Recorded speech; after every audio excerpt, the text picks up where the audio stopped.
Chapter 1. My heart condition. Alas, congenital right ventricular cardiomyopathy, it's in the late stages now. Perhaps only 3 months remain. In the time left, let's indulge in good food and drink and explore the world. At the entrance of the Flower City Central Hospital, the broadcast for national conscription echoed incessantly. The enlistment center was still bustling with activity. Despite the warm autumn sun, Lin Xiao felt the wind was quite chilly. Only 3 months left.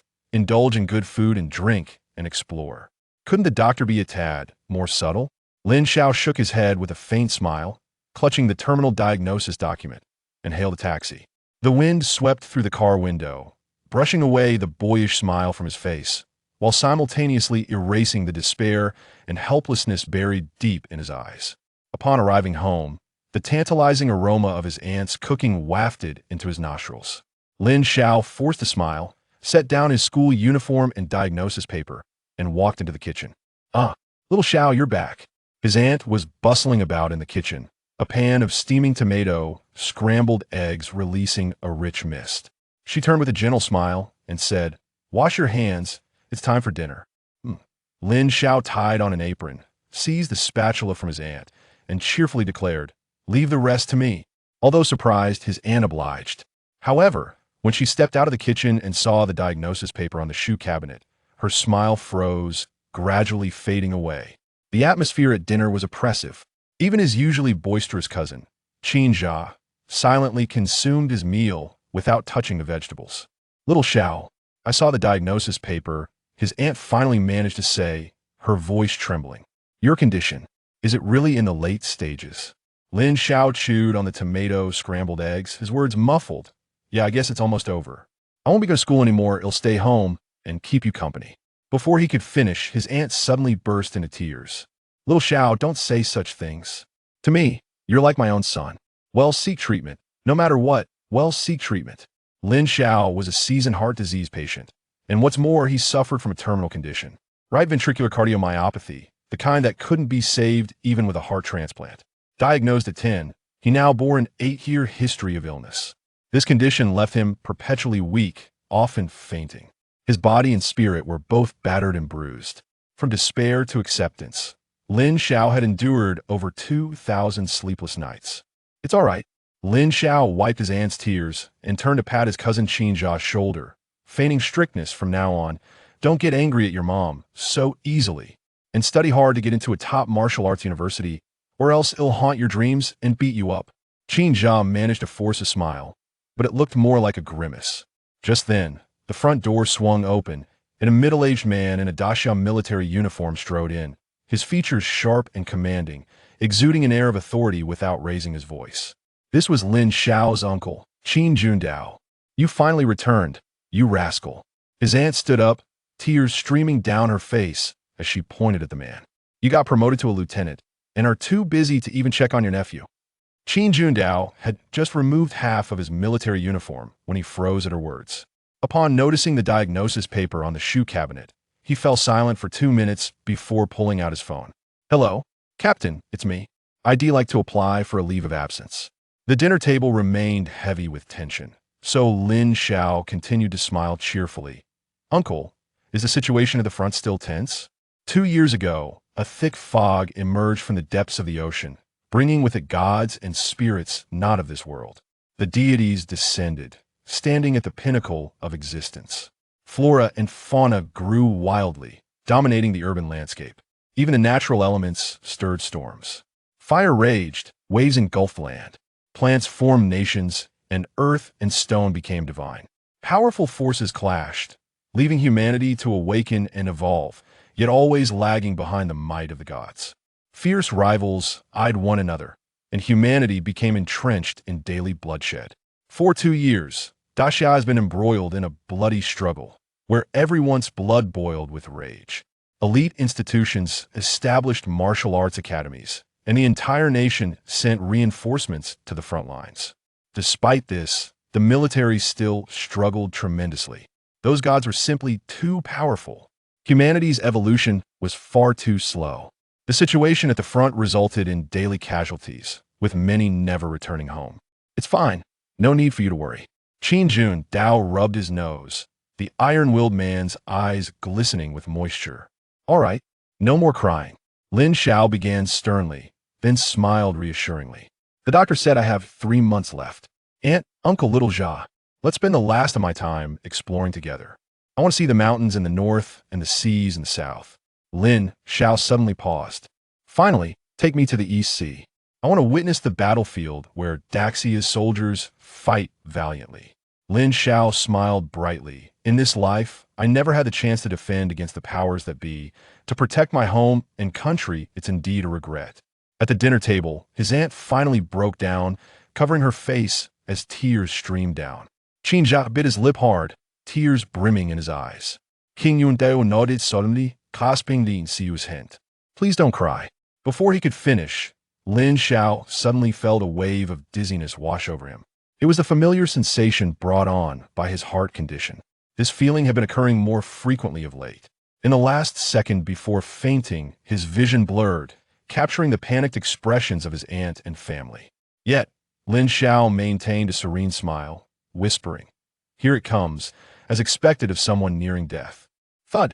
He collapsed onto the floor, blood oozing from his nose, staining the ground. Ding! I have a heart disease system, seeking the optimal host. As long as the host experiences a condition and does not die immediately, they will permanently gain corresponding immunity. For instance, if the host faints due to fear and survives, they will gain immunity to fear. Ding! First detection of host condition. Fainting triggered, did not die. Congratulations to the host. Permanently gained ability immunity to fainting. In a daze, Lin Xiao seemed to hear a voice that even he could hardly believe. After a long while, Lin Xiao wearily opened his eyes. You're finally awake. His aunt cried, her voice choked with emotion. Lin Xiao struggled to sit up, his heart still aching. Seeing the worried faces of his aunt and family, his gaze was lost and confused, still contemplating the mechanical, synthesized voice that had appeared in his mind during the fainting spell. Was it an illusion or... His aunt held him tightly, weeping, and although Lin Xiao felt bitter inside, he managed to smile and pat her shoulder reassuringly. It's okay, it happens often. Why cry? I'm fine. As night fell, Lin Xiao habitually headed for a shower. However, while adjusting the water temperature, he suddenly froze. What the voice in my head during the fainting spell is real. A patient with right ventricular cardiomyopathy must constantly maintain their body temperature. Otherwise, there's a risk of sudden death due to hypothermia. Yet in the bathroom, Lin Xiao inexplicably turned the water temperature to the lowest setting, whispering to himself, if it's true, then I really possess immunity to fainting. If I take a cold shower, I could faint from hypothermia, which could be fatal. If I make a mistake, I will trigger a condition. Do I really want to try it? Chapter 2. But I grow stronger when ill Lin Xiao stood before the shower head, from which cold water cascaded, and after a moment of silence, his gaze suddenly hardened with resolve as he stepped into the frigid stream. With merely 3 months remaining, why should he cling to life so desperately? At worst, it would just be another bout of illness, a trial worth undertaking. The icy water pierced through his frail chest and pallid abdomen, causing Lin Xiao to tremble violently, his heart racing uncontrollably. Clutching his chest in agony, he braced himself for the familiar sensation of dizziness, yet it did not come. Instead, a notification chimed. Detection of host and Oppo's illness. Low temperature illness detected, no fatality. Congratulations, host. Permanent ability acquired. Immunity to low temperature, extreme 0 degrees Celsius. Within the frigid confines of the bathroom, urgent knocks echoed upon the door. Lin Xiao, lost in thought, stared blankly at the ceiling, desperately trying to calm his exhilarated heart. Yet tremors coursed through him. In this low-temperature environment, his heart had not faltered. He had truly escaped fainting. Moreover, he had gained immunity to the cold. As the shower continued to spray cold water, Lin Xiao felt no discomfort. His heart remained remarkably stable, seemingly unaffected by the chill. Gradually, a genuine, radiant smile broke across his face. Was this indeed a glimmer of hope in the midst of despair? If he continued to take risks, would he not become impervious to all harm? Poison injected, immune.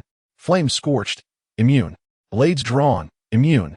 A series of audacious thoughts utterly at odds with the condition of a heart patient, flooded Lin Xiao and Amp, Oppos, S mind. Previously, even the slightest disturbance would cause his heart to fail. But now, it appeared immune to the effects of low temperatures and fainting. If he could cautiously test his heart and Oppos' limits, it would grow stronger, allowing him to survive. With a path to life ahead, why should he fear death? With a smile, Lin Xiao pushed open the bathroom door, and the midnight starlight enveloped him. Qin Jia ceased her knocking abruptly. "Brother, did you take a cold shower?" She tightened her grip on the water heater and Oppos' switch. "Have you forgotten the incident from a few years ago when you fell ill after a cold shower?" No wonder she had knocked so urgently. She had discovered his cold shower. Lin Xiao gazed at Qin Jia and Oppos' face, contemplating whether to confess, but after much deliberation, he chose to keep it a secret for now. Although humanity possessed an array of peculiar awakening abilities, perhaps immunity to certain substances was not so rare. However, disclosing it posed risks. One might suffer for possessing a treasure. What if someone with ill intent sought to exploit him for research? "Just go to sleep. I and Oppos am fine. I merely feel dizzy from the fall this afternoon and wanted to wake myself up with a cold shower," Lin Xiao said gently, even twirling in place to exhibit no signs of distress. "See, I and Oppos am perfectly fine. Nothing to worry about." "Really? Brother, don't deceive me. How could I bear to deceive you? Is it true? Trust me, all right?" "Okay." Outside, the vast expanse of stars blanketed the night sky as Lin Xiao sat on the windowsill, crumpled paper in one hand and a pencil in the other. His brow furrowed in concentration as he occasionally scribbled. His ultimate aim was to enhance his heart and Oppos' capacity and extend his life. How could he strengthen his heart? Lin Xiao and Oppos' gaze flickered thoughtfully, his mind racing in silence as he sketched a tree diagram on the scrap paper. The causes of heart illness stemmed from stimuli leading to acute arterial occlusion, triggering episodes, which in turn caused arrhythmia, heart failure, the heart becoming encased in fatty tissue, ultimately resulting in death. If it were indeed stimuli, what kinds existed? Based on previous experiences, roller coasters, horror films, exposure to extreme temperatures, sharp objects, injuries, and the like. Thus, they could be categorized as mental stimuli and physical stimuli, spiritual resilience and bodily resilience. Lin Zhao's eyes sparkled with realization. He discarded the scrap paper and retrieved an old notebook, switching to a fountain pen to begin writing. August 5th, 2021, 12:21 a.m. Establishing two main routes for developing immunity, the mental route and the physical route. Mental stimuli arise from fear. Physical stimuli arise from pain. Commencing research on mental stimuli. Fear. My fears. Acrophobia, deep-sea fear, and fear of blood. First attempt at immunity against the fear of blood. Using props. Horror films featuring blood. Lin Xiao turned to his computer, rummaging through his cousin Qin Jia and Oppos' private collection, and unearthed a classic horror film, Silent Hill. Years ago, when Lin Xiao was 10 and had yet to fall ill, he and Qin Jia had secretly watched this film one late night, only to be met with sheer terror halfway through, leaving him pale, trembling, and ultimately sent to the hospital by his aunt, where he was diagnosed with heart disease. The doctor had sternly warned, under no circumstances should he be subjected to any stimuli, not even horror films, for they could trigger an episode. Once the harbinger of his heart troubles, his old adversary was now before him again. Lin Xiao took a deep breath, donned his headphones, and clicked the play button. An eerie blue light, accompanied by disquieting whispers, enveloped the room, transforming it into a deep abyss. The first 10 minutes of Silent Hill seemed relatively normal, but as the film progressed, an array of grotesque monsters and horrifyingly bloody scenes erupted, accompanied by piercing screams, each a shadow of Lin Xiao and Oppos' childhood. His pupils began to tremble violently, and cold sweat broke out on his forehead. His breath quickened as if a tremendous weight pressed upon his chest.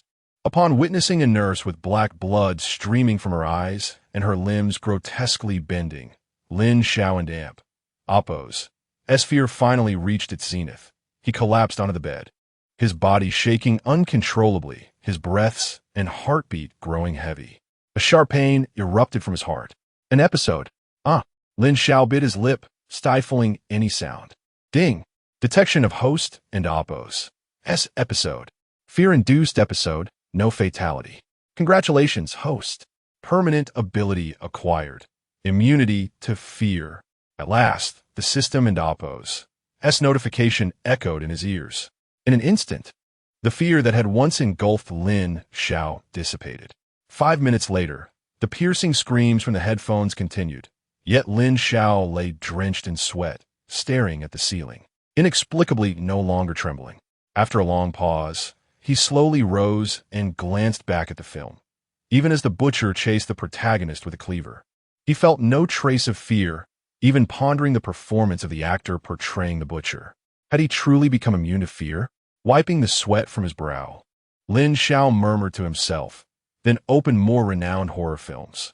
However, whether it was The Grudge or Ringu, Lin Xiao felt no fear whatsoever. Instead, he marveled at the actors in Amp, Oppo's remarkable ability to portray such twisted characters. Did they not fear themselves? Chapter 3.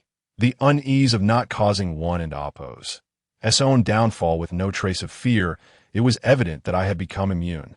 Lin Xiao shook his head and closed the video, reopening his tattered notebook. The experiment had succeeded. By watching horror films, I had acquired the ability to be immune to the sanguinary terror, and it was a complete immunity. Lin Xiao paused, gazing out the window, his eyes reflecting distant thoughts. If memory serves me correctly, within the promotion assessment system of the Great Siam military, the requirement for an officer to ascend to the rank of brigadier general was to endure 48 hours in the Qingming Forbidden Zone and slay 1,000 Qingming-like demons. Killing demons was one thing, but enduring for 48 hours was quite another. The Qingming Forbidden Zone was renowned for its bloody environment, which constantly influenced human emotions. Humans refer to the territories occupied by various powers as forbidden zones. It is said that the Qingming Forbidden Zone is the domain of a lion. A landscape of mountains of corpses and rivers of blood, where human skin lays scattered and sinews hang from branches. Reminiscent of the scenes in the original Journey to the West, Lin Xiao chuckled softly, while the military officers of Great Xia were honing their character to ascend to brigadier. I had managed to attain a direct immunity to fear, as if I were cheating. Lin Xiao lowered his head to continue his notes. Phobias of heights and depths were beyond my current study. However, I suddenly recalled another type of stimulus I had experienced, the stimulus to self-esteem. As he wrote this, Lin Xiao and Oppo's hand paused lightly, and he slowly lifted his gaze, his bright, gentle eyes seemingly reflecting experiences from 8 years prior. A small boy diagnosed with a terminal illness curled up in the corner of the classroom, with all his classmates keeping at least 2 desks and Oppo's distance, as if he were a leper. He was so fragile. Physically, a mere stumble could render him unconscious. Psychologically, he was even more delicate. If anyone uttered a word to him, even in jest, he would retreat into his corner and remain withdrawn for the entire day. No matter how many schools he transferred to, the outcome was the same. Over time, no one liked him, or rather, no one dared to like him, including the teachers. The teachers remarked, "Lin Xiao is as fragile as a vase. We mustn't Oppos harm him. Parents advised, stay away from that child. If he happens to die near you one day, do not engage with him. Understood?" At that time, those words felt like daggers. Perhaps some were well-intentioned, but they pierced him time and again, shredding his already fragile self-esteem. Those are like soft knives of psychological torment. Those 2 years were when Lin Xiao and Oppo's illness flared up most frequently. After enduring those years, Lin Xiao gradually became more composed, even able to comfort his aunt and others. Should I attempt to gain immunity to self-esteem stimuli? Beneath the gentle starlight outside, Lin Xiao reminisced about those past moments, his thin lips pursing as he shook his head and smiled, dismissing the notion of immunizing against self-esteem stimuli from his notes. Did not all gentle lights endure their darkest hours? I had once succumbed to darkness and embraced despair. The realms of the underworld would not allow me to be timid or fearful. What fear could I have of the world's disdain? Having completed his study of psychological stimuli, Lin Xiao turned his focus to physical stimuli. Quite simply, it boiled down to injury. Based on experience, a laceration requires significant bleeding. A bruise necessitates a blow to the head. Having already become immune to temperatures as low as 0 degrees Celsius, I still had high temperatures and toxic substances to explore. As he wrote this, Lin Xiao pondered for a moment and added a few more lines. Should the opportunity arise for awakening and embarking on the path of evolution, there would also be genetic side effects, potion side effects, mental side effects, and so forth. With a snap, Lin Xiao closed his notebook, contemplating for 2 seconds before retrieving a utility knife from his backpack and rummaging through the living room medicine cabinet for gauze, hemostatic powder, sutures, and other supplies. The preparations were complete. With a swift motion, the utility knife cut into his wrist and blood splattered into the basin he had prepared, while simultaneously, the fear of life draining away and the sharp pain erupted. Yet, as he gazed at the blood gushing from his wrist, Lin Xiao's eyes remained calm, devoid of any fear, simply waiting for his heart's response.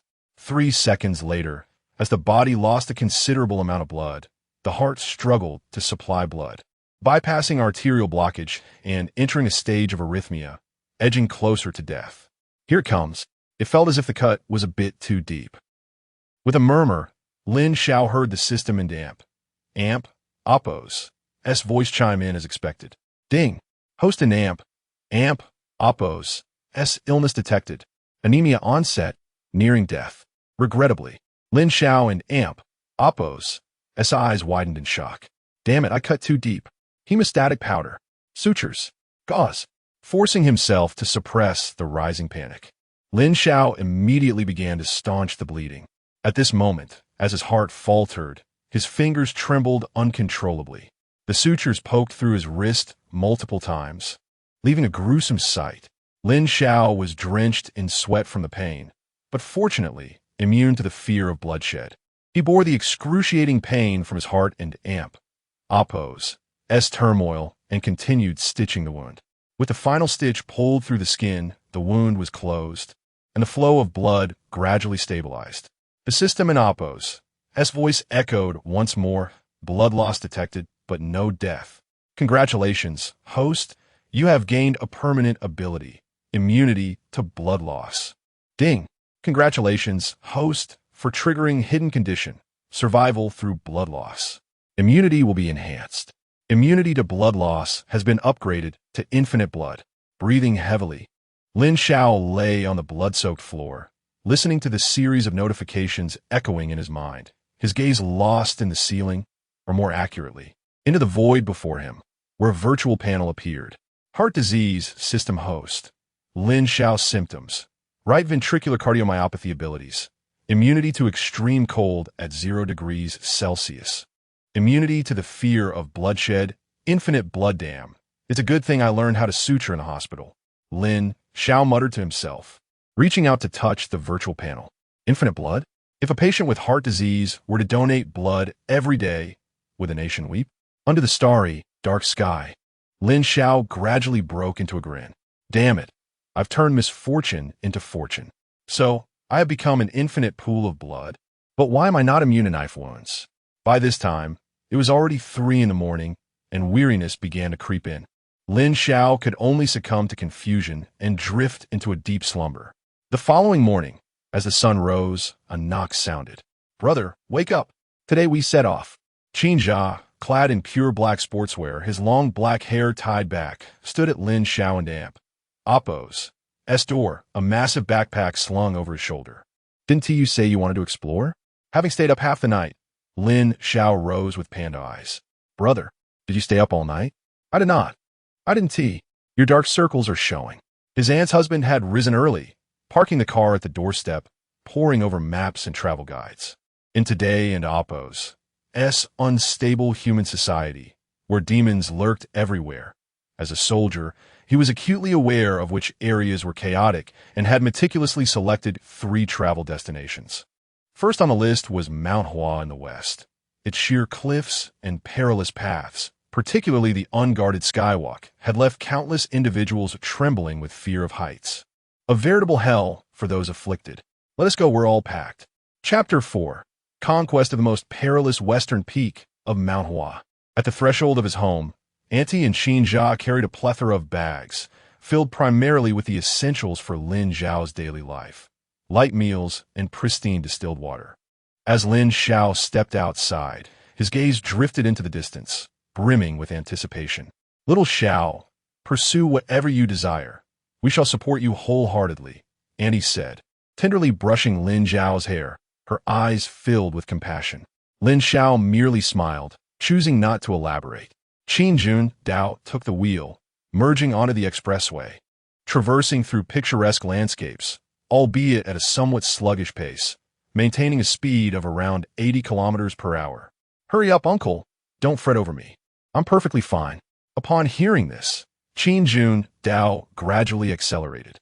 Noticing Lin Xiao and Appo's composed demeanor, he ultimately pushed the speed to 150 kilometers per hour. "Impressive. You used to get cars sick, and now you're unaffected," Uncle chuckled. By the time they reached Mount Hua, dusk had settled in. The towering peak loomed like a divine abode against the night sky, while the foot of the mountain buzzed with lively chatter, the air thick with the aroma of food. As Annie and the others made their way to purchase tickets, Lin Xiao suddenly spotted a rock climbing challenge near the ticket booth, organized by the Mount Hua Rock Climbing Club, and discreetly registered for it. "Individuals with heart disease, hypertension, or acrophobia, please refrain from signing up," blared the loudspeaker. Unfazed, Lin Xiao calmly proceeded to pay and approach the climbing wall, a modest 20 meters high, adorned with scattered stones. "Young man, wait. You Haven and Amp. Appos, T secured your safety harness." "No need. I shall climb without it. If anything happens, it's on me," Lin Xiao replied with a grin, pointing to his face. "You may record this as evidence."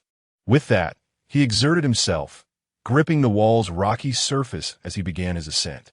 However, after only a few steps, pain surged through his palms, causing him to plummet back down. Thud! A sharp pain seized his back muscles. "Are you all right, young man? I've recorded everything. This isn't my responsibility." Lin Xiao rose, waved off the concern, and resumed climbing. He had only ascended 2 to 3 meters, but he had grasped the technique. More importantly, the 2-meter fall did not trigger a heart episode. If he had fallen from 5 meters, the outcome would have surely been dire. With a resolute spirit to provoke a reaction, Lin Xiao attempted to climb once more. This time, he demonstrated marked improvement. Yet, upon reaching 6 meters, his breath quickened, strength dissipating, and he fell heavily once again. Thud! He curled up on the ground, his body twitching slightly. Ding! Host and Amp. Appos, condition detected. Back muscle strain occurred, but no fatality. Congratulations, host. You have permanently acquired the immunity to back muscle strain. Onlookers began to converge, including Auntie and her family, returning from ticket purchase. That and Appos. Little Xiao. Auntie and Appos, pupils dilated. The challenge organizer, brandishing a camera, shouted defensively, "This isn't my fault." Everyone saw. He insisted on climbing without safety gear. Uncle rushed through the crowd, his eyes ablaze with anger as he seized the organizer. "He has a heart condition, and you allowed him to climb?" And he hurried after, intent on rescuing Lin Xiao. "Calm down, uncle. It truly isn't his fault," Lin Xiao suddenly interjected, ceasing his trembling. He stood and coughed twice, asserting, "It was my own choice. I'm fine." "So fret not." The organizer exhaled in relief. Suddenly, Lin Xiao turned back to the climbing wall. The organizer pleaded, "Please, don't climb again. I genuinely wasn't aware of your heart condition." Auntie contemplated intervening, but decided to let Jun Dao act as a buffer beneath the wall. "If little Xiao wishes to climb, let him, but you must catch him." As the crowd swelled, murmurs circulated. "Did you hear? That young man has a heart condition. No way. Can someone with heart disease really rock climb? Especially without gear. Extreme sports. If he suffers a heart attack and falls from that height, he could die on the spot." Yet, the indomitable spirit he exhibited in the face of adversity was truly commendable. As Lin Xiao ascended higher, gasps arose from the crowd. With each grip on the stones, he became the focal point, akin to a star under flashing lights. Finally, as he grasped the last stone and triumphantly stood atop the 20-meter wall, thunderous applause erupted from below. The organizer collapsed to the ground, drenched in sweat, while Auntie and her family danced with excitement. Brother, incredible! Qin Jia shouted with exuberance. Upon leaving the climbing club, the organizer handed Lin Xiao a business card. Admiration etched on his face. I've truly witnessed something extraordinary. Your spirit aligns perfectly with extreme sports.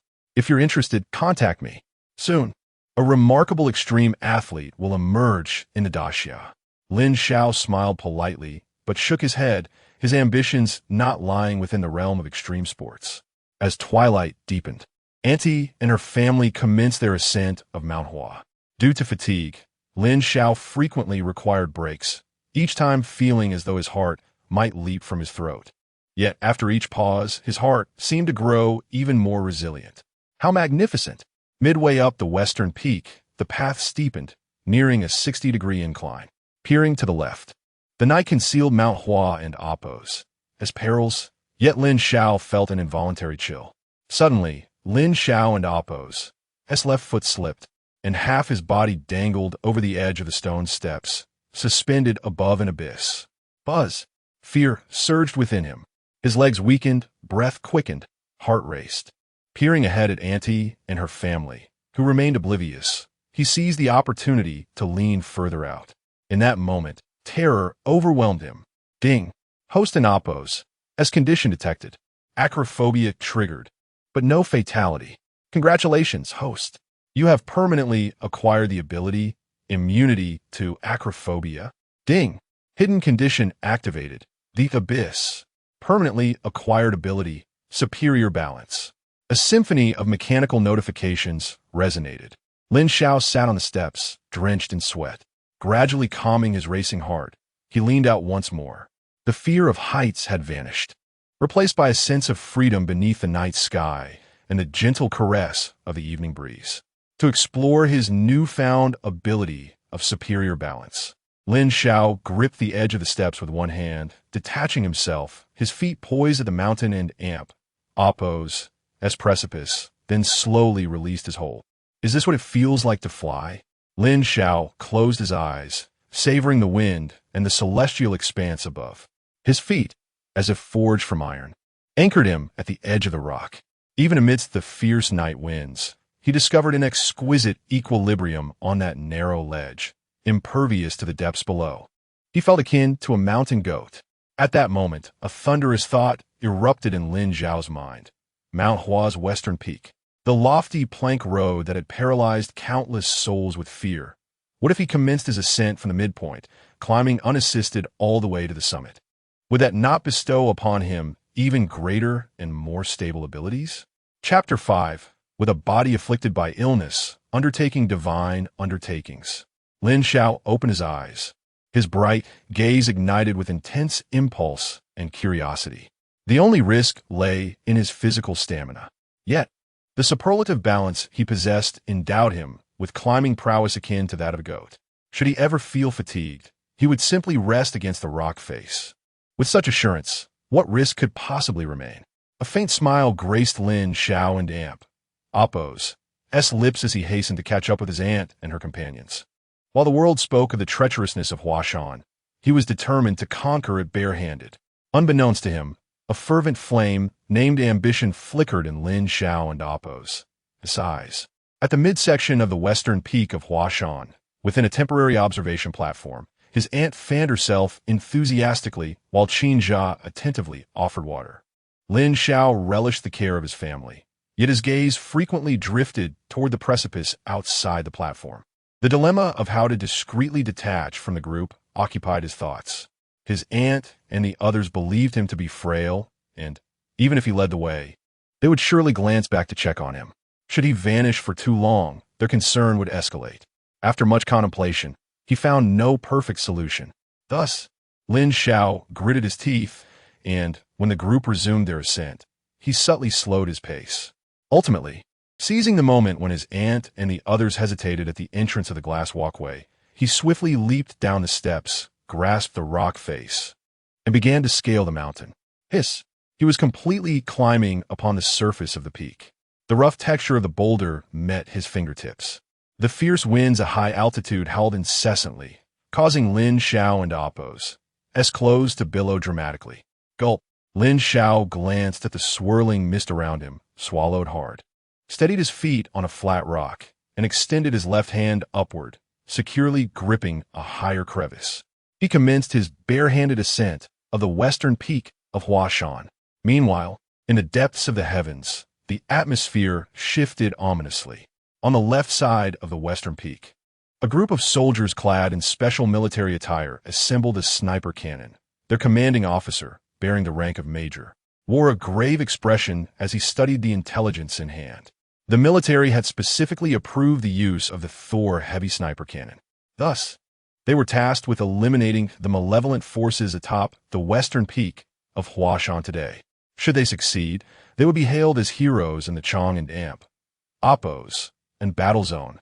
Each would receive a second-class merit award and a loyalty plaque delivered to their homes. On the right side of the western peak, on a sheer cliff, a group of individuals clad in eclectic attire struggled to climb. Adorned with windproof helmets and equipped with tiger claws and iron sand on their feet, they employed every means to augment their grip as they ascended toward the peak. The higher-ups had issued a stern order. If they could procure 3 eggs from the 3-headed iron eagle, each would receive a reward of 300,000. The risks of this mission were immense, and the Chong and Appos and military was also monitoring the 3-headed iron eagle. Should they fail, their families would face dire consequences. Brothers, push onward with all your might. Aside from the left and right flanks of the western peak, at its base, members of the Huashan Climbing Club were also gearing up, eager to embark on their ascent with a variety of climbing equipment. Should they successfully scale the western peak, their club would become the foremost civilian climbing organization in the country, realizing the dream of qualifying to ascend Everest. Everyone, ensure your gear is intact. If anyone's climbing equipment has issues, come to me for replacements. Moreover, all must sign the waiver of liability. A group of renowned climbers joined hands, united in purpose for the qualification to ascend Everest. Let us go, let us go, let us go. The wind howled past his ears, a relentless cacophony of rushing air. The crowded walkway of the western peak of Huashan loomed before him, with a transparent abyss beneath. Many trembled, paralyzed by fear, some even fainting on the spot. At that moment, Lin Xiao's absence was suddenly noted by his aunt and Appo's family. I told you to keep an eye on him. Where did your gaze wander? His aunt glared at Qin Jun, smacking Qin Jia on the head. What are you waiting for? Hurry back and find your brother. I'm the little rascal. What about you? Qin Jia mumbled, rubbing his head as he turned away. However, he soon noticed that many were staring wide-eyed at something behind him, Mouse Agape, hurriedly pulling out their phones to capture the moment or to call for help. Bewildered, he wondered what was happening. As he turned, he saw a rough, endless rock wall beside him, and upon that wall, a diminutive figure was slowly ascending. Wow, amazing! Who was that scaling Huashan? Qin Jia mused, suddenly feeling that the figure looked somewhat familiar. Squinting for a clearer view, he furrowed his brow after 2 seconds of contemplation.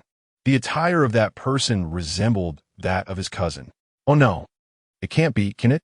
Trembling, Qin Jia fumbled for his phone, nervously activating the long-distance camera.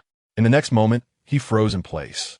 It was indeed his cousin, and he lacked any climbing equipment. Could it be climbing barehanded? Among the crowd, countless individuals raised their phones to record, and one excited streamer produced a drone, connecting it to a live broadcast channel before launching it toward the climber. Is that a heart patient attempting to climb at the base of the mountain? Someone shouted. Instantly, everyone nearby was left in a state of shock. At 2:30 a.m., numerous individuals throughout Huaxia engaged in late-night practices of self-cultivation. Suddenly, videos and photos of the same nature began flooding various online platforms, capturing the attention of countless viewers. The most treacherous western peak of Huashan, a god-level climber appears. Barehanded climbing of Huashan, a conquest of human will. That figure, a declaration of humanity against nature. Yet, even more shocking news followed. The individual conquering Huashan barehanded may be afflicted with heart disease. In an instant, all online platforms fell into a brief silence. In reality, countless individuals were left dumbfounded by this revelation. Soon, A photograph appeared on the largest social media platform, its popularity soaring like a volcanic eruption. Over 500,000 views at once. The image depicted the chilling abyss of the western peak, clouds obscuring the sky, and the valley below, filled with an overwhelming sense of nature's majesty. Yet, on that perilous cliff, a pale-faced youth was seen climbing along the rock face, his frail arms and legs bulging with veins, set against the imposing backdrop of the abyss, creating a striking contrast that exuded a primal and fearless aesthetic. The accompanying video was even more staggering. In it, Qin frantically dialed emergency services while shouting toward the rock face, "Brother, that's my brother. Someone please, help bring him down. He has right ventricular cardiomyopathy." Countless hearts were touched. While some were unaware of right ventricular cardiomyopathy, others educated them, an incurable disease that can't even be saved with a heart transplant. In a leading tertiary hospital, heart disease patients in critical condition watched Lin Xiao on the screen, tears streaming down their faces. This boy, devoid of any protective measures and looking pale, was a living testament to their struggles. They recognized immediately that he truly suffered from heart disease. A god, this is a god. As these patients wept, a fierce determination ignited within them. Rather than facing their doom that night, they could proudly declare, "We, the heart disease patients, are not mere invalids. We have our own gods." That night, the youth gripped the rough, sharp rocks with unprotected hands. His palms and feet were bloodied. That night, countless souls were captivated by the shocking spectacle. Was this truly the extent of human capability? Could this boy, who scaled Huashan barehanded, really be afflicted with heart disease? Chapter 6. The Evil of Huashan, the three-headed eagle at the national sports headquarters of the Daxia Kingdom. The national mountaineering team and Oppo's head coach was hastily carried to the conference room by a group of team members. Upon seeing Lin Xiao on the live broadcast, he was instantly awakened, his drowsiness evaporating like a summer cloud. "Prepare the vehicle. I must go to Huashan," he exclaimed. "This is true genius. He deserves the nation and Oppo's nurturing to scale Everest and make a name for himself across the world." At the Chong and Oppo's and military command, under the jurisdiction of the Daxia military, the operations command room was brightly lit throughout the night. Two massive screens displayed the western peak of Huashan. One screen showcased special forces and a Thor sniper cannon, while the other depicted Lin Xiao climbing the sheer cliff face with bare hands. The command room was enveloped in a tense silence, countless eyes filled with solemnity.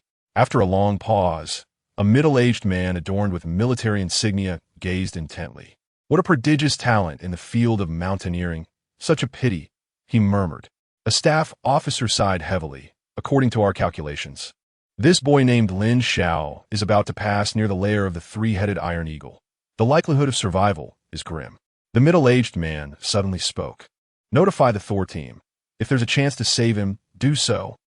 In the Chang'an War Zone, on Zhuke Street in the capital Chang'an, a magnificent skyscraper loomed. At the floor-to-ceiling window, a man with slicked-back hair listened to his confidant's report, lightly sipping his red wine, and said coolly, "Tell those mad dogs that the target is the three-headed iron eagle. If they encounter that boy climbing with bare hands, they are to detour and avoid him." "Understood, boss." "Why not just eliminate the boy to silence him? If he were to be killed on the cliff, it would be undetected." The man chuckled, setting down his wine glass and adjusting his cuffs. He then picked up a baseball bat and struck his confidant viciously, blood and teeth spraying from his mouth. Not satisfied, he rained down several more blows to the man in damp Oppo's head. After the frenzy, he smoothed back his blood-stained hair, restyling it, and squatted before his nearly unconscious confidant, lighting a cigar and exhaling smoke with narrowed eyes. "You truly are a fool. Do you realize how many people are watching that boy in real time? To kill him now would be tantamount to wishing for your own demise." Clapping his hands, he instructed two men in black suits who entered. "Drag this fool out. He won't last long anyway. Dismember him and feed him to the dogs. His family resides in the properties developed by our group. They know what to do. Off you go." Ding. Host and Namp. Oppo's illness detected. Cellular damage occurred, but no death. Congratulations to the host. Permanent ability acquired. Immunity to cellular damage, beginner. At the western peak of Huashan, soaring 300 meters above sea level, Lin Xiao's hands and feet were mangled, causing his heart to falter. As he trembled in place, countless viewers across the nation felt their hearts leap into their throats. After enduring the anguish of his heart, Lin Xiao resumed climbing, bringing collective relief to countless souls. Meanwhile, spectators noticed that the gruesome wounds on his hands and feet seemed to be healing at an excruciatingly slow pace. Instantly, a plethora of self-proclaimed experts erupted online. No wonder he dares to climb barehanded. He possesses a self-healing ability. However, the masses retorted, is self-healing ability that rare? Isn't it a standard trait for awakened individuals? Yet we haven't seen them daring to climb Huashan's western peak. This boy dares to scale a 2,000-meter mountain and rest on a rock face. Far braver than hiding behind a screen and whining. The surrounding winds intensified, surpassing normal strength and causing a stinging pain on his skin. Lin Xiao sought refuge behind a slightly sheltered rock. Why is the wind so fierce? It hurts my skin. How strange, he murmured, gazing upward, still unable to see the sky. He glanced at his healing hands, intending to rest for a moment before continuing his ascent. At that moment, a pair of enormous wings, cloaked in black feathers, surged upward from the rock wall to his left. In a flash, Lin Xiao beheld a colossal Huashan tiger roaring and struggling. Swish! Lin Xiao and Appo's pupils constricted, and he froze in place. What was that? Wings? A tiger? How could a tiger be here? Those wings cloaked in black feathers. Could it be an eagle? Lin Xiao trembled as he whispered, an eagle carrying a tiger? At that instant, every platform erupted in chaos. Countless comments surged like a tidal wave. An eagle, a three-headed eagle, frame by frame. Viewers noted that the eagle was larger than a bus. Run. It's a demon, a monstrous evil. Oh no, Huashan has its demons too. The climbing god is about to perish. Damn it. Didn't the military say Huashan was cleansed? In a heartbeat, the online world plunged into panic. At the National Sports General Administration, within an armored vehicle that had just sped out of the headquarters, the head coach, upon glimpsing the fleeting image of the three-headed iron eagle on the live stream, frantically contacted the Chong and Appos and military command. This is a once-in-a-century mountaineering talent. He must ascend Everest, challenge the limits of humanity, and conquer the majesty of nature. He cannot simply perish on Huashan. Soon, a reply arrived from the Chong and Appos, and military command. Protect the national genius. It is our duty. The head coach finally breathed a sigh of relief. Yet, the team members once again plunged his spirits into despair. Coach, the three-headed iron eagle is a demon of lieutenant rank, just a step away from a school-level forbidden zone. That child has no chance of survival. The head coach, gazing at Lin Xiao's bloodied hands and feet on the live broadcast, could not bear to keep his eyes open, murmuring, indeed. How could a child without protective measures survive against the three-headed iron eagle? How could he endure on a cliff 1,000 meters high? At that moment, Lin Xiao, having just caught his breath, heard the bone-chilling cry of the eagle once more. This time, it was even more piercing, as if it had discovered its prey. Lin Xiao turned, trembling in fear. The three-headed iron eagle had returned, its blood-red eyes gleaming with a thirst for blood. Its wings, lined with razor-sharp feathers, were poised for a dive. It was charging towards me. Swish! Before he could react, Lin Xiao felt a sharp pain in his shoulder, and his vision rapidly ascended as he was seized by the three-headed iron eagle and soared into the clouds. Moments later, with the sound of branches scraping, Lin Xiao was flung into a nest constructed of twigs, earth, and saliva. Inside the nest lay 3 enormous eagle eggs. The three-headed iron eagle descended before Lin Xiao. At that moment, he could finally see the true horror of this beast.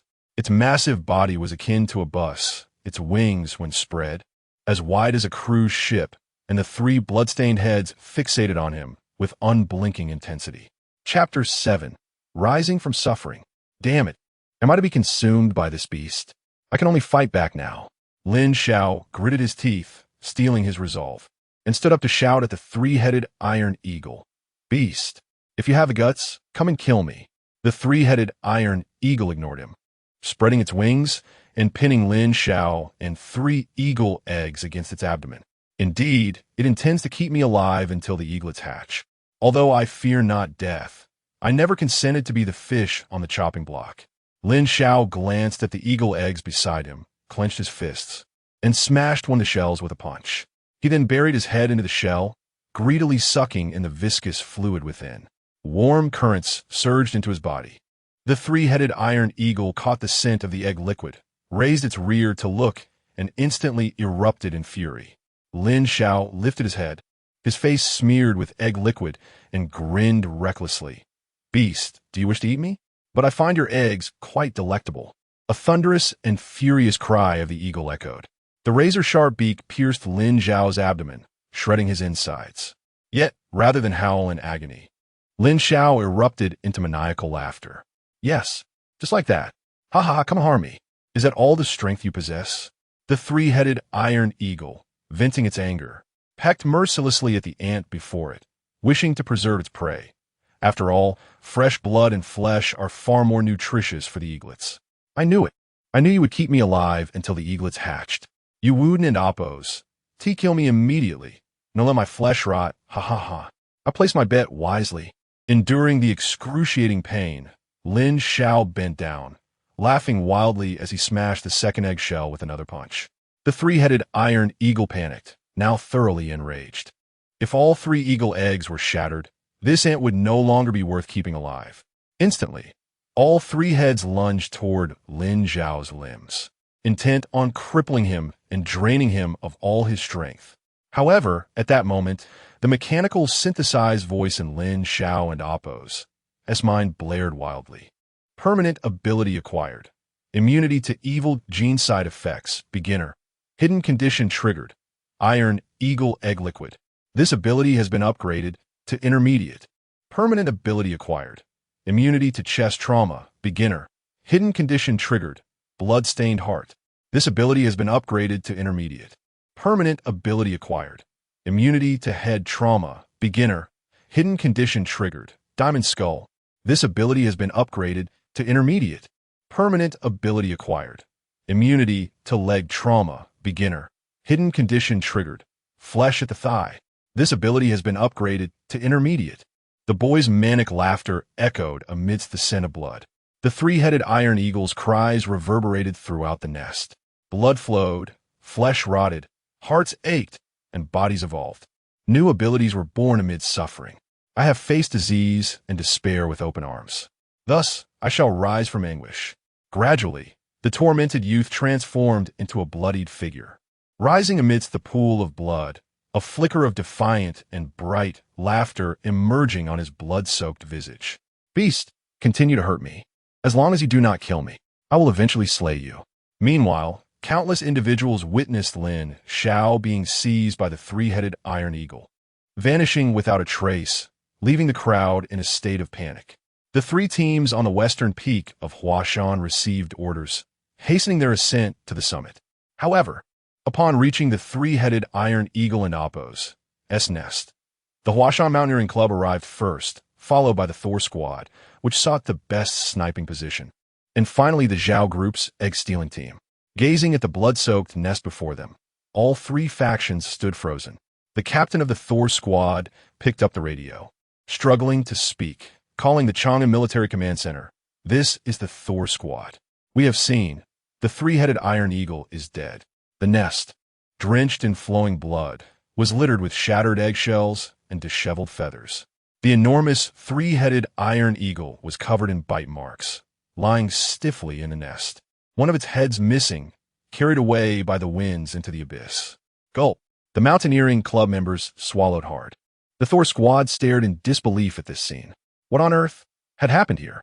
The Zhao group and Oppos' egg-stealing team dashed into the nest, only to find the ground strewn with broken eggshells and congealed egg liquid, left stunned as if plunged into the depths of despair. All the eagle eggs seemed to have been consumed. Where are the eggs?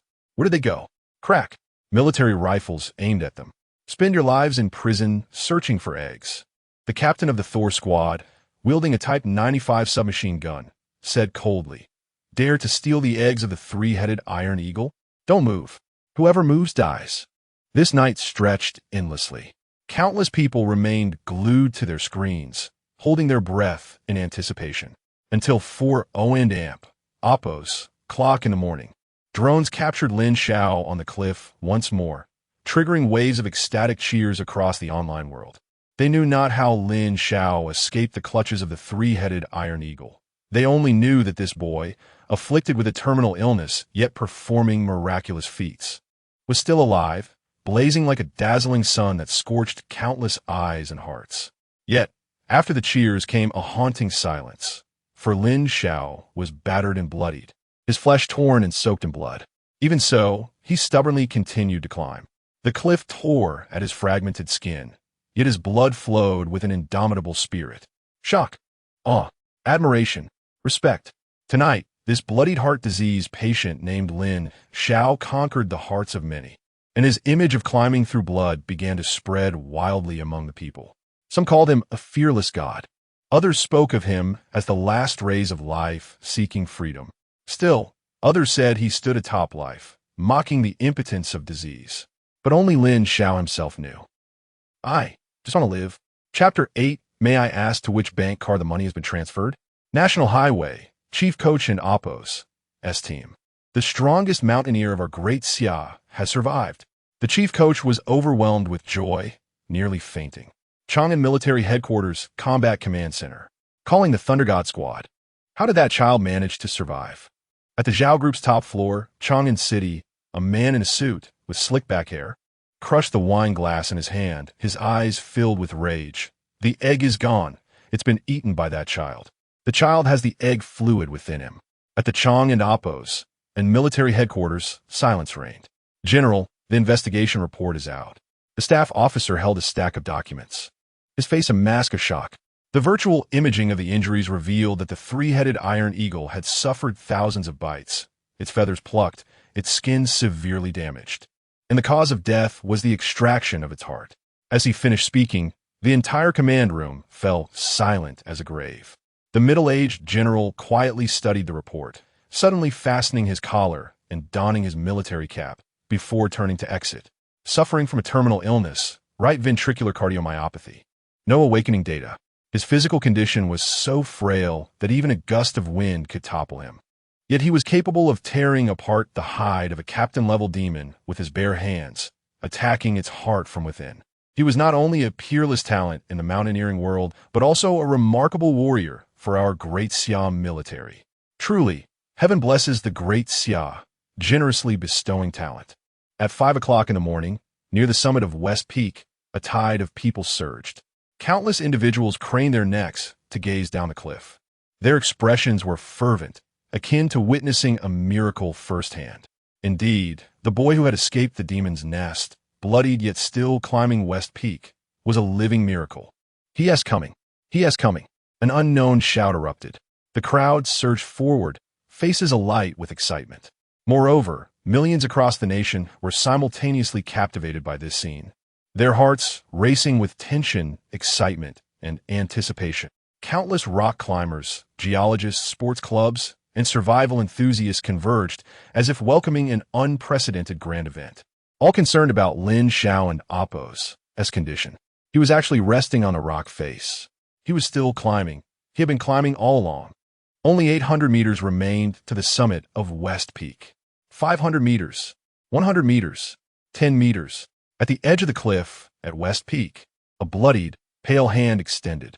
With a resounding clap against the rock face, amidst the watchful eyes of millions, a blood-red figure of a boy slowly emerged. His face was pale, lips cracked, eyes somewhat vacant. Yet he persevered, swaying but resolutely standing atop West Peak. At last, his trembling feet found stability. In that instant, cheers erupted. Shouts of joy and enthusiastic roars filled the air, even mingled with sounds of heartfelt weeping, resonating at the peak, carried by the fierce winds of 2,000 meters, imprinting the boy's bloodied bravery into the hearts of millions. At this moment, Lin Xiao closed his eyes, standing at the precipice, arms outstretched, savoring the monumental triumph of conquering Huashan. This moment was captured by journalists. Humanity conquering Huashan with bare hands.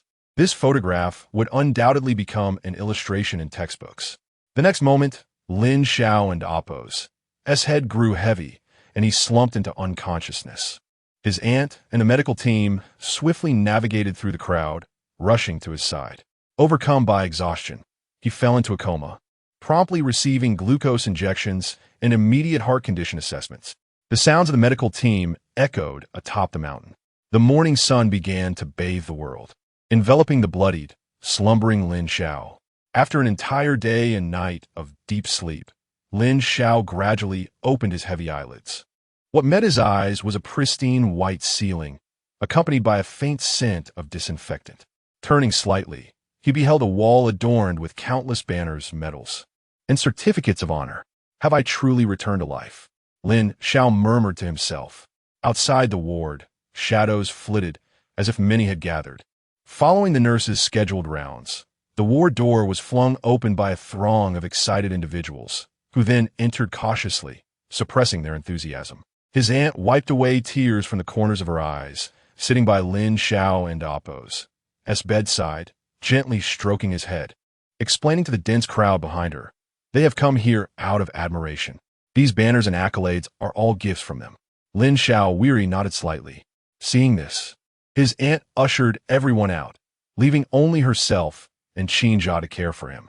3 days later, Lin Xiao was eating the congee fed to him by Qinjia, glancing helplessly at the crowd before him.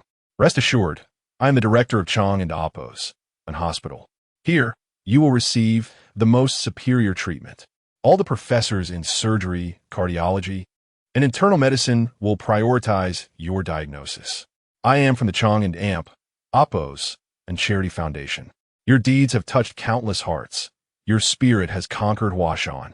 We will generously donate 5 million for your heart treatment, ensuring a smooth path for your recovery.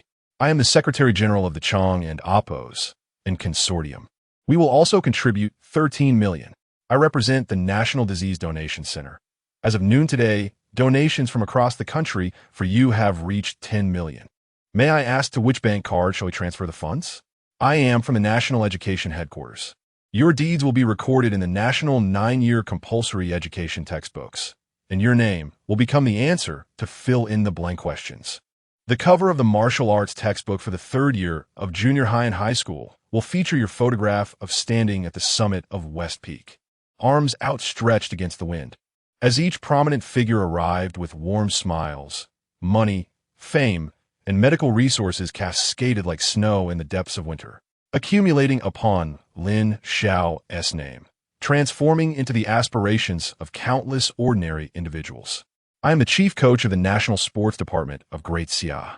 The visibly excited coach produced an invitation letter, bowing slightly before the young boy and sincerely stating, "On behalf of Great Xia Sports, I cordially invite you to join the National Mountaineering Team to conquer Everest this October, to ascend the world's most majestic peak."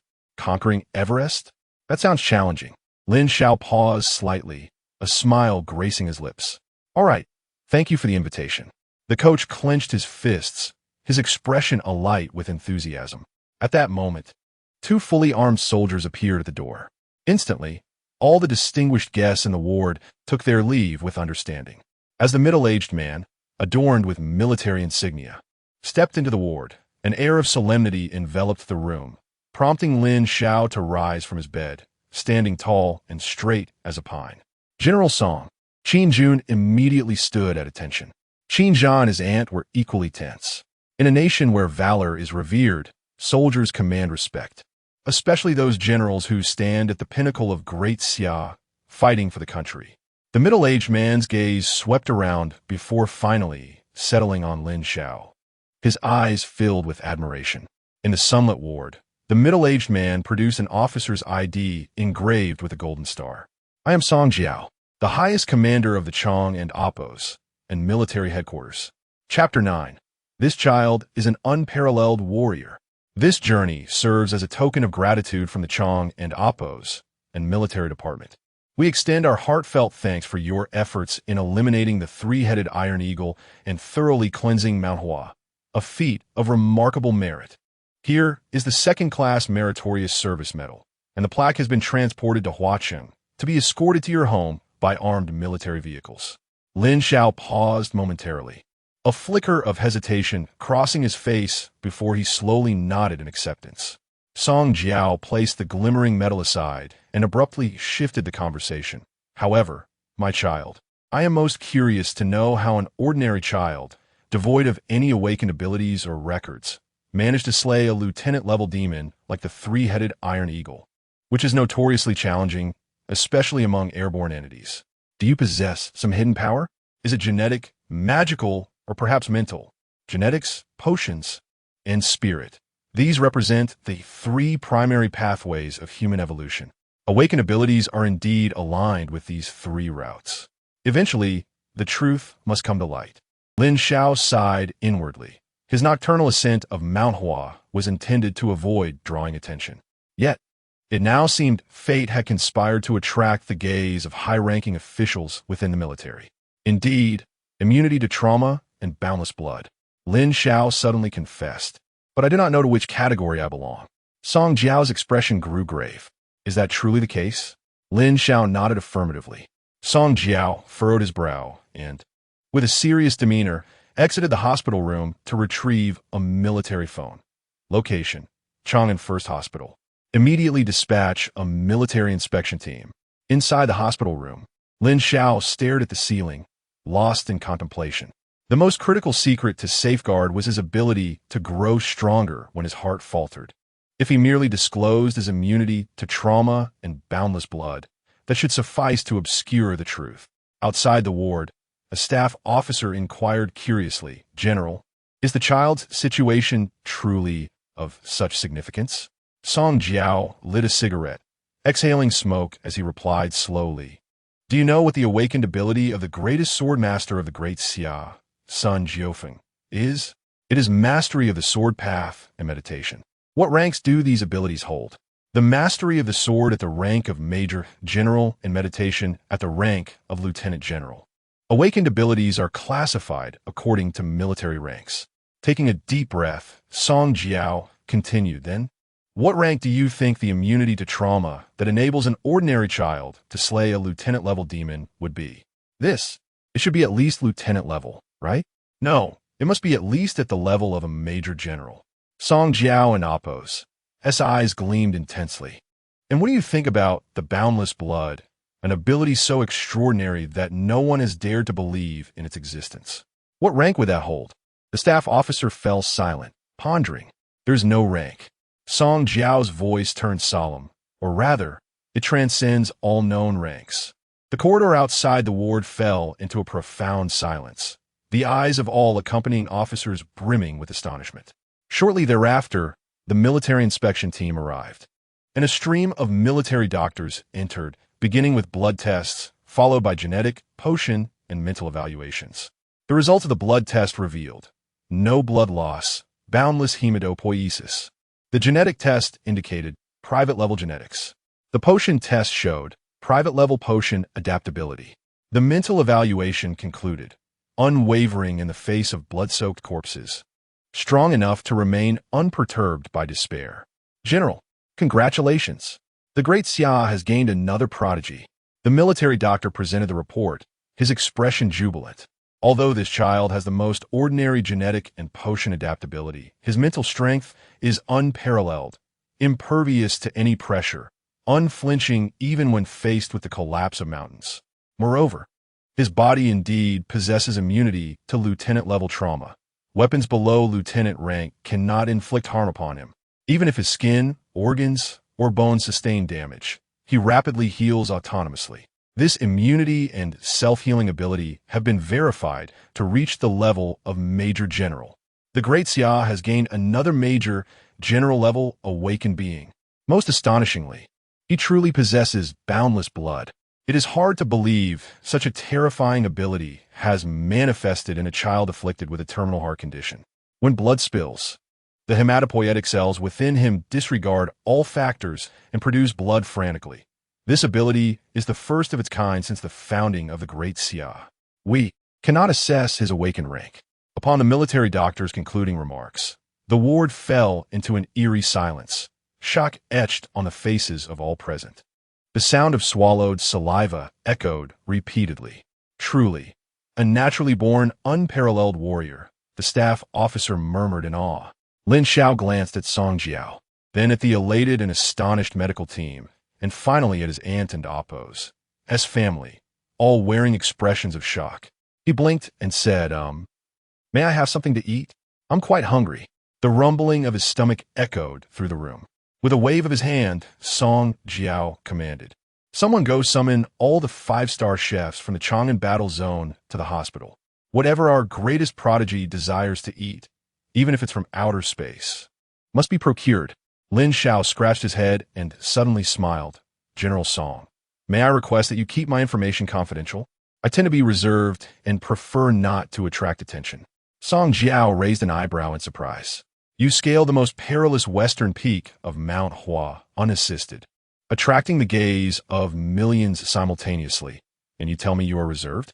You do not wish to attract attention? Very well, we shall handle it. Song Jiao sighed in resignation. Moreover, your awakened ability compels us to maintain confidentiality. Lin Xiao nodded with a smile, explaining, I understand that the world is not so tranquil. Being burdened with a precious secret often leads to schemes against oneself. I do not fear death, but I dread dying without purpose. I hope, if I survive this nationwide journey, I will dedicate my blood to the defense of my homeland. Upon hearing this, Song Jiao and Appo's eyes sparkled brightly, and he laughed heartily. Truly, you are a child of the great Xia. Online, the topic of conquering Mount Hua with bare hands remained a sensation. While everyone marveled at the indomitable spirit of a heart disease patient, another question arose. How did he manage to escape the lair of the 3-headed iron eagle?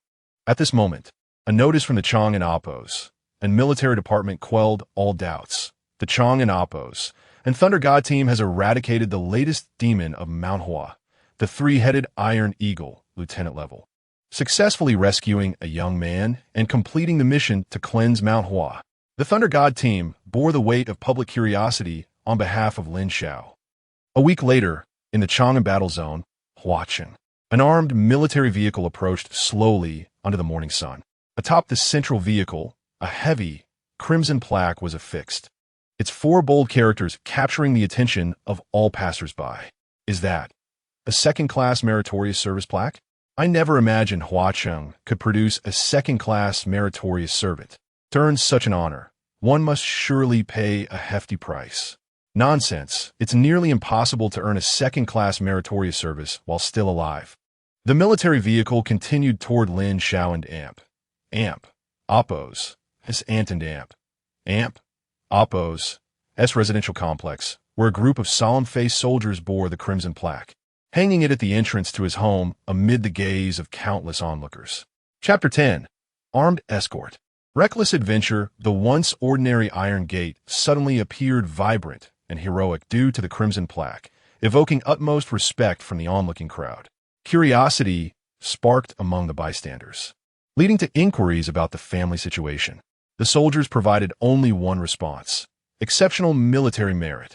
Speculation among the crowd ran rampant, ultimately attributing the honor to the soldier Qin Jundao, never once considering that the exceptional merit referred to Lin Xiao. Furthermore, the fleeting nature of internet fame meant that the hero who once conquered Mount Huashan with bare hands had gradually faded from public memory due to the military's deliberate news blackout. Thus, no one connected the second-class merit plaque to Lin Xiao. At the entrance of Chang'an and Appo's and hospital, Lin Xiao donned a cap, chewed gum, and casually blew bubbles while slinging a large bag over his shoulder. His aunt and the others had gone to a nearby swimwear store to prepare for their trip to the southern coast. Xiao! Song Jiao arrived in an armed military vehicle, exhaling a cloud of smoke as he said, "If you've made your decision, come find me. The strongest special forces training camp in the Chang'an Army is always awaiting your enlistment. The Chang'an Officer Academy will also forever reserve a spot for you. Nearby." The national sports coach drove by, waving and shouting, "Xiao, I'm waiting for you in the snowy region to conquer Everest together." "Got it," Lin Xiao replied with a smile, basking in the sunshine. After Song Jiao and the coach departed, his aunt returned with a bag of swim gear, while Qin Jia excitedly showcased 2 water guns, eager to engage Lin Xiao in a splash battle at the beach. "Why did you buy that?" Lin Xiao asked, pulling 2 black steel guns from his backpack. "We use these instead of water guns." Qin Jia stood frozen, the water guns falling from his hands. "Bro, where did you get those guns?" "Oh my, those are real guns. You didn't steal them, did you?" Lin Xiao chuckled helplessly. "What are you thinking? These were gifted to me by General Song. He heard I was going to the beach and had them modified into water guns as a travel gift." "Awesome," Qin Jia exclaimed, his eyes brimming with admiration.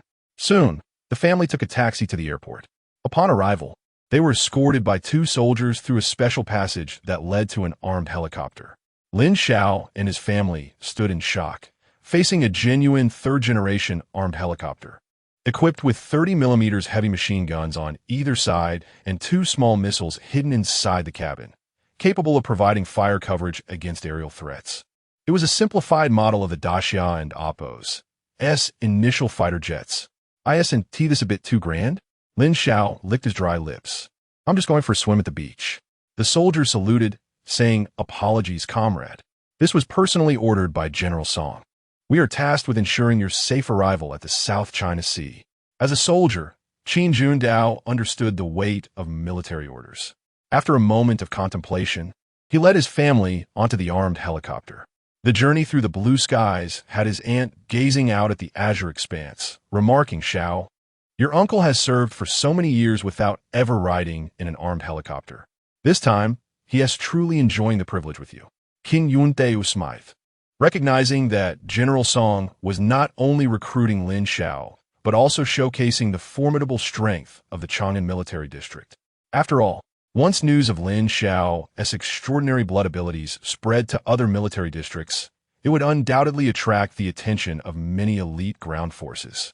General Song aimed to win Lin Xiao's favor first. "When did you awaken your ability, Xiao?" Qin Jundao inquired with curiosity. Lin Xiao glanced at the helicopter pilot and replied candidly, "The night before we departed, after fainting, I noticed that although I bled a lot, my body felt normal. After some experimentation, I confirmed that I had awakened the ability of infinite blood." "Ha ha ha. From now on, our Xiao can be considered an awakened one. I just wonder if this ability can cure your heart condition," his aunt said, her laughter fading into sadness. Lin Xiao smiled without responding, aware of the need for caution in public, except when engaging in reckless behavior. "Actually, the Chang'an military district is quite impressive," Qin Jundao decided to elaborate. "While it may not compare to the most formidable Eastern Sea military district, it ranks among the top 5 in the country. With a comprehensive array of hardcore capabilities and over 100 officer-level military personnel, a formidable force indeed. However, your uncle hopes for you to be happy every day in the future." As he concluded, Qin Jundao shifted his tone, patting Lin Xiao on the head. "Pursue whatever you desire. Your aunt and I will always support you." Lin Xiao grinned mischievously. "I'll remember that." In the southern region of Daxia, at the hot sea, golden sand stretched before him. The area had been cleared by the military and transformed back into a tourist destination, bustling with stunning women. And every 300 meters, a lifeguard was present to rescue drowning visitors. As Lin Xiao pulled out his modified military water gun, the attention of the surrounding beauties was instantly captured. Qin Jia, clad in bright yellow shorts, grinned like a fool while wielding his water gun. Meanwhile, Lin Xiao calmly moved behind a massive rock, retrieving a map of the ocean. From this starting point, swimming 213 kilometers would lead him into the Pacific Ocean, and then returning would total 416 kilometers. The swimming distance in a triathlon is 1.5 kilometers, making this equivalent to 300 triathlons. "All right, a rather reckless idea," he mused, contemplating the challenge of crossing the Pacific with sheer determination. However, the terrifying depths of the ocean held daunting prospects. Stowing the map, Lin Xiao stretched his limbs, took a deep breath, and slowly waded into the deep water, the surface gradually engulfing his thighs, chest, and chin. On the beach, the drowsy lifeguard sprang to attention, sprinting toward the water while shouting through a megaphone, "Hey, that's the deep water area. There's no safety net. Stop right there." Don't swim any further.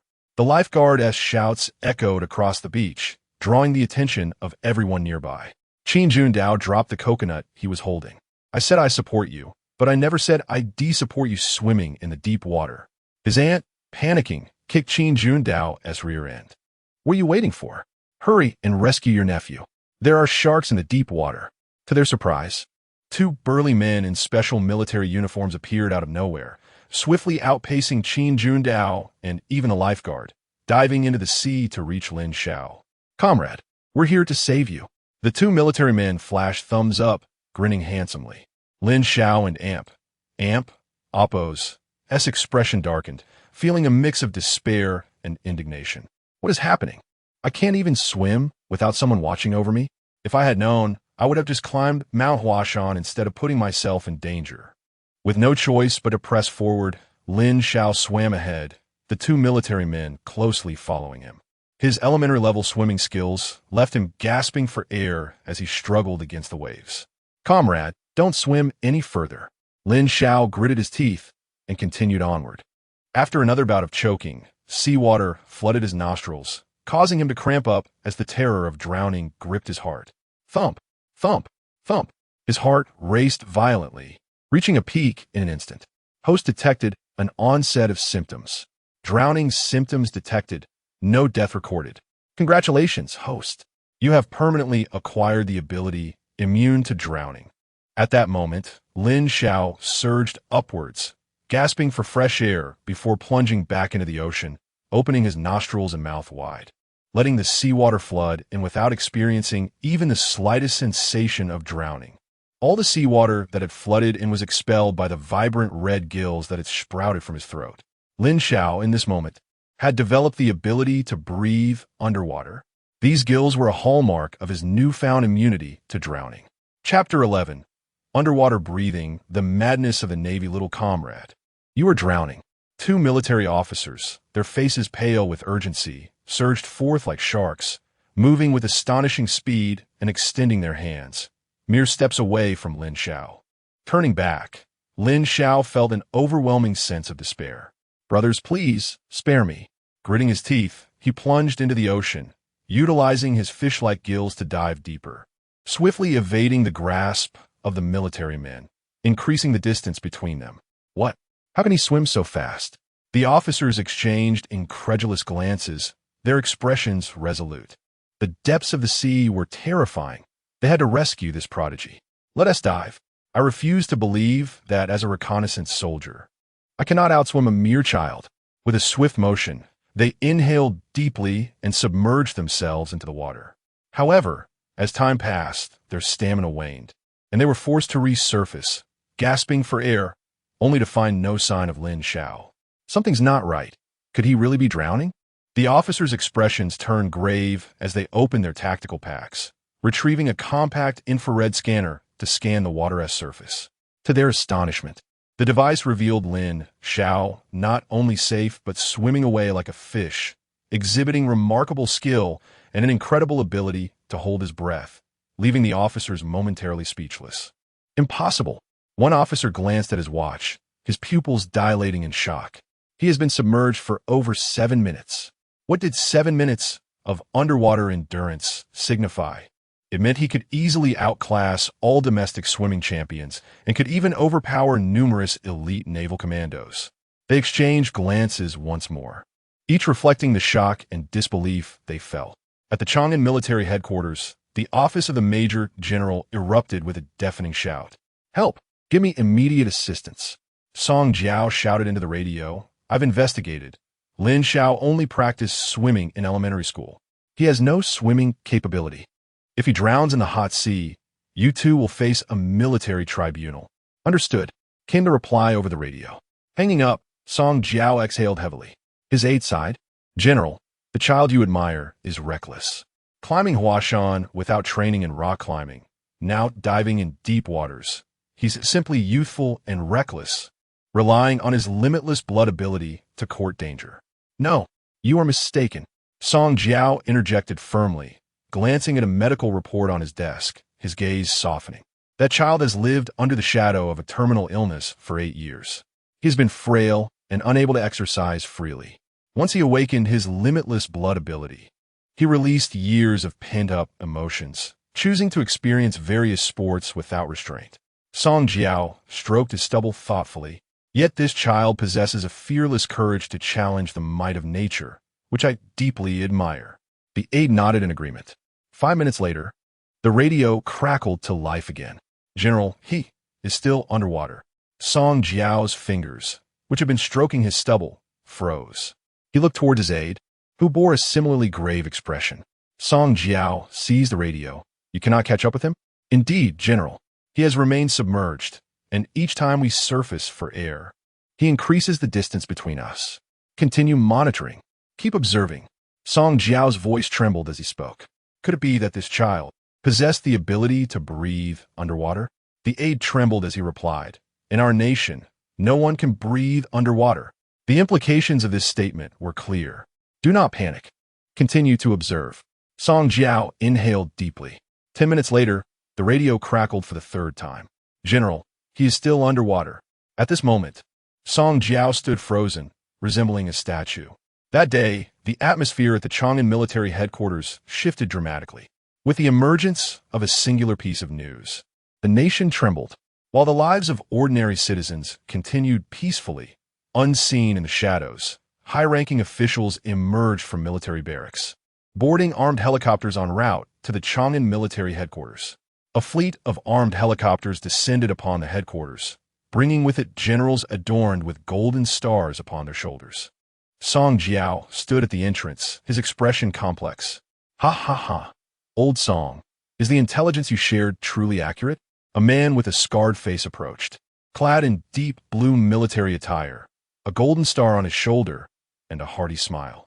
If the information is true, I would pay any price, just to have him join my Sea Shark Special Forces.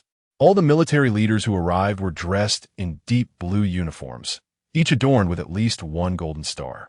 They were the fiercest naval commanders in the entire nation. It is true, Song Jiao replied with a bitter smile. Please, all of you come in my office. Inside the office, smoke swirled around them. A massive LCD screen displayed an endless expanse of azure sea. Beneath the surface, a figure darted forward like a fish. This footage had been captured by the two military officers. Watching the video, the naval commanders extinguished their cigarettes, their eyes alight with curiosity, excitement, and determination. I'll offer an armored tank battalion. The scarred man was the first to slam his hand on the table, licking his lips in excitement. I only asked that Old Song let him join my team. In response to the video released by Song Jiao, all the naval commanders perceived the child in the footage as belonging to him, and they quickly began proposing exchange terms, the stakes escalating dramatically within mere seconds. An armor battalion? What is that worth? I'll offer 2 anti-aircraft battalions. Huh. Old Yang, your anti-aircraft battalion has been sitting idle for years. The equipment must be outdated. How can you even consider that? Old Song, you know I regard you as a brother. If you let him go, I'll wash your underwear for a month. I'll wash them for 2 months. With this awakened individual, my naval special forces will dominate the nation. I promise to cover your drinking for the next decade. The noise in the office escalated, with nearly all the naval commanders puffing out their chests and glaring fiercely. The clamor overwhelmed Song Jiao, leaving his ears ringing. Finally, he slammed his hand down on the table, restoring silence to the room. Yet every gaze was fervently fixed upon him. Generals, you have all misunderstood. Song Jiao sighed deeply and addressed them gravely. This child is not mine. He is Lin Xiao, the heart disease patient who climbed Huashan barehanded and defeated the 3-headed Iron Eagle. In an instant, the office fell into a profound silence. All the commanders' eyes narrowed in disbelief. The scarred man lit a cigarette, squinting his eyes, casually pulling up the case on the 3-headed Iron Eagle. He possesses limitless blood abilities. As leaders of our great nation, you should all be aware. Song Jiao glanced at Lin Xiao on the screen, offering a resigned smile. Originally, he was destined to be a natural-born soldier, fated to attract the attention of all elite land forces. I, Song Jiao, also wish to incorporate him into the Chang'an military headquarters, but I desire even more for him to reach broader horizons. Our nation needs unparalleled genius far more than the Chang'an military headquarters does. He is shrouded in mystery with immeasurable potential. He may become an elite soldier of the land or the sea. Therefore, I have already contacted the other elite land forces, and they are on their way. If Lin Xiao desires to enlist in the military, then I shall respect his choice. I, Song Jiao, cannot allow such a remarkable talent to languish in obscurity during this splendid summer. I shall ensure that all the generals of the great Xiao witness this true paragon of martial prowess, adept both on land and sea. Chapter 12. The treasure we dream of. After all the naval commanders left the office with great enthusiasm, the aide emerged from the corner, gazing at Song Jiao with a complex expression. At this moment, Song Jiao stood before the desk, his head bowed, eyes bitterly fixated on Lin Xiao in the video. Where was the selfless demeanor from earlier? Sighing, the aide spoke, "General, since you hold this child in such high regard, why not quietly recruit him into our Chang'an military headquarters instead of letting him slip away? Those naval generals are likely circling him like wolves." Song Jiao forced a smile, shaking his head in resignation. No, if he were merely an endless source of blood, even if it meant offending my esteemed mentors, I would do everything in my power to keep him in Chang and Appos. But he possesses the ability to breathe underwater. This is unprecedented in our nation. The Navy needs him far more than we do. With a sense of melancholy, Song Jiao lit a cigarette, his gaze turning distant and sorrowful. I never imagined that in this era, when the ocean and Appos, as forbidden zones remain untouched, we in Huaxia could still give rise to such an awakened one. Truly, the heavens bless our great Xia, huh? General, you look quite handsome when you laugh. Do you believe I can make you do 2,000 push-ups right here? General, would you truly dare? What can I do if I don't dare? In the hot sea, a cruise ship sailed through the coastal waters, its deck crowded with the wealthy elite. Rotund tycoons and glamorous socialites mingled, exchanging toasts. Among them, a lady clad in a black evening gown dabbed her red lips with a tissue and casually tossed it into the ocean. "Madam, please maintain the marine environment." A nearby cruise attendant gently reminded her. The socialite, her face a mixture of embarrassment and anger, prepared to leave. But suddenly, another voice rang out. "Madam, please protect the ocean's hygiene." Her face flushed with indignation. She turned around only to see a half-naked youth resembling a fisherman emerging from the water. "What does it matter to you?" She sneered, wrinkling her nose in disdain. "What kind of fisherman are you?" "You reek." "Here you go," Lin Xiao said, tossing the tissue back onto the cruise deck with a grin. "Your cheap cosmetics smell quite delightful." This act provoked the surrounding wealthy patrons, who began to hurl more trash into the sea, some even shouting for Lin Xiao to come aboard and speak with them. Unperturbed, Lin Xiao smiled faintly, swimming closer to the ship and climbing up the side. "Get down. Who let this fisherman aboard?" A group of security guards surrounded him, convinced he was indeed a fisherman. But Lin Xiao effortlessly seized the nearest guard and tossed him into the ocean. "Since you enjoy throwing garbage, I shall partake as well." After his barehanded ascent of Mount Huashan, Lin Xiao's arms had gained remarkable strength, making it easy to handle these ordinary guards. One by one, they were sent plunging into the sea, their splashes echoing like death and amp. "Amp, Appos, Escall." The head of security shouted, raising a metal rod to strike Lin Xiao. In an instant, the rod bent upon impact, while Lin Xiao remained unscathed. Truly immune to head trauma, he murmured before tossing the head of security into the water as well. Feigning seriousness, he placed his hands on his hips and addressed the gathered dignitaries sternly. "Do you possess no decorum? Do you not understand that the ocean-esque calamities are growing stronger due to pollution? Whether you're a corporate tycoon or a socialite, you ought to dive into the sea and retrieve the trash." Lin Xiao sought to provoke them further. However, this privileged group had little combat prowess. "A fisherman dares to lecture us?" They exchanged glances, incredulous. A rotund man sneered, drawing a black pistol from his waist. "Kid, are you tired of living?"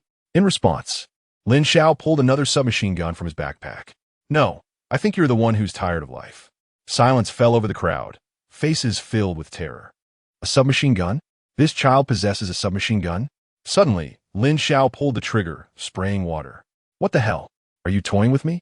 The fat man's eyes widened in shock as he aimed his gun at Lin Xiao, ready to fire. Don and Amp, Oppos, TB Hasty, look above. Lin Xiao squinted, gesturing toward the sky. Unbeknownst to them, the thunderous sound of helicopter rotors filled the air as armed helicopters materialized above the cruise ship. The military has arrived. The socialite's eyes sparkled with excitement, while the fat man was equally animated. In today's Xia, the military was revered above all. In the next moment, amidst the astonished gazes of all, numerous soldiers in navy blue uniforms descended onto the deck via ropes. Naval forces. So impressive. Although the reasons for their sudden arrival remained unclear, the fat man raised his hand, eager to greet them, hoping to gain some prestige. But the soldiers ignored him, approaching Lin Xiao with beaming smiles. Ah, no more fun, Lin Xiao shrugged, suddenly leaping into the ocean, diving deeper until he vanished without a trace. The naval soldiers stood frozen, their smiles faltering. Captain, what should we do now? What else can we do? Pursue him, the naval captain roared, turning towards the gathered dignitaries, his gaze finally landing on the black pistol in the fat man's hands. Nice gun, the naval captain grinned, snatching the weapon, though firearms were prohibited in the military. This one was hardly rare. So, you threatened that child with this? Excellent work. Bang. Without warning, he kicked the fat man, sending him crashing to the ground, his eyes rolling back as he foamed at the mouth. The others fell silent in shock. You dare to threaten him? You dream of possessing that precious gem, yet you wave a broken gun at him? With his calloused hand, the captain struck the fat man, leaving him battered. Continue the pursuit. We must retrieve him. With a fierce cry, the naval captain ordered all the soldiers to shed their shirts and plunge into the sea, their arms and legs thrashing wildly as they desperately sought to catch up with Lin Xiao. At this moment, across various social media platforms nationwide, the uproar surrounding Lin Xiao's barehanded conquest of Mount Huashan had just begun to die down. Suddenly, a photograph of a figure swimming across the ocean surged forth, captivating countless hearts. Who took this? A satellite image? Is this the latest real-time satellite map? This is Hot Sea? The Hot Sea, abundant with sharks? There's someone in the water. It appears he is swimming. He has no swimming gear, just his bare body crossing the waves. Wait, look, there's a whole group of Navy soldiers chasing after him. In the photo, Lin Xiao led the charge, cutting through the waves while behind him, a horde of shirtless sailors desperately pursued him. Yet, many of the soldiers were widening their eyes, faces flushed. The Navy, can't keep up. Goodness, someone is making the Navy look foolish in the water? Chapter 13. I want that child to return alive. On the azure expanse of the sea, a small boat sailed gracefully. A handsome young man stood aboard, exuding an air of carefree nonchalance. Big brother, if you send another rocket, I'll perform a one-handed press with an AK. He quipped, a cigarette dangling from his lips and a smartphone held high, laughter spilling forth. In a live stream, a rocket exploded in a brilliant display. All right, just watch. The young man discarded his cigarette, raised an AK-47 with his left hand, and flashed a charming smile. Let everyone see how the top bounty hunter of Hot Sea captures his prey. In the distance, a shark fin sliced through the water. The young man aimed his weapon, shooting with precision. A resounding bang echoed as crimson blood mingled with the waves, and a massive white shark rolled over, belly up. Instantly, the live stream erupted with gasps of admiration. In Today and Amp, Oppo's streaming industry, the most coveted role has shifted to that of bounty hunters, who roam the thin line between life and death, specializing in the extermination of malevolent creatures. Indeed, Huang Quan, the foremost bounty hunter of Hot Sea, is formidable. I hear his bullets are specially processed, laced with deadly mercury and potent toxins, achieving the might of Captain. In Huang Quan's live stream, comments flooded in as he grinned widely and leapt toward the white shark, plunging into the depths. The white shark, classified as a sergeant-tier demon, fetched a bounty of $2,000. Huang Quan estimated he had earned hundreds of thousands over the past few months. Nonsense, it's at least $1 million. Last time he streamed from home, his place was piled high with shark fins. At least hundreds. Was this the power of the top bounty hunter of Hot Sea? Just as Huang Quan's live stream buzzed with excitement, a dark shadow zipped through the water. Oh no, Look in the sea. There's a demon. A swift figure in a diving state. It was unmistakably a malevolent being. It's over for Huang Quan. Impossible. He is incredibly skilled. Can any bounty hunter truly defeat a demon in the sea? The live stream descended into chaos. At that moment, Huang Quan, too, was on high alert. Drawing a dagger from his waist, he floated atop the water, his eyes sharp as blades, fixated on the surface. Is it a demon? In this instant, even the seasoned Huang Quan felt a chill run down his spine. No matter how strong humanity may become, conquering demons in the ocean is a rule set by nature. No, I must return alive. Huang Quan clenched his teeth, his gaze fierce. My sister is still waiting for me in the hospital. However, just as Huang Quan steeled himself for a desperate fight, the shadow swiftly broke the surface of the water. Before the eyes of hundreds of thousands in Huang Quan's live stream, Lin Xiao emerged from the blood-misted sea, smiling and waving at Huang Quan. Hello, unfamiliar friend on the ocean. Huang Quan's expression froze. Is this a person? This fellow is human. Hey, Huang Quan sighed in relief, a wave of gratitude washing over him. As long as the encounter in the sea wasn't with a demon, he felt fortunate. Lin Xiao grinned and casually pushed the corpse of the white shark toward Huang Quan. Goodbye, doing good deeds anonymously. Lin Xiao turned and swam away, splashes of water cascading behind him. Watching Lin Xiao, who resembled a merman, Huang Quan couldn't help but admire. What incredible freediving skills. Wait, freediving? He didn't seem to have any oxygen gear. Huang Quan scanned his surroundings, realizing there were no boats in sight. His eyes widened in disbelief. Could it be that this fellow has no logistical support? On the tranquil sea, Huang Quan was engulfed in astonishment. Suddenly, a group of bare-chested Navy personnel rushed by. The Navy. Huang Quan felt even more bewildered. Where did the Navy come from? At that moment, the live stream erupted into uproar. What? That person dares to swim in hot sea without any logistical support? Did you all notice he seems to be heading toward the Pacific? Could those Navy personnel be pursuing him? Is there a criminal on the loose?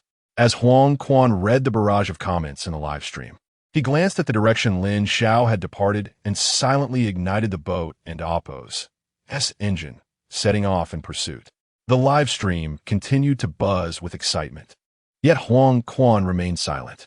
He eyed the still-warm corpse of the white shark in the boat as cabin and murmured, how could such a gentle boy possibly be a criminal? Even if he were, let us consider it a favor returned. At this moment, naval bases blazed with lights, where all naval commanders gathered in the war room, their eyes fixed on the screen displaying Lin Xiao, who was boldly traversing hot sea. Bang! A scarred-faced man slammed his fist on the table, exasperation radiating from him. Can someone tell me what he intends to do? A high school dropout. What audacity does he have to swim around in hot sea? This is unacceptable. Such a prodigy. If he perishes in hot sea, I'll feel utterly humiliated. Breathless, the scarred man picked up the phone. Hello, is this the Hot Sea Coastal Defense? Mobilize all your patrol ships. Deploy to hot sea. What is the mission? The mission is to keep an eye on this reckless child. No demons are to approach him. He must be brought back alive. This is my command. Chun Fo. Chun Fo, Vice Admiral of the Navy. At this moment, a chorus of roars echoed from other naval bases. Deploy the Night Hawk helicopters. Bring him back alive. I want him. I want that child. What? Can't catch up? Huh. He has already crossed 30 kilometers. Truly a born naval warrior. Relay my orders. Prepare the aircraft for hot sea. I want to meet him in person. On the sandy shores of hot sea, urgent alarms blared. Attention, dear visitors. Please evacuate Hot Sea Beach immediately. The Coastal Defense has an emergency mission. Repeat, please evacuate immediately. Ant and Qin Jia followed the chaotic crowd away from the beach, standing by the protective railing of the embankment. They observed patrol ships of a steel blue hue departing from the nearby coastal defense port. A wave of speculation erupted among the onlookers. Everyone curiously watched the patrol boats rushing into the vast sea. Could this commotion be caused by Xiao Xiao, cousin? Ant and Qin Jia exchanged glances, both wearing complex expressions. Xiao Jia, you and your cousin share such a close bond. Did you know his swimming skills were this remarkable? Ant stammered. Qin Jia shook his head. Cousin seems like a different person now, but it's all right, as long as he can live without regrets in his final moments. I'll handle the mess he leaves behind after I graduate from university. Aunt chuckled softly. What a naive child. Your cousin has certainly stirred up the patrol boats. It seems the originally planned vacation is veering further off course. Chapter 14. The Forbidden Domain of the Hot Sea Islands in the depths of the Hot Sea. Leaden clouds loomed and lightning flickered. A Nighthawk helicopter sliced through the vast sky. Oh no, this is troublesome. Lin Xiao murmured to himself while submerged in the shimmering waters, gazing upward. I merely wished for a quiet dive.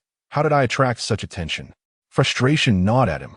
With a splash, he broke the surface, instantly caught in the spotlight of the helicopter. Behind him lay the Navy. Above hovered the Nighthawk, and not far away, the thrum of a cruiser echoed ominously. He was encircled, with no retreat in sight. Bro, a robust voice called out. Waves surged as Huang Quan piloted a speedboat towards him, positioning himself defiantly against the frenzied Navy, exuding an aura of unyielding strength. Go ahead, I'll cover you. Huang Quan turned back, his long hair flowing, thumping his chest and giving a thumbs up. Consider it a thank you for helping me catch that whitefin shark. Lin Xiao paused, a faint smile crossing his lips before he turned and plunged into the ocean. With assistance at hand, why not seize the moment? On board the Nighthawk, two soldiers seized their radios, calling General Chun Fo. The target has submerged again. We have lost the tracking route. As he watched the helicopter and the approaching Navy soldiers, Huang Quan swallowed hard, gripping his dagger tightly, cold sweat beading on his forehead. What grave crime had this man committed to warrant such a response? Stand clear, the Navy captain bellowed, his face flushed with fury. Several patrol vessels followed closely behind like looming mountains. The pressure escalated to an unbearable extent. Damn it, do we really have to confront the Navy head-on? No way, that would be suicidal. Huang Quan bit down hard, crouching to retrieve a crude grenade, pulling the pin and tossing it into the boat's engine before leaping into the sea.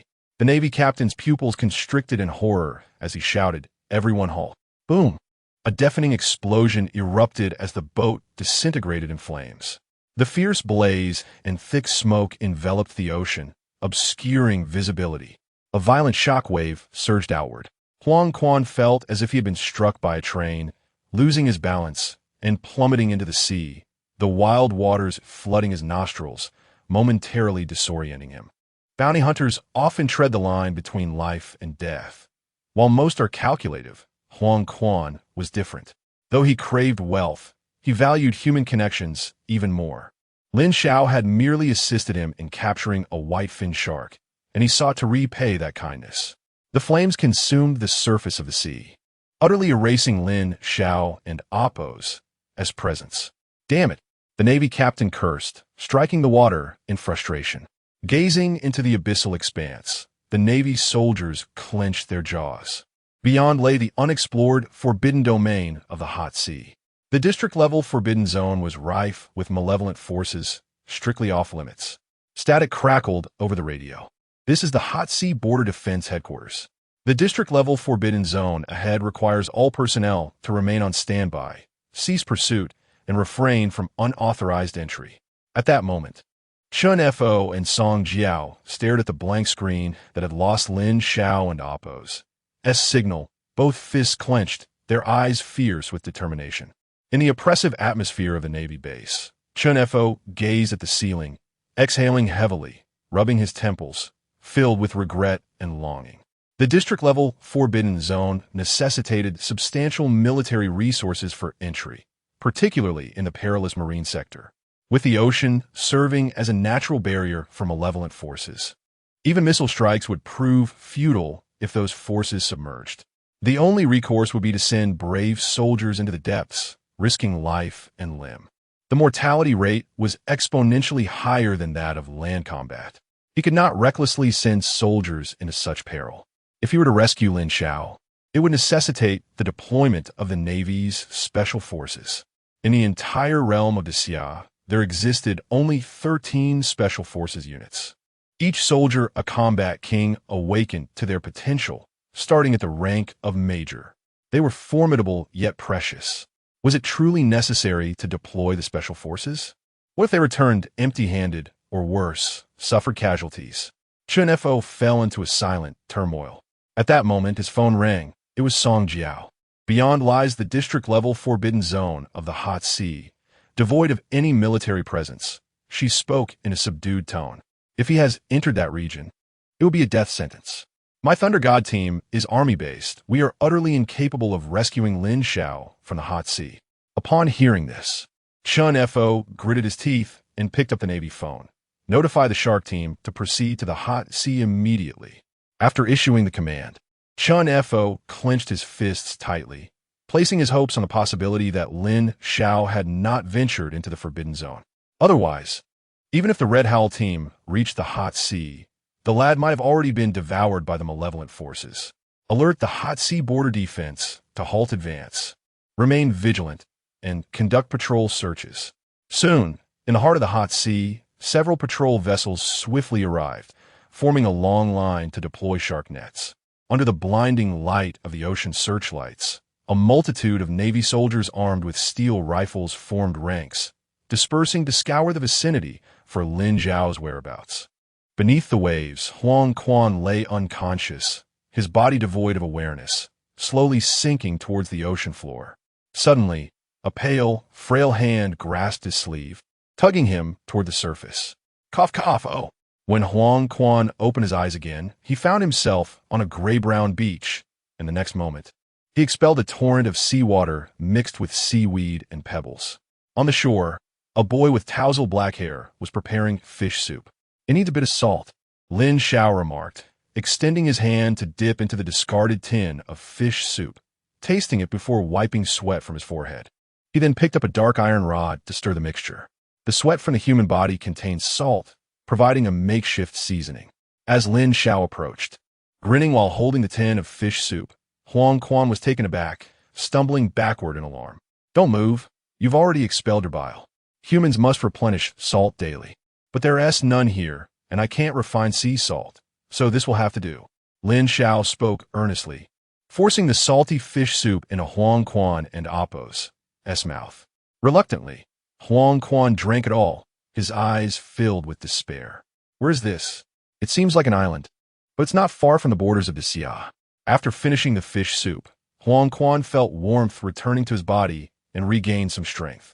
He looked curiously at Lin Xiao basking in the sun, asking, "Kid, I never expected you to look so young, yet have committed such a serious crime that summoned patrol vessels and helicopters." Lin Xiao shrugged, neither confirming nor denying, indeed. I didn't expect it either. But truly, thank you for risking your life to help me. You should rest. I and Appo's. I'll be right back. With that, Lin Xiao picked up a sharp, flat stone from the beach, binding it to a wooden stick with fiber, and ventured into the coastal woods to chop wood. Lin Xiao returned, carrying logs, and fashioned a makeshift sail with the fibers, placing it on the beach while beckoning to Huang Quan. Your speedboat is destroyed. I made you a wooden boat. It's not far to the beach of the Hot Sea. We should be able to row back. Looking at the leaky wooden vessel before him, Huang Quan's expression darkened as he immediately declined. No thanks. I'll find my own way. Huang Quan rummaged through his waterlogged bag, retrieving a map. After studying it for a moment, his expression grew increasingly grave. We and Appo's, perilously close to the territory of the Megalodon. Megalodon? The name sounds intimidating. That is a district-level malevolent force. Huang Quan gritted his teeth, declaring that their territory was a school-level forbidden zone, a perilous domain that could claim lives. Where's my gun? Where's my gun? Lin Xiao produced an AK, smeared with fish soup, and handed it to Huang Quan. Here it is. I used this to stir the soup when I had no ladle. For a moment, the beach fell into an eerie silence. Huang Quan's temple twitched slightly. Lin Xiao blinked, asking, a school-level forbidden zone? A place that could take lives? Are you speaking the truth? Chapter 15. Hello, Shabi. The sun shone brightly on this beautiful day. By the beach, Huang Quan stood before a massive 15-meter wooden ship, a handmade axe in hand, beaming with delight. What do you think? Compared to your rickety vessel, mine seems rather impressive, doesn't it? Lin Xiao circled the ship, resting his chin on his hand, marveling at its construction. Indeed, Huang Quan displayed remarkable talent. The design was astutely crafted, utilizing the most buoyant and moisture-resistant timber available.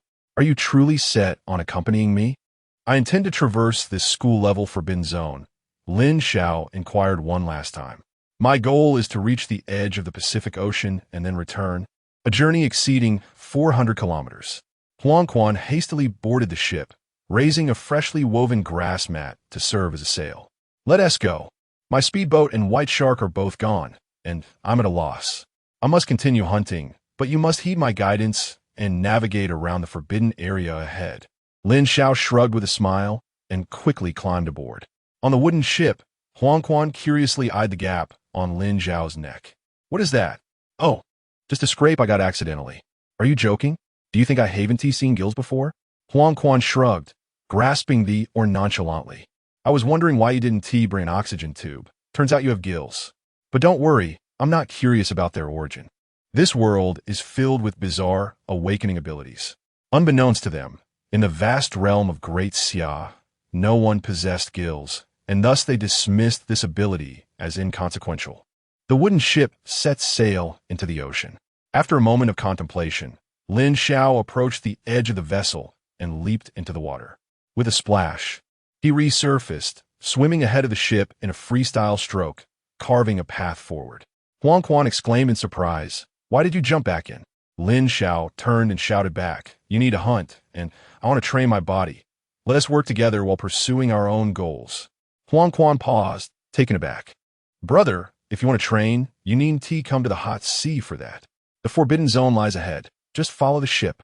Ahead, dark clouds loomed over the sea, casting ominous shadows that evoked a palpable sense of impending doom. Huang Quan raised the oar and strained to navigate around the treacherous waters ahead. Meanwhile, Lin Xiao extended his hand, signaling an okay gesture.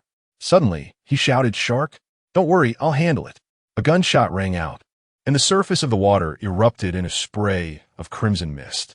Lin Xiao burst from the waves, dragging a lifeless white shark, and tossed it onto the ship, giving Huang Quan a thumbs up. "Impressive. We want to be short on food now." "Indeed," Huang Quan grinned proudly. "My bullets are unmatched in the hot sea. No bounty hunter can replicate them. Each shot is a guaranteed kill for a white shark."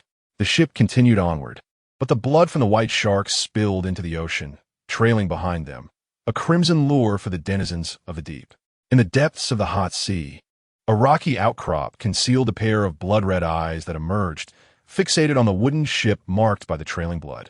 In an instant, a colossal shark, rivaling the size of a cruise ship, glided forth from the rocks, its rugged spine adorned with sharp, curved spines, and a gaping maw lined with monstrous teeth the size of tires.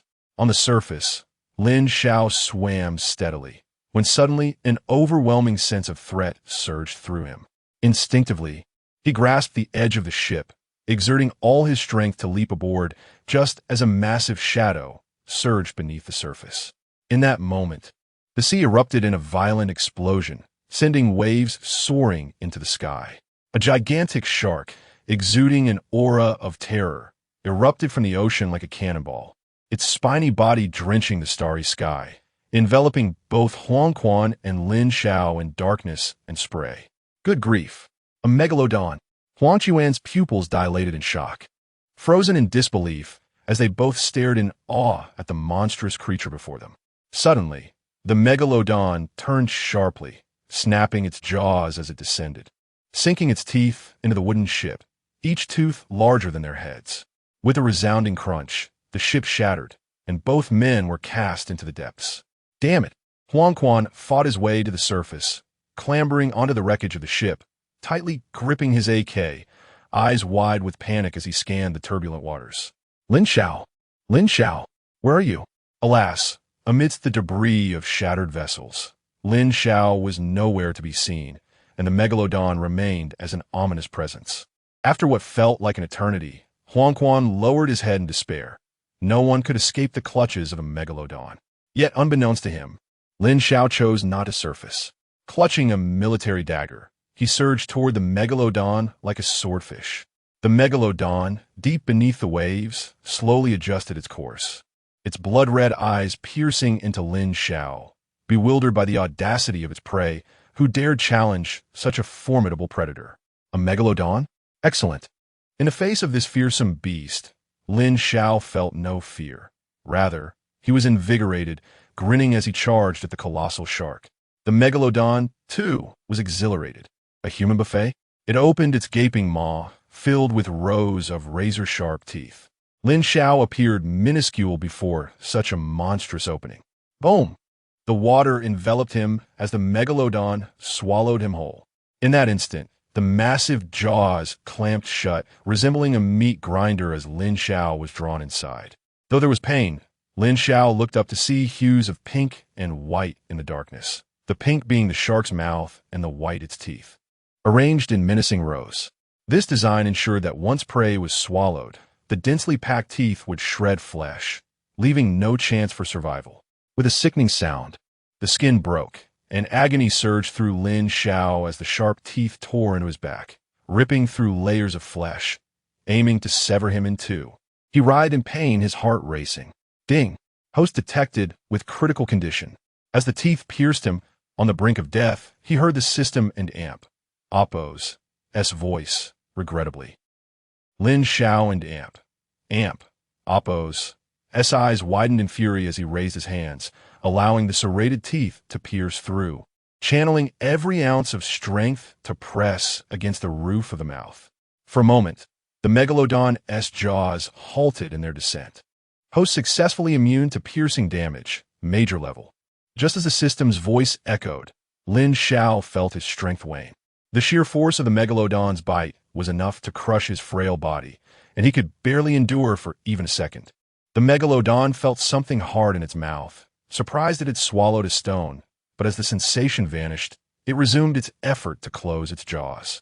This time, however, the sensation of a foreign object transformed into an overwhelming resistance, akin to biting into a piece of chewing gum, impossible to sever.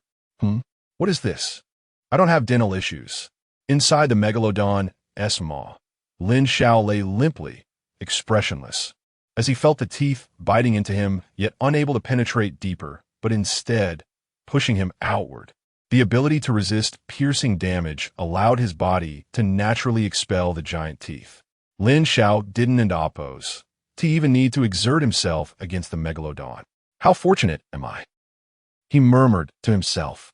Yet, in the next moment, as the megalodon's belly erupted with suction, Lin Xiao was drawn into its cavernous depths, overwhelmed by the scent of gastric acid. In the depths of the ocean, the megalodon, after forcefully consuming Lin Xiao, finally exhaled a sigh of relief, having found the texture akin to rubber most unsatisfactory. Henceforth, it would likely refrain from pursuing such human prey. Swaying gently, the megalodon prepared to meander about. However, in the next moment, an excruciating pain erupted within its abdomen. It howled in agony, thrashing about wildly, yet the torment only intensified. Ultimately, a military dagger pierced through the megalodon's belly, slashing violently in every direction. With a torrent of blood and internal organs gushing forth, a blood-soaked figure of a youth emerged, revealing a gleaming set of white teeth. Hello there, Sharky. Chapter 16. The bloodied boy conquers the forbidden domain. Is this truly what you call a great white shark? In the depths of the ocean, a blood mist surged forth. Lin Xiao struck the great white shark across the face with a resounding slap. The shark, now utterly enraged, sought to crush the insignificant creature before it. Yet this insignificant creature seemed impervious, akin to rubber, refusing to be shattered. Coupled with the gaping wound in its abdomen, blood flowed profusely, further inflaming the shark's fury to a boiling point. With a sharp slashing sound, Lin Xiao thrust his knife towards the sharkened Oppo's body. However, the military dagger proved utterly ineffective, leaving only a faint white mark upon the rough, resilient surface of the shark. This dagger, a gift from General Song, was said to possess the sharpness of a major and Oppo's weapon, yet it failed to breach the defenses of this shark. What a worthless item, Lin Xiao scoffed. It seemed he would have to dismantle the shark from within. Seeing this audacious human creature, the great white shark and Oppo's anger boiled over, its brain ablaze with rage. A state akin to losing all reason. It opened its massive jaws once more, intending to swallow the insignificant being whole. Yet within a minute, Lin Xiao burst forth from its belly, impervious to being bitten or devoured. If the shark understood human culture, it might recognize the essence of a rogue bully. Unable to defeat Lin Xiao, the shark turned to flee. Who would believe that a mighty, major-ranked monster like the great white shark, in the most potent of its deep-sea environment, would be compelled to escape from a mere human youth armed only with a dagger? Wanna run? In this world of chaos, debts must be repaid eventually. Lin Xiao smiled innocently and pursued the great white shark. Alarmed, the shark turned its head, realizing the gravity of the situation. It emitted a series of shrieks, calling upon its brethren. Soon, a multitude of great white sharks emerged from the depths, encircling Lin Xiao like colossal ocean liners. The grotesque sight of their bloodied abdomens, still oozing crimson, seemed to lament their plight. In an instant, all the sharks widened their eyes and, in a furious rush, lunged at Lin Xiao with gaping maws. So, when unable to win, you call for reinforcements? Lin Xiao shrugged, adopting a nonchalant demeanor. Either shatter me or consume me. Otherwise, I eagerly await to witness how you intend to kill me. The major-ranked great white sharks, empowered by the oceanic environment, possessed formidable defenses, agile speed, and terrifying jaws capable of severing a cruise ship. Yet, they were utterly incapable of overcoming Lin Xiao. Consume me? That equates to swallowing razor blades.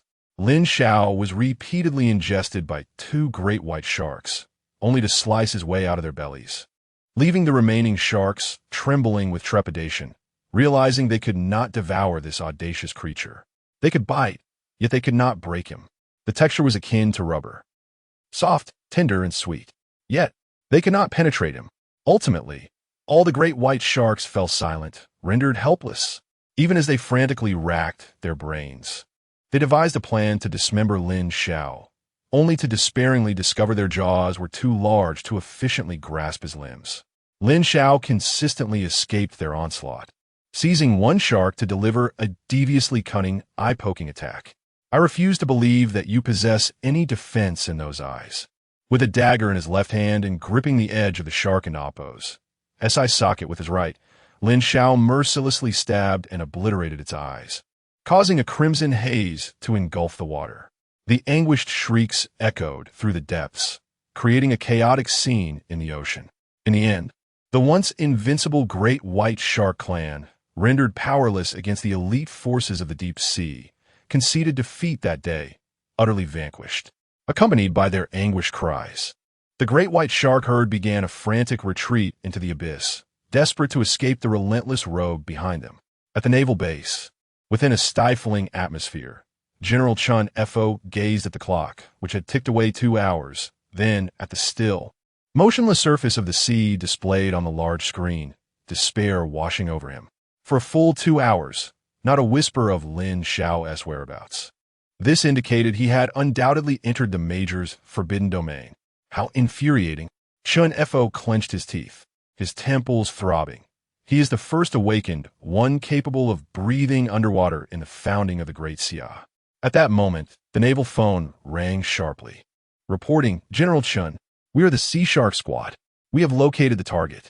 However, Chun Fo and Oppo's head snapped up, his pupils constricting.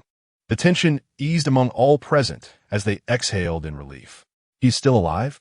Chun Fo's voice trembled with excitement. Yes, General, the target has appeared, but... On the radio, a sound akin to swallowing saliva echoed. Chun Fo, displeased, interjected, speak clearly and concisely. What are you stammering for? General, the situation is astonishing. The images from the scene have been sent to your command center. With a ping, new images arrived. Chun Fo opened the file, and in the next moment, he fell into stunned silence, his trembling pupils reflecting a scene that was nothing short of horrifying. The image captured from a helicopter and Oppo's aerial view showcased Lin Xiao seated upon the remnants of a wooden vessel, his body marred with bite marks. Yet, bound to his side were thick, sturdy vines. Dozens of these vines extended into the water, their ends tethered to the floating bodies of major-ranked great white sharks. Belly up on the surface. Silence. The naval base was enveloped in a suffocating quietude. After a long pause, Chun Fo exhaled slowly. He turned to his aides and declared, "Seal this image. It must not be leaked outside of the military. Anyone who dares to share it will answer to me in a military tribunal." The aide shuddered. "Understood. Prepare a helicopter for me. I will personally venture to the hot sea to find him. No matter the cost, I, Chun Fo, will ensure he joins my special operations team." With determined strides, Chun Fo exited, his rugged face, scarred yet resolute, glimmering with fervor. This child, I, Chun Fo, will have him. 10 minutes earlier, Huang Quan, despondent, paddled his way through the remnants of the wooden vessel, preparing to return to the shores of the hot sea. Suddenly, a spirited shout broke through the somber silence from across the water. "Hey!" Lin Xiao, bloodied and floating upon the surface, waved to Huang Quan, surrounded by the belly-up great white sharks. "Dear brother, you seem so sorrowful. Is it because you're worried for my safety? Here, I brought shark meat to share with you. Don't be sad." The spirited call trailed off. Huang Quan, trembling, looked up to witness the scene. In the next moment, he stood there dumbfounded. This guy is truly deranged, isn't he? On the remnants of the wooden vessel, Lin Xiao grasped the dagger, casually slicing a piece of fresh flesh from a nearby great white shark corpse, savoring it with delight. Fresh, succulent great white shark sashimi," Lin Xiao exclaimed in sheer enjoyment. Huang Quan, with a complex expression, gazed at the scene, swallowing hard. "Lin Xiao, is everything you said true? The great white sharks were slaughtered cleanly in the deep sea by formidable swordfish demons, and the wounds on them were inflicted by the swordfish?" Lin Xiao nodded, cutting another piece of shark meat, relishing every bite. "Yes, that swordfish is incredibly powerful. Its mouth is like a dagger, you know." "Lin Xiao, do you think I'm also a great white shark?" "Wang Quan inkirat. You're not being delusional, are you?" "Ha ha ha, all right. I shone and damp. Oppose. To inquire further. This remains your secret. Yet it must be said, you have utterly vanquished the entire school-level forbidden zone and eradicated every last one of the Megalodon. Such prowess is undoubtedly worthy of national renown. If you claim not to be a school-level awakened one, I would vehemently refuse to believe it. I truly am not a school-level awakened one," Lin Xiao declared earnestly, setting down the shark meat. However, as he spoke, his gaze wandered to the heavens. "In fact, I am merely a frail, terminally ill patient." In the sky, a cerulean helicopter closely pursued them. Inside the helicopter, a cadre of special forces clad in cerulean alloy battle armor exchanged glances. "Who has good hearing? What did he just say?" one queried. "He mentioned that although he has slain over a dozen Megalodon and flattened the school-level forbidden zone, he is, nonetheless, a frail, terminally ill patient." Chapter 17. You shall share my rank. At the seaside of Rihai, aboard a patrol ship, Admiral Chun Fo stood tall on the deck, his naval uniform accentuating his dignified posture, gazing into the depths of the ocean with a profound and expectant expression. He had just arrived from the East Sea Military Headquarters, summoning the Sea Shark team to bring back Lin Xiao, all to demonstrate his earnest intention, an invitation for Lin Xiao to join the East Sea Military Department. The revelation was astonishing. Not only was Lin Xiao the first awakened individual to breathe underwater in the Great Xia dynasty, but he also bravely battled the fearsome giant sharks with a terminal illness at a tender age, fearlessly traversing the treacherous waters of Rihai. Such feats were almost beyond belief. With ample investment in resources to nurture him, he could undoubtedly become a legendary naval warrior. Despite Chun Fo's stern demeanor, his heart brimmed with joy at the prospect. As a newly appointed admiral, he was not only youthful, but also passionate about cultivating warriors, often venturing to the front lines to scout for promising recruits amidst the chaos of battle. The sea was eerily calm. Chun Fo glanced at his watch, surmising that the Sea Shark team should have returned with the boy by now. However, deep within Rihai, the Sea Shark team faced numerous obstacles. "Please, just come back with me. A tremendous surprise awaits you," implored the Sea Shark captain, a man of considerable rank, holding an invitation etched with a great Xiao flag. Yet he was ignored by Lin Xiao, who swam on resolutely. Frustration consumed the captain. What on earth do you intend to do? You've already swum over 100 kilometers. If you're tired, rest in the sea. Do you truly have a terminal heart condition? With your constitution, how can you claim to be frail? Lin Xiao, unwavering in his pursuit, responded earnestly, I'm not lying. Because I have a terminal illness. I must work hard to strengthen my body. At this, the Sea Shark team rolled their eyes in exasperation. Inspirational as it may be, with such a physique, how could he be considered a patient? Huang Quan, observing nearby, was left speechless, astonished by Lin Xiao and Appo's prowess. My goodness, who is this guy? Huang Quan licked his dry lips, eyes wide with disbelief, watching as the renowned Sea Shark team personally extended an invitation. This invitation, a coveted accolade from the Special Forces, was something even the greatest warriors might not acquire. It was tempting indeed. I had even considered attending university before. This invitation overshadowed all martial arts academies. Even more enticing, but I have a heart condition. Surely the military wouldn't recruit someone like me. Exceptions can be made. For you, we will make an exception. Thus, under the relentless persuasion of the Sea Shark captain, Lin Xiao finally approached the edge of Rihai. Before him lay the vast Pacific, shrouded in mystery and peril. After a moment of contemplation, Lin Xiao suddenly reversed direction and began his return. Chun Fo watched in disbelief as Lin Xiao ignored him, brushing past the patrol ship. His outstretched hand and the smile on his face froze in midair, unable to process the moment. After a long pause, he took a deep breath, reassuring himself, it's all right. Geniuses often possess peculiar temperaments. I'm accommodating. I will not be anger-bang. Chun Fo suddenly slammed his hand against the railing. But I just can't fathom it. What could possibly be going through his mind? Here I am, a naval admiral, personally welcoming him. And he doesn't even spare me a glance. In truth, Lin Xiao had indeed seen Chun Fo. Even if he hadn't, Huang Quan would have alerted him.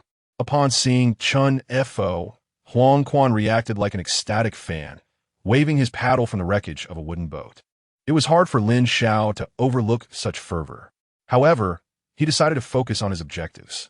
Casting a glance back at the receding figure of Chun Fo, Lin Xiao continued swimming towards the sandy shores of Rihai. Upon reaching the beach, onlookers were taken aback by the sight of a slender youth dragging a visually striking haul of several giant sharks ashore. I have accomplished my goal. Exhausted, Lin Xiao discarded the fishing net and smiled at Huang Quan. You can sell these sharks. They're of no use to me. I refuse. Huang Quan countered decisively. You caught them. They are yours. Take them. Your boat was destroyed because of me, yet Huang Quan simply walked away, his tall, athletic figure with arms crossed behind his head, casually waving goodbye. Lin Xiao, knowing you is enough for me. I have a feeling I will see you on television in the future. Huang Quan departed without taking anything. The coastal guards of Rihai soon surrounded Lin Xiao. With a complex expression, he watched Huang Quan leave, sighed, and turned away, leaving the shark carcasses behind, confident that the coastal guards would gladly accept them. At the Rihai Crown Plaza Hotel, in a standard family suite, Lin Xiao was enjoying a bath when a knock echoed at the door. Chun Fo stood at the entrance, exuding authority and seriousness, particularly accentuated by the 2 gold stars on his uniform, leaving Lin Xiao and Appo's family momentarily stunned and speechless. Please, come in, Qin Jun stammered, a junior lieutenant in the army from the Chang'an military department. Chun Fo stepped into the living room, directly addressing the matter at hand. If you are willing to let your nephew Lin Xiao join the East Sea military department, I can guarantee a promotion for you within a year, elevating you 3 ranks to major. Additionally, for Qin Jia, I can ensure his admission to the Imperial Capital Martial Arts University, providing him with the best educational resources. Moreover, he presented a gift with eager anticipation. This is a priceless Tianshan snow lotus, the most precious herbal remedy for rejuvenation. 1 box restores youth, 2 boxes grant unparalleled beauty, and 3 boxes can cause a nation's downfall. The room fell into an eerie silence as Lin Xiao and Appo's family stood frozen, processing the overwhelming offer. Just then, the bathroom door swung open, and Lin Xiao, fully dressed, greeted Chen Fo with a gentle smile. "Hello, Admiral. I must clarify that I am not while bathing." Lin Xiao had contemplated his situation. Rather than hastily choosing a military branch, his primary focus should be on strengthening his body. After all, his heart was the foundation of his life. With an unstable foundation, life could be extinguished at any moment. Once he stabilized his condition, he could consider joining the military later. Thus, he intended to decline Chen Fo's offer. Yet before he could finish his thought, a flurry of hurried footsteps interrupted. Boom! The hotel room door burst open, and a procession of naval officers adorned with gold stars streamed in. I knew it. Chen Fo is surely trying to recruit him secretly. I'm glad I discovered it in time. Is this the terminally ill youth who traversed Rihai, slaying giant sharks without any awakened combat power? Young man, do you wish to join the Navy and become renowned? I am Admiral Yang of the Yellow Sea Military Department. Join me, and I promise you will be promoted to officer within 3 years and brigadier general within 5. Old Yang, are you poaching? I am Admiral of the Black Sea Military Department. Lin Xiao, come with me, and I will directly appoint you as a lieutenant. Then take you to the Imperial Capital University as an instructor, amassing achievements to elevate you to officer in a year, brigadier general in 3 years. Almost every naval officer had arrived. Chen Fo, now exasperated, exclaimed, "How can you all say this? Lin Xiao has proven he can traverse the school-level restricted area, indicating he possesses at least the combat power of a major. A mere 18-year-old major-level awakened individual is a rarity across the nation. How dare you belittle him with minor ranks?" Frustrated, Chen Fo turned to Lin Xiao, extending a finger. "Come with me, and you shall be promoted to major on the same day, fighting on the ocean to protect our homeland, achieving fame, and in a few years, you shall share my rank, ranked as a general of the Great Xia." Chapter 18. She is destined to perish in winter. The family suite was relatively spacious. Yet the presence of over a dozen naval commanders, adorned in military uniforms and bearing golden stars, rendered the space somewhat congested. At least Lin Xiao's aunt and her family felt a sense of suffocation. Confronted by these naval officers, Lin Xiao took a deep breath and abruptly interrupted the cacophony of disputes. "Honorable generals," he began earnestly, "I am truly honored by your attention, yet I am uncertain whether I shall survive until tomorrow due to heart failure.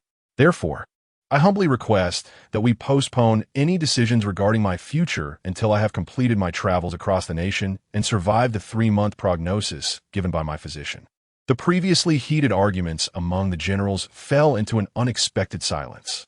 Indeed, the youth before them was a prodigy, yet he was also a terminally ill patient. They had perused Lin Xiao and Appo's medical records, and the stark prognosis, 3 months to live, unsettled them, compelling a return to tranquility. Upon departure, the room was filled with an array of medications, predominantly the most precious and advanced cardiac drugs available domestically. Chen Fo, before leaving, handed Lin Xiao a cerulean military order, stating, "As long as you possess this order, you shall incur no expenses at any major hospital within the Eastern Sea Theater, and you may summon any attending physician at will. The hospital will be your home, and the doctors your guardians."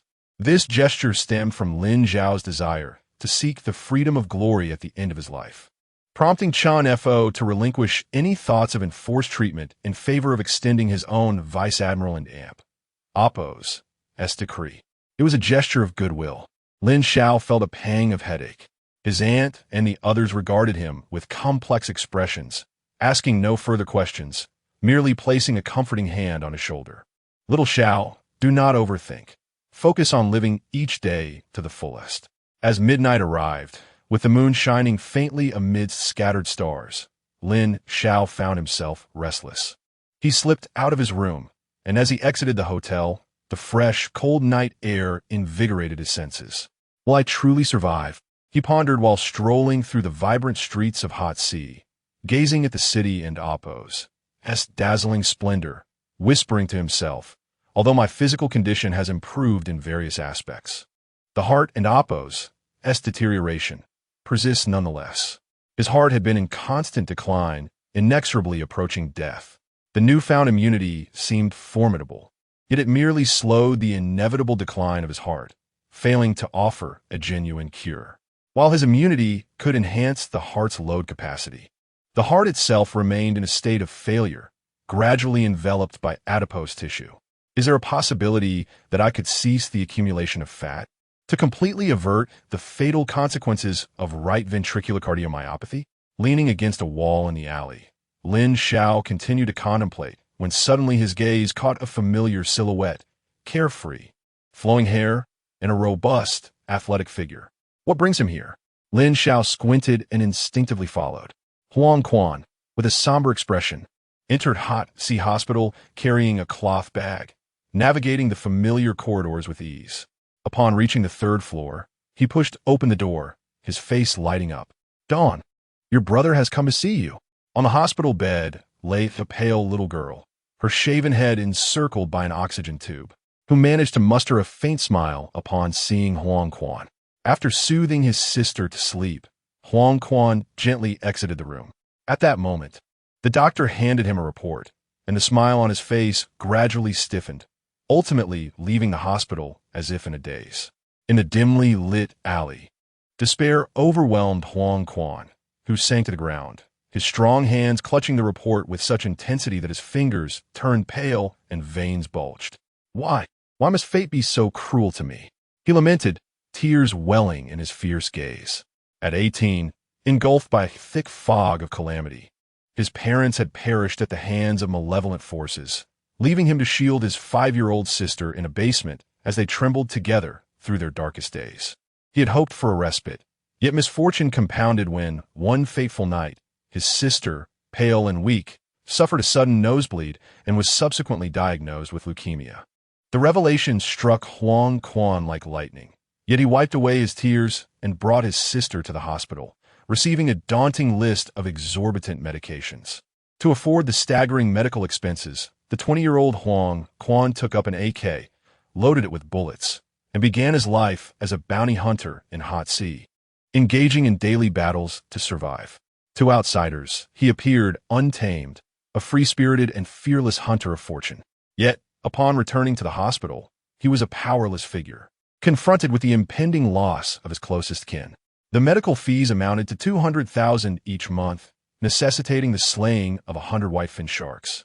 Yet, he bore no grievances, as long as he could prolong his sister and Oppo's life, even for just a few more years. He would endure any hardship, willing to suffer grievous wounds and bleed profusely.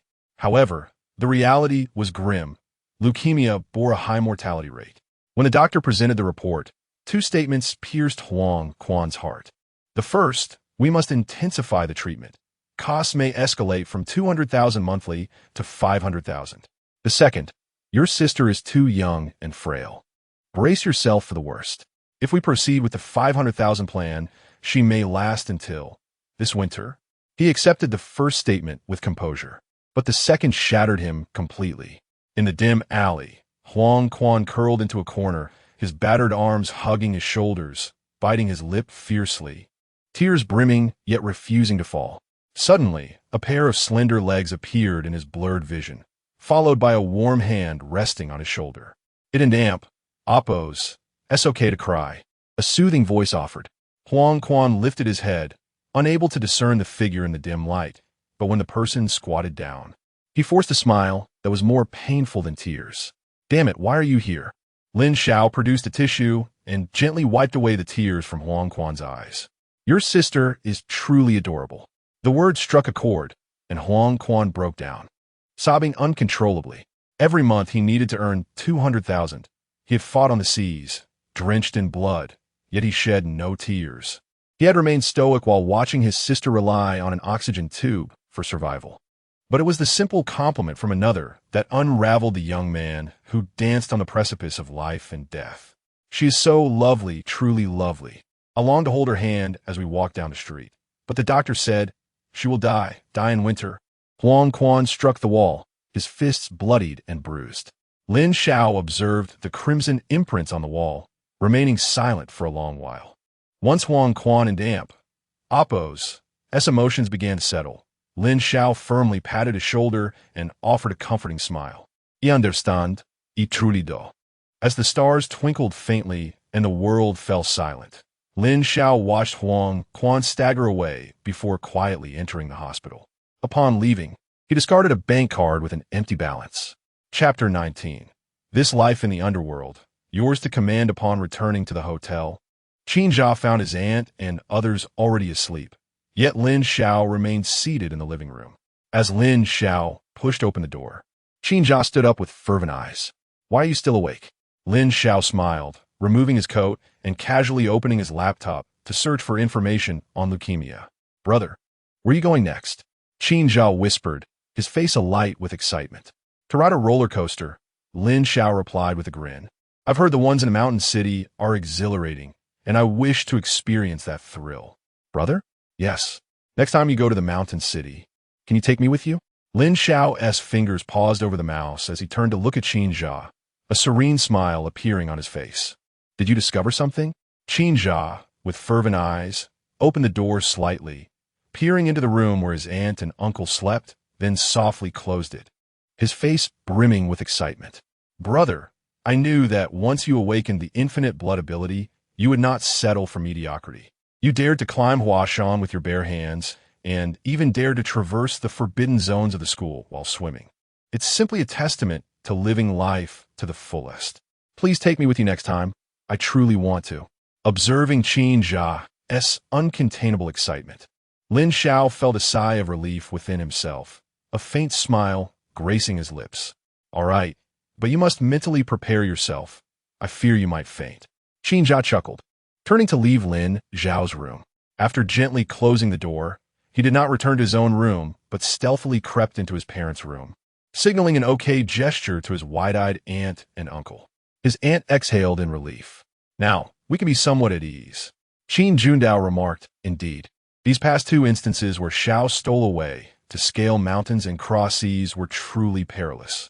With Xiao Jia accompanying him, we should be able to keep an eye on him." However, they remained unaware that Qin Jia harbored a burning passion within. To follow Lin Xiao and prevent him from taking risks? What if he led Lin Xiao astray? In this unpredictable world, who could guarantee absolute safety? The following morning, in a dilapidated rental house, Huang Quan extinguished the last remnants of his cigarette, glancing at the ashtray overflowing with butts. He grabbed a worn gym bag beside him and drew back the curtains. Sunlight flooded in as he caressed the blood-stained AK, murmuring to himself, "Dorn, brother will ensure you live. I will make certain of it." He dialed a number, his tone subdued. "Brother, are there any high-level tasks recently? Preferably a major's assignment." "No, I'm not insane. I fear nothing." "Brother, I implore you assign the task to me." "Thank you."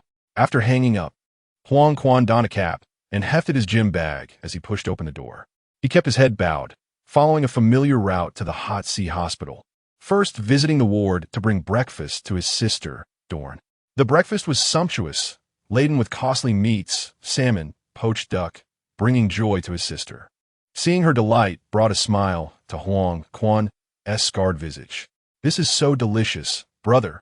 You should eat too." "I'm not fond of eating," Dorn should. "By the way, brother, last night another brother came to see me." "How could that be?" Huang Quan replied bitterly. "It must have been a relative of another patient." "Eat slowly. Be careful, it's hot." Having no family or friends in this place, Huang Quan dismissed the thought that anyone would visit Dorn, leaving the comment unheeded in his mind. After finishing breakfast, Huang Quan shouldered his gym bag and pulled out a plastic bag from his pocket containing 5 meat buns, inexpensive at 1 yuan each. After devouring them hungrily, he sought out the attending physician. Thud! He set down the heavy gym bag, unzipping it to reveal stacks of crisp bills, his voice low and grave. "This amounts to 103,537 yuan. Use it all for my sister's treatment." The money looked pristine, clearly unused, all earned through Huang Quan's daily battles against evil. It was every penny he possessed, without a single coin squandered. The attending physician was taken aback. "You? Use it all for my sister's treatment." Huang Quan repeated, his gaze lowered. After a long pause, the physician, observing Huang Quan in his 2-year-old leather attire, finally spoke. "There's no need. Someone has already paid 5 million for your sister's treatment." which is sufficient until this winter. Huang Quan's pupils constricted, trembling as he lifted his gaze, countless images flashing through his mind, suddenly recalling Dorn's words. Last night, a brother came to see me, along with Lin Xiao's first word from the previous night. Your sister is truly adorable. After a long moment, he asked, his voice quivering, that person, 175 centimeters tall, with black, tousled hair, pale complexion? The physician nodded. Yes, I could tell that child was ill, likely with a severe heart condition. Otherwise, their complexion wouldn't be so sallow. It's unimaginable that such a child, in such dire need of treatment, would instead give 5 million to others. Huang Quan could no longer absorb the rest of the conversation. He exited the office, his gym bag feeling heavier than ever, collapsing to the ground, laughing and crying in a tumultuous mix of emotions. He was truly a terminal patient himself. Why had he not sought treatment for himself? Yet, he had paid 5 million for his sister. Lin Xiao, this grace, how can I, Huang Quan, ever repay it? Returning to the ward, Dorn lay on her bed, her round eyes peering at her brother's tear-streaked and weary face. Brother, are you all right? Dorn has been very obedient, not throwing any tantrums, sleeping well, and eating properly. As she spoke, a gentle smile suddenly blossomed on her face. Brother, can I help you make dumplings this new year?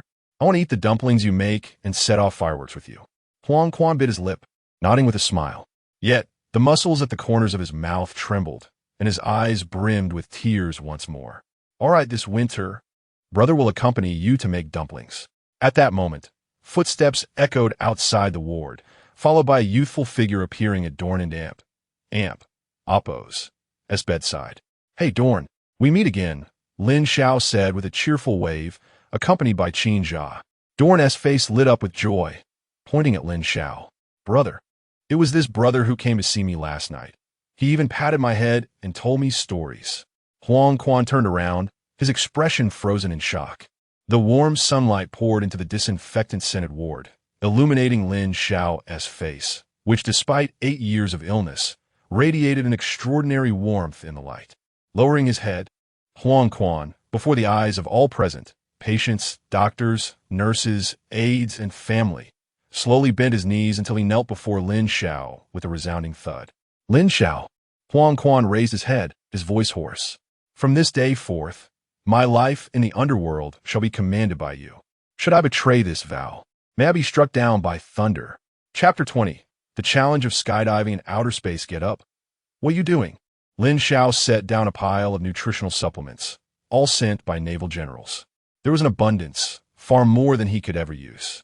With a smile, he helped Huang Quan to his feet, casually zipping up his gym bag, and gestured to Qin Jia behind him. Let me introduce you. This is Huang Quan, the foremost bounty hunter of Rihai. And this is my cousin, Qin Jia. He is quite attentive. Qin Jia, quick on his feet, fetched a chair for Huang Quan. The sunlight in the hospital room was pleasantly warm. The 3 young men exchanged glances, all sharing a light chuckle. I'm serious, Huang Quan said, rubbing his cheeks and thumping his chest. Let into Appo's. Let's not indulge in overly sentimental words. We men don and Appo's to dwell on such things. But if anything arises, you can count on me. Lin Xiao chuckled softly, his gaze suddenly turning gentle and pained as he looked at Duan. Having faced terminal illness himself, he understood the terror of disease. And he couldn't and Appo's help but admire the resilience of the young girl before him. By the way, has there been a match for your sister in Appo's? As leukemia bone marrow? Not yet. It an Appo's. It's incredibly difficult to find a match. Almost impossible, she replied. Oh, I see, Lin Xiao said, patting Huang Quan on the shoulder with a reassuring smile. Don and Appo's, rush it. Take your time. The heavens do not forsake the earnest. Hope will come. When it comes to bone marrow matches, the highest success rate is among blood relatives. If even Huang Quan cannot be a match, searching through the vast sea of humanity is akin to finding a needle in a haystack.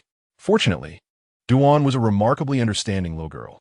Despite wearing an oxygen mask, her face radiated a smile, one Lin Xiao was all too familiar with. It was the smile of someone who, after facing the inevitability of death for a long time, had come to terms with it. Duan, Be a good girl and focus on your treatment, Lin Xiao said, gently ruffling her hair. Upon leaving the hospital, at the entrance, Huang Quan took a deep drag from his cigarette, offering the pack to Lin Xiao. What are your plans next? Lin Xiao took a cigarette, but did not light it, flashing a carefree smile. No plans, really. The doctor said I have 3 months to live, so I want to continue seeking thrills. By the way, do you know of any exciting adventures over in Shanshan? Are you really a terminal patient? Huang Quan asked in disbelief. Of course, why would I lie? Lin Xiao replied. Then you shouldn't smoke, Huang Quan said, his expression turning grave as he swiftly snatched a cigarette from Lin Xiao's hand. After a moment of contemplation, he added, in Shanshan, I remember there is an Air Force training base that is quite thrilling. I heard it's open to the public and has set up rewards. Many training exercises leave even the best pilots feeling nauseous and dizzy, yet no one has succeeded to date. What is it called? Lin Xiao inquired. Yuan base. All right, then we shall go there. Lin Xiao waved his hand, preparing to depart. Huang Quan shouted, I'm going with you. Lin Xiao turned back, shaking his head with a wry smile. Listen to me. You should stay here to take care of your sister.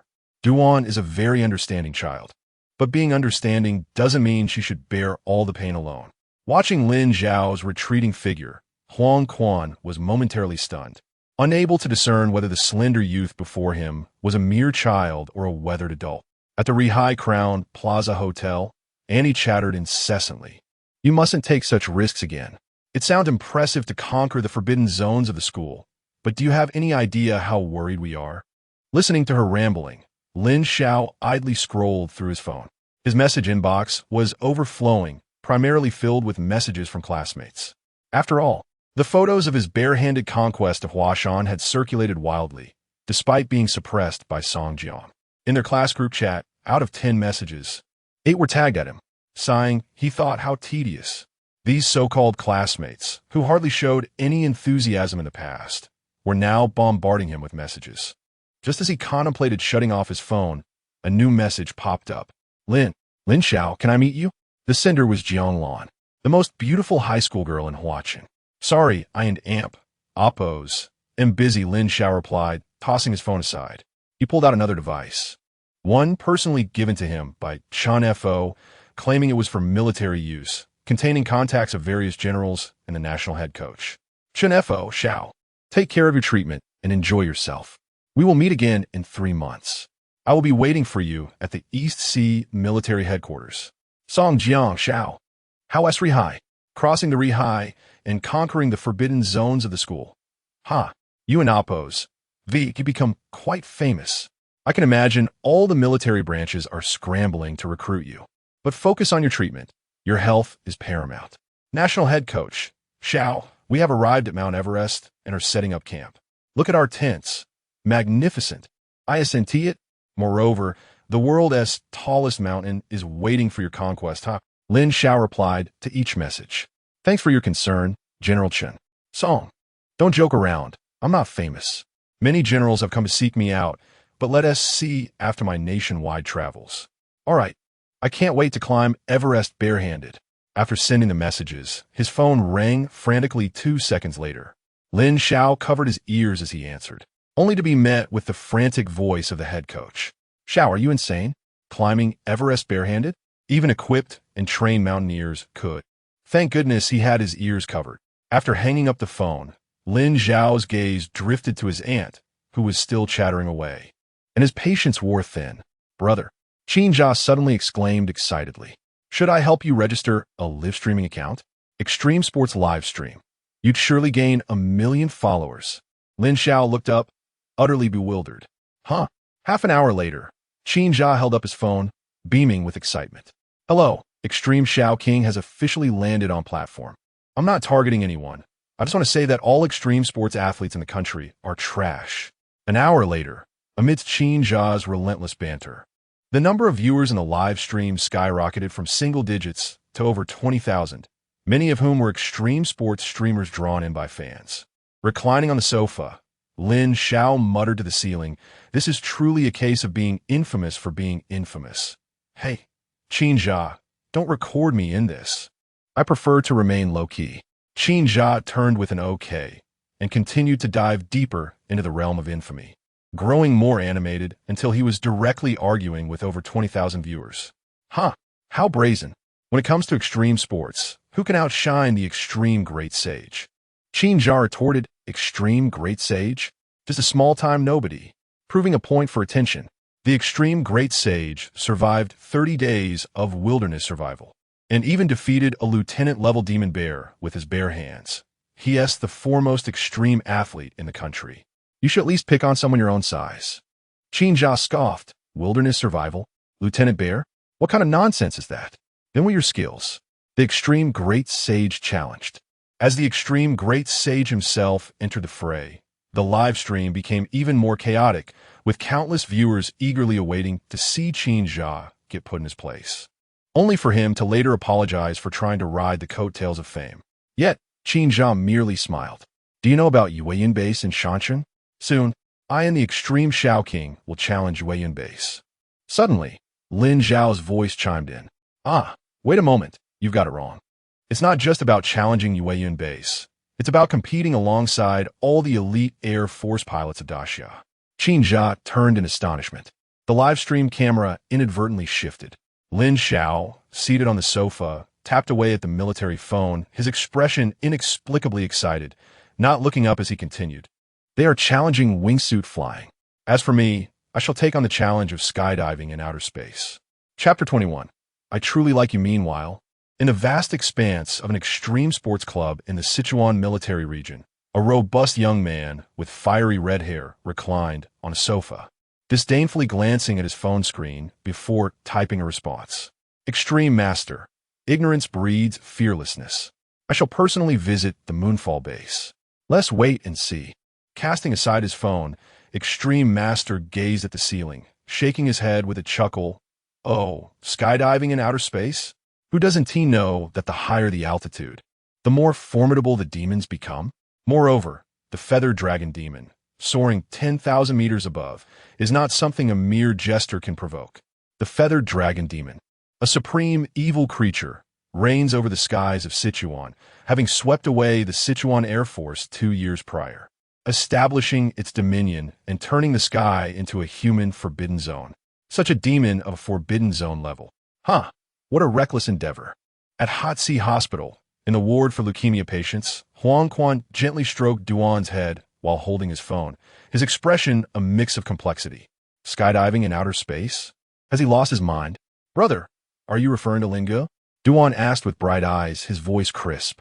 Huang Quan lowered his head, contemplating for a long moment before squatting down, biting his lip, and solemnly saying, Duan, brother might be leaving for a while. I will take good care of myself. Duan interrupted, beaming brightly. At the Hot Sea Crown Hotel, Lin Xiao observed his agitated aunt, tilting his head in contemplation. Despite her good intentions, she was quite obstructive to his reckless pursuits. He needed to devise a plan to send her away. Lost in thought, another new message popped up, a voice message. Lin Xiao glanced down, a look of helplessness on his face. Is this never-ending? Upon opening the voice message, a gentle and sweet girl's voice reached his ears, slightly stammering as if feigning shyness. Lin Xiao, I'm in Hot Sea. Can we meet? Later that night, clad in a black leather jacket and wearing a baseball cap, Lin Xiao quietly slipped out of his room. 2 seconds later, Qin Jia stealthily opened the door, eyes wide with curiosity, and followed suit. In the dimly lit park on North Street of Hot Sea, a charming figure awaited. The night breeze caressing her purple-black skirt and cascading hair, brushing against her pure and lovely face, alongside her bright and gentle big eyes. Jianglan, what brings you here? Lin Xiao emerged from the shadowy path, his eyes calm beneath the baseball cap. In the distance, Qin Jia hid behind a stout coconut tree, wide-eyed and covering her mouth. Wow, I didn't realize my cousin was such a playboy, even attracting such beautiful girls in Hot Sea. Beneath the streetlight, Jianglan looked at Lin Xiao, her beautiful face tinged with a blush. It's nothing. I just saw you swimming in Hot Sea online. Coincidentally, my home is nearby. Lin Xiao smiled oddly. If you have something to say, just say it. You've changed, grown taller, stronger, and more handsome. Jianglan faltered. Say it again. If you have something to say, just say it. I like you. Would you go out with me?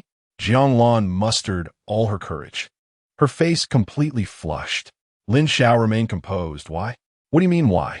I've always liked you. You're always so passionate about life. Your sunny smile makes me sleep soundly on countless sleepless nights. I truly like you. When we were still in school, you were so focused on studying that I didn't dare disturb you, so I could only quietly watch over you. But now we're about to graduate high school. We're not children anymore, and I can openly confess my feelings. Lin Xiao maintained an unusually calm demeanor as Jianglan and Appo's voice grew softer. Her face flushed to the roots of her ears, appearing both stunningly beautiful and adorably innocent, truly the most beautiful high school girl in Flower City. Can you accept me? I mustered all my courage. The night was silent, with only the chirping of insects in the park. In this quiet atmosphere, facing Jianglan and Appo's sincere confession, Lin Xiao suddenly covered his face with his hands, leaning slightly forward, and laughed uncontrollably. Ha ha! Jianglan was taken aback. Through the gaps between his fingers, Lin Xiao gazed at the most beautiful high school girl in Flower City, his eyes icy as he remarked, Jianglan, has anyone ever told you that you resemble a scorpion? What? Jianglan, if my memory serves me correctly, during my first year at Flower City High, you publicly ridiculed me as a sickly weakling in class and forced me to grovel before you. When I refused, you brought in outsiders to humiliate me. I still vividly remember how you leaned against those outsiders, feigning innocence while I was doused with a bowl of porridge. Lin Xiao tilted his head slightly, smiling radiantly. You didn't forget, did you? Jianglan staggered back a few steps, her beautiful eyes losing their luster.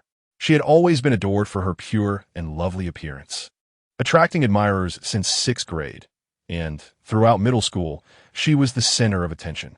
Yet upon entering high school, she had grown accustomed to flattery and indulgence, only to encounter the calm and composed boy who ignited a sense of frustration within her. In him, she discovered a desire to make him grovel. After some probing, she realized he was merely a sickly weakling. After bullying him once, her interest waned. However, recent photos circulating in the class group, coupled with satellite images of Hot Sea, unveiled a terrifying aspect of this boy, rekindling her interest. Coincidentally, since her home was also in Hot Sea, she attempted to contact Lin Xiao, believing her pure looks would easily sway him, only to meet with unexpected resistance. You have two choices, Lin Xiao said, a mocking smile on his face. Either leave my sight now, or I will take revenge for the past. Jianglan, flustered and angry, retorted, what are you so proud of? With a swift motion, Lin Xiao pulled out a dark short baseball bat from his backpack and slammed it heavily on the ground. I never claimed I wouldn't hit a woman. Lin Xiao narrowed his eyes. Jianglan's face flushed with rage, shedding all pretense of shyness, trembling with anger. Lin Xiao, don't push your luck. Do you have any idea how many people? Bang! A powerful swing struck Jianglan's abdomen. She fell to the ground, clutching her stomach in anguish. Are you claiming many people pursue you? Lin Xiao crouched down slowly, his expression devoid of emotion. Do you know why football players compete fiercely? It's for the goal. But I find you repulsive. Jianglan clutched her belly, her eyes filled with malice, wishing she could consume Lin Xiao alive. In fact, she was capable of such a thing. Previously, out of jealousy toward another girl's beauty, she had poured sulfuric acid into the girl's facial cleanser, resulting in disfigurement, while she herself remained free from consequences. Lin Xiao seized Jianglan's hair, pulled out his phone, and took a photo. He then posted it in the class group with the caption, anyone who bothers me again, regardless of gender, will face equal consequences. In the past, Lin Xiao lacked the ability to do such things. But now that he had the power, why should he cower? The class group erupted in chaos. Within seconds, dozens of messages flooded in. Jianglan's pained, contorted face was met with shock and subsequent accusations directed at Lin Xiao for bullying a female classmate. Jianglan's phone buzzed incessantly. She usually spent her time socializing outside, so the boys in the class, typically too timid to approach her, were now fervently showering her with attention. Ah, when I was bullied, who stood in solidarity with me. Truly, a group of fools driven by base instincts. Lin Xiao shrugged and turned to leave. In the corner, Qin Jia emerged, giving a thumbs up. Bro, you've really changed. You've become so fearless. Lin Xiao chuckled nonchalantly. Since we are all destined to perish, why bother caring for the faces of such trash? Let us depart for Sichuan tomorrow. Chapter 22. Where did you get that military knife? What? Jianglan has been attacked? By whom? In a small town rife with chaos within the Sichuan military district. Known colloquially as an inland version of the Kowloon walled city, a blue-haired youth, furious and riding a thunderous motorcycle, confronted two boys clad in high school uniforms. Who struck my girl? He demanded. It was Lin Xiao. Who is Lin Xiao? Huang Tao asked, suddenly enlightened. Oh, is he that frail one? Yes. Damn it. A sickly weakling dares to hit my girl? Is he tired of living? Where is he now? Apparently, in Hot Sea. Huang Tao nodded, then strode into the debt collection office. Moments later, he emerged with a dozen colorful-haired thugs and rode his motorcycle towards the provincial capital, intending to catch a flight to Hot Sea. Though the tickets for so many were costly, Jianglan was nonetheless his legitimate girlfriend. Failing to address this would risk losing face among his subordinates, especially since he was the young master of the Huang Collection Agency. He was willing to spend real money to uphold his reputation. At worst, he would deal with that frail boy and then enjoy 7 nights with Jianglan before returning. Huang Tao mused, feeling rather pleased with himself. Although Jianglan was flawed, she was still extraordinary in her own right. Before long, they arrived in Hot Sea. Disembarking from the plane, they were met by a group of men in black suits. Hot Sea was scorching. Huang Tao glanced at the men in black and muttered, "Dressed so tightly in this heat, what a bunch of fools." Before he could finish, one of the men in black suddenly turned to him. "What did you say?" "I said you're a fool." Huang Tao grinned defiantly, unperturbed by the confrontation.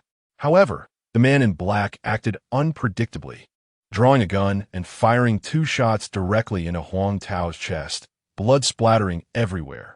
The airport erupted in a cacophony of alarms. "Don't cause a scene, let's go," the leader of the men in black murmured. Once they departed, Huang Tao, trembling, extracted a transparent vial of medicine, gritting his teeth as he injected it into his neck. Within 3 seconds, the bleeding began to subside. "Damn it. Thank goodness I brought a hemostatic syringe." He discarded the vial, his eyes blazing with fury. "Bro, should we chase after them?" one of his subordinates asked. Just then, airport security arrived, clad in bomb-proof gear and wielding electromagnetic batons, bypassing Huang Tao as they pursued the men in black.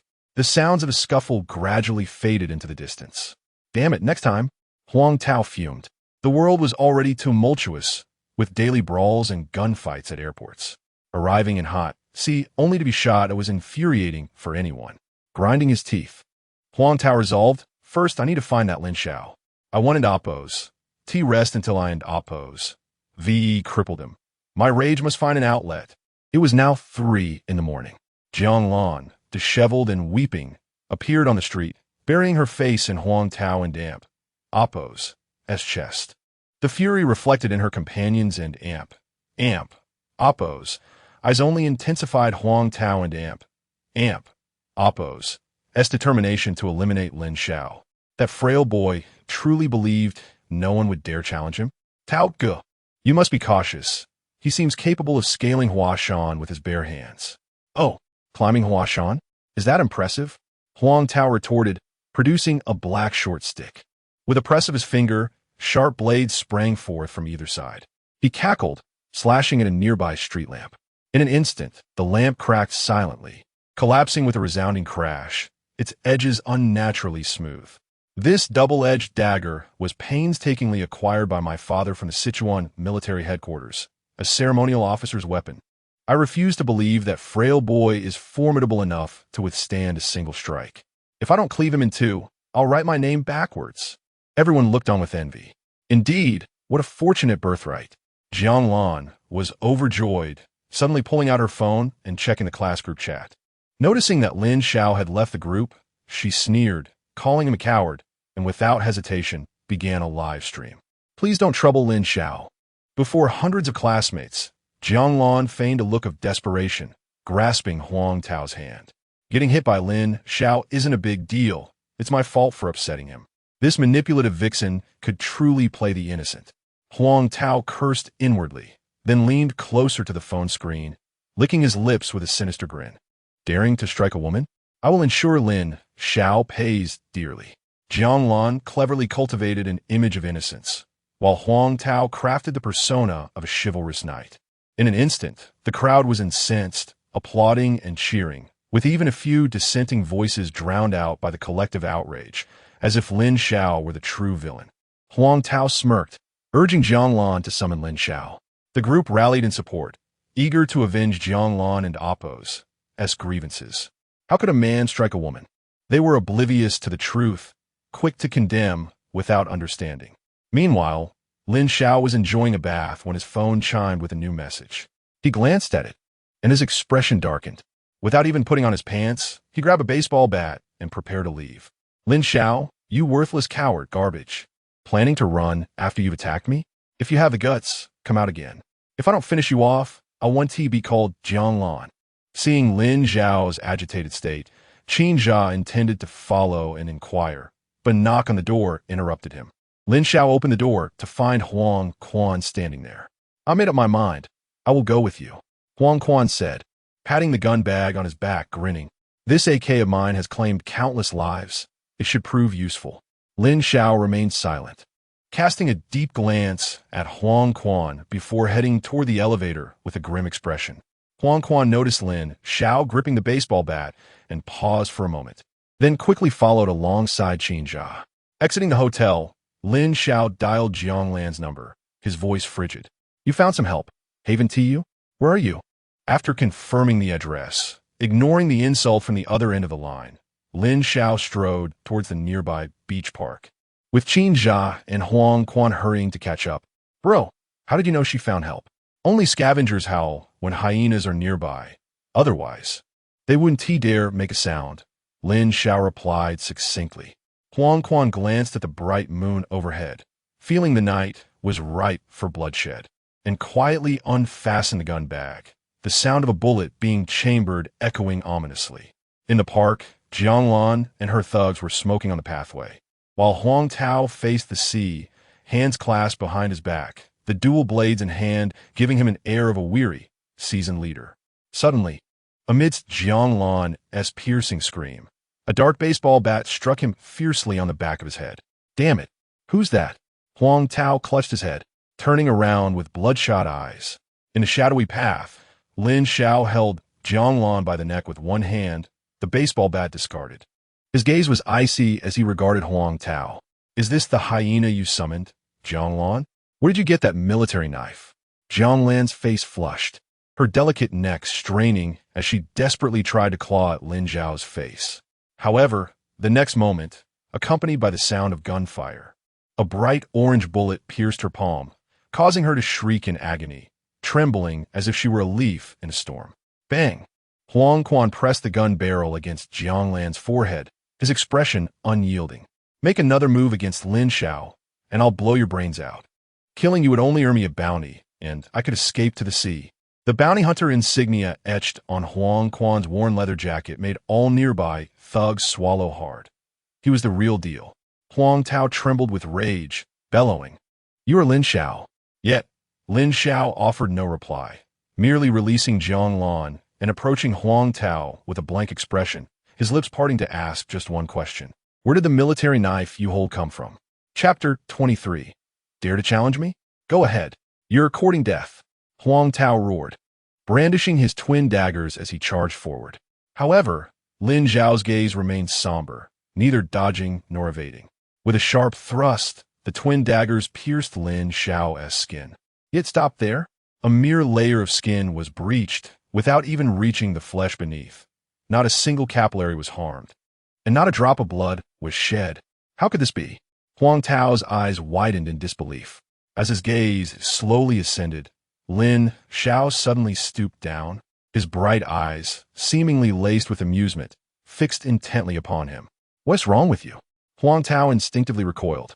Yet Lin Xiao had already extended his hand, unguardedly grasping the blade of the twin daggers. With a swift and powerful tug, Huang Tao felt a force akin to a primordial beast. As the daggers were wrenched from his grip, the military knife from Chuanshu, Lin Xiao lowered his gaze to inspect the engraving on the daggers, then raised his head to look at Huang Tao.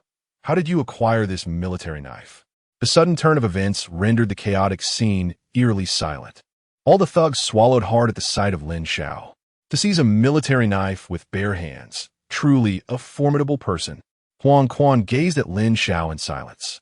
First shocked, then a knowing smile crept across his face as he murmured, "This is the prowess of someone who has crossed the scorching sea and tread upon the forbidden domains of the academy." Qin Jia pinned Zhang Lan to the ground, equally astonished as he beheld Lin Xiao, yet his excitement was palpable. Damn. To snatch a military knife with bare hands. My cousin has truly grown formidable. Zhang Lan, overwhelmed with shock, suddenly regretted provoking Lin Xiao. However, upon reconsideration, she felt a tinge of unwillingness, deep down believing Lin Xiao to be a useless invalid. Such a worthless person who had once served her as a sycophant. Now that she was attempting to show goodwill, he ought to tremble in gratitude. What do you want to do? Huang Tao swallowed hard, suddenly hesitant to meet Lin Xiao's gaze. He hurriedly drew the gun from his waist, his voice trembling with false bravado. If you move again, I swear I'll take you down. I'll take you down first. Huang Quan had already raised his AK with swiftness. Yet Lin Xiao gestured for Huang Quan to remain calm. Then, as if oblivious, he stepped toward Huang Quan, his bright eyes unwavering and serene beneath his tousled hair. Dare to challenge me? Go ahead. 1 step, 2 steps, 3 steps. Lin Xiao's pace was unrelenting, an aura of intimidation quietly emanating from him. Huang Tao gritted his teeth and pulled the trigger, aiming for Lin Xiao's thigh. It was a habit forged from years of navigating the underworld, prioritizing the incapacitation of his opponent. Bang! The bullet burst forth. Yet the next moment, it ricocheted across Lin Xiao's thigh, like it had struck a non-Newtonian fluid, ultimately expending its energy and dropping to the sandy ground. Clearly, it was an inferior firearm, unworthy even of aggravating me. You've miscalculated, you fool. With a whisper, Lin Xiao's form erupted into action.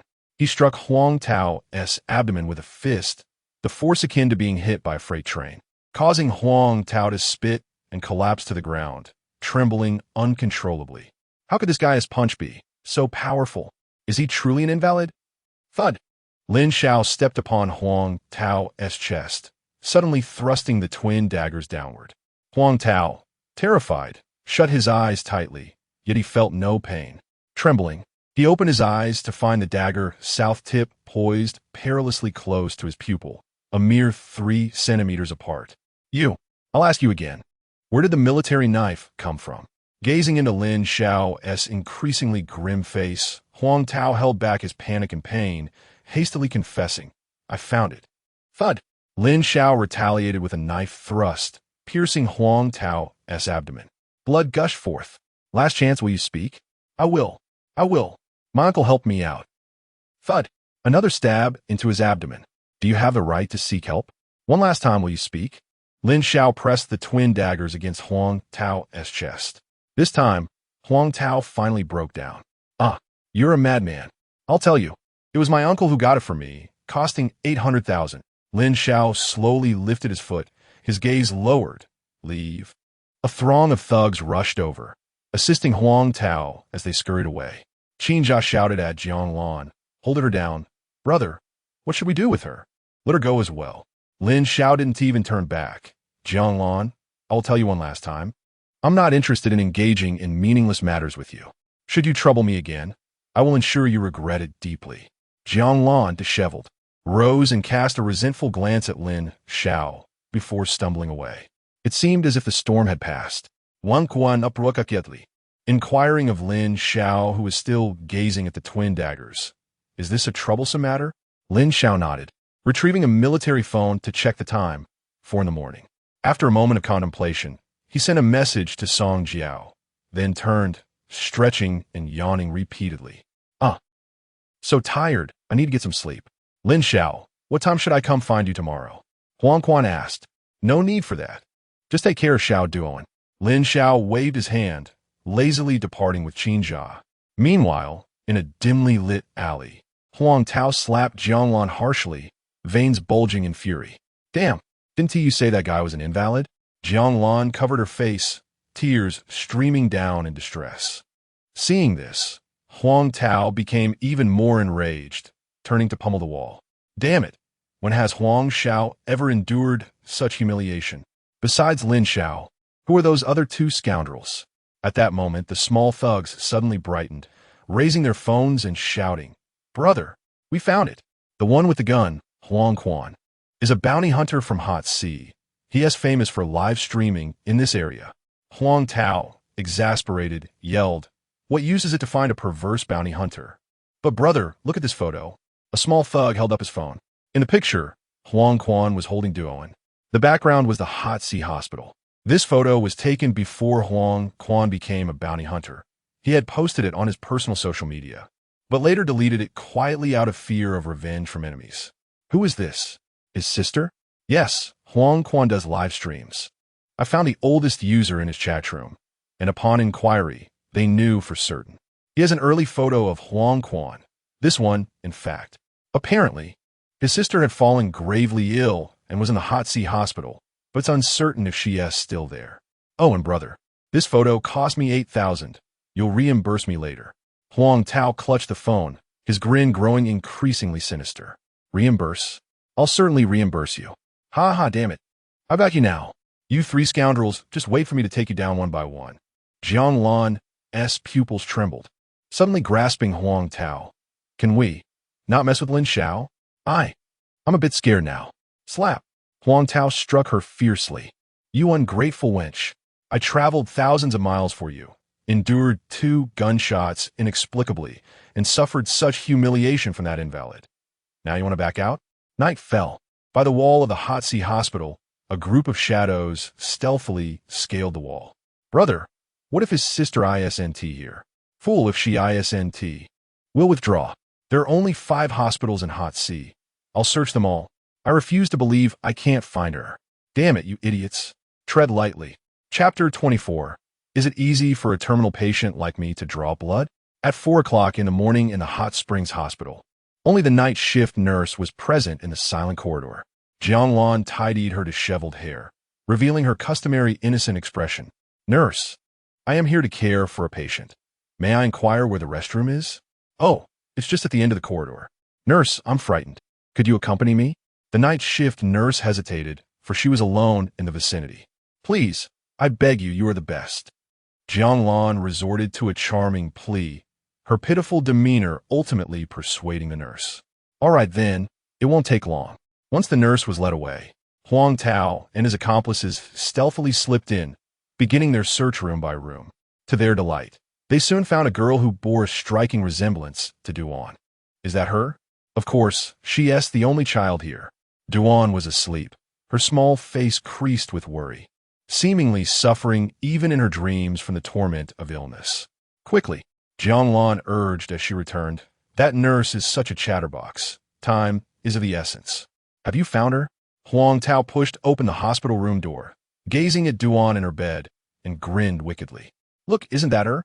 Meanwhile, near the Crown Plaza Hotel in Hot Springs, Lin Xiao abruptly halted, rendered speechless. Qin Jia, caught off guard, bumped into Lin Xiao's back, his face a picture of surprise. Cousin, let's keep moving. Lin Xiao raised his palm, signaling Qin Jia to be quiet. He listened intently to the rustling leaves in the wind, faintly discerning the sound of cracking twigs. Suddenly, with a cold demeanor, he stated, since we're all here, why not reveal yourselves?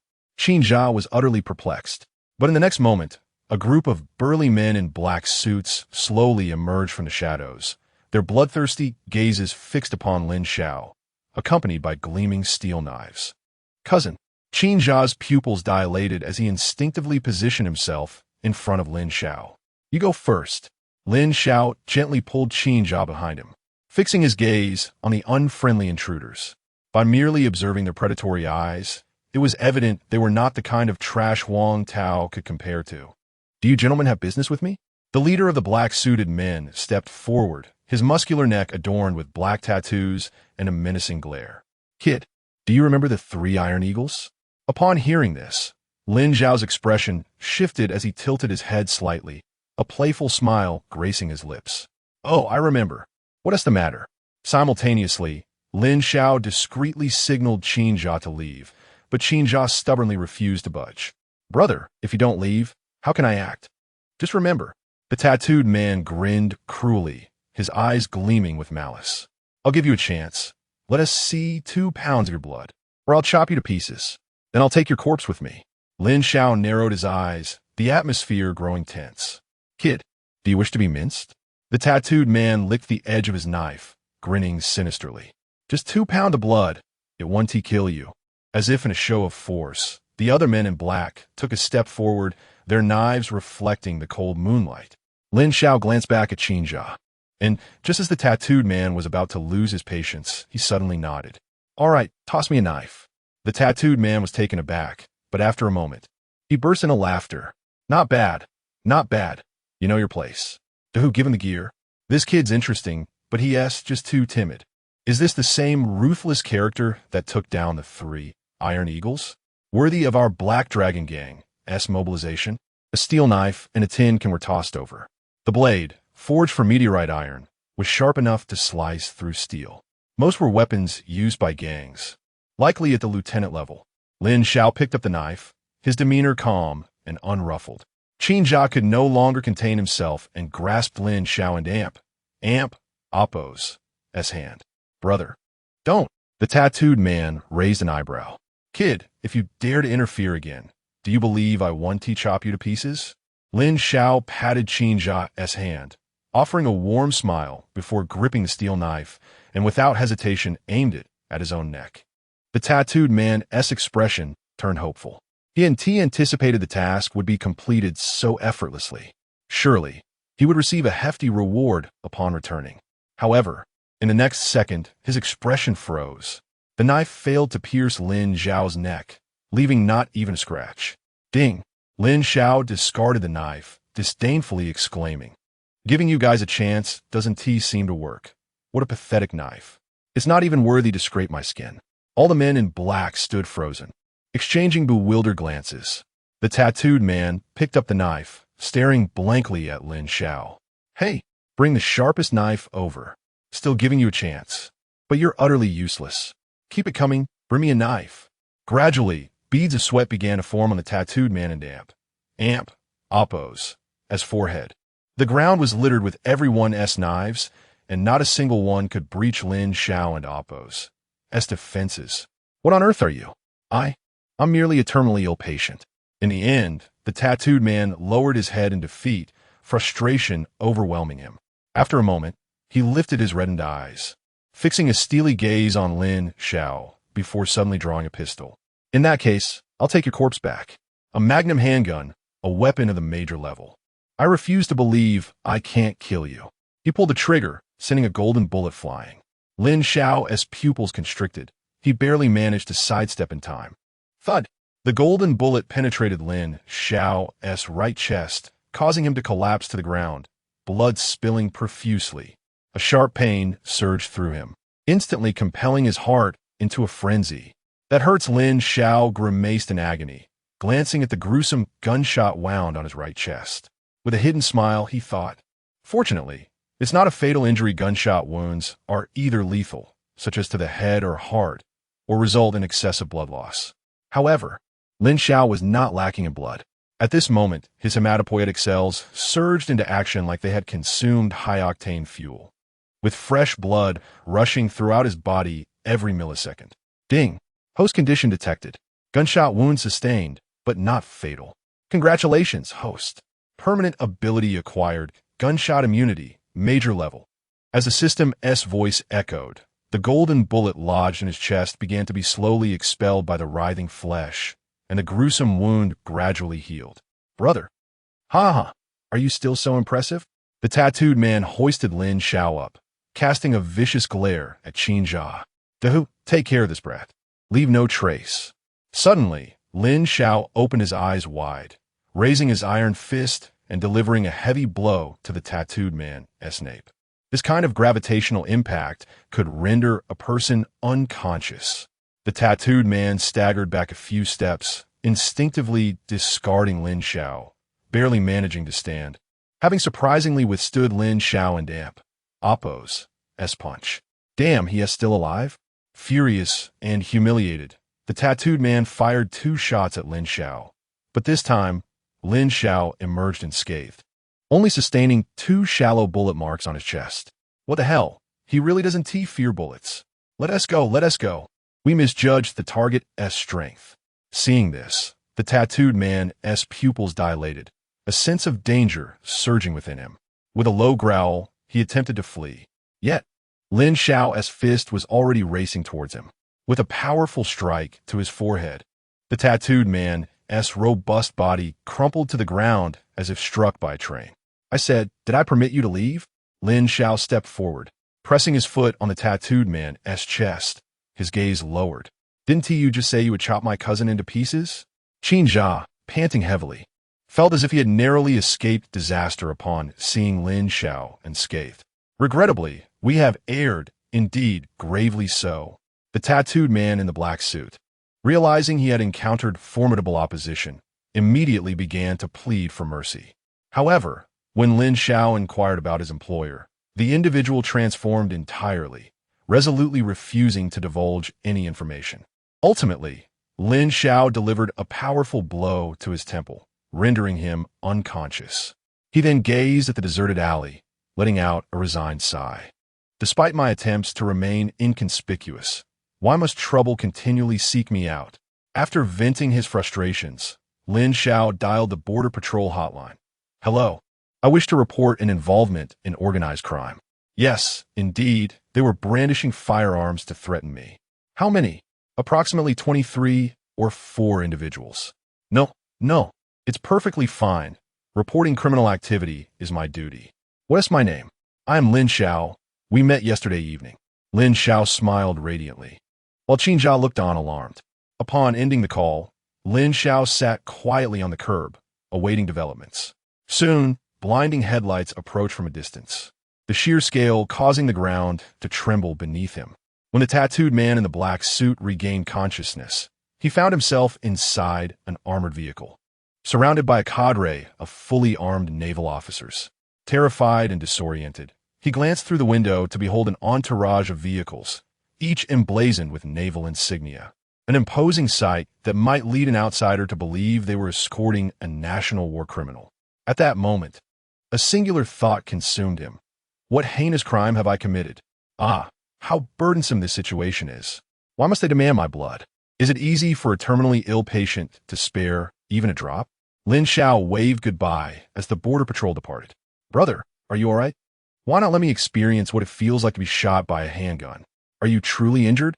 Do you mean to say that the blood I lost was self-inflicted? But brother, why is there no gunshot wound on your chest? These are matters for adults. Children ought to refrain from prying.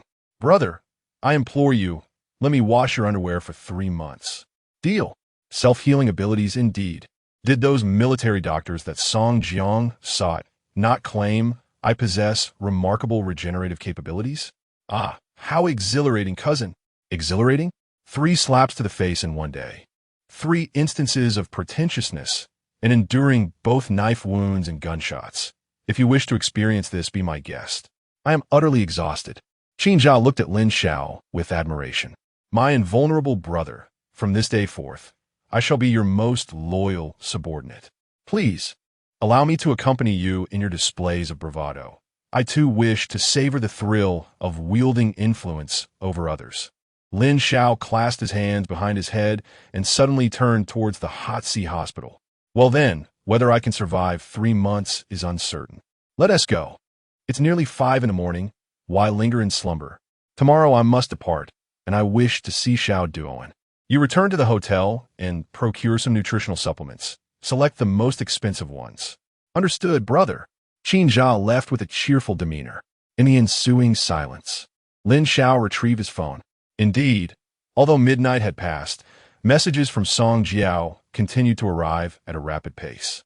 Xiao, have you suggested that there might be officers in the Sichuan Chongqing Theater engaging in misconduct? I am aware of this matter. You need not worry while you enjoy your travels. After pondering for a moment, Lin Xiao replied, General Song, I believe I'm being monitored, likely linked to the group involved in the theft of eagle eggs. I wish to inquire, if someone threatens me with a firearm and I incapacitate him, would that be considered self-defense? It shouldn't oppose. To be illegal, correct? 2 seconds later, a response from General Song arrived. Lin Xiao glanced at the message, pressed his lips together, and replied with a smile. Thank you, General Song, but there is no need. I can manage it myself. As he tucked his phone into his pocket, the screen revealed another message from General Song. Someone is threatening you? What type of assistance do you require? An infantry platoon or a battalion? Alternatively, shall I simply dispatch a long and corps to your location? Lin Xiao hummed a tune as he made his way towards the Hot Sea Hospital, his eyes narrowing under the starry night sky. Why must they covet my blood? With General Song suppressing information, who could possibly know of my abundant vitality? This implies a desire for something within my body. What could a terminally ill patient like me possess? The only peculiarities I've indulged in are eagle eggs and the delicacies of shark brother. Chapter 25. I should have slaughtered you last night. At the Hot Sea Hospital, in a leukemia ward, Duan was suddenly jolted awake. Upon opening her eyes, she was instantly gripped by terror. What should I do now that she is awake? What else can we do? Under the cover of darkness, we'll seize her and take her away. Huang Tao pushed aside his companions and reached out towards Duan. His menacing visage caused Duan to burst into tears. In the stillness of the night, the hospital was enveloped in silence. The sound of her sobbing roused the entire ward. What were you doing? The attendant from the adjacent bed stood up. He was a young man who, upon seeing Huang Tao and his imposing group, immediately became meek. Why are you staring? Huang Tao brandished a dagger, glancing around with a fierce glare as he menaced. Dare to look again, and I swear I'll slice you all up. The ward fell into a profound silence, filled only with timid, silent gazes. Duan continued to cry, her tear-filled eyes reflecting her fear. Jianglan swiftly approached and struck her hard across the face. Slap! The imprint of a crimson palm appeared on her cheek. If you dare to cry again, I'll kill you. Jianglan glared at Duan, his expression harsh. Duan trembled in fear, biting her lip, too terrified to utter another sound. Let us go.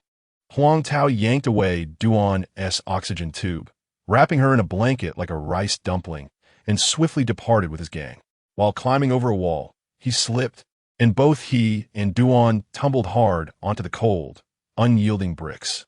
Damn it, hurry up! Hearing the alarms blaring in the hospital, Huang Tao wiped the sweat from his brow, tightened his grip on Duan, and vanished into the night.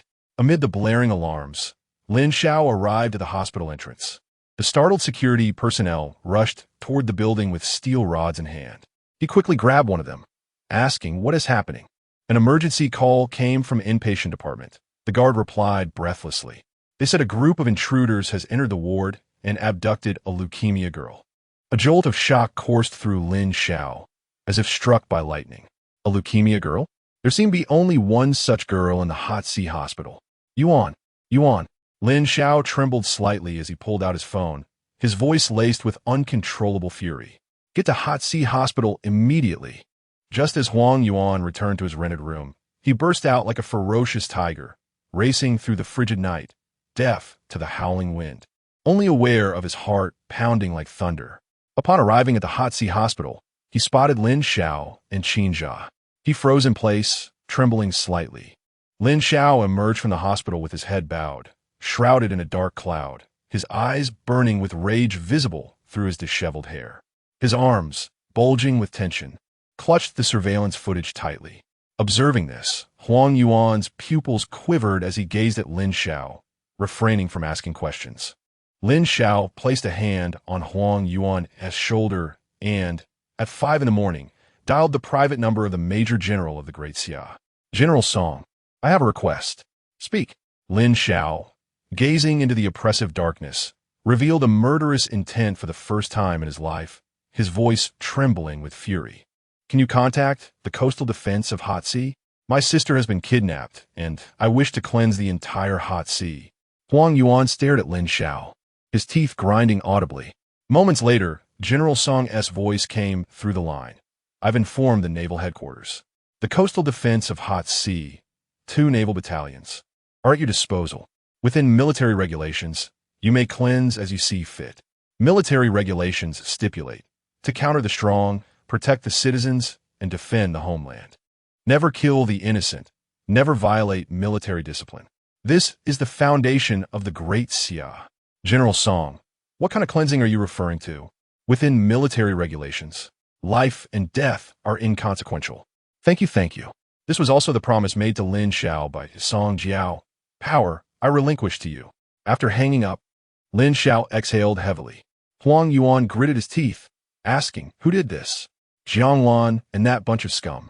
Lin Xiao walked toward the dim night, his figure slender, but his voice resonating with fury and murderous intent. I was too lenient, letting the tiger return to the mountain. Huang Yuan, this time I owe you an apology. If anything happens to Duan, I shall pay with my life. At 5:40 in the morning, Huang Yuan's phone chimed with a message. It was an anonymous live stream private message. If you don't want this little wretch to die, come to the abandoned industrial area in the northern hot sea tonight at 10. If you dare play tricks, I guarantee this little wretch will at least be disfigured on the spot. Accompanying the message was a video. Duan, face bruised and body battered, was bound to a cold, hard cement slab, already in a coma, with a canister filled with sulfuric acid precariously hanging above her, swaying as if it might spill at any moment. Bang! The phone was crushed in his grip. Huang Yuan's arm bulged with veins, his face contorted with rage, his blood-red eyes seemingly ready to devour. Lin Xiao, I want to tear them apart. As the sun rose over the abandoned industrial zone in northern hot sea, Duan oscillated between consciousness and unconsciousness. When awake, her face was pallid, her gaze weak.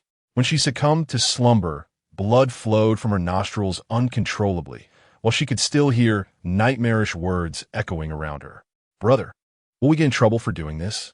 What trouble could there be? Once I kill those 3 scum, I'll return to Sichuan immediately. Once I'm there, who can lay a finger on me? The law? The law is worthless. Jiang Lan, you're quite ruthless. Your brother merely pointed a gun at you, and you slapped his sister a dozen times. Didn't he want to withdraw before? Have you become addicted to this? I see you're just a cheap someone. Splash some cold water on this little wretch. Don't let her die just yet. With this little wretch as a hostage. I'll make that damn bounty hunter shoot himself 3 times. 3 shots? Not enough. Let him shoot himself 10 times. As she listened to these devilish words, feeling the constant sting on her face, Duan numbly murmured, Brother, I miss you, slap. Slap. Slap. Jiang Lan, disheveled, straddled Duan, striking her while cursing. Your bastard brother must die. They all must die. They all must die. Suddenly, a faint gunshot rang out. Jiang Lan's head exploded in an instant. Blood, brain matter, colors of all kinds splattered everywhere. Huang Tao turned in shock, his face frozen in terror. Everyone stood rooted to the spot, some splattered with blood, momentarily paralyzed, unsure whether to wipe it away. Outside the abandoned industrial area, several elevated positions released faint wisps of smoke. Golden bullets cut through the air, and within half a second, they pierced the chests of all the gangsters. Huang Tao was no exception. He was thrown back half a meter, blood gushing from his chest. Even desperately applying a hemostatic needle proved futile, for these bullets were laced with military-grade toxins. From the various elevated positions, snipers reported through their earpieces, according to mission requirements. All criminals have been neutralized. Hud, hud, hud. The sound of heavy footsteps echoed louder and louder within the desolate factory. Huang Tao lay on the ground, spitting blood, trembling as he lifted his head. Upon witnessing the scene before him, his pupils contracted in horror. Thud! Thud! A multitude of fully armed naval soldiers stormed into the factory.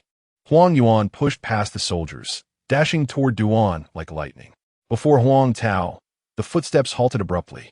As I looked at you, I understood a profound truth. Lin Xiao knelt slowly, his eyes burning with rage. Indeed, when confronted with hyenas, one must not allow the tiger to return to the mountains. Last night by the seaside, I should have dealt with you decisively. Chapter 26. The executioner behind the screen on the harsh and frigid concrete slab. Dorn's face bore the vivid imprints of crimson palms. His already delicate skin was now a canvas of blood. Witnessing this scene, Huang Quan felt his heart shatter. He perceived his heartbeat as a volcanic eruption, an endless tide of fury surging from his core, akin to a ferocious dragon clawing at his throat. Huff, huff. Huang Quan gasped for breath, trembling as he untied the ropes binding Dorn. The sound of an ambulance pierced the air as doctors and nurses arrived to take Dorn away. Grasping the doctor's arm tightly, Huang Quan stammered, "Will my sister be all right?" The attending physician, his expression grave, replied, "Leukemia inherently weakens the body. Your sister appears to have suffered violence. Her condition is likely to deteriorate rapidly. I retract my earlier statement. At the current treatment rate of 500,000 monthly, it is highly probable she may not survive until winter." At these words, the resolute Huang Quan felt his knees weaken, trembling slightly. Clenching his teeth, he watched as the ambulance whisked Dorn away, then turned, stepping through the blood of Jianglan, staggering toward Huang Tao. Meanwhile, several naval officers whispered to their commanding officer. "He looks as if he and Amp, Oppos, S about to kill. What should we do?" The officer glanced outside the abandoned factory and suddenly shouted, "Who is there? Stop!" With that, he sprinted out. The other sailors exchanged glances and followed suit. "Stop! Do not run. Keep up, pursue the criminals." Requesting backup, all personnel follow. Soon, only Lin Xiao, Huang Quan, and the incapacitated thugs remained in the forsaken factory. Crack! Huang Quan stepped on a Huang Tao and Oppos' knee, his face cloaked in shadow. As fury surged through him, he pressed down with the force of a tiger, producing a sharp sound of breaking bones. "Ah!" Huang Tao and Oppos' eyes widened in terror, emitting cries akin to a slaughtered pig. Lin Xiao glanced at Huang Quan and softly inquired, "Can you control this situation?" Huang Quan nodded silently, placing his foot on Huang Tao and Oppos' other leg. Lin Xiao quietly departed, leaving space for Huang Quan. Outside the abandoned factory, Lin Xiao indeed spotted the naval officers who had chased the criminals, now guarding every exit of the factory. "Thank you for your efforts," Lin Xiao bowed deeply. The officer waved his hand with a smile, and Oppos' a small task. "These societal scum dared to kidnap sick children in hot sea. If they were my hands, I would skin them alive."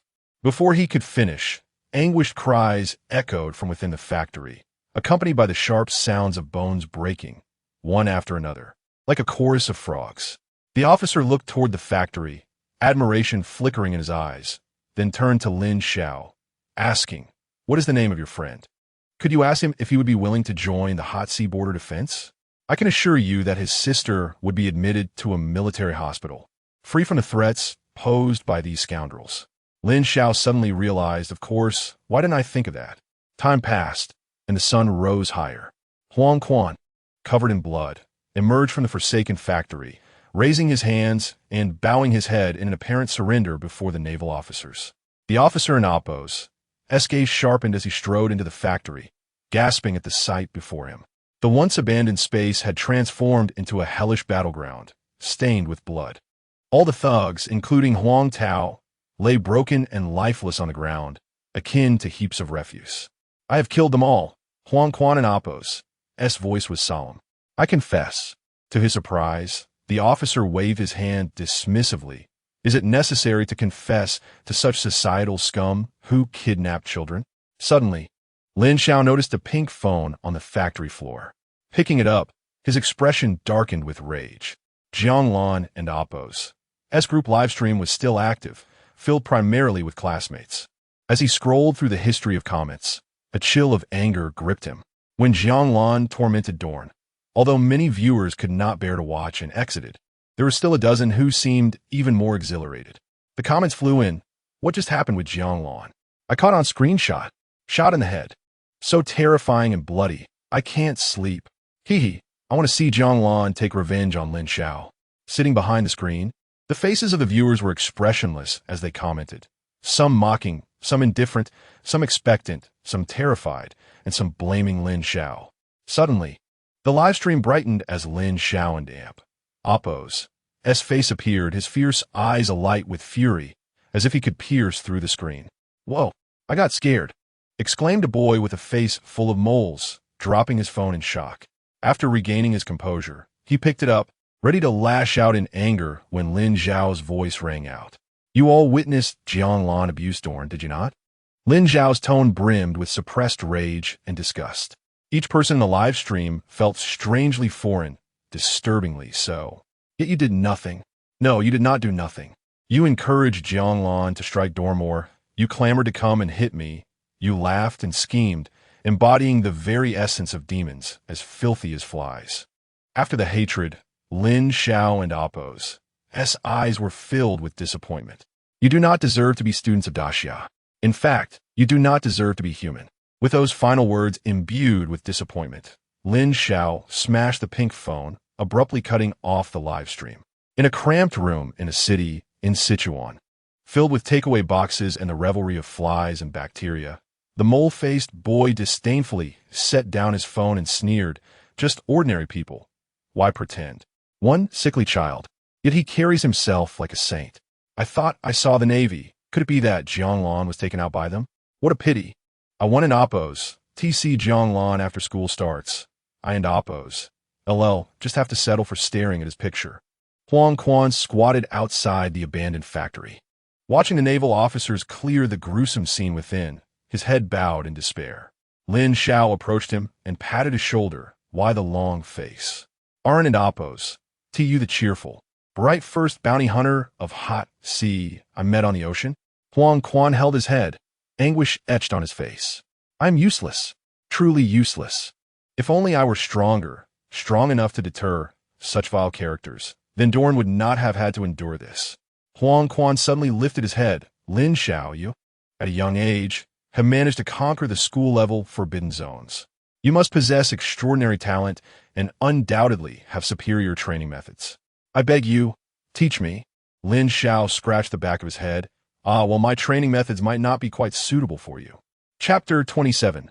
Ahead, the Sichuan war zone. Under the blazing sun, it was noon. Lin Xiao and Qin Jia returned to the hotel, their eyes resembling those of pandas, leaving aunt and uncle exchanging glances. "What had they been up to last night? Hey, are you two still heading to Sichuan today?" Lin Xiao, fatigued, waved his hand dismissively. Tomorrow. Last night was exhausting."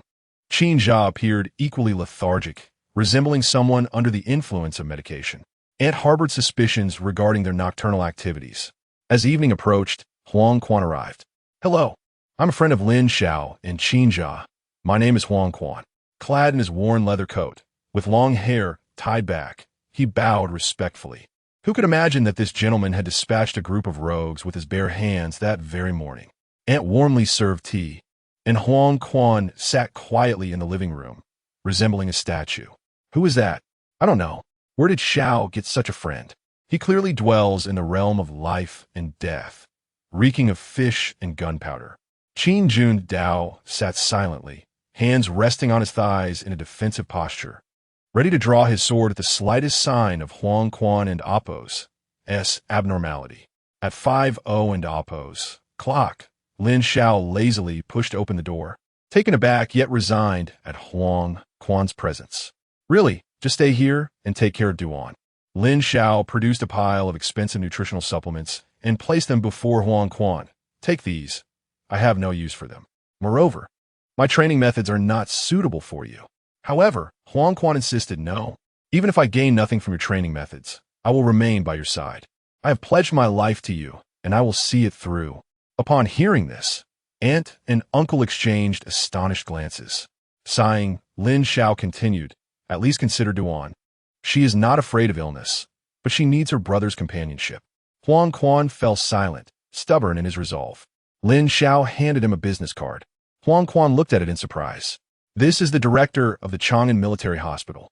After returning to the hotel, I contacted him." Lin Xiao gestured.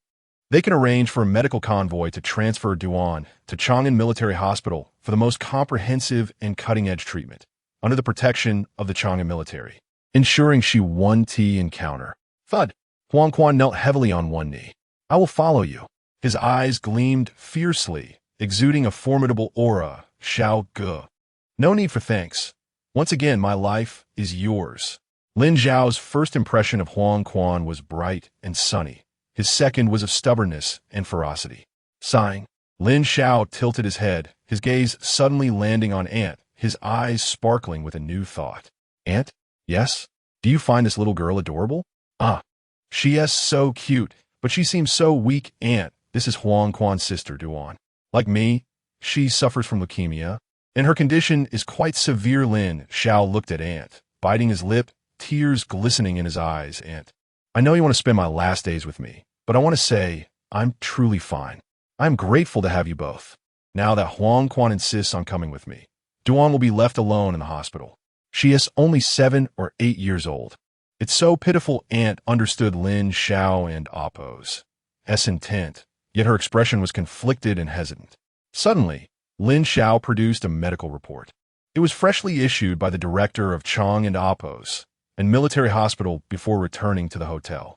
As anticipated, although his heart was in a state of failure, its unusual stability had rendered the previous predictions invalid.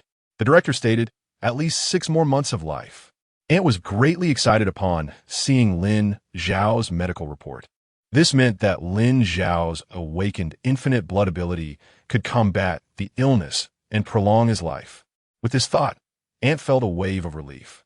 Taking advantage of the moment, Lin Xiao's tears flowed anew. I've improved so much. As long as I continue to train, I will surely get better. But Duan cannot. Her body is deteriorating. I truly cannot bear it. She is so understanding. Her parents have long passed. I want to adopt her as my little sister. Aunt, how can we let our little sister be left alone in the hospital, feeling gloomy every day? It's so pitiful. At dusk, Aunt departed, returning alone to the Chang'an war zone. At the airport, Lin Xiao watched her leave, smiling radiantly, prompting Qin Jia and Qin Jundao to cover their faces in disbelief. If you think your aunt is naggy, just say so. Did she really need to talk for an entire afternoon? Huang Quan silently followed behind Lin Xiao, his eyes filled with gratitude and respect, having unknowingly developed a deep admiration for this young man facing a terminal illness. Just then, Qin Jundao's phone rang. The moment he answered, he stood at attention like a spear, his military boots thudding heavily. Captain, it's me, Qin Jundao, company commander of the 3rd Battalion, 8th Army Corps, Chang'an Amp, Appo's, and War Zone. I hereby notify you, the EC War Zone is under continuous assault, and forces from the Chang'an Amp, Appo's, and War Zone are being redeployed. You are to return to duty immediately and head to the front lines with the 8th Corps. Qin Jundao's body shuddered. Understood. After hanging up, he looked at Lin Xiao with a complex expression. Lin Xiao furrowed his brow. Uncle, you're going to the EC front? Yes, I'm sorry, Xiao. Let us not discuss this. Lin Xiao suddenly cleared his throat. Although he was immune to firearms and sharp weapons, the system had indicated immunity to throat clearing. Right? Soon, Lin Xiao punctured his mouth, retrieving a syringe filled with his blood from Huang Tao, emptying its contents and replacing it with his own. Uncle, I don't have much to offer, but here, Lin Xiao earnestly handed over the blood-filled syringe. I possess the ability of infinite blood. Perhaps my blood holds some mystical effect. Consider it my farewell gift. All right. Qin Jundao accepted the syringe with a wry smile, casting a deep glance at Lin Xiao before striding away. He was a soldier, bound by military orders. Watching his uncle's retreating figure, Lin Xiao felt a surge of worry. But Qin Jia reassured him, don't fret too much. My father rose through the ranks from the bottom through battle. He has been to the East Sea front twice before and returned safely. Now, let us go and savor the taste of freedom. I'm still waiting to see you slap those 20,000 idiots in your live stream. As evening fell, Lin Xiao and Qin Jia accompanied Huang Quan to bid farewell to Duan. A medical team from the Hot Sea border was dispatched to escort Duan to Chang'an. Huang Quan issued no further instructions, his gaze resolute, seemingly encouraging Duan through sheer will. As Duan was loaded into the medical vehicle, her body wrapped in bandages, she still smiled radiantly, even making a silly face despite the pain. Duan, take care. We'll visit you soon. Lin Xiao mirrored her gesture, his smile warm. After seeing Duan off, he stood in silence for a moment before turning to leave. Let us go. It's time to head to Sichuan and strengthen our bodies. Chapter 28. The divine corpse of Sichuan in the Sichuan War Zone, X City. Amidst a chaotic settlement, a group of robust men in suits carefully transported a colossal freezer. Their expressions were cautious, and their movements deliberate, as if the freezer contained something extraordinarily dreadful. Boss, what on earth is inside this freezer? It an Oppos. S far too heavy. Don an Oppos. T asked what shootin' an Oppos. TB asked, move with care. If you damage this thing, you want T need the boss to punish you. You might lose your own life here. The burly men cautiously maneuvered the freezer into a rudimentary laboratory. Suddenly, a disheveled old man, his head adorned with a microscope, stumbled out, embracing the freezer and inhaling its contents with sheer delight. This is the scent. Ha ha ha. After so many years, I finally have this again.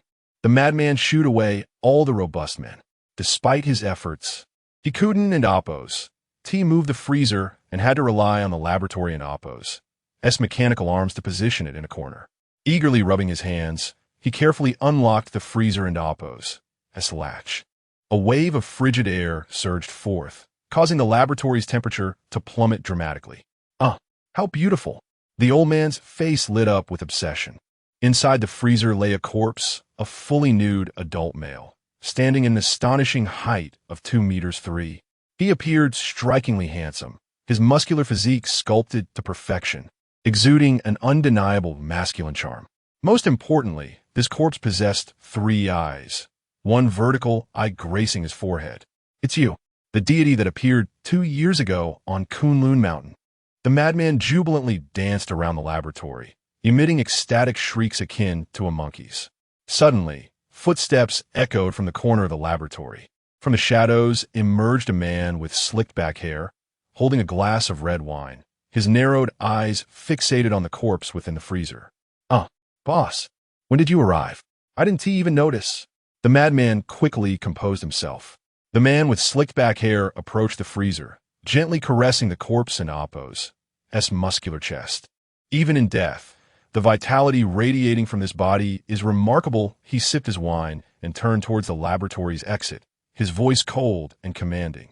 Lao Lu, you're the group and amp. Oppos' finest biological expert. It matters not when I arrived. Remember this. I require the complete genetic material from this corpse. At the doorway, the slick-back man glanced over his shoulder, his gaze sharp as a blade. If you can extract it from this day forth, you shall have whatever you desire. However, should you fail, you will be squandering the treasure for which the group has sacrificed hundreds of billions. In that case, death will seem a luxury. The laboratory fell into a profound silence. The madman swallowed hard. Why, yes. Understood. Within the laboratory, 2 long Lincoln cars quietly parked. The slick-back man waved, and the car doors opened to reveal a refined gentleman wearing gold-rimmed glasses. Boss, the bespectacled man produced a cigar and match, whispering, Are you truly comfortable in trusting the divine corpse to Lao Lu? His madness seems to be worsening. That corpse was retrieved from Kunlun Mountain at the cost of hundreds of lives in the headquarters. The slick-back man waved dismissively. Enough. Had it not been for those foolish members of the Black Dragon Gang being apprehended by the coastal guards, I would never have risked petitioning my father. This divine corpse has been hidden in the group for half a year. If I successfully extract its genes, I shall be the group in Oppos' most distinguished young master. High risk, high reward. Meanwhile, in a dimly lit and filthy alley, a corpulent, greasy, middle-aged man barked orders at a group of burly men adorned with tattoos. Are you all just sitting around? Can't you find the missing person? The slick-back man cast a calm glance, his voice steady as he called out, Huang Lao Lu. What are you doing? The portly man, as if struck by lightning, turned to see the slicked-back man, instantly adopting a subservient demeanor as he scurried over. Boss, I didn't realize you were in X city. My son has gone missing, and I'm quite anxious simultaneously aboard the Sichuan high-speed train. Lin Xiao savored an exorbitantly priced milk tea, gazing out at the picturesque scenery when he suddenly turned to Huang Quan. Are you certain you wish to train with me? Huang Quan, seated beside Lin Xiao, brightened at once, nodding eagerly. You finally come around? Ha ha. Rest assured, I can withstand the training. Lin Xiao nodded, then turned to Qin Jia, his pupils dilating as he exclaimed, in broad daylight, How can you engage in such behavior? Are you not ashamed? Do you have no boundaries? Qin Jia was engrossed in a magazine featuring a voluptuous beauty, and Lin Xiao's outburst nearly caused him to falter. What are you doing? Qin Jia hastily concealed the magazine beneath him, his face reddening as he noticed curious glances from fellow passengers. Bro, can't you keep your voice down? You can't tell me you haven't seen this magazine, such indecent literature? I have not, unlike you. Brother, have you forgotten those times we secretly watched adult films together under the covers? You insisted we watch. That was because I had no choice back then. But now I wish to be a good person. Even if a fish is out of water, it still carries a scent. Qin Jia retorted, eyes wide. Shall I expose your secrets further? Remember when you spied on the neighbor's older sister bathing? You complained about the view and made me squat to be your seat. That was her outrageous behavior. I suspected she was a girl, but was too afraid to look, begging you to do it for me. To my surprise, you were right. She wasn't a girl at all, but a long-haired effeminate, and she wore overalls after her bath.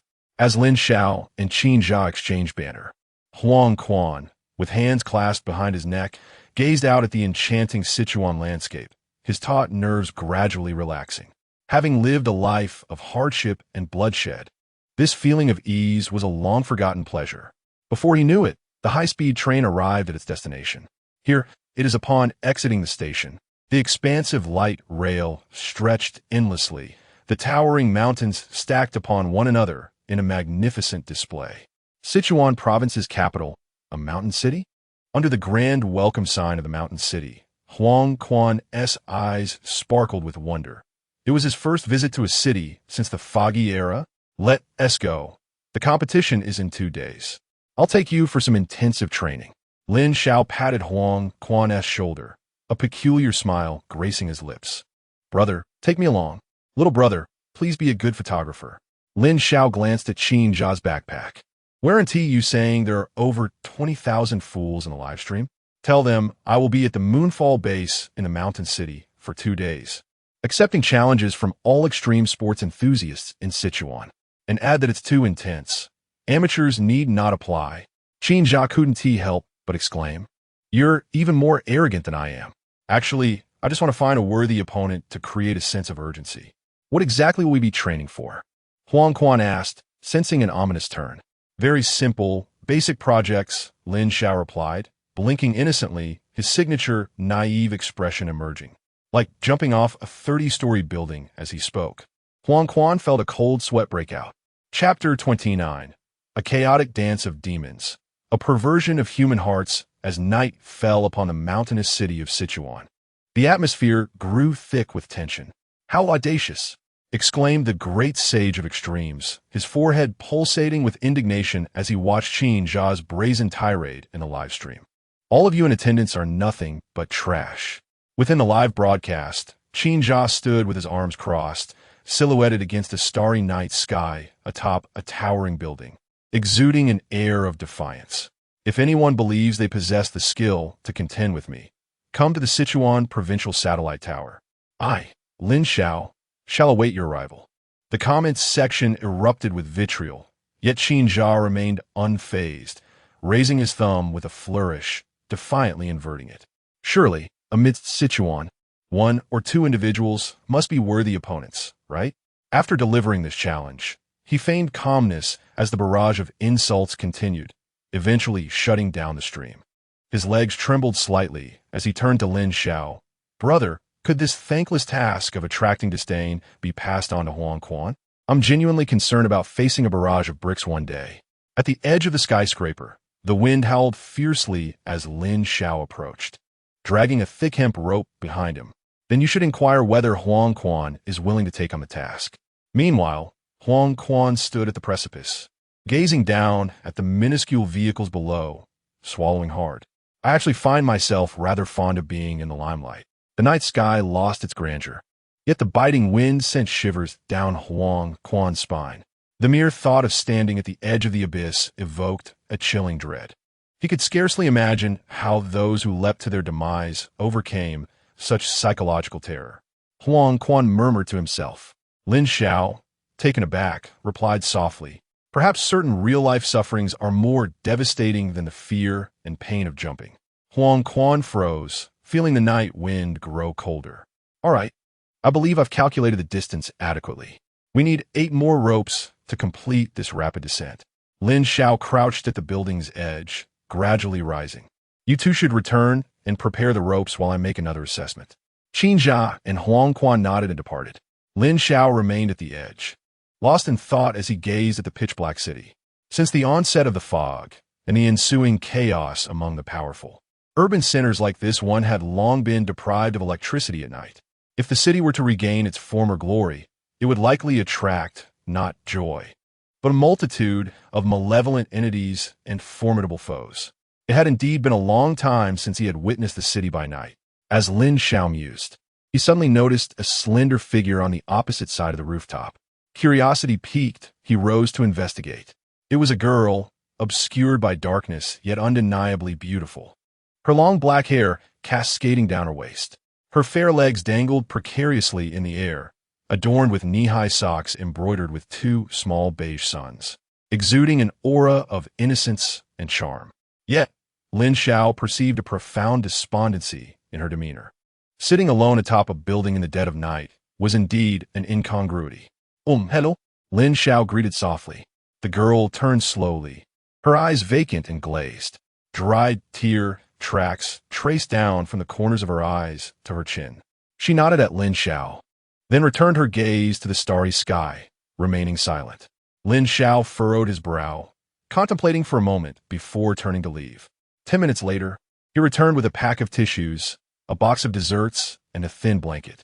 Though I know not what troubles you, perhaps these sweets might lift your spirits. He gently placed the items beside her. I shall take my leave now. You may wrap yourself in the blanket when the night grows cold.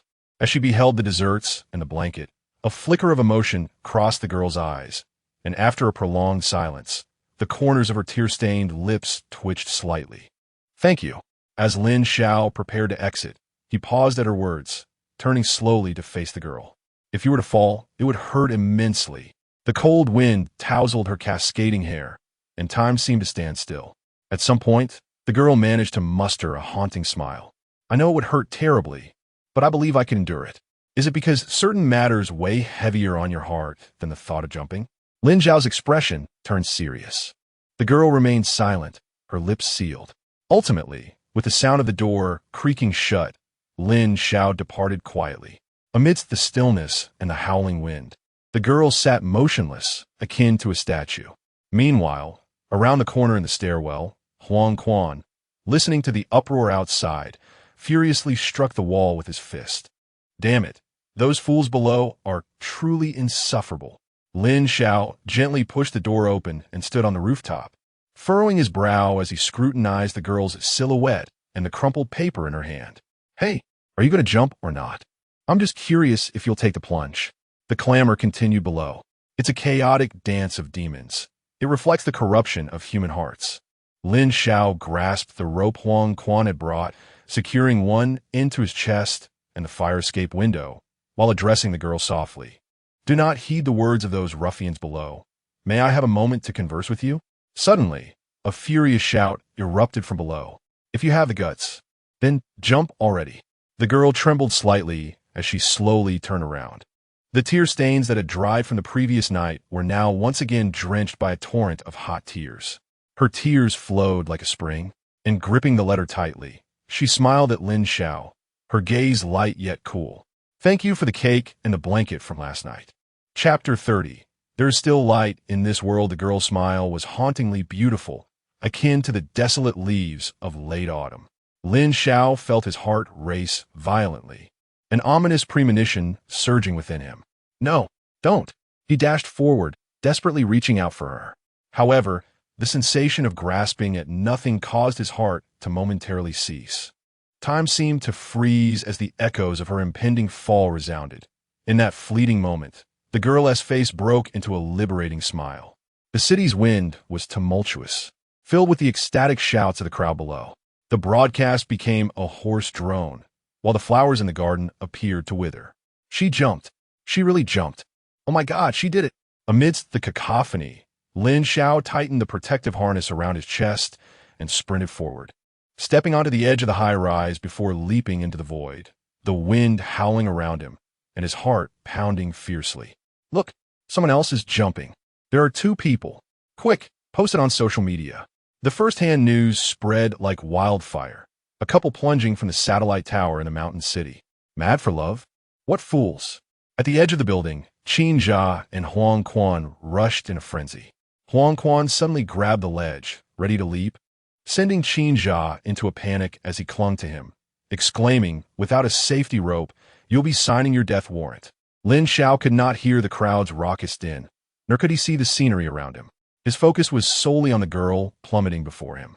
The rope scraped against the wall, emitting sharp sparks. In a flash, Lin Xiao adjusted his body, increasing his descent speed. As she fell, the girl looked up and saw Lin Xiao's determined face, his desperate attempt to catch her evident in his expression. A radiant smile spread across her face. This feeling of being fiercely protected was something she had long yearned for. Yet, guilt washed over her. This kind-hearted boy was entangled in her fate. A tumult of emotions engulfed her as she descended. In her dazed state, horrifying images flashed before her eyes. "Come here. Let Uncle see how you've grown. Don't run. Hiv, sen you escape." Grab her. Seize both her hands. This gene serum is from a divine corpse. A single drop could buy you 8 lifetimes. If you dare struggle, I'll sever your limbs, and then you'll have no choice but to submit to my needles. Good luck. 2 others have already turned into monsters due to genetic chaos. No movement for 3 hours. Is she dead? Damn it, another one dead. So annoying. Someone, throw her out. Where? Just toss her to the dogs.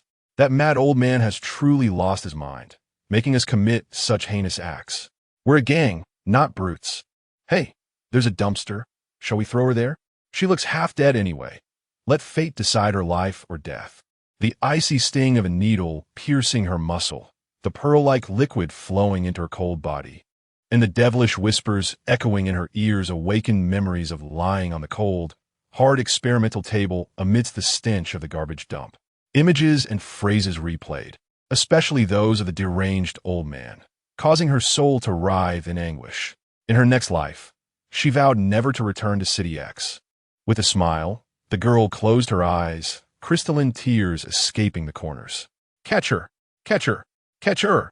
As Lin Xiao stared at the rapidly approaching ground, the vehicles and frenzied crowd growing larger, he screamed, his face flushed with desperation, as if he might tear his arm apart to grasp her. In those fleeting seconds of descent, memories from his childhood flooded his mind.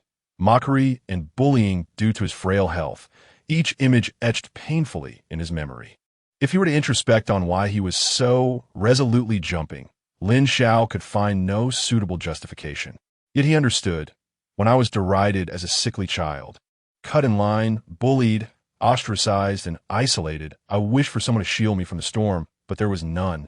When I was mocked for having sanitary pads in my backpack, labeled weak like a girl, I longed for someone to hurl them at those brutes.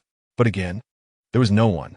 After enduring the torment of public scorn and illness, I still hoped for someone to see beyond my fade, to recognize my battered soul. But still, no one appeared. Thus, I walked alone, accustomed to pain, conquering it, and after becoming a fearless warrior, I looked back and realized the world was not merely filled with evil, but also swarmed with beasts clothed in human skin. In summary, perhaps it was the rain I endured that compelled me to offer an umbrella to those caught in the storm. It hurts. It truly hurts. Catch her. Lin Xiao roared, his arms stretching with all his might. 1 centimeter, 2 centimeters, 3 centimeters. Just then, the girl, who had closed her eyes awaiting death, suddenly opened them. But this eye, positioned at the center of her forehead, stood upright, with pupils layered like an onion, golden on the outside, platinum within, each layer intricately woven with pale blue patterns, exuding an aura of profound mystery. What?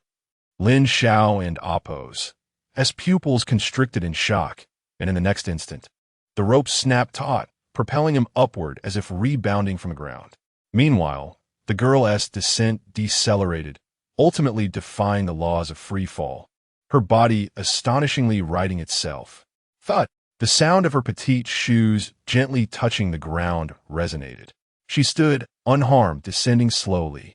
The once raucous crowd fell into stunned silence, some even retreating nervously.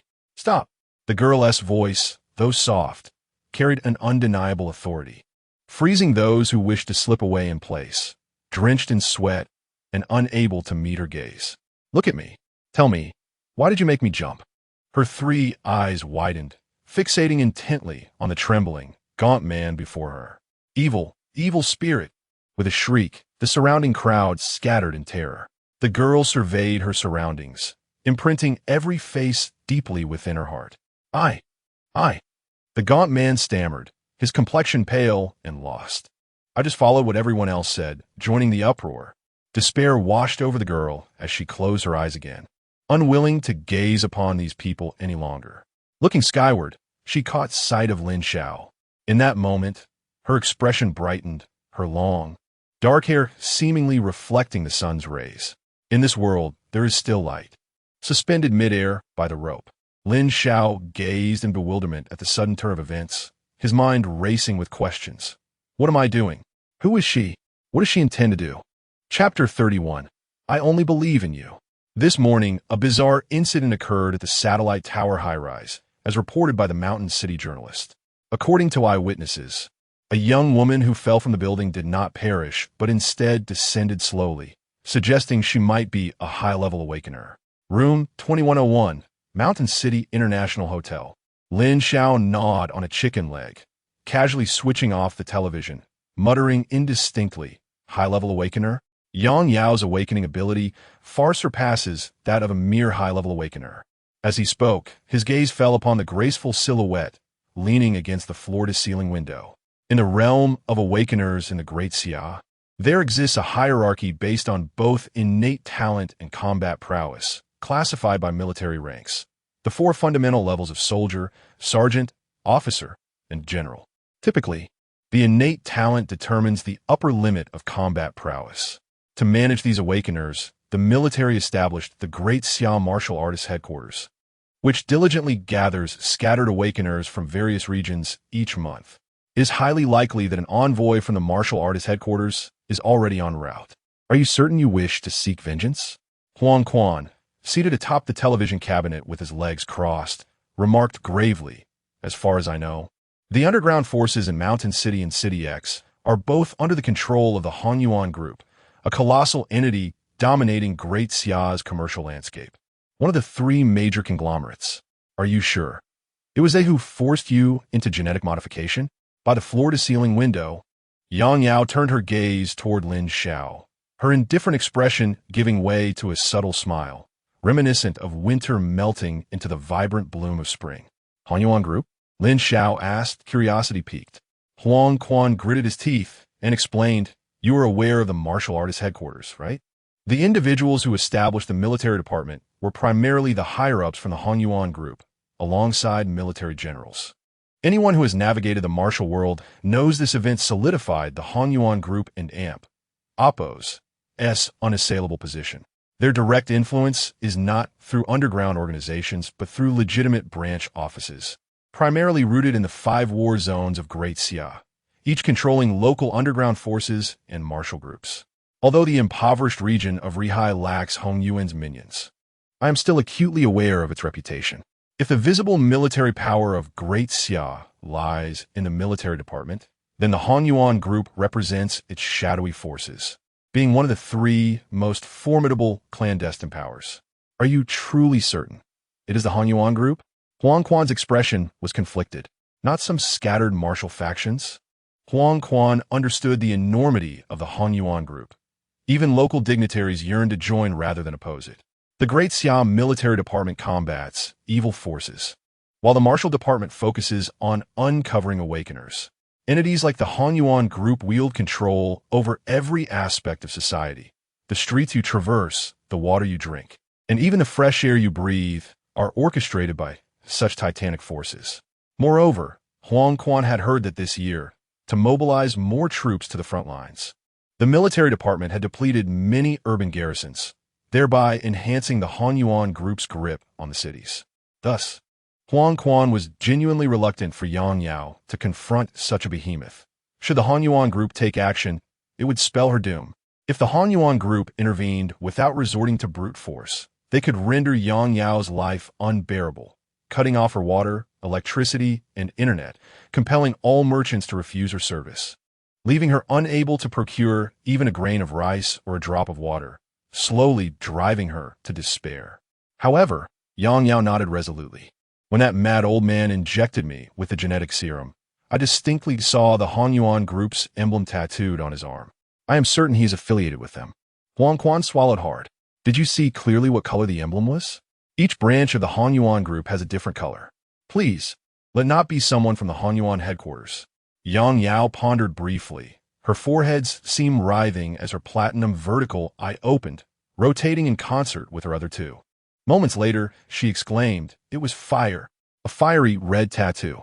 Upon hearing this, Huang Quan sighed in relief.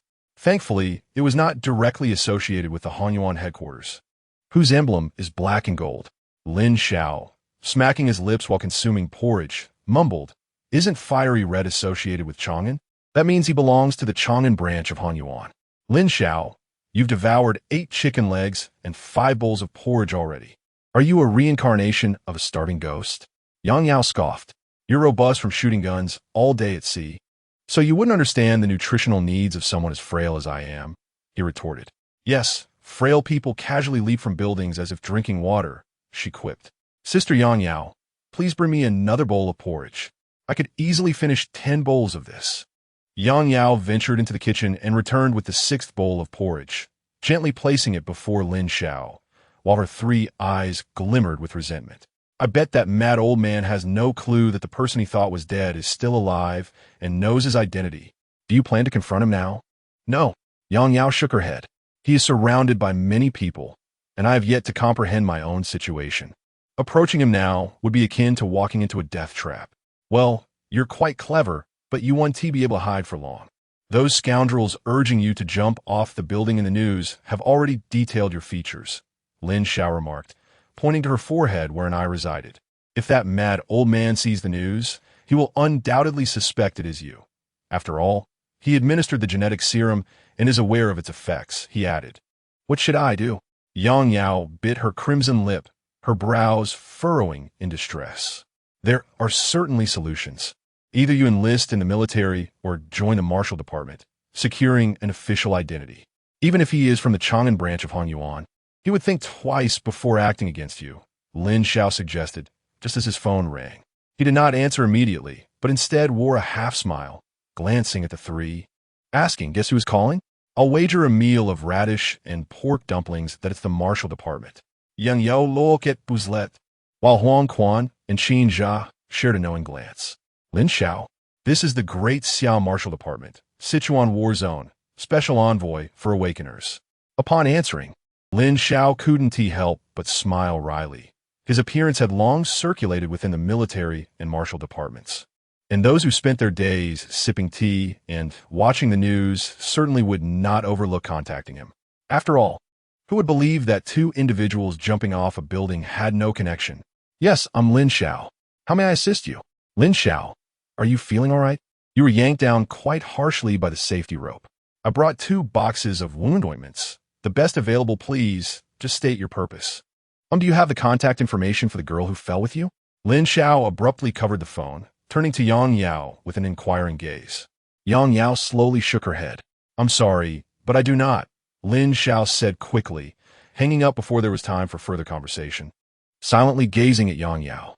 I wish to follow you, Yang Yao asserted, looking intently at Lin Xiao. I do not want to go to the marshal department. I wish to be with you. I cannot guarantee I can protect you at all times, Lin Xiao replied helplessly. Joining the marshal department is merely to register your awakening information and assess your capabilities. If you choose not to remain in the marshal department for training, you can still accompany me, but you will possess an official identity. I do not believe you. Yang Yao suddenly interrupted Lin Xiao. When Huang Quan mentioned the Hanyuan group's involvement in the establishment of the marshal department, I lost faith in them. Then whom do you trust? I trust you. Yang Yao and Amp, Oppo's. gaze was so resolute that it astonished Lin Xiao. I only believe in you, she reiterated. Lin Xiao wore a helpless expression, saying, do not place your faith in me. I am no bodhisattva. It matters not. Yang Yao replied with a gentle smile. I shall strive to grow stronger. And when the time comes, I will embody a bodhisattva, granting your every wish.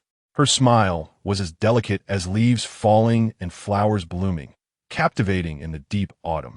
Lin Xiao, filled with resignation, could only nod in agreement. Yang Yao, having emerged from an orphanage, had no parents, alleviating any concerns of familial disputes. Now, you should freshen up. As evening approaches, we shall visit the nearby combat testing facility to assess your true combat prowess. Chapter 32, Battle Power Assessment. What do you rely on? The evening in the mountainous city exudes a mesmerizing blend of intoxication and beauty, with a rolling river encircling the town, where the autumn waters harmonize with the expansive sky, creating a breathtaking spectacle. This must be the place, the Combat Practical Club, without a doubt. The group purchase address leads directly here. As they approach the entrance of the Combat Club, the figures of Lin Xiao and his companions emerged. Boss, we have reserved the Battle Power Assessment Project. Lin Xiao called out loudly. From behind the counter, a drowsy young man emerged, waving his hand dismissively. The equipment is inside. You can assess yourselves. Just remember not to damage anything, or you and Oppos, LL, have to pay. Oh, what am I even saying?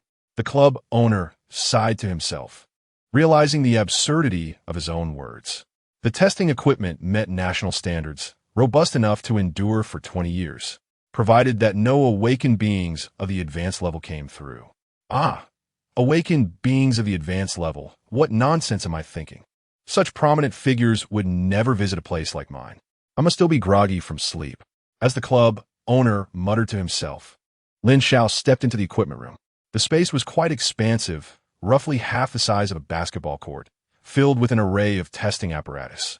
So many things, Lin Xiao exclaimed, his eyes sparkling like a child who had just discovered a treasure trove of toys. Huang Quan sauntered in lazily, casting a casual glance before yawning.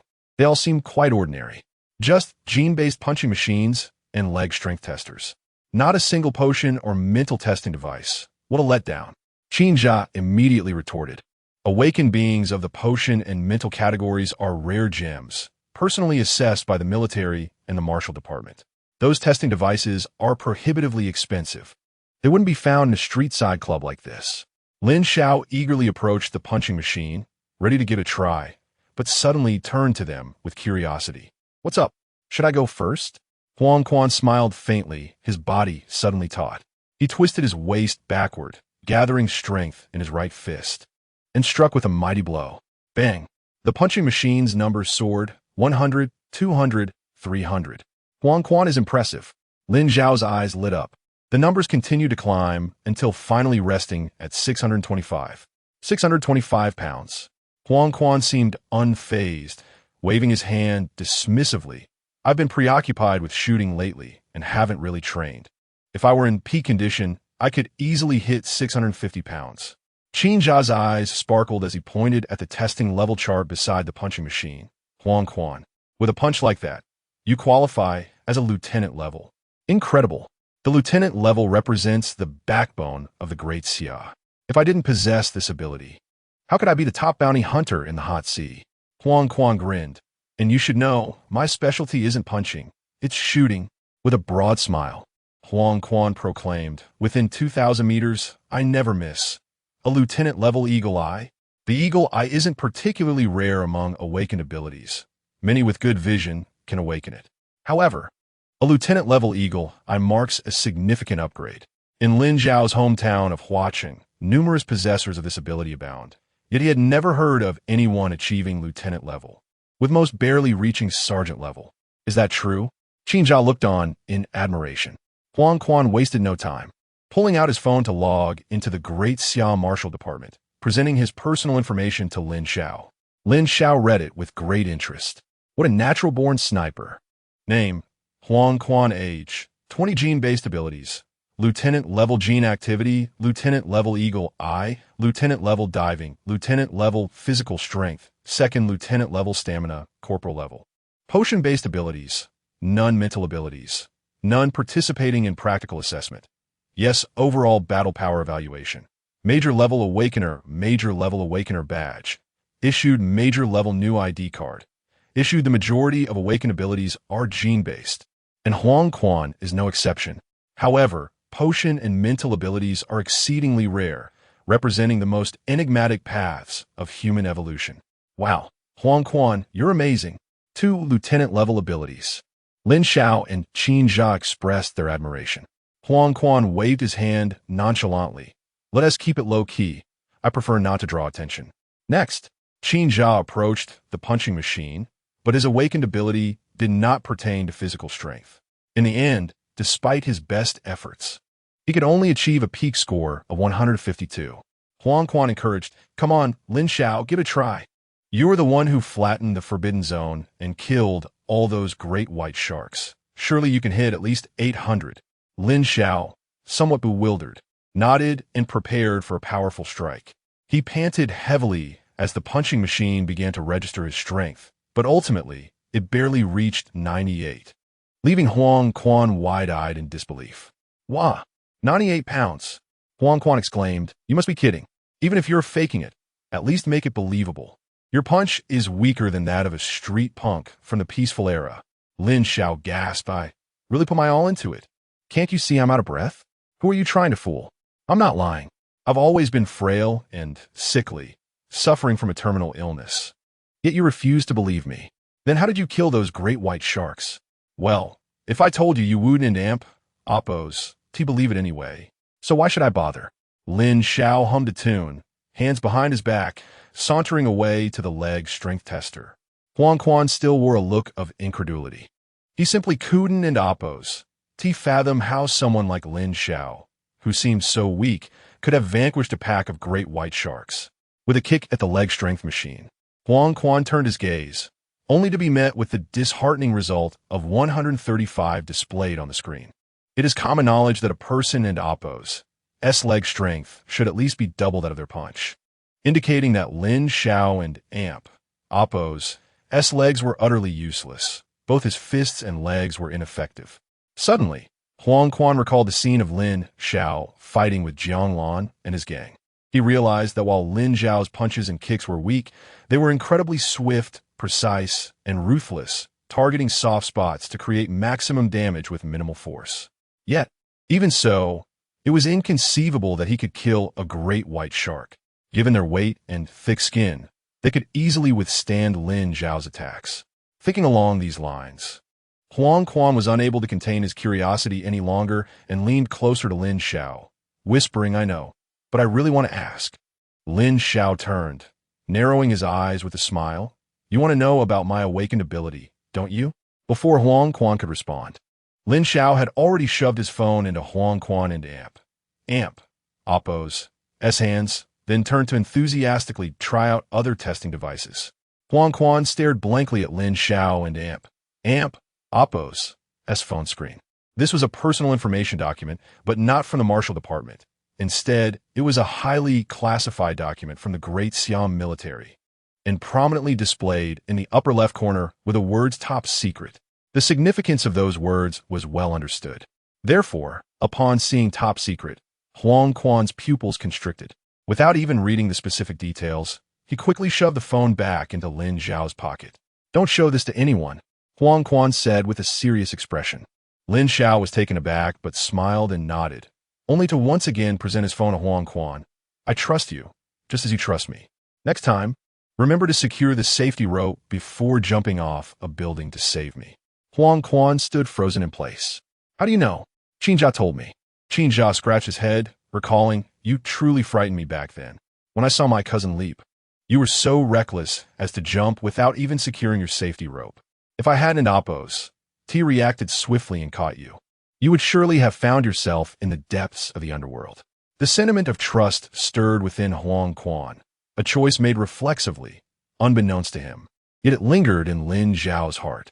With tears welling in his eyes, Huang Quan exclaimed, "Brothers, I am truly grateful for your presence. If you do not mind, let us forge a brotherhood. As the eldest, it would not be unreasonable for me to take on the role of the big brother." Lin Xiao rolled his eyes and turned to depart. Qin Jia chuckled and went off to seek out Yang Yao, leaving Huang Quan standing there, laughing heartily.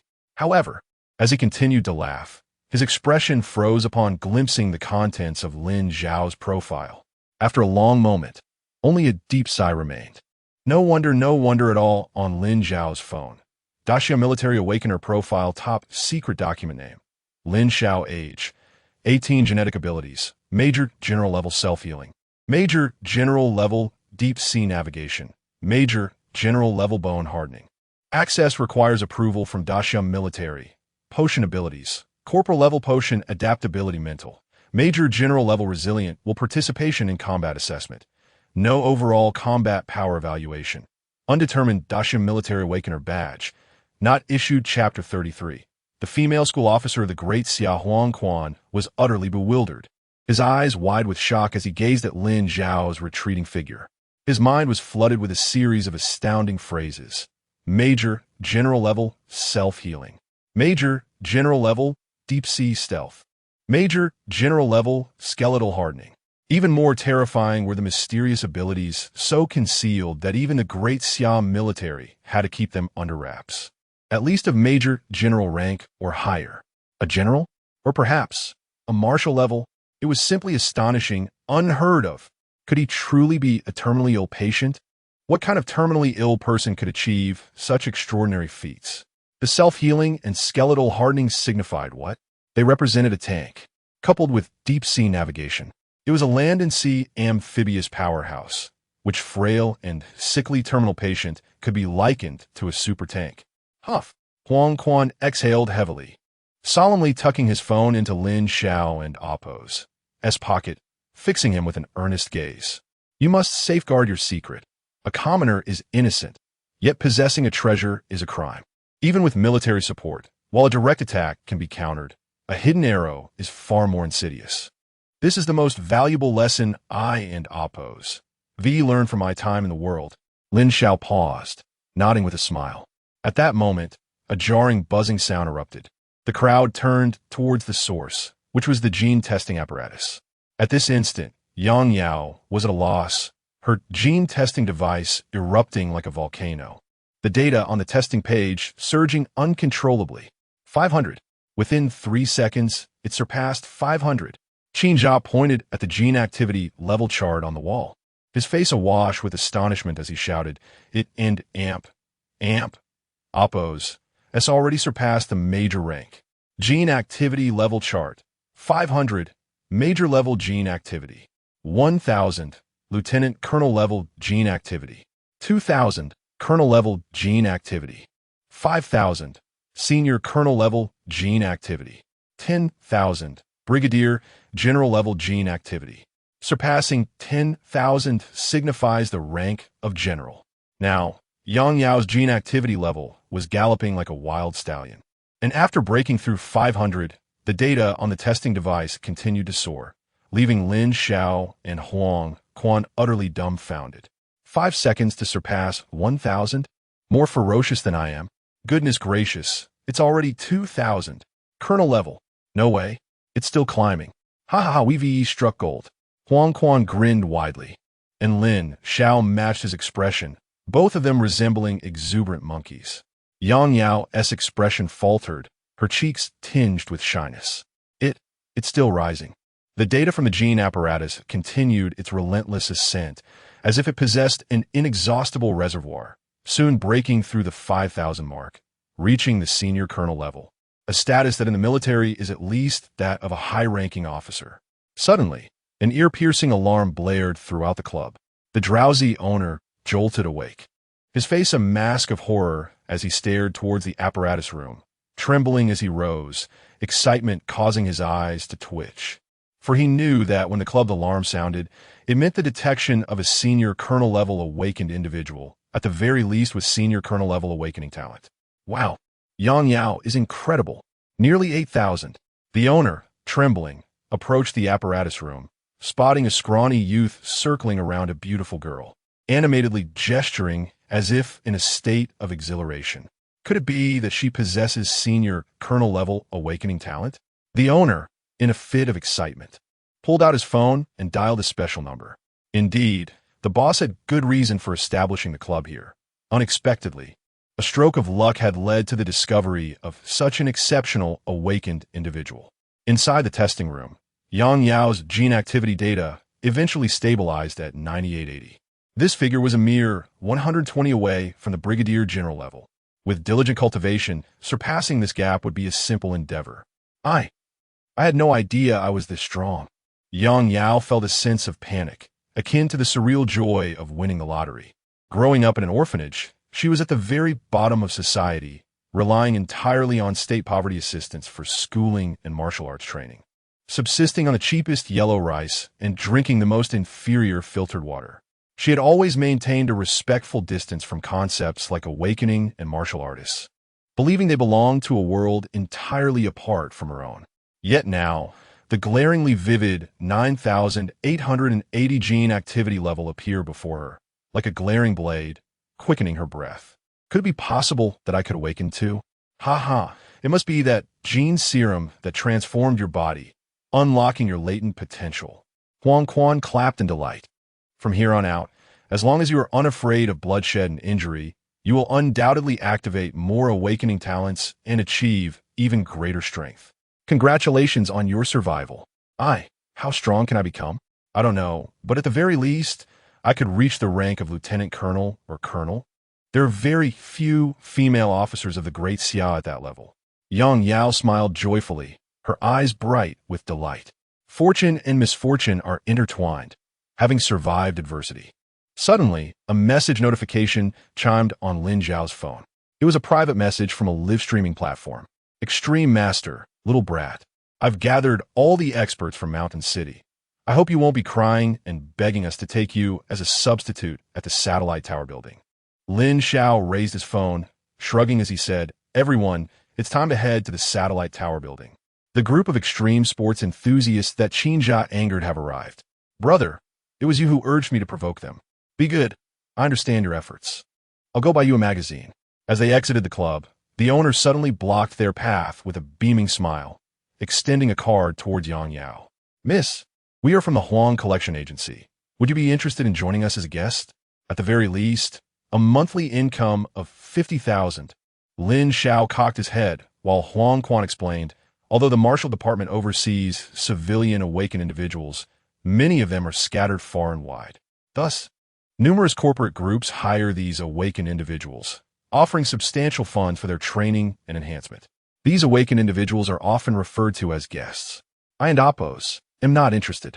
Yang Yao replied calmly, her expression indifferent. "Why? Do you think the pay is too low?" The owner's face reflected his realization, as he pointed to his wallet and pulled out a bank card, slapping it down before Yang Yao. "Then how about 80,000 a month? I'm not interested."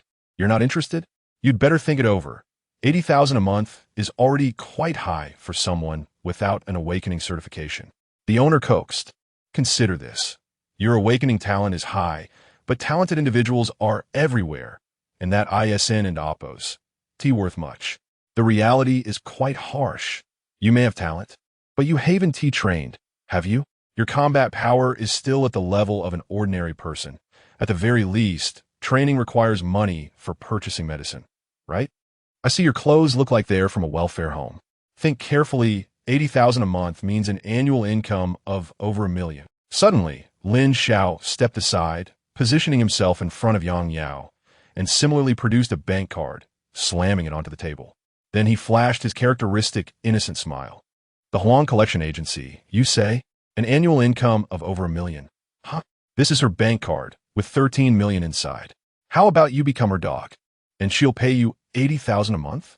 Lin Xiao tilted his head, a teasing smile playing on his lips. "Oh no. Individuals like you from the Huang Collection Company aren't even worth 80,000. Perhaps you should consider $80 a month instead." Chapter 34. The Huang Debt Collection Agency. Before him lay a bank card engraved with the emblem of the Golden Summer Nation, casting a shadow of unease across the club owner's face, which shifted rapidly from clear skies to turbulent clouds. The insignia of the military was unmistakable. Only a fool would dare to forge a military bank card. Such an act would land one in prison for a long time. But was it genuine? The club owner's eyes were filled with suspicion. The young man before him appeared to be no more than 17 or 18, dressed in modest attire, far from the image of someone possessing assets in the millions. Yet, it was plausible he was a low-key scion of a military family, wielding his father's bank card. I don't believe it. Unless you can transfer 80,000 right here and now. The club owner feigned out, probing. What do your doubts mean to me? Lin Xiao tucked the card away, smiling innocently, yet his words sent chills down the club owner's spine. To be frank, if the awakened individuals you covet refuse to join you, would you let them walk away, or would you resort to some special means to compel their compliance? Perhaps through drug control, mental chips, or even genetic agents? As soon as the words left his mouth, Lin Xiao lunged forward like a tiger. His left fist, which had once felled 3 iron eagles and a great white shark, struck the club owner's abdomen with tremendous force, targeting one of the vital points. Thud! The club owner collapsed onto the floor, his muscles exploding in agony, unable to utter a single word as he clutched his stomach, eyes wide in shock. Lin Xiao, Yang Yao exclaimed, astonished by the sudden turn of events. Huang Quan seized the opportunity, forcefully pinning the club owner to the ground, shattering the tiled floor into a cloud of dust. Who would have guessed he was such a martial artist? At least of lieutenant caliber, Huang Quan mused, muscles bulging as he turned to Lin Xiao, his previously nonchalant demeanor replaced by a fierce gaze. Lin Xiao, you truly are clever. From now on, anyone who dares call you foolish will have to answer to me first. Yang Yo remained perplexed. Qinjia contemplated for a moment, then seemed to have an epiphany. Seizing a fire axe from the corner, he rushed to the club owner, threatening, "Don't move. Or else." The club owner, bewildered and overwhelmed, looked up to see Lin Xiao squatting before him, his calm, deep-set eyes instilling a sense of dread within him. With a swift motion, Lin Xiao picked up the owner's business card, squinting slightly at the information regarding the Huang Debt Collection Agency of City X. Huang Quan's eyes narrowed, a chill emanating from him. Memories of Duan being tormented by Jianglan and Huang Tao surged back, igniting their fury once more. At that moment, the club owner's phone rang. Lin Xiao answered, his expression turning icy. The caller ID read, "Brother Huang. If you dare say anything out of line, think carefully about the consequences," Lin Xiao warned, his right hand gripping the axe tightly, squatting before the owner like a fierce yet slender tiger. "Hello, brother. Where are you, third?" "I'm at the club." "Don't stay there. Come to me." "Damn it, my son has been missing for days. I just found out he died in hot sea. I swear I'll turn that place upside down until I find the bastard who killed my boy and chop him to pieces. Be here in half an hour." With a series of enraged shouts, the call ended abruptly, the background noise suggesting a chaotic gathering of people. The club owner swallowed hard. Yet Lin Xiao suddenly released him, discarding the fire axe and turning to leave without uttering another word, and Huang Quan and the others followed suit without inquiry. Atop the satellite building of Mountain City on the highest floor, as Lin Xiao's figure emerged from the stairwell, a throng of individuals quickly surrounded him. "Are you the one who boasted?" The extreme great sage, with his fiery red hair, looked down at Qinjia. "Are you the so-called King of Hell? The Laughing King? The one who dared summon all the experts of Mountain City here?" Qinjia remained unfazed, pointing at Lin Xiao. "That's the King of Hell. Don't bother arguing with me." The crowd turned their attention to Lin Xiao, all wearing expressions of concern. They were seasoned professionals, well-versed in human anatomy. Judging by Lin Xiao's slender physique, they could only conclude that he possessed almost no muscle mass. His build was utterly incongruous with extreme sports. "Are you mocking us?" "Greetings, everyone. I am Lin Xiao," he said with a radiant smile. "Welcome to my extreme moment. I had planned for us to tackle skydiving together, but due to unforeseen circumstances, I've already done it ahead of time, so you and Appos, VE skydived?" Extreme Great Sage interrupted, incredulous. "Is that really extreme? It merely requires courage to leap off a building with a safety rope. If you're brave enough, there's no building too high to jump from." Lin Xiao responded with a smile. "What, then, do you consider truly extreme?" "Extreme is a challenge to the limits of the human body. Since you dare to stand before us and challenge us, we shall see who truly possesses the strength to prevail." Extreme Great Sage rummaged through his backpack, producing a map. His eyes lit up as he pointed to a photograph of a figure, feigning nonchalance. "How about free climbing, just like him? Scaling the western peak of Huashan without any gear?" The other experts nodded in admiration, their expressions filled with respect. upon learning that such a formidable extreme athlete had emerged from the Great Summer. They felt a sense of helplessness in the face of such overwhelming strength, so formidable that it left even the most seasoned professionals trembling. Regrettably, only a few photos circulated, the most prominent being one depicting the figure atop the western peak of Huashan, arms spread wide against the howling winds. "Are you certain?" Qin Jia gazed at the photograph, a complex expression on his face. Upon closer inspection, one could see an excited individual at the edge of the frame, the very person who had cheered on his cousin at that moment. "Are you afraid?" Extreme Great Sage raised an eyebrow. Lin Xiao looked at the photograph, suddenly enlightened. "Isn't that? What is his name again?" Qin Jia interjected. "His name is Lin Xiao, from Chang'an." "All right, Lin Xiao." Lin Xiao grinned at the visibly shaken Extreme Great Sage. "Is it possible that what you plan to do has already been accomplished by me?" Extreme Great Sage stepped back 2 paces, swiftly retreating with the others. Comparing the photograph with Lin Xiao. "Great Sage, does he resemble him?" "Feels a bit like him. Not just a bit. The posture, the hair, the back of his head. This is undoubtedly the same person." The more they compared, the more their hearts raced in disbelief. Ultimately, they stood before Lin Xiao like schoolchildren before a beloved teacher, eyes brimming with admiration, hands raised in reverence. "Teacher, how do you maintain your stamina?" "Teacher, please tell me how you survived the lair of the 3 iron eagles." "Teacher, look at me." Lin Xiao beamed with sunny warmth. "Everyone, don't rush. Would you be interested in joining me for a grand endeavor?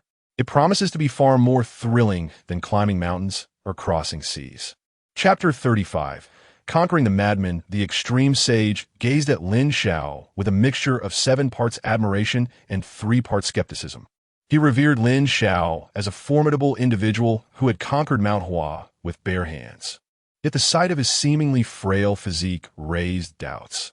Could such a lack of muscle truly conquer Mount Hua? Lin Xiao, noticing the skepticism in the Extreme Sage's eyes, offered a slight smile. He secured the safety rope around his waist and stood against the wind at the pinnacle of the satellite tower, resembling his stance when he had rescued Yang Yao. "If you truly dare to jump, I will completely respect you." The Extreme Sage's eyes ignited with fervor. "I need to know if you are truly him." Lin Xiao smiled silently, closing his eyes to embrace the wind. On the other side, Huang Quan stepped forward and silently picked up the safety rope. Yang Yao stood beside Lin Xiao, her expression calm. "Are you not afraid of death?" The Extreme Sage licked his lips, parched with excitement. "What manner of people are you?" "We are simply warm-hearted and fearless individuals," Lin Xiao replied with a gentle smile, spreading his arms wide before plunging into the abyss, his figure akin to a bird soaring through the sky. The sight ignited a roaring fire within the hearts of all present, a conflagration of shock and reverence. Huang Quan and Yang Yao followed suit without hesitation, their laughter carried by the howling wind, sparkling like the brightest stars in the night sky. The Extreme Sage turned to the others, his gaze ablaze. "Shall we join them?" Some responded with enthusiasm, while others were already securing their safety ropes. "We are labeled as madmen. Madmen always travel in packs. Conquering the extremes is simply madness, right? Huh, what is there to fear?" At last, figures began to plummet from the satellite tower like meteors, their defiant laughter echoing across 1,000 meters, drawing the attention of countless onlookers. Yet those who beheld them merely muttered in envy, "What a group of madmen," none daring to approach. As the night wind howled, shadows danced like stars. Safety ropes tightened swiftly, and figures soared skyward, exchanging glances filled with mirth, each reflecting the joy in the other's eyes. During their descent, the Extreme Sage shouted, "Lin Xiao, what exactly do you intend to do? Don't tell me you plan to stop after climbing Mount Hua." Lin Xiao's voice resonated in response. "I wish to survive." This declaration struck a chord within everyone's hearts, illuminating their eyes. The Extreme Sage regarded Lin Xiao with admiration, whispering to himself, "Indeed, he is one of us." Without challenging the extremes, without feeling the exhilarating pulse of life and death, existence is utterly bland. The extreme is a game for the brave, a challenge against the heavens, a conquest of the body, a crushing of will, fearless of death. This spirit of conquering the world is even purer than that of warriors. Although this circle is typically exclusive, Lin Xiao, this seemingly frail youth, effortlessly shattered all notions of weakness and cowardice the moment he appeared. At this moment, the extreme sage and all present shared a singular thought. Truly, he is the master who conquered Mount Hua with bare hands. The essence of the extreme is simply to live on, to savor the grandeur of this world, and to live without regret. Master, we have understood. Ah, what a thrill! Atop the satellite tower, the extreme sage wiped the sweat from his brow, gazing at Lin Xiao with eager anticipation. Earlier, you mentioned taking us to do something interesting. What is it? Lin Xiao's expression remained serene. Wildfires cannot be extinguished. They return with the spring breeze. I wish to uproot certain wild grasses. Wild grasses? What wild grasses? Simply certain refuse, Lin Xiao replied as he rose. Addressing the extreme sage. I require some equipment. The price is not an issue. What equipment? 10 sets of tiger claw ropes, 10 sets of individual combat gear, and 10 sets of lieutenant-level alloy armor. What do you intend to do? The extreme sage's eyes widened. Are you assembling a special forces unit? Especially the alloy armor. What do you need that for? Huang Quan suddenly patted the extreme sage's shoulder and whispered, You only need to tell us if it can be done. Seeing the fierce Huang Quan, the extreme sage sighed helplessly.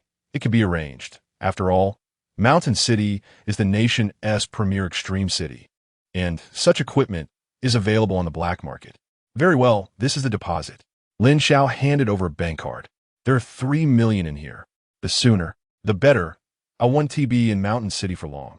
That night, Lin Xiao returned to the hotel, sitting cross-legged on the sofa while watching television. Huang Quan and Qin Jia were in the guest room, examining the trial equipment brought by the extreme sage. Yang Yao, clad in a homey blue dress, sat beside Lin Xiao with a plate of mangoes, silent, yet her gaze lingering upon him. Are you curious about what I plan to do? Lin Xiao turned his head and smiled. If you want to ask, just ask directly. If you wish to speak, you shall speak. If you do not wish to, I shall respect your silence. Yang Yao appeared indifferent.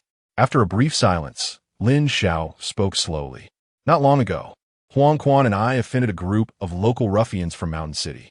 I was too merciful, thinking they did not deserve death, and released them recklessly. As a result, the wildfire returned, and they came back to kidnap my sister. Can you imagine the scene when Huang Quan and I saw my sister being tormented? It was then that I understood kindness and warmth are not wrong. What is wrong is extending them to the wrong people. Lin Xiao picked up a piece of mango and chewed silently. I have a soft heart. It is my Achilles heel. But this time, I must eradicate the roots. You heard the call from the club owner. A direct attack is easily countered, but a hidden strike is difficult to guard against. I do not wish to see any of you suffer. The son of the owner of the Huang Corporation was killed by you? Essentially, yes. Now I understand. Can you comprehend? Lin Xiao asked with a smile. Yang Yao replied slowly. I grew up without a family, living in the most turbulent districts. I know how stingy those ruffians can be. Their vengeance is more ferocious than the most savage tiger. Therefore, I understand. Upon hearing this, Lin Xiao's eyes brimmed with warmth. Lin Xiao, the equipment seems excellent. Huang Quan and Qin Jia finished examining the gear and placed the alloy armor before Lin Xiao. Now it's time for you to tell us your specific plans. The sleek black armor, adorned with M16 rifle barrels and magazines, exuded elegance, mystery, and a perfect fusion of technology and lethality.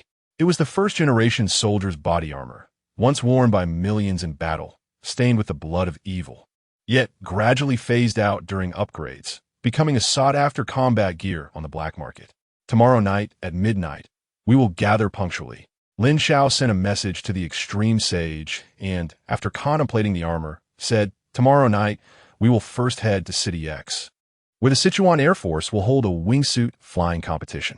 All corporate groups will attend to support.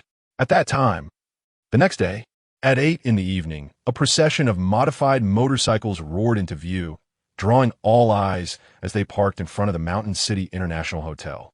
Passers-by gazed enviously at the group, for each heavy motorcycle bore the emblem of the Bauhinia flower, symbolizing the most formidable, reckless, and united organization in Mountain City, the Abyss Bauhinia. This organization is not a corporate entity.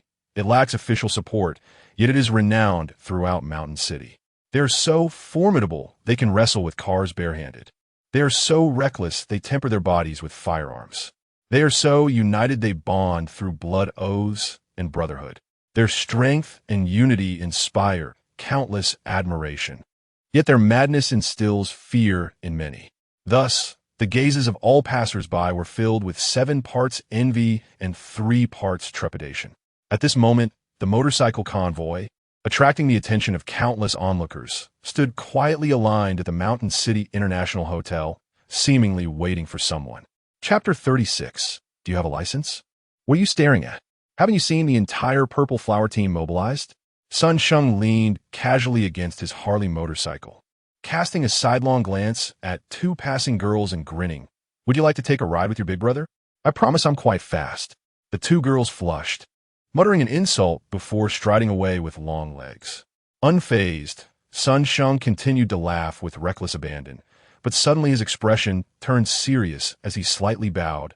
Hello, teacher. At the entrance of the Shanshang International Hotel, Lin Xiao emerged with Huang Quan and others, feeling somewhat bashful in the face of such a spectacle as the extreme great sage. Why are you blushing? Huang Quan inquired. In Napo's, it's just that everyone is looking this way. It makes me feel shy. Upon hearing Lin Xiao and Appo's words, both Huang Quan and Qinjia, couldn't and Appo's help but roll their eyes. While only Yang Yao found Lin Xiao and Appo's bashfulness endearingly youthful. Sun Sheng waved his hand, and instantly, all members of the Purple Flower bowed at a 30-degree angle, collectively exclaiming, Hello, teacher! In that moment, curious eyes from shops, restaurants, billiard halls, and arcades were drawn towards them. Lin Xiao cleared his throat, smiling brightly as he waved to the onlookers. To all our friends looking this way, may you have a splendid evening. Sun Sheng turned to Huang Quan, ISN and Appo's. Shy? Huang Quan replied with a look of resignation. His shyness is a fade. He's truly a social butterfly. I've never seen him in a socially awkward moment. He greets everyone with a cheerful smile, like a quintessential nice guy. Nice guy? Since when does a nice guy leap off buildings for no reason? Sun Sheng remarked, his expression darkening, before patting the back seat of his Harley with a mischievous grin. Teacher, please take a seat and experience the thrill of a wild ride. The surrounding crowd wore knowing smiles, fully aware of Sun Sheng and Appo's reckless biking habits as the leader of the Purple Flower organization. It was a case of a person sprinting ahead while the motorcycle followed, with their sanity long left behind. Lin Xiao smiled faintly and swung his leg over the bike. Sun Sheng handed him a purple and gold striped helmet, gripping the brakes tightly. Are you ready? All right, Virum. The pure black Harley roared to life like a wild beast. As Sun Sheng released the brakes, Lin Xiao felt as if his back had been struck by a train, his vision instantly blurring, only the frenzied wind howling in his ears. Indeed, Sun Sheng was as reckless as ever. The others sighed in exasperation as they, alongside Huang Quan, Qinjia, and Yang Yao, began their nocturnal assault on City X. Qinjia murmured in confusion. Didn't we agree to meet at midnight? At that moment, Sun Sheng and Appo's vintage speedometer registered a shocking 125. Mind you, this was still within the city limits, not yet on the highway. I feel a bit nauseous. The rapid changes in scenery stirred Lin Xiao and Appo's stomach, and though he was immune to fainting, his physiological reactions were still present. In an instant, he turned sharply, opening his mouth to retch. Chunks of food mixed with stomach acid splattered onto the Purple Flower members behind him. The sour scent was unbearable. Wait. Lin Xiao patted Sun Sheng and Appo's shoulder. However, Sun Sheng erupted in laughter, as though he had found a new source of amusement. Ha ha ha, Lin Xiao. How can a fierce person like you, who can conquer Mount Hua with bare hands, get car sick? No. It an amp. Appo's. That's not car sickness. It an Appo's. That's the cold wind. At that moment, the frigid air rushed into Lin Xiao and Appo's helmet, enveloping his head and mercilessly assaulting his senses, forcing blood to surge through his body. As the pressure mounted, the queasiness intensified, and his heart began to race, feeling utterly helpless as if facing a hurricane. In a moment of disarray, Lin Xiao, who had been violently retching, swayed and fell like a marionette with severed strings. Sun Sheng and Appo's speed had surged to 130. The fall was catastrophic for Lin Xiao, rolling several meters before coming to a halt, leaving a gruesome trail of blood behind. Sun Sheng sensed something was amiss and hastily applied the brakes, followed by the other members of the Purple Flower, who rushed towards Lin Xiao in a panic. "Damn it! Why did you drive so fast?" Huang Quan, furious at finding Lin Xiao lying in a pool of blood, struck Sun Sheng to the ground. His muscles glistened red with rage, a faint mist of anger surrounding him. Sun Sheng was stunned at the sight of Lin Xiao in the bloodied mess. Huang Quan, frantic and furious, suddenly saw Yang Yao removing her outer coat and tearing her silk undergarment into strips. Retrieving 2 stems of silver flower grass, known for their hemostatic properties from the wild grass nearby. "Lin Xiao, it might hurt a bit, but bear with it." Just as Yang Yao prepared to tend to him, Lin Xiao suddenly opened his eyes and stood up as if nothing had happened. "Congratulations, host. You have permanently acquired the ability, Hurricane Immunity, Major Rank." Hearing the voice in his mind, Lin Xiao calmly approached Sun Sheng, his expression serious. Before breaking into a similarly mischievous grin, "I also want to try riding the motorcycle. Let me take you for a spin." Everyone breathed a collective sigh of relief, and Huang Quan's racing heart finally settled. Sun Sheng exhaled heavily. "Fine, do as you please." Lin Xiao smiled, fastening Yang Yao's coat before eagerly mounting the Harley. Sun Sheng, sitting behind, uneasily asked, "Have you ever ridden a heavy motorcycle before?" "Nope." "Have you ever ridden a regular motorcycle?" "Nope." Cold sweat dripped down Sun Sheng's face as he clung to his last hope. "Then do you have a license?" "Nope." No sooner had the words left Lin Xiao and Appo's lips than he released the brakes. In an instant, the Harley shot forward like a runaway stallion. Sun Sheng quickly wrapped his arms around Lin Xiao's waist, screaming, "Help! You don't even have a license. Riding like this is courting death." The wind howled in their ears as Lin Xiao, exhilarated, felt his face flush red, laughing maniacally as his hair whipped about wildly. "Ha ha! This is exhilarating. Is this what it feels like to have your body in front while your soul lags behind?" Meanwhile, Sun Sheng clung to Lin Xiao's waist in sheer terror, his legs gripping the sides of the motorcycle as he desperately tried to help stabilize their balance. At midnight, at the entrance to the City X highway, Lin Xiao leaned against the Harley, gazing at his slightly disheveled yet handsome reflection in the rearview mirror. Whoa! Sun Sheng, nearby, was retching uncontrollably in the grass, utterly astonished that Lin Xiao, in his first encounter with a heavy motorcycle, had driven even more recklessly than he had, maintaining a speed exceeding 200 all the way. Mind you, the speed limit on the highway is only 120. Truly a madman. Sun Sheng glanced at Lin Xiao, suddenly smiling. "But I like madmen. In the eyes of the world, aren't we all just madmen?" One by one, the others arrived, observing the vomiting Sun Sheng. Huang Quan let out a cold snicker. Consider this karma. The members of the Purple Flower, however, fell into silence, surprised at how quickly they had been slapped in the face in front of everyone. Chapter 37. It is not madness. It is a quest for death in the midnight hour. City X lay shrouded beneath a leaden sky, with torrential rain pouring down. Suddenly, a fleet of armed helicopters sliced through the heavens, their imposing silhouettes stark against the stormy backdrop. The Chuanshu Air Force Base, situated at the heart of City X and the Mountain City, was surrounded by picturesque landscapes, adjacent to the Moonfall Base, illuminated by blinding searchlights throughout the day. All the armed helicopters descended upon the military base, and fully equipped soldiers of the Great Xia Air Force disembarked, their gazes fierce and predatory. Reporting, "The 2nd Air Corps of Chuanshu has arrived," declared the leading major with a salute. In quick succession, amidst the raging winds and rain, more armed helicopters approached, converging at this location. Reporting, "The Chuanshu Eagle Special Forces have arrived." Reporting, "The 1st Air Corps of Chuanshu has arrived." Reporting, The Chuanshu Sky Blue Special Forces have arrived. A dense throng of Air Force personnel, each adorned with distinct insignia, stood poised like a multitude of spears, their spirits intertwined with the essence of battle. Resembling a mighty, celestial dragon coiled upon the ground, evoking a sense of awe. The commander of the Chuanshu Air Force stepped forward, his countenance resolute, his eyes brimming with pride as he surveyed the assembled soldiers. These are the elite guardians of Chuanshu. Each one is a paragon of the Great Xia. Gentlemen, tomorrow marks the national competition for our finest air forces. My expectations are simple. Seize the championship and elevate the prestige of our Chuanshu military. With a steadfast expression, the commander clenched his fists and inspired. If victorious, each of you shall be awarded a second-class merit, your ranks elevated by one, and the Chuanshu military headquarters will bestow monetary rewards. Do you have confidence? The airmen of Chuanshu roared in unison, yes. Subsequently, the entire training ground erupted into a fervent selection process, wherein the Chuanshu military aimed to identify the strongest three among the thousands of Air Force personnel.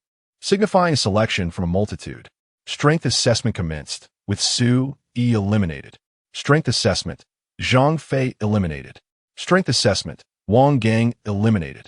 In the very first strength test, over 1,000 were eliminated.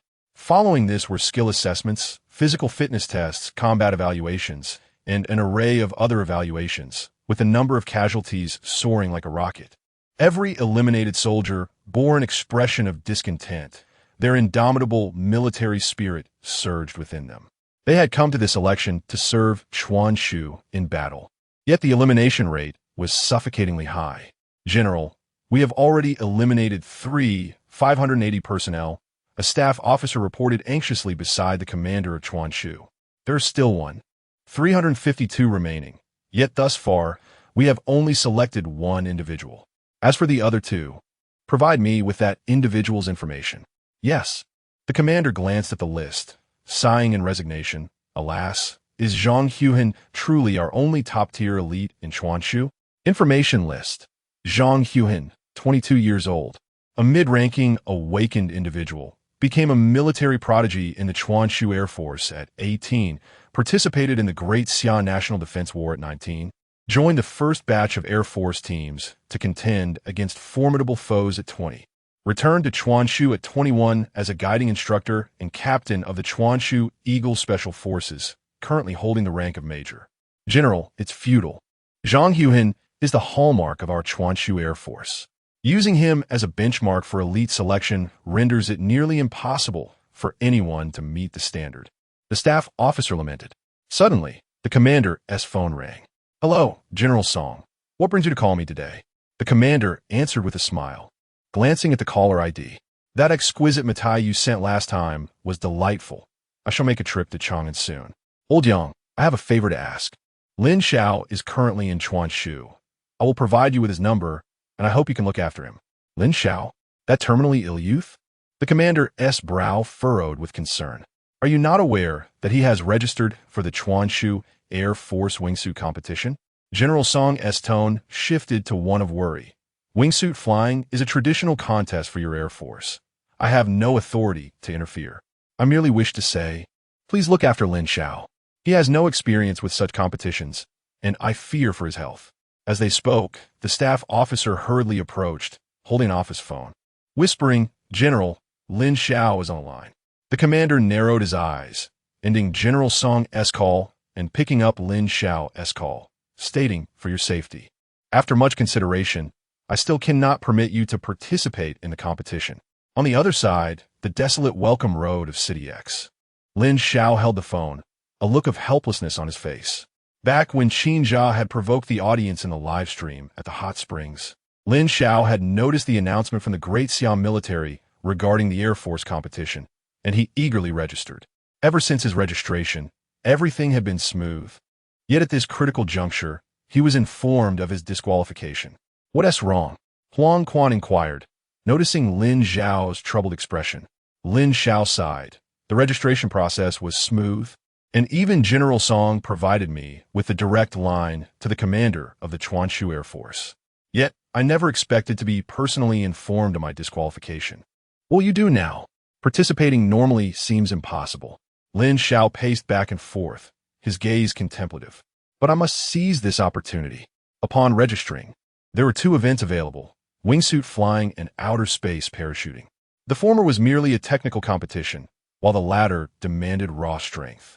Without sufficient combat capability, one might be torn to pieces by the malevolent forces lurking in the skies immediately after jumping. To register for the outer space parachuting project, Lin Xiao had specifically contacted General Song. General Song, I am already a dying man. Allow me to experience the grand tapestry of the world during the final moments of my life, or else I shall truly perish in sorrow. Lin Xiao had spoken with heartfelt sincerity, embodying the desperation of a terminally ill patient yearning to witness the world before his end, relentlessly compelling General Song's wavering resolve. Though General Song initially resisted, he ultimately relented to Lin Xiao and Oppo's fervent determination and compelling arguments, approving his project application. As anticipated, it had been rejected. Lin Xiao glanced at the message on his phone, gazing at the darkened sky, when suddenly he turned to Sun Sheng and the others, declaring, "Now, I announced the first step of the eradication plan." Everyone held their breath in anticipation. Construct a hot air balloon capable of carrying me to the heavens. Lin Xiao's words were astonishing. I will ascend to the stratosphere on my own. At this, under the silent night sky, Huang Quan, Qin Jia, Yang Yao, and Sun Sheng stood bewildered, utterly dumbfounded. Ascend to the heavens via a hot air balloon? This is not madness. It is a quest for death. Sun Sheng hastily urged, shedding his outer garment to reveal a body marred by scars. Pointing at his wounds, I have endured countless injuries in the skies. Heed my advice. The heavens are more perilous than the ocean. It is a forbidden realm for humanity. If you attempt to ascend to the stratosphere in a hot air balloon, it is not madness. It is a quest for death. Chapter 38. The night raid on the Huang Debt Collection Company. The eyes of everyone were filled with confusion. They could not fathom why Lin Xiao remained so fixated on ascending to the heavens. Yet, only Lin Xiao himself understood that he simply wished to survive, to disregard the inevitability of aging and death, and to live alongside his dearest friends and family. Naturally, while striving to live, he bore no objection to eradicating a few weeds along the way. I must participate in the space parachuting. Otherwise, I shall not rest easy. Thus, when Lin Xiao revealed his stubbornness, Huang Quan and the others sighed in resignation. Very well, I shall take care of this matter, Sun Sheng declared as he pulled out his phone. I have a friend in City X who should be able to fabricate a hot air balloon. Sun Sheng then contacted his friend, agreeing to pay extra for an expedited production, promising delivery by noon the following day. All right, what shall we do next? Let us proceed to the Huang Company. Lin Xiao took the lead, riding his bike towards City X, with the others closely following, resembling a torrent of furious dragons, their figures racing down the welcoming avenue of City X. At 2:00 and amp, Oppo's clock in the morning, within the Huang Debt Collection Company and amp, Oppo's office, smoke curled lazily in the air. Huang Dafu clenched a cigar tightly between his teeth, staring at a photograph of Huang Tao, his eyes brimming with hatred and regret. A knock at the door interrupted his reverie, and a muscular man adorned with a black dragon tattoo entered, producing a USB drive. Boss, we found out that the young master was killed in an abandoned factory near Hot Sea. Huang Dafu's eyes brightened with intensity as he seized the USB drive.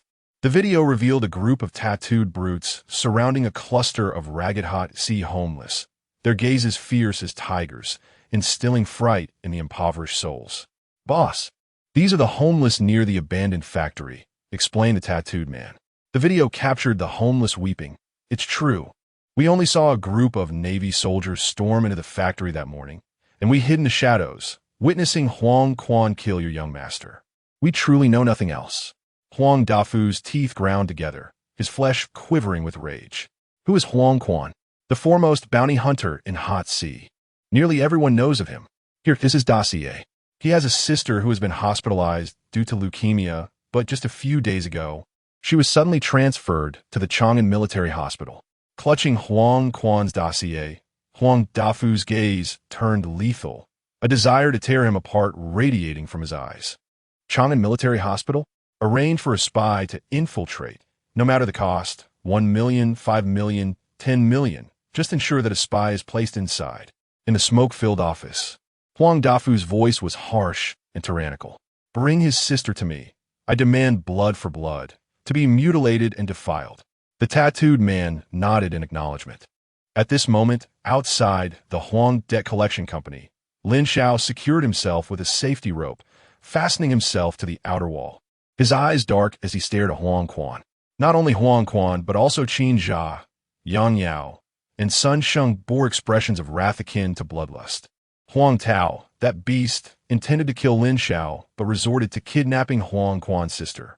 He had not expected to be killed by the Navy, nor that his father was such a despicable creature. Sun Sheng's eyes blazed like a tiger's as he gazed at Huang Quan, who had already drawn an AK-47. His eyes cold as death.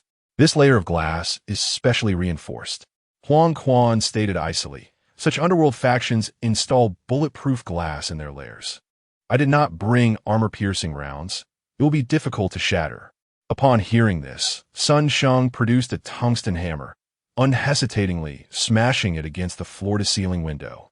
Tungsten, a novel metal of considerable value, boasted excellent armor-piercing capabilities, though it was scarce and found only in the most treacherous regions. Boom! The window shattered, a central point bursting forth, swiftly cracking and ultimately disintegrating under Sun Sheng's powerful blow. Who the hell? Huang Dafu reacted instinctively, yanking open a drawer. But Huang Quan's bullet had already pierced through the air. Huang Dafu clutched his bloodied hand, writhing in agony and howling like a banshee. Stop! The tattooed man, his muscles swelling to a towering 2 meters, drew a steel knife from his waist, positioning himself protectively before Huang Dafu. Get out of the way! Sun Sheng, like a madman, charged forward and landed a devastating punch on the man's face, the dull thud echoing throughout the office. In an instant, the man erupted in fury, engaging Sun Sheng in a fierce battle, both men resembling berserkers, their strikes powerful and unrestrained. Yet, the steel knife remained a constant threat to Sun Sheng. You will die. The man seized upon Sun Sheng's opening, raising the steel knife high, its cold blade and frenzied gaze suggesting he would cleave Sun Sheng in two at any moment. Sun Sheng and Appo's pupils dilated as he instinctively extended his arms, preparing to block the knife with his limbs. However, the outcome would undoubtedly result in his arms being severed. At that moment, Lin Xiao leapt forward, abruptly throwing himself in front of Sun Sheng. Lin Xiao! In the next instant, as Sun Sheng and Appo's desperate shout resonated, the steel knife struck Lin Xiao's chest with tremendous force. Time seemed to freeze for Sun Sheng. He envisioned Lin Xiao being slain, his heart racing and mind blank.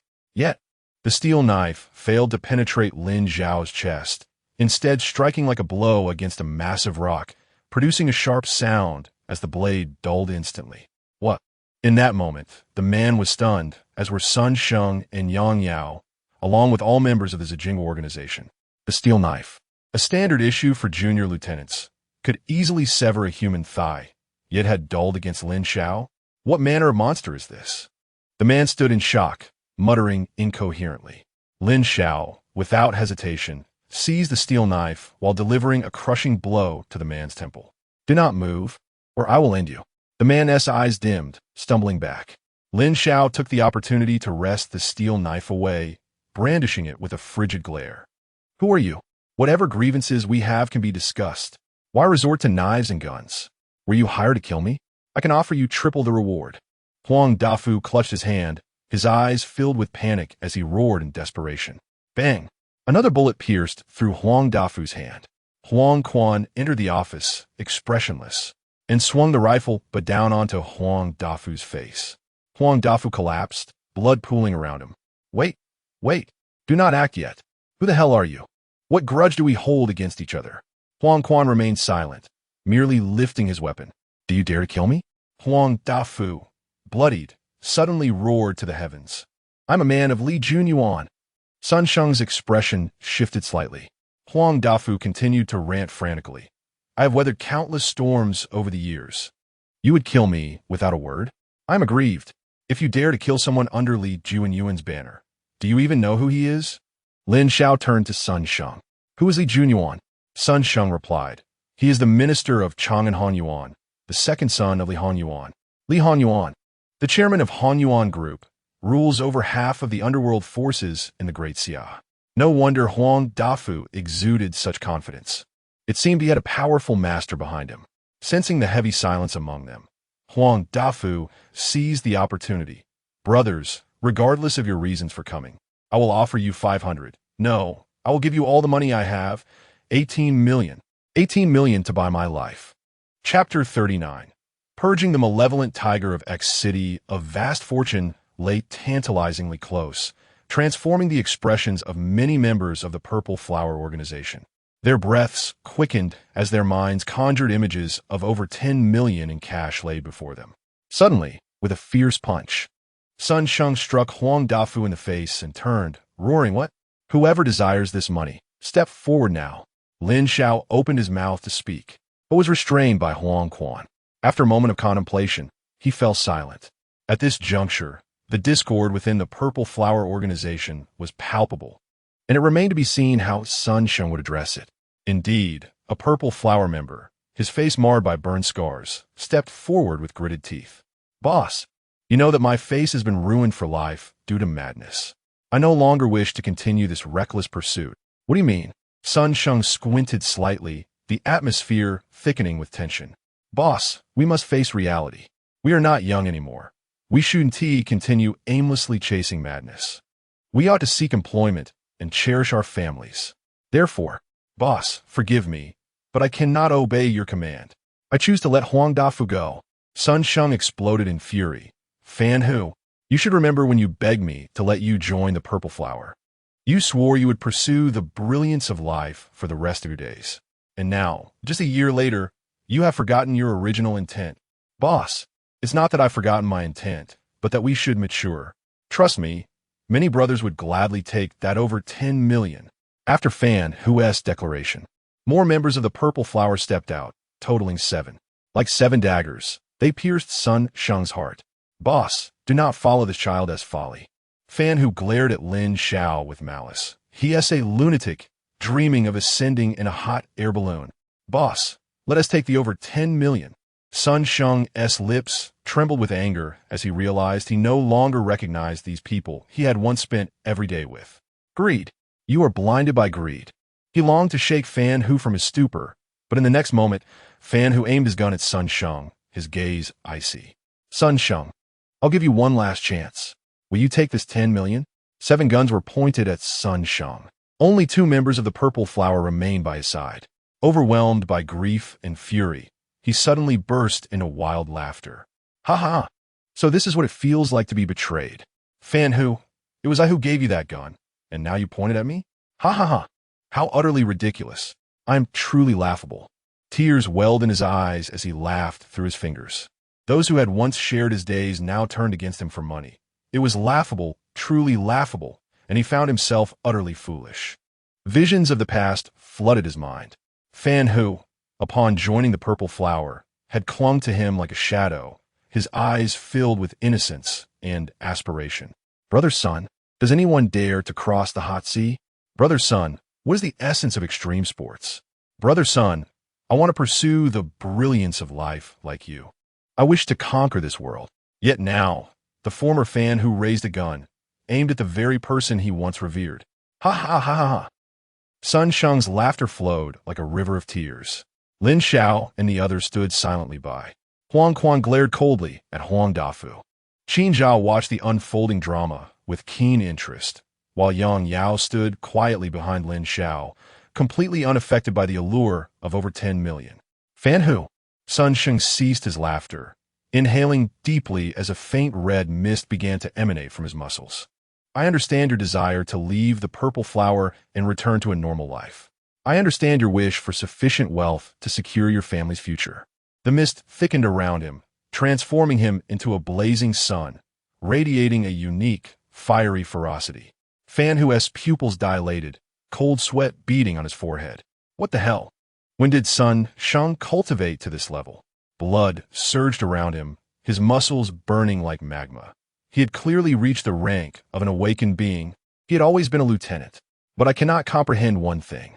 Sun Shang slowly lifted his gaze, no longer reminiscing about the past. His eyes filled with disappointment and coldness. Your so-called return to a normal life is predicated on betraying your brothers. Fan Hu, I am profoundly disappointed in you. I am utterly disillusioned with you, 7. Boom! Sun Shang's hair whipped about as blood surged violently, his body lunging forth like a fierce tiger. Unarmed, yet seemingly invincible. Fire! Everyone shoot! Fan Hu bellowed. The sound of gunfire erupted. Bullets pierced Sun Shang's body, blood misting forth. Yet in the next moment, he advanced 3 steps, his heavy fist carrying all his disappointment and chill, striking out fiercely. Fan Hu was sent flying 3 meters, blood spewing uncontrollably. A deep imprint of a fist marred his chest. Incredible.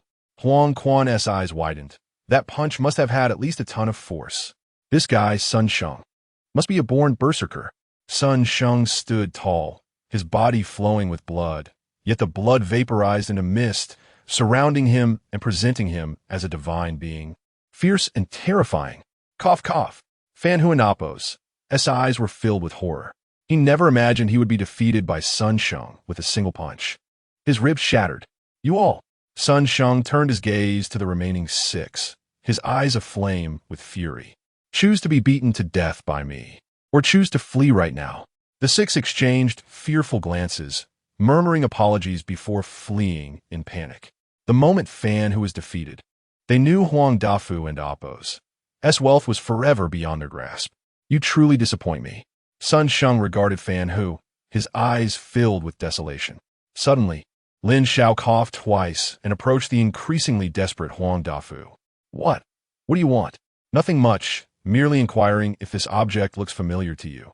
Lin Xiao tossed a black double-edged dagger. Huang Dafu's face paled in shock as he slowly looked up, as if recalling something, and shouted, It's you. You killed my son. You are Huang Quan. Hey, don't change the subject. Lin Xiao spoke sternly. If you can honestly tell me where this dagger came from, I might consider letting you go. I'll 1T touch your money. Get lost. You murderers who kill my son. Get out. My son. Huang Quan pressed the gun's muzzle to Huang Dafu's forehead, his eyes glinting with cold fury. My sister was tortured to the brink of death by your son. I will end you now. I'll give you money. I'll give you all the money. Just let me go. I truly don't know where that military knife came from. Bang, bang. Lin Xiao suddenly seized a golden hammer, smashing open the safe, then expressionlessly retrieving a lighter. That day, the wealthiest man in X city, Huang Dafu, watched helplessly as all his savings turned to ashes and flames. A sight more painful than losing his son. Charitable organizations do not accept bloodstained money, but I can burn all the refuse to ash. Lin Xiao squatted before Huang Dafu. Last chance, tell me where the military knife came from. Huang Dafu finally succumbed to despair, collapsing to the ground. At 4 o'clock in the morning, Lin Xiao exited the Huang Family Debt Collection Company. Behind him, a conflagration engulfing the building.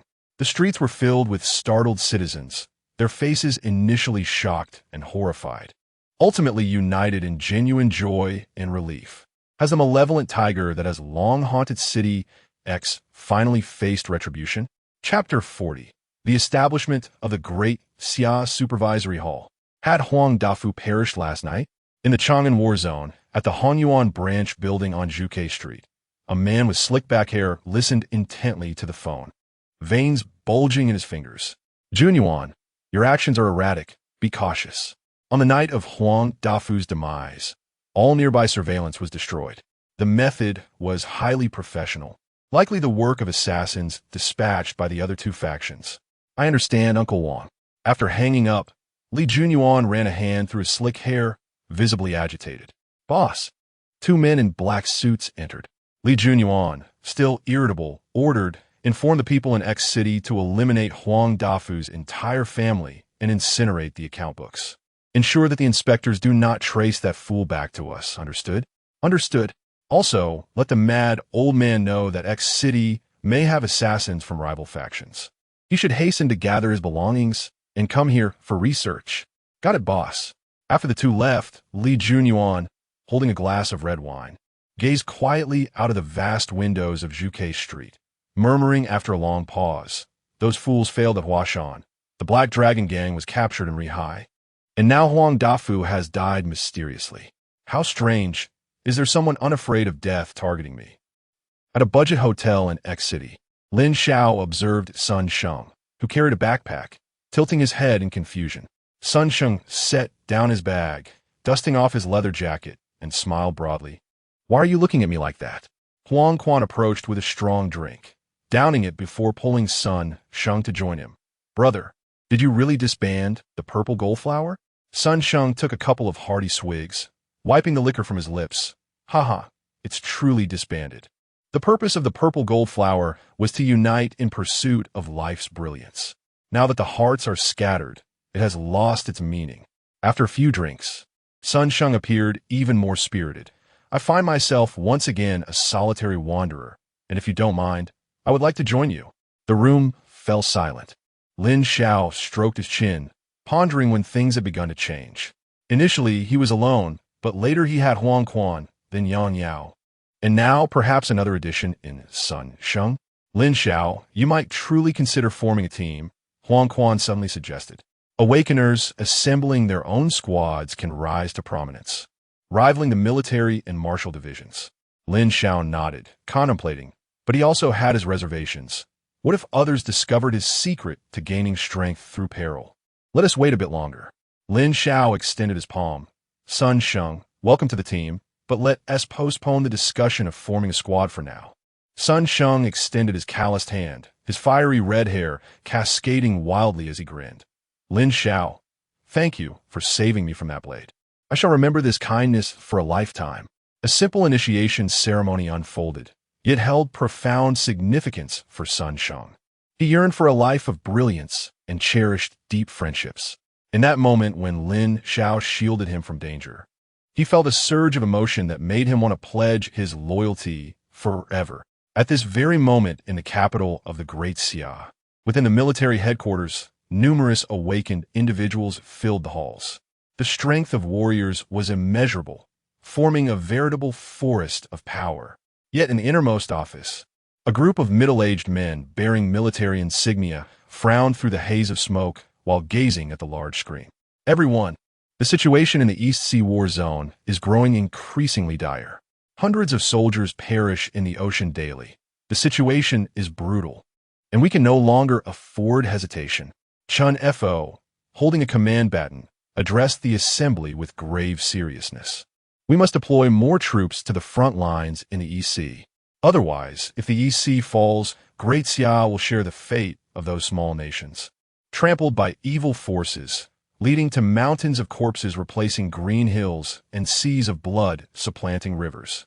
All the generals furrowed their brows, aware of the severity of the situation at the front. Yet, they also understood that sending more troops would leave the domestic front vulnerable, creating potential risks within Great Xia, as many cities relied on local garrisons to maintain order. "Well then, Xiao Chun, what is your perspective?" the elder in military attire suddenly inquired. Chun Fo exchanged a glance with Song Jiao and decisively stated, "It is imperative to send more troops to the front lines. Therefore, to stabilize the internal affairs of Great Xia, we must establish a brand new department. This department will oversee all of Great Xia, from high-ranking officials to commoners, ultimately falling under the jurisdiction of this new entity." The elder's eyes glimmered with curiosity. "Oh, since you speak with such conviction, I presume you come well prepared? Please continue." "Certainly. My teacher." Chun Fo narrowed his eyes. "This new department will be named the Great Xia Supervisory Hall, abbreviated as the Great Xia Supervisory Tribunal. The existing supervisory department will be merged into the tribunal. A head will be appointed, and beneath this head, two subordinate divisions will be established, the Supervisory Division and the Tribunal Division. Each division will be led by a supervisor and a tribunal chief, respectively. The supervisor will be responsible for oversight and suppression, while the tribunal chief will oversee judgment and execution. The personnel within the department will promote autonomously. Except for the 5 marshals of Great Xia, no one shall intervene. We grant them absolute authority. Teacher, this is my proposal. The elder in military attire nodded slowly. Very well. Is there anything else? Indeed, this new department must be endowed with unparalleled oversight authority. Our military must be its staunchest supporter. Only then can a supervisory tribunal wield true deterrent power. Even if a senior general from the military commits a crime, it must be addressed by the Great Xia Supervisory Tribunal. Thus, the entire nation will be instilled with fear, as this department will serve as a sword hanging over the heads of all in Great Xia. Chun Fo spoke with unwavering conviction, eliciting astonishment among many generals. Isn't this akin to establishing the Genie Way? Indeed, what distinguishes it from the Genie Way? At least the Genie Way answers to the emperor who established them. But this supervisory tribunal can even oversee our military. Isn't that akin to finding a father for ourselves? This proposal is excessively radical. What if it incites public outrage? At the very least, the 3 major factions of Han Yuan, Chengzhou, and Shanlun will resist. What if they lead a revolt? Yes, it is too radical. Perhaps we should lower the tribunal's authority and only oversee commoners instead of the high-ranking officials of Great Xia. The conference room buzzed with lively debate. Suddenly, the elder in military attire coughed twice. The room fell silent in an instant. All the generals quieted, their gazes respectful. For he was not only their teacher, but also one of the 5 marshals of Great Xia, known as the Northern Scholar Marshal, Lord Zhou Gua. Indeed, under the watchful eyes of all, the Scholar Marshal smiled. Chun Fo's suggestion is commendable. The front lines require military force, and domestically, we must enforce strict oversight. If the soldiers fighting valiantly at the front were to glance back and witness their homeland in ruins, seeing their loved ones in dire straits, how could their fervent hearts be reignited? The Scholar Marshal struck the table decisively. The Great Xia Supervisory Tribunal shall commence preparations for establishment from this day forth. It will oversee all citizens of Great Xia, instilling fear in all wrongdoers. Chun Fo, do you have any recommended candidates? At the Chang'an Military Hospital. Good morning, Aunt Lin. Duo N sat on the hospital bed as the nurse began to unwrap her bandages. She beamed at the door, her smile radiant. Aunt Lin, don't worry too much. Uncle Qin will surely return safely. My instincts have always been quite accurate. At the entrance of the ward, Aunt anxiously hung up the phone, relinquishing her attempt to contact Qin Jundao. She turned and picked up the freshly prepared millet porridge, smiling as she approached Duan. Is the little girl joking again? If your premonitions are so accurate, why not predict the future of your brother Lin Xiao? Aunt was merely jesting. Yet Duan furrowed her small brows in earnest. Her face flushed, as if genuinely contemplating the threads of fate. All right, Aunt was only joking, don't. Aunt Lin, Duan's face turned as red as an apple, and she suddenly exclaimed, I seem to see the future of brother Lin being quite remarkable, with many, many people loving him. Weiqi. I also see many, many people fearing him. Chapter 41. The hot air balloon intercepted, and you want to capture missiles? Auntie stood frozen in place, her expression shifting from surprise to a silent chuckle as she patted Duan's little head and remarked, What on earth is going on in that little mind of yours? She dismissed Duan's innocent imagination without much thought, delivering his breakfast before briefly keeping him company, then departing the hospital. Left alone once more on his hospital bed, Duan gazed out at the brilliant flowers and radiant sunlight, whispering to himself, But I can clearly see brother Lin's future. In that future, he is truly feared by many. A nurse approached with medication. Duan, it's time for your medicine and injection. Chemotherapy for leukemia was excruciating, yet Duan obediently lay still, allowing the nurse to escort him to the treatment room. To alleviate Duan's anxiety before the procedure, the nurse gently inquired while preparing the medication. What do you want to do once you recover? Duan lifted his chin, a hopeful smile gracing his face. I hope that when I pass, my brother won't be too sad, and I wish to be buried beside my mother. Duan, you mustn't speak such ominous words. You will definitely get better. I know. I want to make a paper umbrella. Huh? Why? Because with an umbrella, I won't be afraid of the rain. In City X, the weather was clear and the sky a deep blue. This was the launch base for the Day Summer No. 9 rocket, adjacent to the Sichuan missile unit. General, the missile unit is prepared. A staff officer approached Commander Yang Jun, reporting. The Type 3 missiles are ready and can clear the Sichuan airspace for the Air Force at any moment. Yang Jun nodded, having specifically dispatched the missile unit to ensure the elite Air Force could successfully conduct their wingsuit, flying, and outer space parachuting competitions. Launch in 3 hours. After issuing the order, Yang Jun turned to the Sichuan Air Force elite behind him. Before him stood a tall, resolute man with a buzz cut, his sharp eyes gleaming with intensity, exuding an unmistakable aura of strength. Zhang Huan, your mission is to uphold the dignity of the Sichuan Air Force. Even if you can't secure the national championship, you must at least bring home the second place. Zhang Huan snapped to attention. Understood. Go prepare. Coordinate tactics with your 2 teammates. Understood.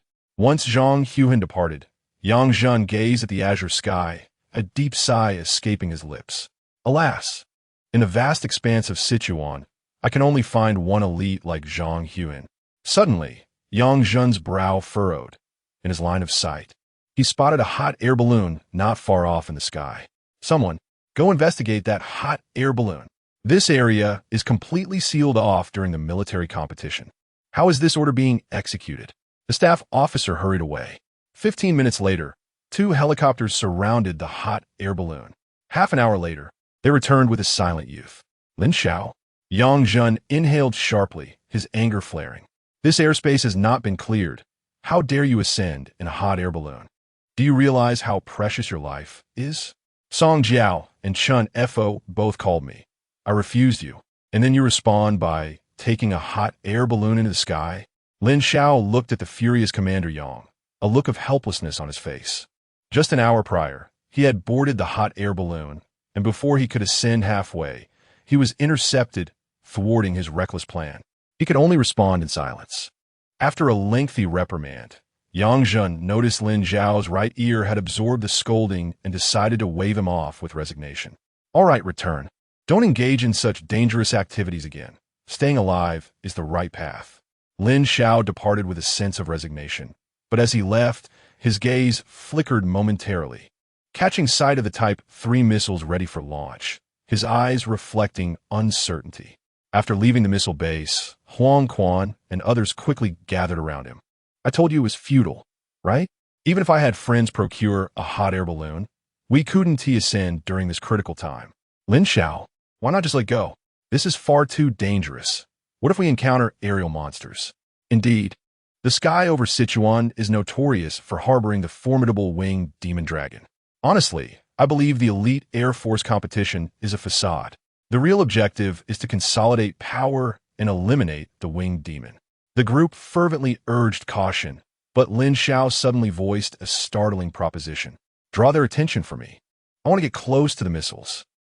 At 1 o'clock in the afternoon, a tense atmosphere enveloped the missile base, suddenly pierced by a cacophony of noise. Come at me if you dare. Do you think I'm afraid of you? Sun Sheng, disheveled and furious, shouted defiantly. Huang Quan raised his AK, his expression unyielding. Stop the nonsense. Pay me back the money you owe. I want tea. I don't have any money. Come at me if you dare. Let me ask you again, will you pay or not? The intense clamor caught the attention of the guards. Hey, what is all this ruckus at the military camp's entrance? The guards approached swiftly, their voices stern and commanding. Huang Quan and Sun Sheng exchanged glances at Lin Xiao, who was stealthily maneuvering through the surveillance blind spots, akin to a human goat scaling the wall to enter the missile base. They both raised their hands and retreated, awe evident in their expressions. Let us go. All right. Once they reached a corner, away from the guards, Huang Quan picked up his phone and sent Lin Xiao a voice message. We've been driven out. The rest is up to you. Sun Sheng chimed in. What a lunatic. Did you hear that? Lunatic Sun Sheng just called you a lunatic.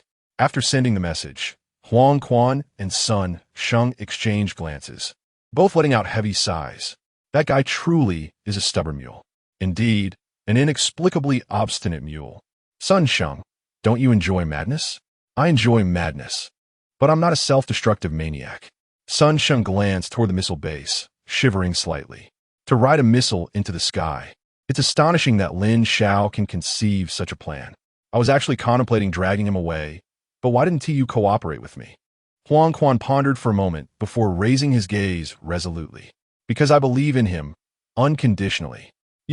Forget it. Sun Sheng opened his phone, activating the miniature camera installed on Lin Xiao's forehead. In the footage, Lin Xiao had evaded the guards and obstacles, inching closer to the missile launch vehicle. Before the colossal missile, Lin Xiao appeared as diminutive as a kitten before an elephant, unable to even reach the missile into Oppo's S-base.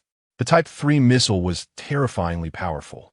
The Day Summer military had once deployed 3,000 of them, effectively splitting the then-occupied East Sea battle zone in half. If Lin Xiao attempted to ascend with such a device and wasn't rescued mid-flight, he would undoubtedly perish in the explosion. Sun Sheng clenched his teeth in frustration. What a reckless fool. Hiding beneath the missile launch vehicle, Lin Xiao awaited the passage of time in silence. Finally, the resounding military anthem began to play. Is it about to commence? Lin Xiao's eyes sparkled with intensity, a faint aura of blood vitality radiating from his frail frame. Immunity to suffocation. Completely disregarding the need for oxygen. This is a crucial step in my plan. Chapter 42. A madman, truly a madman. The missile vehicle slowly began to move. Beneath the azure sky, unmarred by clouds, the soldiers in the vehicle's cockpit wore expressions of palpable tension, their palms firmly pressed against the launch button, awaiting the command from headquarters. They understood that beneath the facade of a tranquil sky lay a realm forbidden to humanity, inhabited by more ferocious malevolence, seeking dominion over the heavens. Command Center, 3-minute countdown to launch. Understood. The soldiers stood at the ready. Meanwhile, in a blind spot unseen by them, Lin Xiao had stealthily slipped out from beneath the vehicle, securing himself to the missile's surface with ropes and claws. A deep breath escaped him. Denying his anxiety would be a lie. Lin Xiao inhaled deeply, striving to calm his nerves. He was acutely aware of the perilous nature of this mission, should the missile detonate. No amount of immunity would spare him from obliteration. Yet, was not this audacious endeavor far more meaningful than trivial experiments? A serene smile graced Lin Xiao's handsome face, framed by his dark, tousled hair. It was a calm that was more jarring than any madness. To undertake wildly reckless actions with tranquility, was this not the pinnacle of self-destruction? Hey! At that moment, a sharp reprimand rang out. Lin Xiao turned to see a tall, imposing figure in military garb, his expression resolute. What do you intend to do? Zhang Huhun's pupils constricted, instinctively lunging toward the missile vehicle. Yet in the next instant, the missile driver received the command from headquarters and unhesitatingly pressed the launch button. Boom! A fierce blaze erupted from the missile's base, releasing a torrent of thick white vapor. Caught off guard, Zhang Huhun shielded his eyes, and in a flash, reached for his radio. Command Center. Someone is climbing the missile. Repeat, someone is climbing the missile. Within the command center, a group of staff officers exchanged bewildered glances. What did Zhang Huhun just say? It's too loud. Did he say someone is climbing a train? It's climbing the missile. Someone is climbing the missile.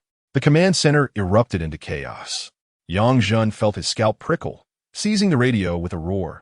Zhang Huhun, are you certain? Zhang Huhun watched in disbelief as the missile, along with Lin Xiao clinging to its surface, ascended into the sky. He swallowed hard. Yes, General. I've sent photos to the command center. What should we do now? In the command center, Yang Zhen scrutinized the image of Lin Xiao on the missile, veins bulging on his forehead. Though I cannot fathom his intentions, he is truly courting death. Zhang Huhun, take 2 men and bring him down. Remember, the explosion coordinates are at an altitude of 130,000 meters. I will instruct the missile base to delay the missile's flight time, but the maximum delay is 6 minutes. If you can rescue him within 6 minutes, I will promote you directly to Colonel. If you cannot bring him back, you must return alive. We cannot afford to lose 2 elites at once. Zhang Huhun dashed to the fighter jet's side. Understood. The aircraft swiftly took off. Zhang Huan could already see the missile as a small dot, yet he pushed the speed to its maximum, climbing vertically toward the missile. His co-pilot, having set the controls to automatic, quickly donned his full Air Force gear, asking as he dressed, "The command center's orders came too suddenly. Why are we chasing a missile?" Zhang Huan strained against the controls, his face flushed. "Someone is climbing the missile. The command center wants us to rescue him in 6 minutes." His teammate was bewildered. Climbing a missile? I've heard of people climbing trains, but who would dare climb a missile? Is he a madman or insane? Isn't this sheer folly? Gritting his teeth, Zhang Huan replied, "Enough chatter. We're almost there. Prepare for a jump at any moment. Timing is crucial." The instruments indicated a speed of 882 knots per hour. Fortunately, this was a new generation fighter jet, expensive and robust. Had it been an older model, such a rapid ascent and acceleration would have surely resulted in structural failure, leading to catastrophe. Understood. His teammate was visibly anxious. The missile's silhouette grew clearer, moving far slower than usual. The missile base had forcibly reduced its speed by 30 times, now at 800 knots per hour. "Faster. We're nearing." His teammate was frantic. Zhang Huan was equally determined. The fighter jet's engine roared like a beast unleashed. Yet suddenly, the missile surged ahead, piercing through the clouds and vanishing from Zhang Huan's sight like a dark thought. Wow, what? Zhang Huan's pupils dilated. In his earpiece, the command center's voice erupted. "Zhang Huan, return immediately. The missile is approaching the explosion coordinates. The base cannot continue to decelerate. Repeat, return, return, return." Yang Zhen and Appo's voice thundered in his ear. His teammate hesitated, glancing at Zhang Huan. Zhang Huan clenched his teeth, his eyes bloodshot. They were so close. "Zhang Huan, what are you doing? Return." Yang Zhen's roar grew more frantic. For at that moment, the command center indicated that, at Zhang Huan's ascent speed, they had merely 10 seconds before entering the missile and Appo's detonation range. 10 seconds. 10 seconds that would determine life or death. "Zhang Huan," his teammate called, trembling. Reluctantly, Zhang Huan turned the aircraft around, preparing to return. But in that instant, he noticed a shadow descending through the clouds above. It was the person climbing the missile. Zhang Huan's pupils constricted, his movements slowing. He focused intently. It was indeed the individual on the missile. Why was he climbing the missile? Why was he plummeting from 100,000 meters? What was his intent? Who was he? A barrage of questions thundered through Zhang Huan's mind. In his earpiece, Yang Zhen's furious voice continued. "Zhang Huan, what are you dawdling for?" His teammate shouted, trembling. Suddenly, Zhang Huan rapidly set the fighter jet to automatic return, then, under the astonished gaze of his teammate, donned a parachute and a small propulsion device. "You, what are you doing?" Zhang Huan pressed the disengage button. Instantly, his view spun, filled with the azure expanse and that figure falling above him. "Zhang Huan, have you lost your mind?"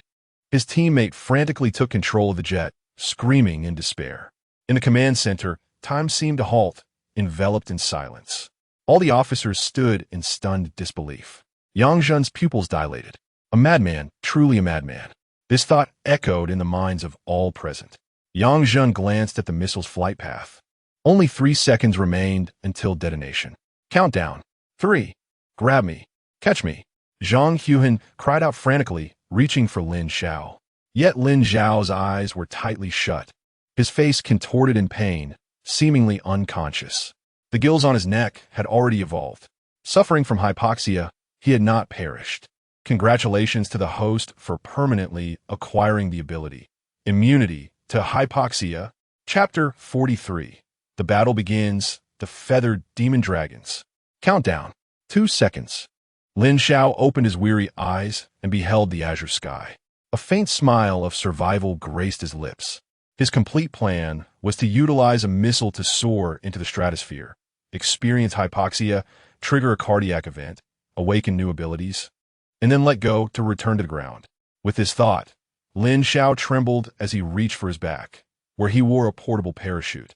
But in the next moment, a robust and powerful arm seized him, yanking him downward toward the earth, as if something terrifying lurked behind him. Countdown. 0. The horrifying sound of an explosion erupted. A sea of flames engulfed the sky above him.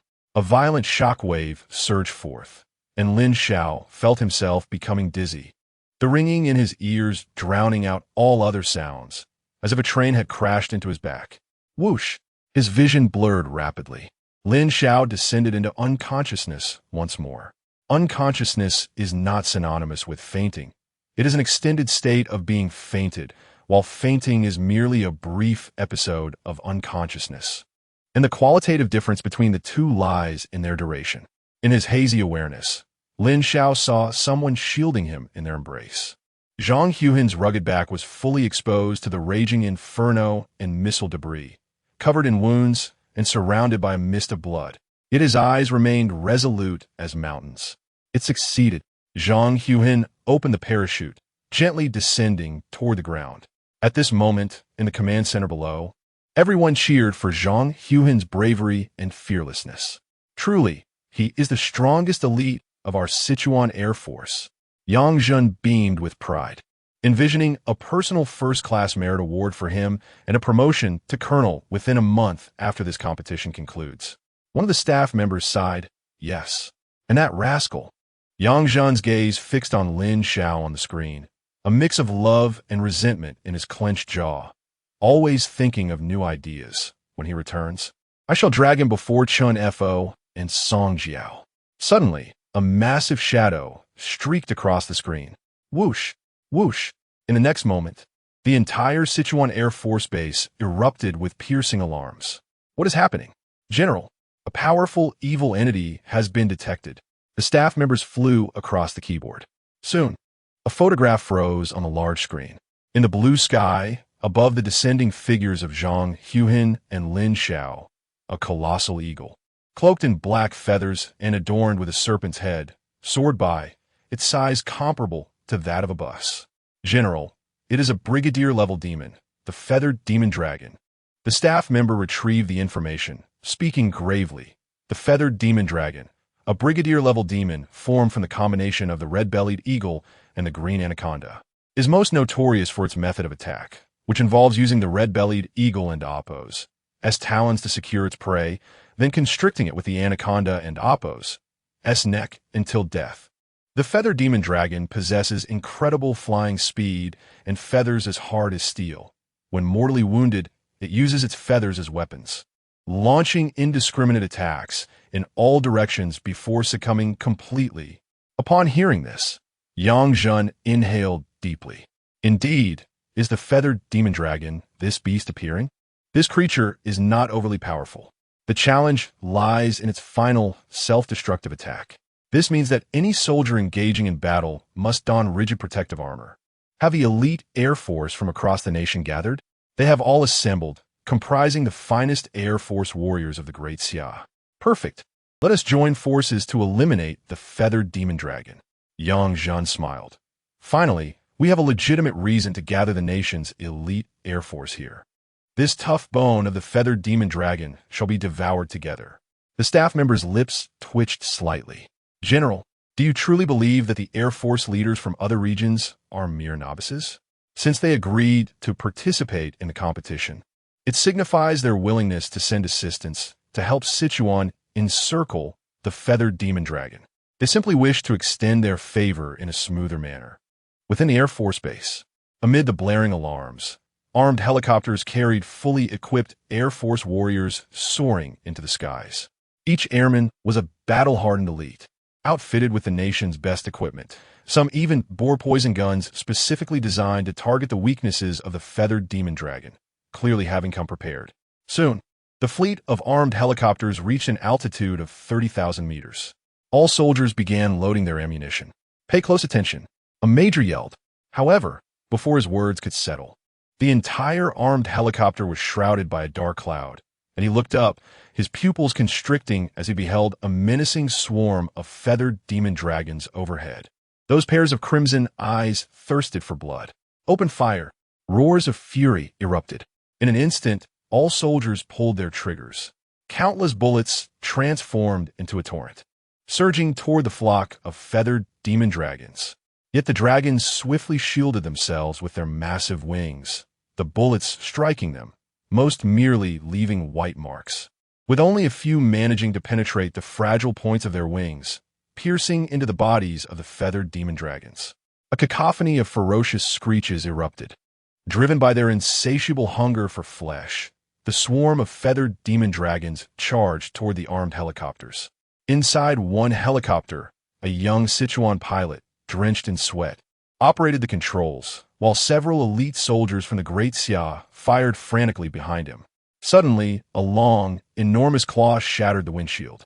"Brother, brother, save me." Before he could finish, the young pilot and Oppos, S head was torn off by the eagle and Oppos, S claw, vibrant blood splattering, staining the cabin and the faces of all the elite soldiers from the Great Xia. "Child! Damn it, beast!" An elite soldier from the Great Xia rushed into the cockpit, replacing the pilot, and grabbed the machine gun, unleashing a torrent of fire upon the feathered demon dragon before them. Bullets as thick as a wrist erupted forth, causing the nearby dragon to wail in agony. Feathers flew, and eagle blood splattered. Yet, just as it seemed they would obliterate it, the dragon suddenly roared skyward. As if triggered into a frenzy, its feathers shooting out like arrows released from a bow, each feather embedded deeply into the surface of the helicopter. However, all helicopters had undergone specialized modifications. The outer steel plates and inner core had substantial gaps, precisely to withstand the feathers of the feathered demon dragon. Clang, clang, clang. Feathers pierced the air, yet were halted by the pure steel helmets. Through the hardened glass, the elite soldiers of the Great Xia laughed uproariously. "Ha! You vile beast! Do you truly think our comrades perished in vain? Kill! Kill! Kill! Avenge our Great Xia!" Even as the windshield shattered into shards, the elite soldier from the Great Xia frantically expended ammunition. The feathered demon dragon before them was finally reduced to a sieve, utterly slain. "Ha! Ha! Beast!" Yet, as he gasped heavily, he turned his gaze back, trembling all over. The surrounding sky occasionally erupted into fireballs. Often, it was a swarm of feathered demon dragons attacking a single-armed helicopter, enduring a hail of bullets and gunfire, using their serpentine necks to intertwine and twist the helicopter into a pretzel. Damn it, this pack of beasts. He clenched his teeth, tears brimming at the corners of his eyes. Each fireball in the sky represented a life, companions who had once shared day and night, guarding each other as backs.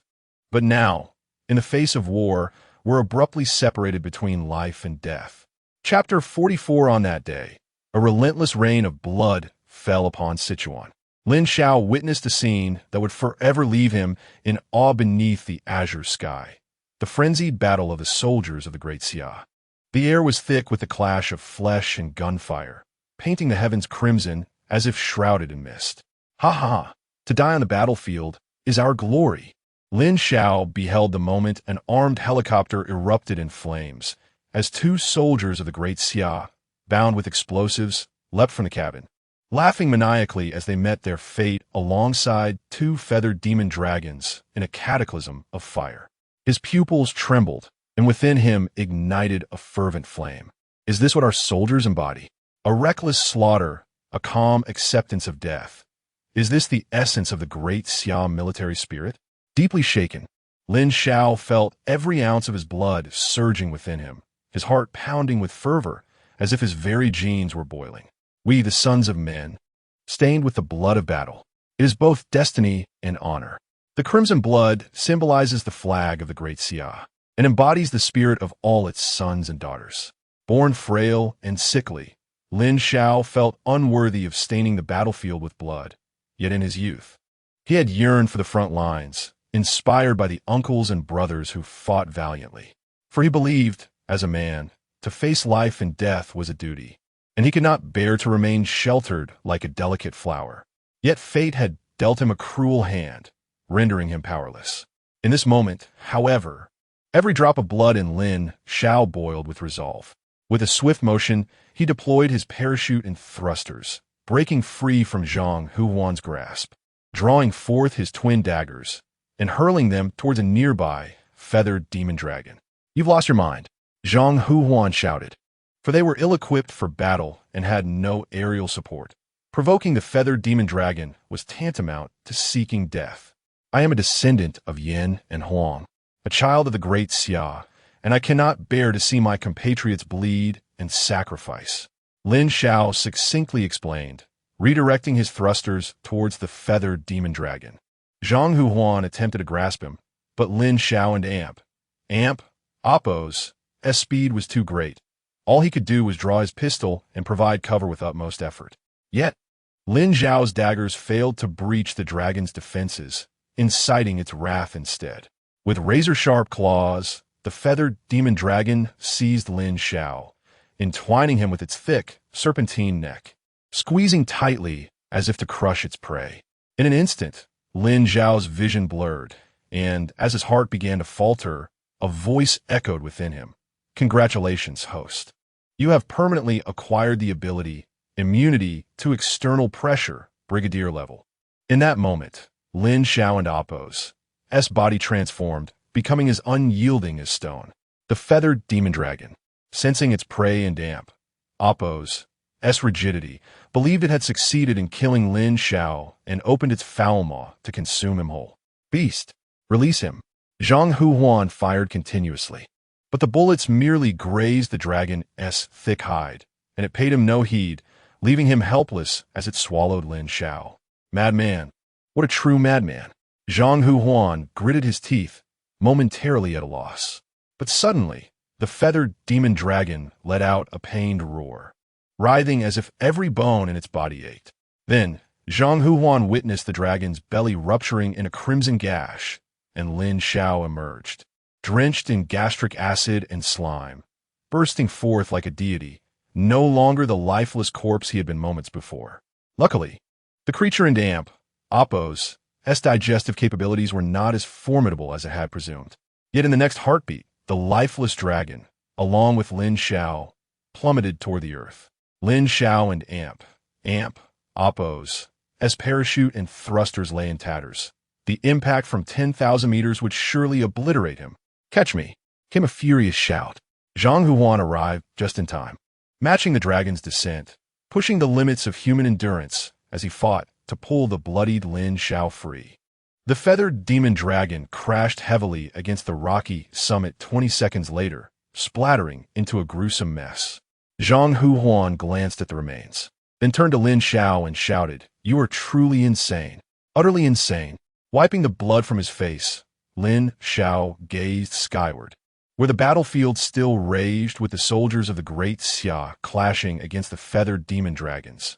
But he felt incapable of participating any longer. Zhang Huan, guiding the parachute, spoke into the radio. "Command Center, this is Zhang Huan. We have exited the combat zone and are returning to the ground."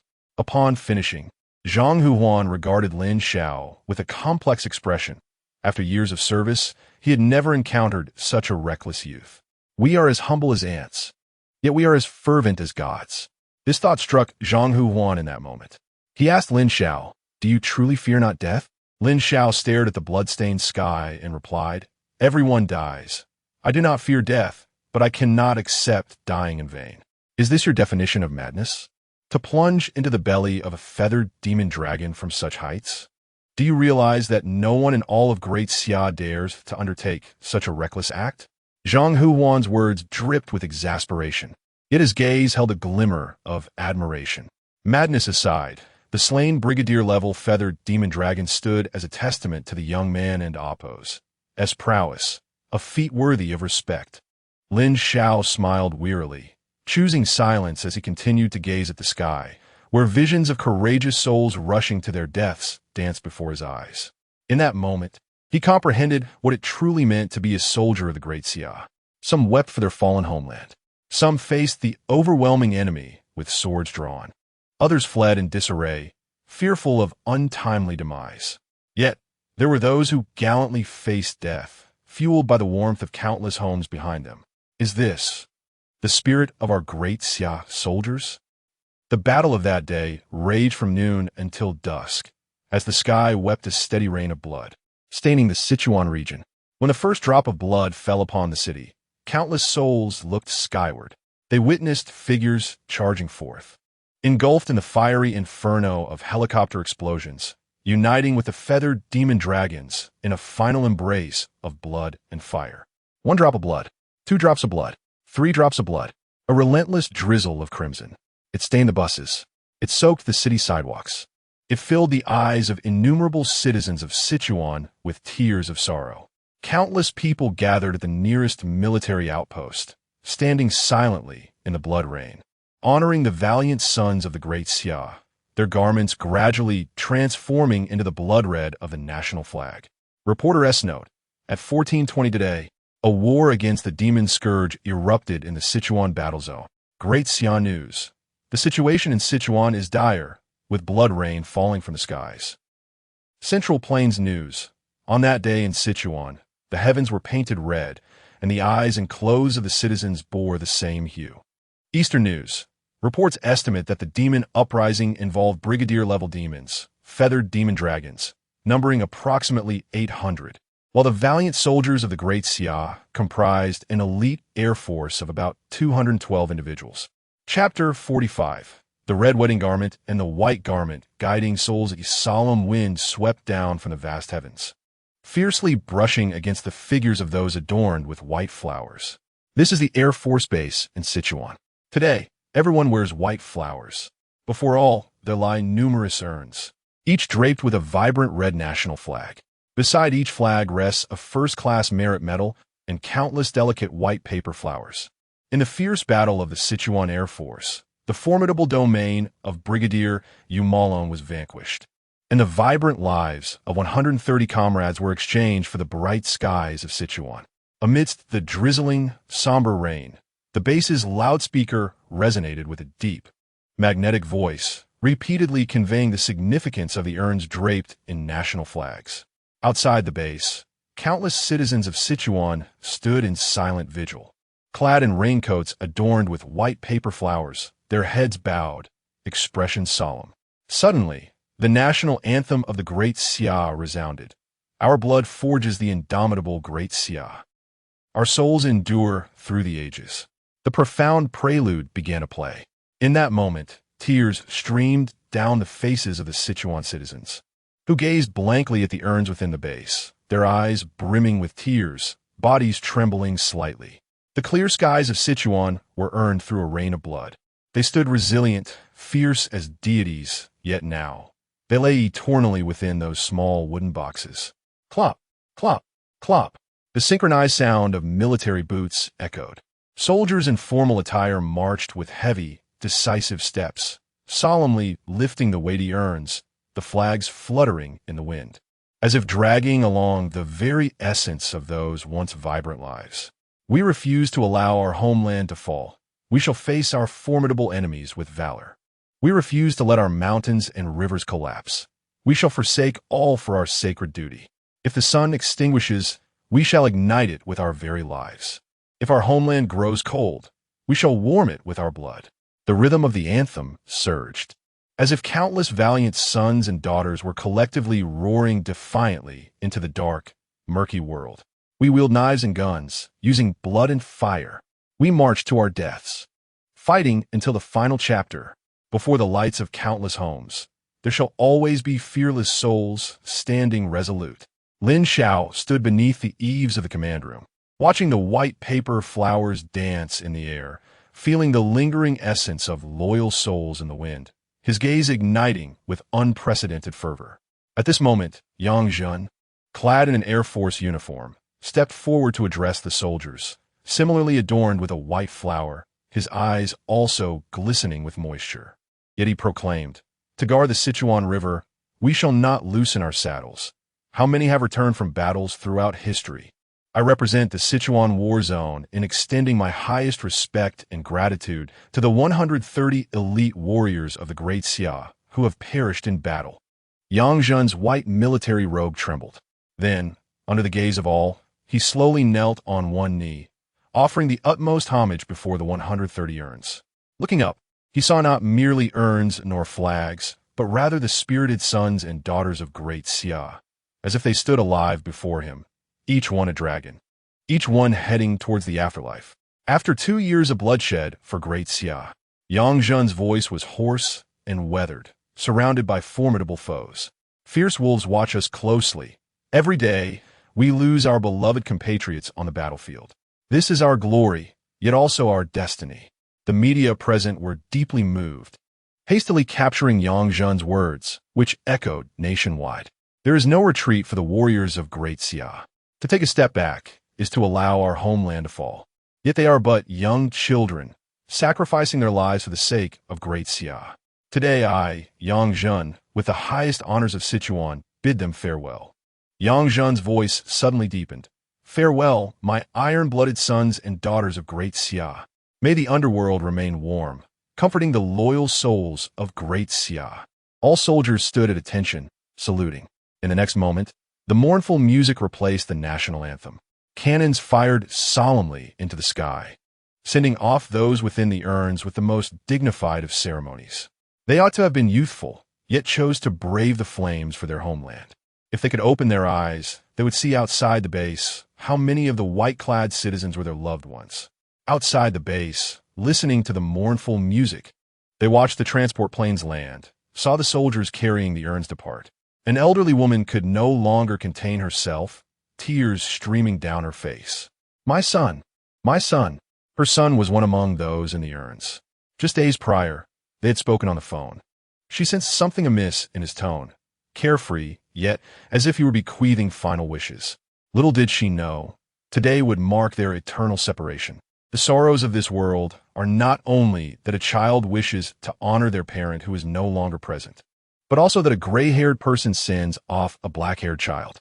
Yet at that moment, a young woman emerged from the crowd, dignified and composed, clad in a red qipao, resembling attire for a wedding. Within the base, a soldier beside Zhang Huan whispered, that is Mengzi's fiancé. Just 2 days before the war broke out, he was at a hotel preparing for their engagement ceremony, but orders came abruptly, and as the ceremony commenced, Mengzi returned to the barracks. Zhang Huan gazed at the woman in the red qipao, his pupils trembling in confusion, unable to comprehend, let alone speculate. Yet the reality was that the young woman removed her red qipao, revealing the white garb beneath, her gentle face adorned with a beautiful, desolate smile. She ignited a stack of sacrificial paper, standing resolutely amidst the fluttering scraps, embodying an ethereal pride. If you return victorious, I shall don red to marry you. If you fall on the battlefield, I shall wear white to guide you. On that day, Lin Xiao witnessed a young woman in white, carrying a lantern, walking towards the Martyrs and Oppos cemetery, each step accompanied by tears, guiding the souls within the cemetery back home. Though not yet wed, she awaited in red, guiding souls in white, a silent tenderness that epitomized the most radiant love of this era. Lin Xiao was entranced, his heart overwhelmed.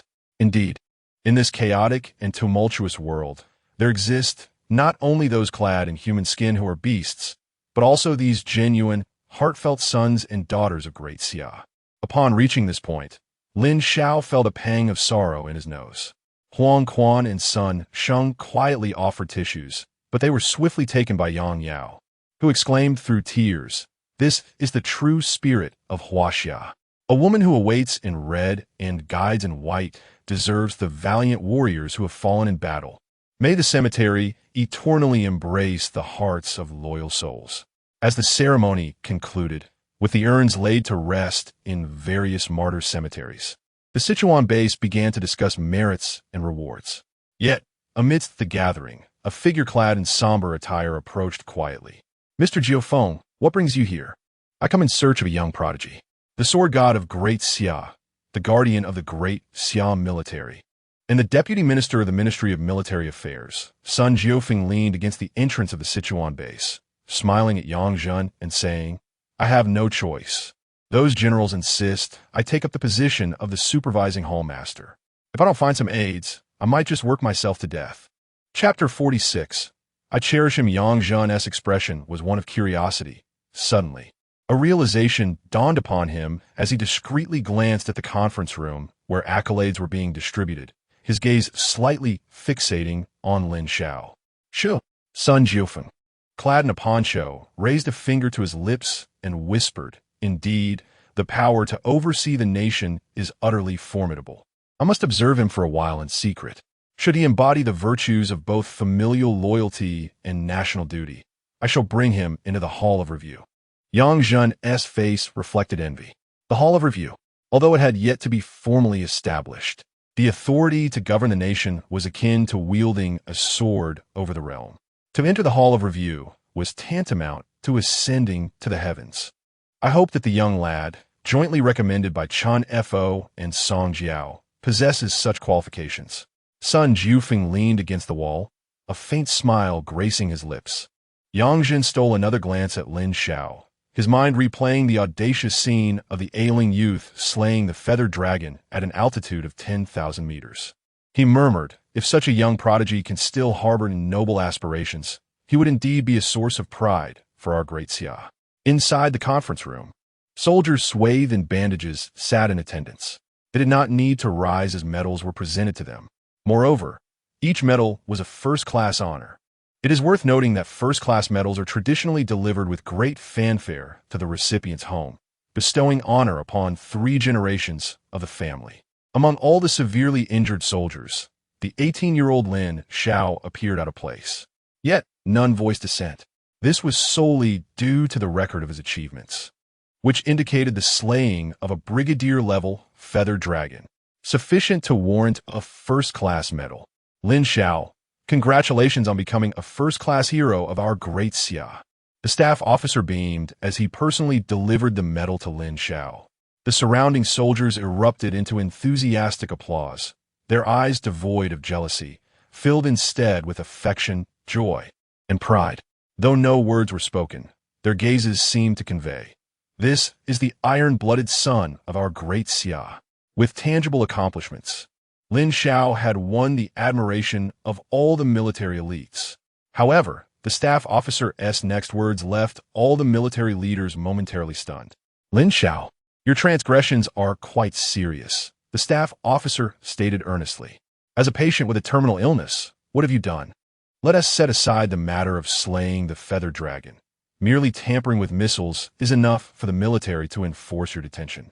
Orders from both Chang'an and Donghai had arrived, warning that should you engage in such reckless behavior again, they would dispatch special forces to apprehend you and forcibly arrange for your hospitalization. The staff officer continued with a serious tone. Lin Xiao scratched his head, listening intently. All the military elites exchanged astonished glances, their expressions reflecting shock and disbelief. The young prodigy who had slain the feathered dragon was being described as a terminal patient? Zhang Hu abruptly rose, glaring at the staff officer. How can this be a jest? The revelation stirred a commotion among the military leaders. Indeed, how can a terminal patient slay a feathered dragon? Even as a joke. This is too absurd. We regard the staff officer as an elder brother, yet does he consider us fools? Lin Xiao, tell us honestly, are you truly a terminal patient? Lin Xiao merely appeared slightly pale. Did a youthful visage equate to a terminal condition? Ha ha, staff officer, cease your jest. However, the raucous conference room fell silent the moment Yang Zhen entered.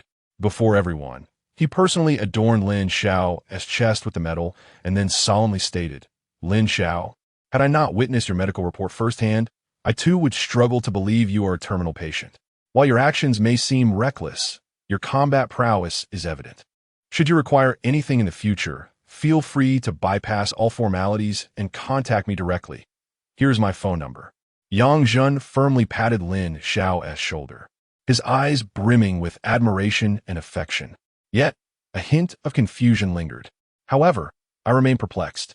Logically, a terminal heart condition would gradually deteriorate your body, exhausting your stamina every moment. Yet you seem to defy all medical theories. From conquering Mount Hua barehanded, crossing the heated seas, to exterminating the great white shark species and slaying the feathered dragon, each feat more daunting than the last, your abilities appear to be on the rise. Lin Xiao fell silent. Yang Zhen surveyed the room, reassuringly smiling. Rest assured, these are the most loyal warriors of Great Xia, my trusted elite. There is no possibility of information leaking. Moreover, I suspect they now regard you as a golden nugget. Laughter erupted among the military elites, their eyes sparkling with admiration. Indeed, We are thrilled that such a young prodigy has emerged in our great Xia. Observing Lin Xiao's silence, Yang Jun chuckled understandingly. It's nothing. I merely inquired out of curiosity. This is your secret. Lin Xiao lifted his face, suddenly smiling nonchalantly. There's nothing to conceal. In truth, the pathogen within my body seems to have undergone a mutation. When I exert myself physically and mentally, it triggers a massive release of hormones. Each release combats my cancer cells, and if I can suppress the malignancy, my body becomes stronger. At this revelation, everyone exhibited expressions of enlightened understanding. However, despite my body growing stronger, my heart continues to deteriorate, Lin Xiao added, causing the warriors to furrow their brows. Yet, I believe that as long as I persist in growing stronger, there will come a day when my body will triumph over my heart. Upon hearing this, the military leaders sighed collectively. What a child burdened with such trials and tribulations.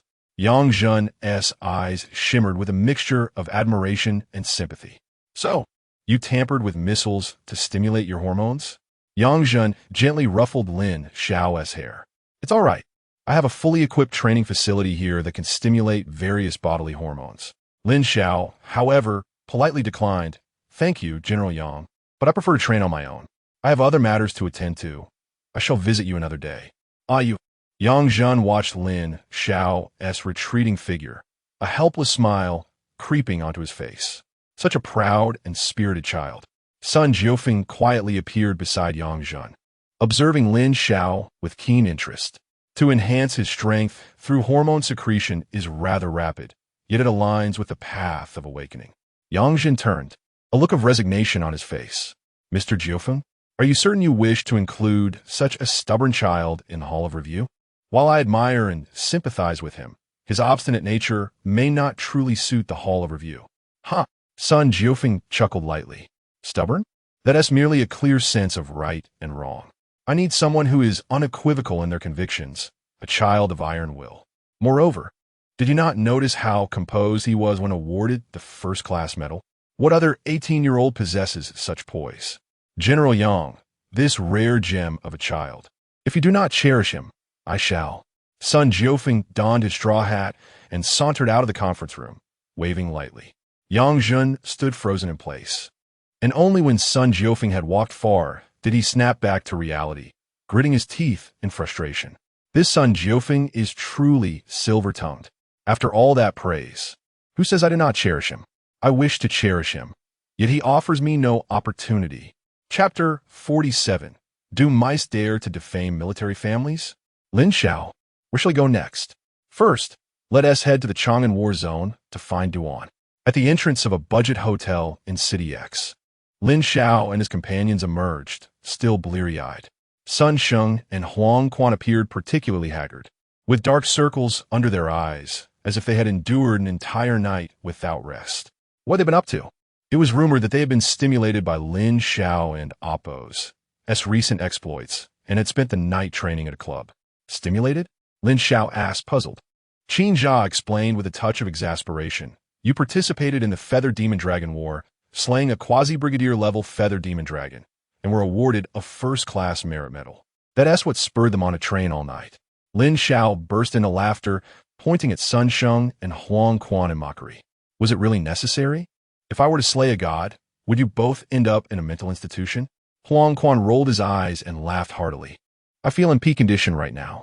If I were to test my comprehensive combat strength, I could easily break through a small level. Although Huang Quan and Appo's eyes were rimmed with dark circles, his pupil shone brightly like an eagle in Appo's. It was said that he had insisted on riding with Sun Sheng, speeding down the main road while shooting at moving plastic bottles to sharpen his aim. As they bantered, a bus slowly approached. Let us take the bus to the high-speed train station and then find Duan and Chang and Appo's. Lin Xiao led the way onto the bus, followed closely by the others. The sun shone brightly, the sky was a clear blue, and warm rays of sunlight bathed the bus interior, offering a tender farewell to the last days of autumn. Yet, in a corner of the bus, a young man with a face full of moles and dark, brooding eyes sat hunched in his seat, seemingly asleep. He ignored a pregnant woman in front of him, and it was ultimately Yang Yao who offered her seat. If she is pregnant, she should stay home. If she enjoys wandering around so much, she probably isn't a good person, the mole-faced boy muttered. Huang Quan, who overheard this, shot him a look of disdain. Such filth, it seemed, existed everywhere. Scrolling through his phone, the mole-faced boy suddenly came across a news segment from Sichuan, showcasing farewell videos following the conclusion of the Feather Demon Dragon War. May Huang Quan not be cold. Warm is the loyalty of our great summer as he watched Yang Zhen kneeling in the highest form of respect to bid farewell to the martyrs. He sneered disdainfully. Huh, it's all a show. How could a general kneel before a bunch of low-ranking soldiers? Isn't it just to create an image for the media? Next, the footage showed the citizens of Sichuan donning raincoats and white flowers, spontaneously bidding farewell to the martyrs as they were laid to rest in the cemetery. The news commentator was visibly moved. They're just doing it for the money. The mole-faced boy continued to scoff, muttering, paying $200 for extras to fool the ignorant masses. It's all a charade, disgusting, truly disgusting. It has nothing to do with me. Yet they pretend to mourn. What a nauseating performance. The scene shifted to a Sichuan woman dressed in a red wedding gown over white mourning garments, carrying a lantern to guide the souls of the martyrs home. This moment ignited a wave of emotional reactions online, with countless viewers moved to tears. If you return victorious, I shall marry you in red. If you perish on the battlefield, I will don white to guide you home. The impact of this line was electrifying, sending shivers down his spine. This is the spirit of our Sichuan women, a perfect embodiment of what it means to be descendants of Yin and Huang, showcasing the essence of Chinese heritage. I'm a student at the Beijing Academy of Fine Arts. I stayed up all night painting the scene. But as the city's women welcomed the heroes, the war horses emerged from the mist, their eyes shimmering like waves. But when the war horses appeared empty, they shed their wedding gowns in silence and sorrow, revealing their mourning attire, transforming the city into a sea of lament, with every household draped in white. Truly, it was breathtaking. As the comments flooded in, countless viewers expressed their emotions, shock, and praise. Yet the mole-faced boy maintained his air of superiority, sneering. It's still a show. Who would be foolish enough to wear both a wedding gown and mourning attire at the same time? Clearly, these are actors hired by the military to promote an agenda, inciting national sentiment to recruit soldiers. It's a pity that those commenting are either bots or brainless suddenly. A powerful hand slammed against his seat back with such force that the entire backrest cracked under the pressure. Damn, who was that? The mole-faced boy turned around in anger, only to face a burly man with striking red hair, glaring coldly at him. You better not do that again. I'll let it go this time. The mole-faced boy feigned bravado, but inside he was in turmoil. Let go. Sun Sheng laughed, his gaze icy. He tightened his grip on the plastic seat, exerting pressure until it finally fractured with a loud crack. Caught off guard, the mole-faced boy tumbled to the ground. Get up. Sun Sheng's expression remained calm, his eyes radiating a sense of urgency as he grasped the boy by the collar, lifting him effortlessly into the air. Repeat what you just said. Why you? The mole-faced boy glanced around, realizing everyone was staring at him, and felt his pride crumble. He attempted to sound tough, declaring, I'll give you one chance. Let me go, or I'll call the police. Don't think I'm joking. Sun Sheng laughed in anger. This brat, doesn't he understand what society is, does he? Behind him, Lin Xiao, Huang Quan, Qin Jia, and Yang Yao observed the scene with indifference, showing no intention of intervening. If I don't let go, what will you do about it? Sun Sheng challenged, his muscular arm flexing. Instantly, the mole-faced boy felt an overwhelming pressure on his neck, as if it would snap at any moment, causing him to abandon all pretense. His eyes rolled back as he struggled frantically. Cough, let go, cough, please, please, let me go. A fierce gaze bore down on him. Sun Sheng's voice was as cold as a blade in the dead of winter. Did you know that defaming soldiers and their families can lead to criminal charges? Upon hearing this, the mole-faced boy panicked, desperately looking around, and began to wail. Help. He is hitting me. Call the police. Hurry. However, all the passengers on the bus looked at him with contempt, disgust, and disdain. They were not deaf. They had clearly heard his defamatory remarks about the military families. That Sichuan woman, clad in red for marriage and white for mourning, was such a striking figure, and yet he chose to slander her. All anyone could think was, "You deserve it." Just then, Lin Xiao stood up. "Is your name Zhang Sanlong?" You're Lin Xiao." "Help me, Lin Xiao. We're classmates. Please call the police." "I don't know you." Lin Xiao raised his phone, calmly asking, "Do you remember this little girl? Those 7 or 8 who cheered while she was being abused live on stream. Were you among them?" Chapter 48. Have you ever heard of General Yu? The oppressive atmosphere rendered breathing a laborious task. Zhang Sanlong felt a suffocating stickiness enveloping his body as the disdainful gazes of those around him bore down like concrete, consuming him entirely. "No, it's not me." The boy with the birthmark trembled, exclaiming, "It's not me. Why didn't he do it? That wasn't me." Huang Quan attempted to rise, but Lin Xiao gently restrained him. "Do you know what blood flows through your veins?" Lin Xiao turned away silently, his eyes filled with contempt and coldness. To him, the boy with the birthmark resembled a rat scurrying in the gutters, terrified by the light, as if it were a searing flame, leaving him in utter disarray. "You carry the blood of Yin and Huang, yet you are unworthy. You do not deserve to be a child of the great Xia." Lin Xiao flexed his wrist and suddenly delivered a forceful slap. Bang! The thunderous sound reverberated. The boy with the birthmark fell to the ground, his face drenched in crimson. "This slap is a reminder of your birth in the great Xia. Yet you are as filthy as a fly's nest. Please, I beg you, don't hit me." Lin Xiao's gaze burned with fury as he struck again. Bang! "This slap is for your reckless tongue, slandering military families." The thunderous claps continued. "This slap is a condemnation of your vile heart, belittling the troops of Chuanshu." 3 resounding slaps left the boy with the birthmark dizzy, his cheeks cracked, blood spilling from his mouth, with 2 teeth already lost. "You do not deserve death, yet you cannot escape your living punishment." Lin Xiao pulled out his phone and dialed the Chuanshu Inspectorate, glaring angrily at Zhang Sanlong. "Hello, is this the Chuanshu Inspectorate? I wish to report someone for slandering military families and defaming martyrs." Zhang Sanlong suddenly grasped Lin Xiao's pant leg, raising his swollen face. His mouth filled with blood as he pleaded incoherently, "Please, I beg you, don't report me. We're classmates, friends. I don't want to go to jail. I truly don't want to go to jail."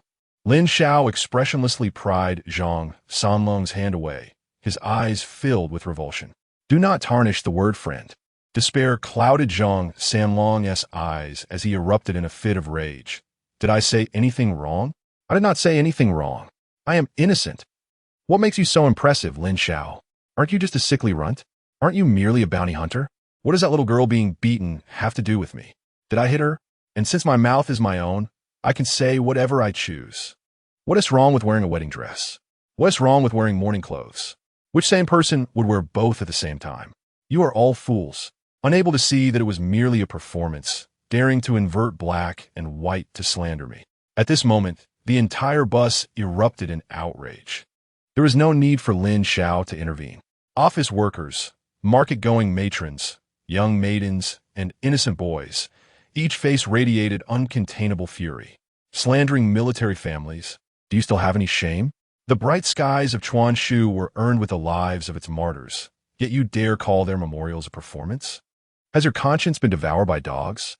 Though my hearing may be poor, I understand that the sacrificed children of Chuanshu and their families are not to be defamed by worthless scum like you. Just who do you think you are? Do you think the water you drink and the food you eat come without cost? Without those martyrs, you are worth less than a mere lump of dung. You are nothing but a product of a mother who bore you, but failed to teach you." The collective outrage of the crowd surged like an ocean, completely engulfing the boy with the birthmark. His eyes widened in terror as he attempted to retort, yet against the overwhelming tide of public anger, his words sank like stones cast into the sea, igniting even greater fury. Even the bus driver pulled over, rushing to confront the boy with the birthmark, gripping his collar with a face lined with white hair and blazing with wrath. "My son is a martyr. He sacrificed himself for Chuanshu. I am a martyr and oppose, as family member. Do you dare to repeat your words?" The boy with the birthmark was now quaking with fear. "Come with me to the inspectorate." The bus driver seized him and dragged him away, while other passengers clustered around in support. The fervor of the crowd swelled, drawing the attention of more passers-by. On the bus, Lin Xiao took a few deep breaths to regain his composure, then slowly exited, gazing at the uproarious throng, finally letting out the pent-up frustration in his chest. Let us go. Let us take another bus. After Lin Xiao departed with Huang Quan and the others, a voice from the corner of the bus caught attention. Quite impressive, remarked Sun Jiufeng, clad in a raincoat and sun hat, arms crossed as she observed the scene. Her eyes narrowed in contemplation, unflappable in the face of accolades, yet filled with contempt for those who insult martyrs and their families.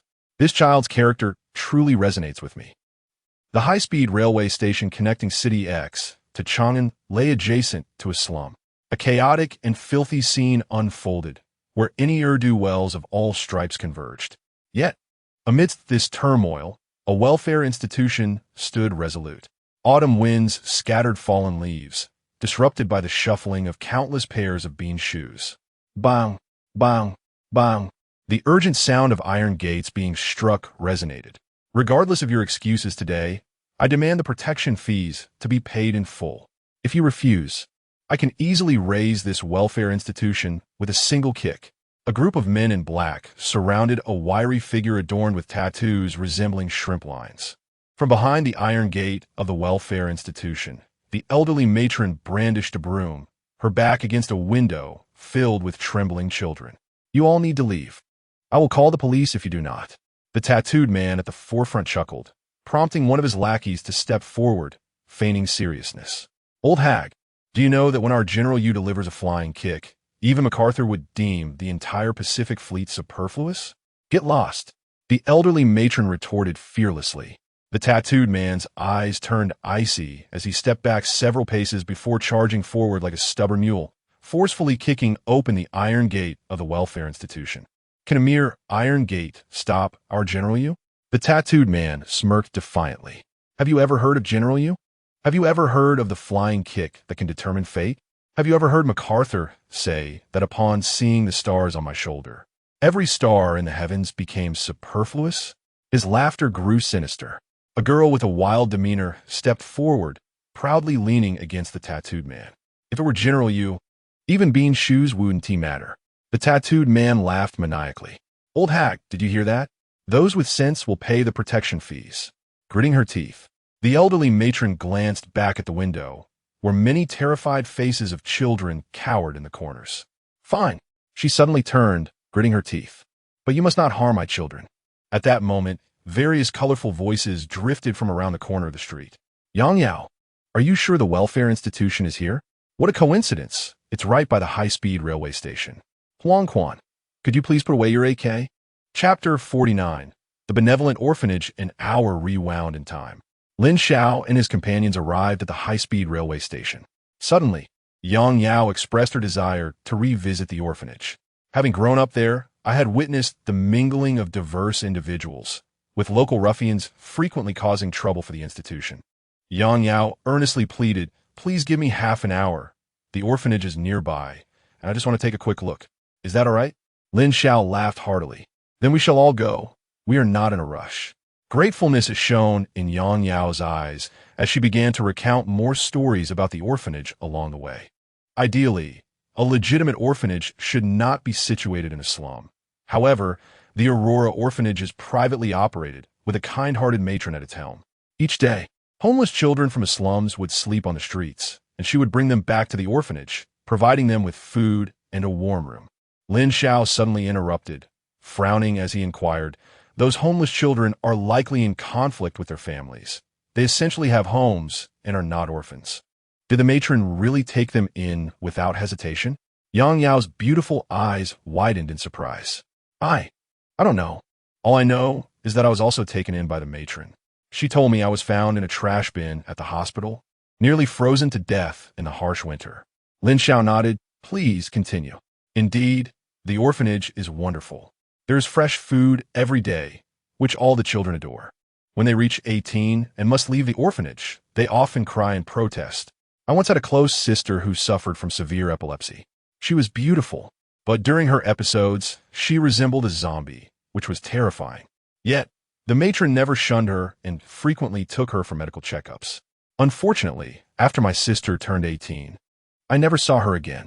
As young Yao reminisced, her memories were a blend of joy and regret.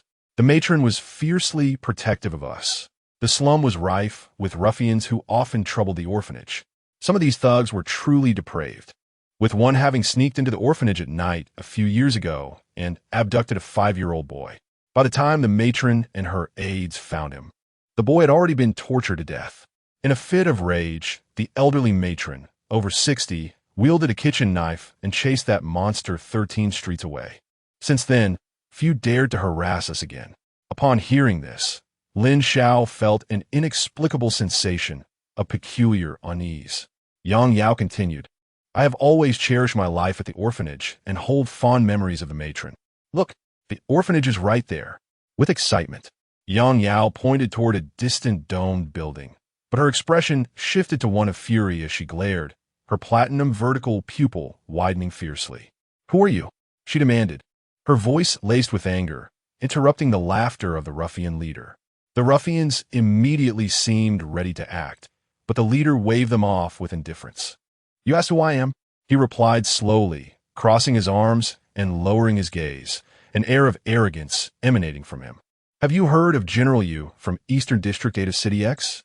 Yang Yao and Amp, Oppo's black hair flowed like a river, and the pressure emanating from her vertical pupil intensified, creating an oppressive atmosphere that made even Lin Xiao feel breathless, as if a primordial beast stood beside him. Get lost, Yang Yao commanded furiously. You have 3 seconds. The leader chuckled, filled with disdain, while his ruffians brandished knives, and some even displayed assault rifles. Did they dare flaunt such outdated weaponry in front of him? Huang Quan raised his AK-47, his eyes sharp with murderous intent. The ruffian leader, upon noticing Huang Quan and Oppo's firearm, laughed heartily and said, Friend, do not sacrifice your precious life for a moment of bravado. In matters I handle, aside from that man who has trained for 2.5 years and requires my utmost effort, everyone else is superfluous. Bang, bang, bang. Before he could finish, Sun Sheng charged him like a tank. His fists became shadows as he dispatched one ruffian after another.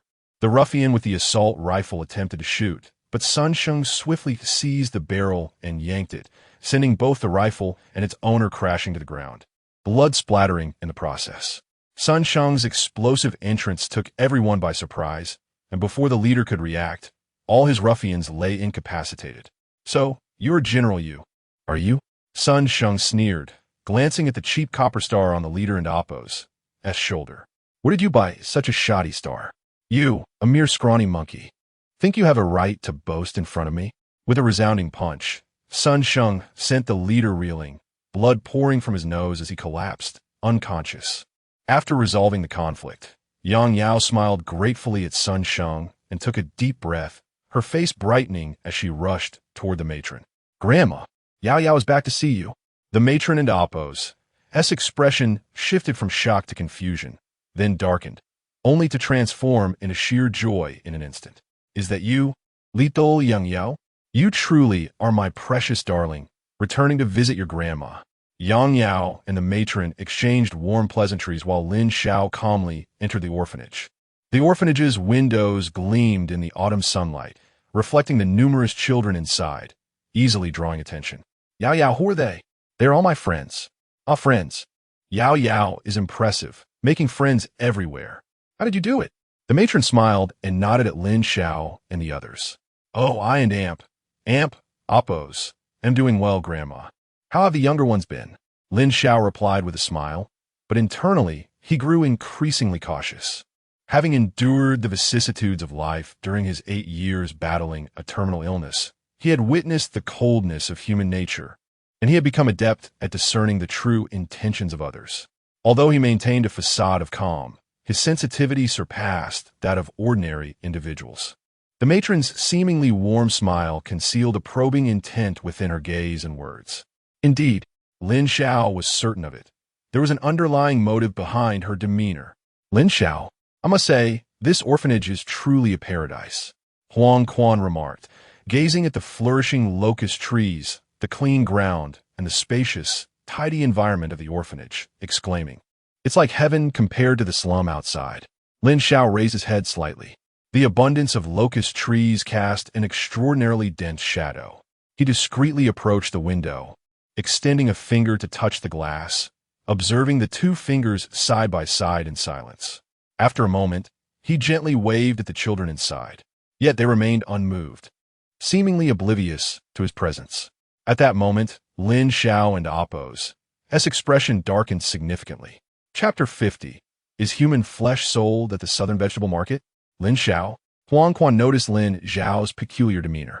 With narrowed eyes, he approached nonchalantly and whispered, "What is the matter?" Lin Xiao glanced at Yang Yao and the old dean, noticing they were turned away from him, and said softly, "There is something off about this orphanage. All the windows are two-way mirrors. Those outside can see in, but those inside cannot see out. The locust tree in the yard has excessively dense foliage. I studied modern botany, and this type of locust tree is known as the flesh tree. As the name suggests, flesh is the best fertilizer." The more Lin Xiao spoke, the more alarmed Huang Quan became. Moreover, these children are quite strange. Lin Xiao's gaze darkened as he observed the children behind the window. Each child exhibited visible abnormalities. Some, despite their tender age, had heads full of white hair. Others had one eye clouded over. Some were diminutive, resembling dwarfs, while others stared blankly, drooling. Come in, come in.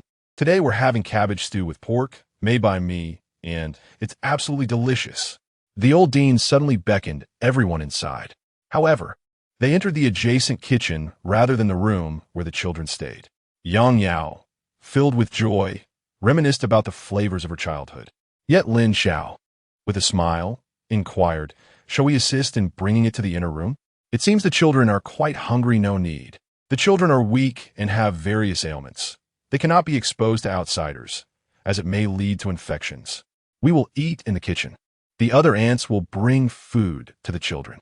The old dean had already lifted the pot lid, and a rich aroma of meat wafted through the air. However, Lin Xiao's caution deepened. Beneath his smiling gaze lay a chilling intensity. The dean's deliberate avoidance of letting them interact with the children, coupled with the overly potent meat aroma, felt anything but ordinary. Bowls of pork stew with cabbage were laid out before them. Yang Yao, unsuspecting, picked up her chopsticks, ready to eat. But Huang Quan suddenly slapped his forehead and nudged Yang Yao, saying, "I forgot to buy anti-motion sickness patches. How could I forget them on the ride? Yang Yao, take me to a nearby store." Huang Quan insisted, and together they left the premises. Once they were a little distance from the orphanage, Yang Yao gazed deeply at Huang Quan and suddenly asked, "What exactly is happening here?" Quite perceptive, Huang Quan leaned against the wall, lit a cigarette, and spoke solemnly amidst the swirling smoke. "Don't you find the orphanage suspicious?" Yang Yao fell silent for 2 seconds, slowly raising her eyes, her gaze eerily calm. "Though I've always hesitated to touch that illusory veil, and though I understand bringing you here was partly to help me let go, hearing you say this still makes my heart ache."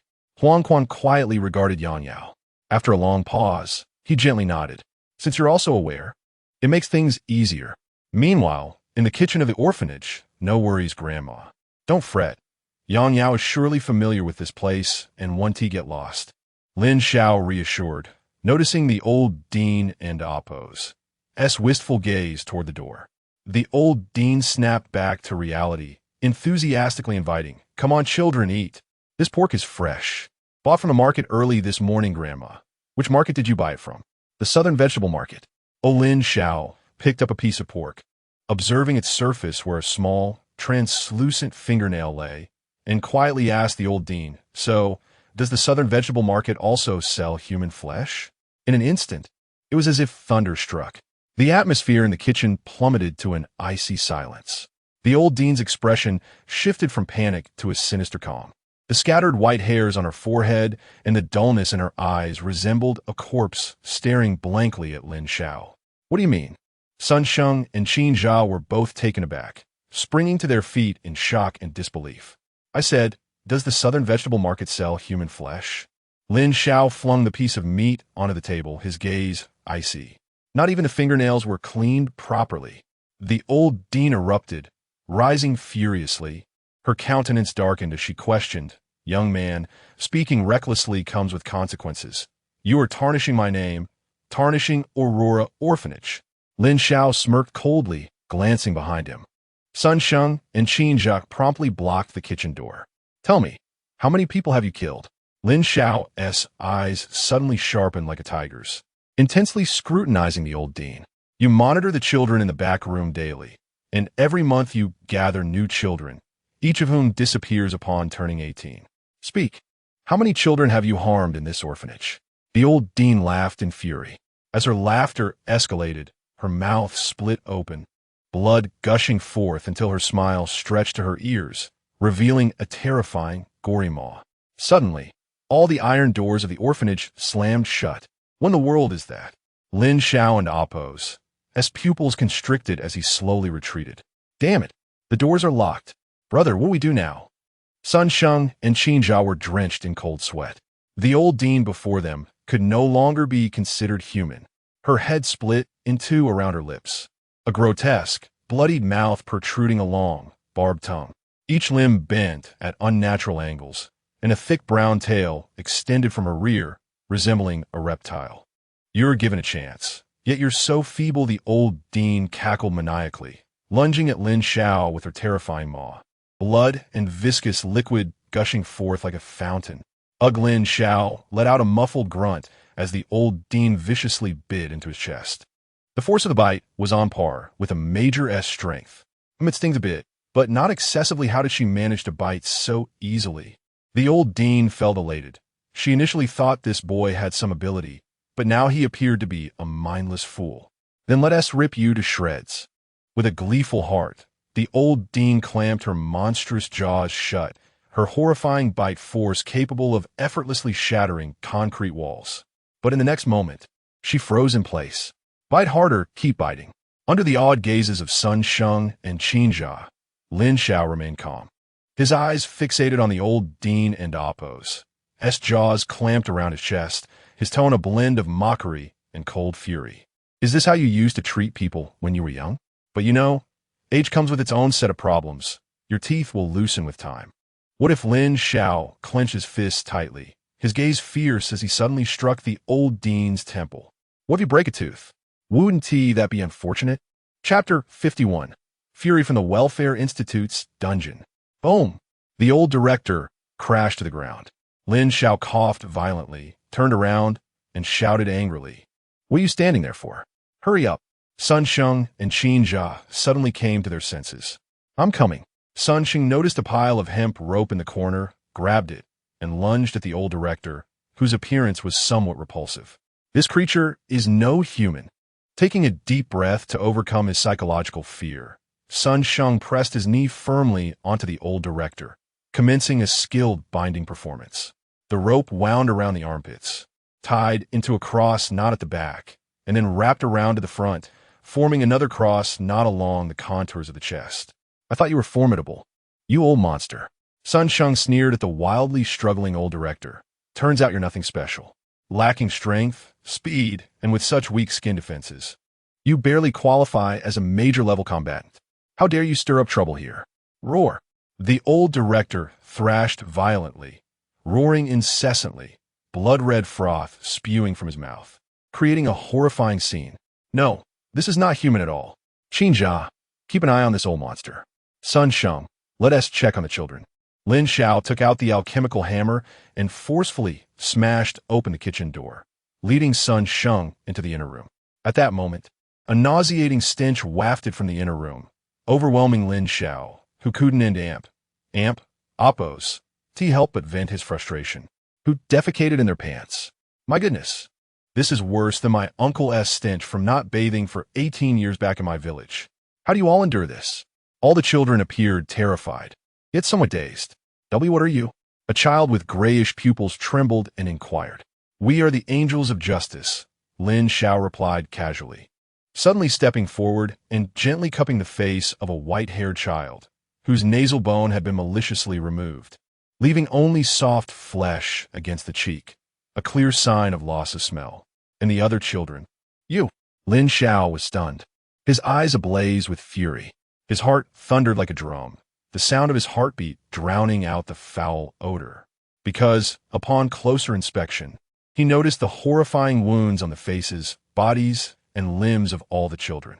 One little girl, beneath her tattered clothing, bore countless burn marks, yet her innocent, lovely face displayed no signs of pain.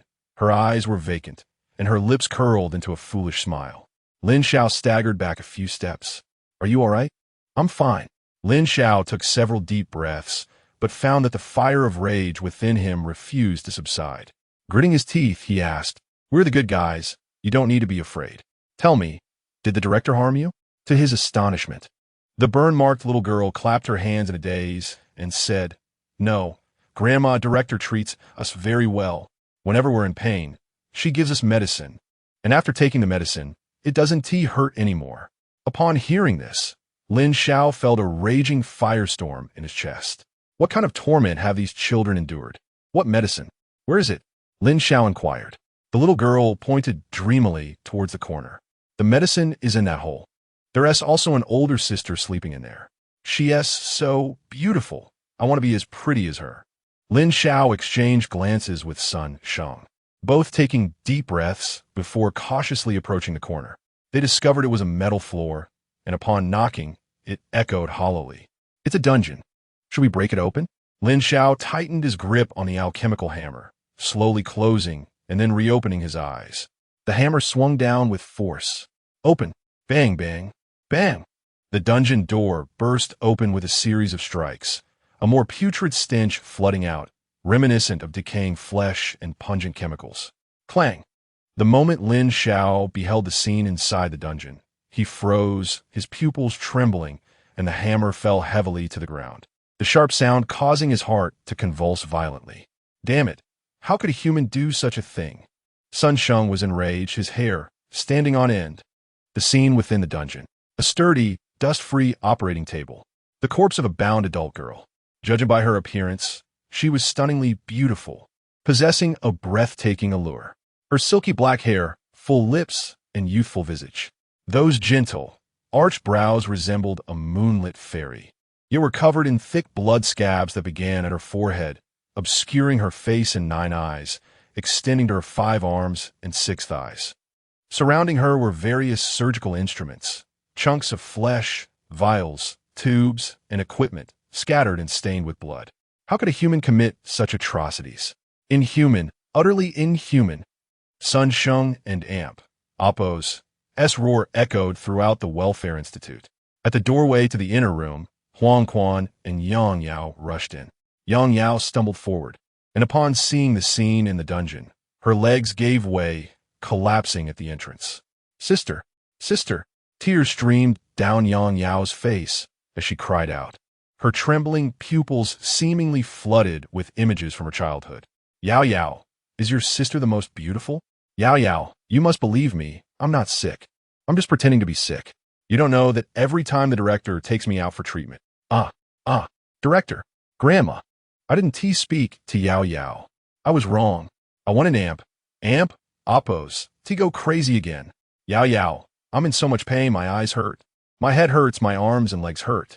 I don't want to go for treatment anymore. It hurts so much. Yao Yao, I'm so tired. You have to believe Grandma. She truly cares for us. She gives us food to eat, clothes to wear. Please, don't disobey her. Yao Yao, look, Grandma's brought back new little friends. They're all orphans, so pitiful. If only they had met Grandma sooner, they wouldn't have wandered for so long. Ha ha. Gagaga. Yao Yao, I'm so hungry. Can you share your snacks with me? If I eat your snacks, I won't be hungry anymore. You don't have any snacks? Then I can eat yours. Grandma, I didn't talk to Yao Yao. If you don't believe me, just ask Yao Yao. Gagaga. See, I wouldn't lie to Grandma. Yao Yao, it seems I have to leave here soon. Lately, I've been spacing out. My head feels like it's not enough. After I leave, Yao Yao, you must grow up quickly and leave here. No, you must never grow up. Listen to your sister. Eat less, don't grow taller, don't grow up. You must never grow up. The final image was of an adoptive parent arriving at the Welfare Institute, driving a small car, carrying flowers, taking away the beautiful but deranged sister. Young Yang Yao sat at the entrance of the Welfare Institute, watching her sister being taken away, her innocent mind once fantasizing about her sister and aunt, Appo's future happiness. But the bloody dungeon now shattered all of Yang Yao and Appo's memories. Ha ha ha ha.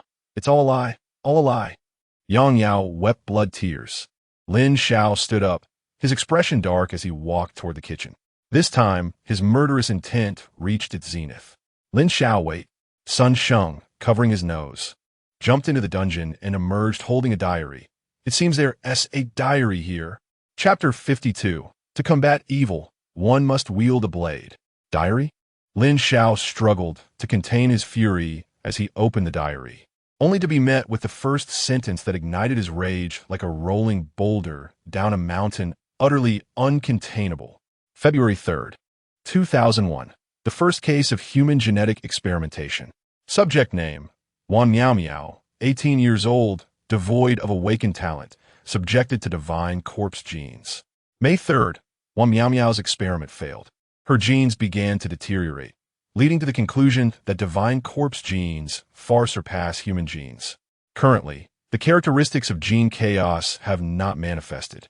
July 8th, Wan Miao Miao exhibited the first signs of genetic chaos, with multiple eyes growing on her cheeks in a haphazard arrangement, the skin around her eyes taking on a pale green hue. Thus far, no peculiarities have been noted regarding the eyes.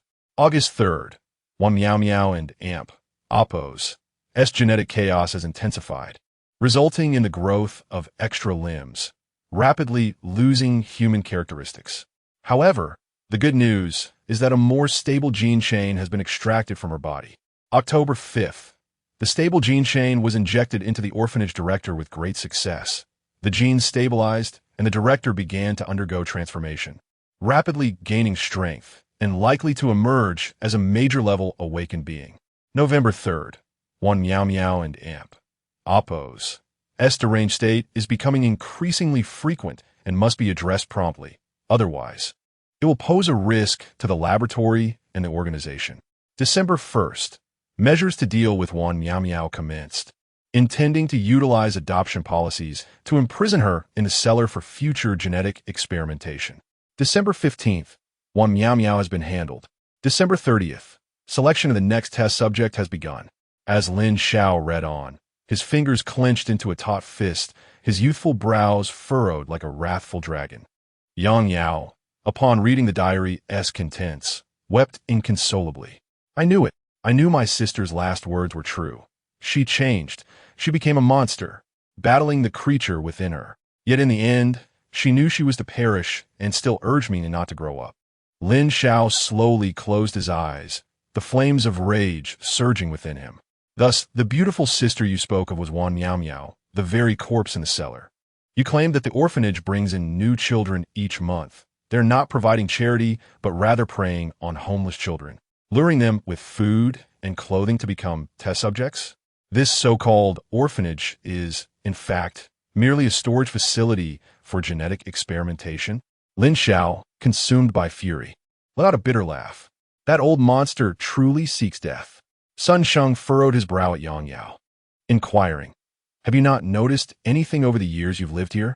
Yang Yao, with a sorrowful smile, lowered her head and replied, when Sister Miao Miao was taken away, I was young.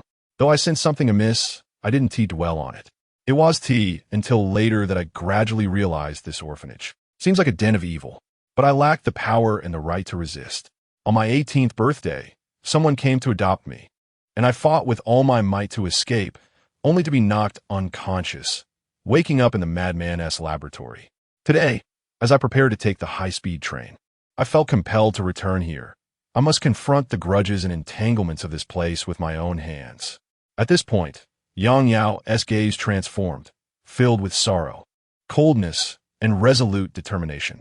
Huang Quan silently extended an AK-47. I will lend you my gun. Lin Xiao suddenly intervened. Not so fast. The others looked at him in surprise.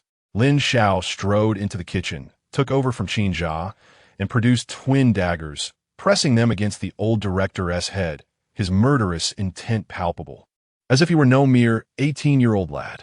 At that moment, the old director had regained his composure, his cracked lips sealed once more.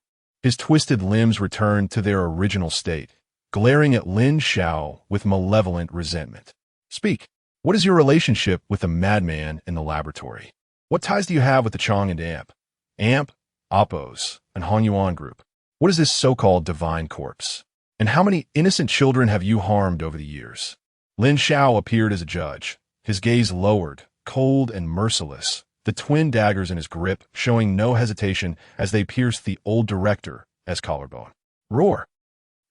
The old director cried out in pain. Lin Xiao's expression remained unchanged as he thrust the second dagger again. Thud! Blood splattered. Will you speak?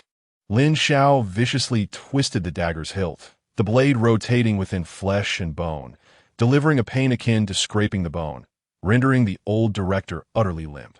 Yet this old wretch, seasoned in the ways of the underworld, still glared with resentment, ignoring Lin Xiao's inquiries, and instead raved madly. If you have guts, just kill me, and you will know nothing. You, barely out of your childhood, think you can extract information from me? I would never divulge anything. Moreover, even if you learned the truth, you would be left in despair, powerless, The old director laughed maniacally. Lin Xiao felt a throbbing at his temples, his chest heavy with rage, breath quickening.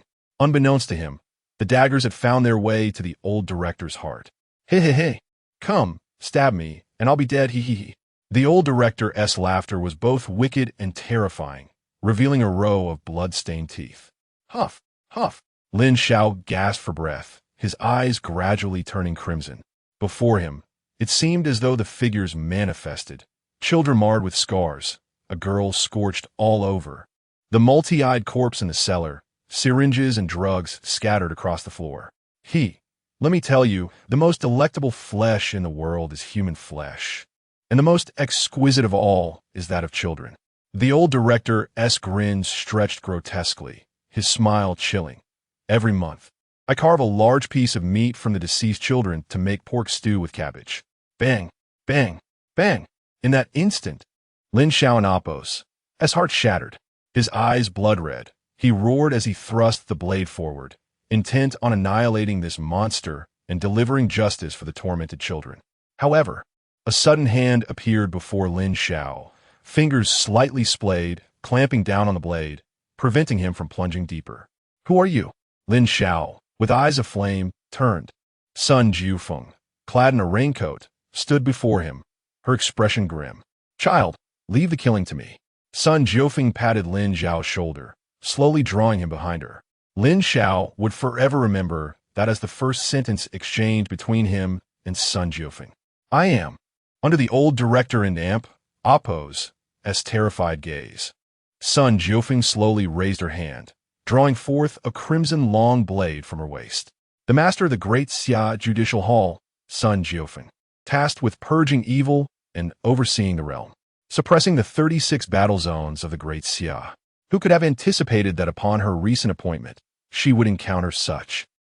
The eyes beneath her straw hat blazed with fury, inferior to pigs and dogs, a beast clad in human skin. Swish! Sun Jiufeng severed the old director and Oppos' legs with a single stroke. Blood gushed forth, the blade cleansing without a trace. You. Sun Jiufeng. The old director howled in despair. I beg you to end my life. Sun Jiufeng and Oppos' face remained unperturbed as she continued to strike. He is the sword god of the Great Siam military, as well as the blade god. The sword vanquishes the celestial. The blade slays the demon.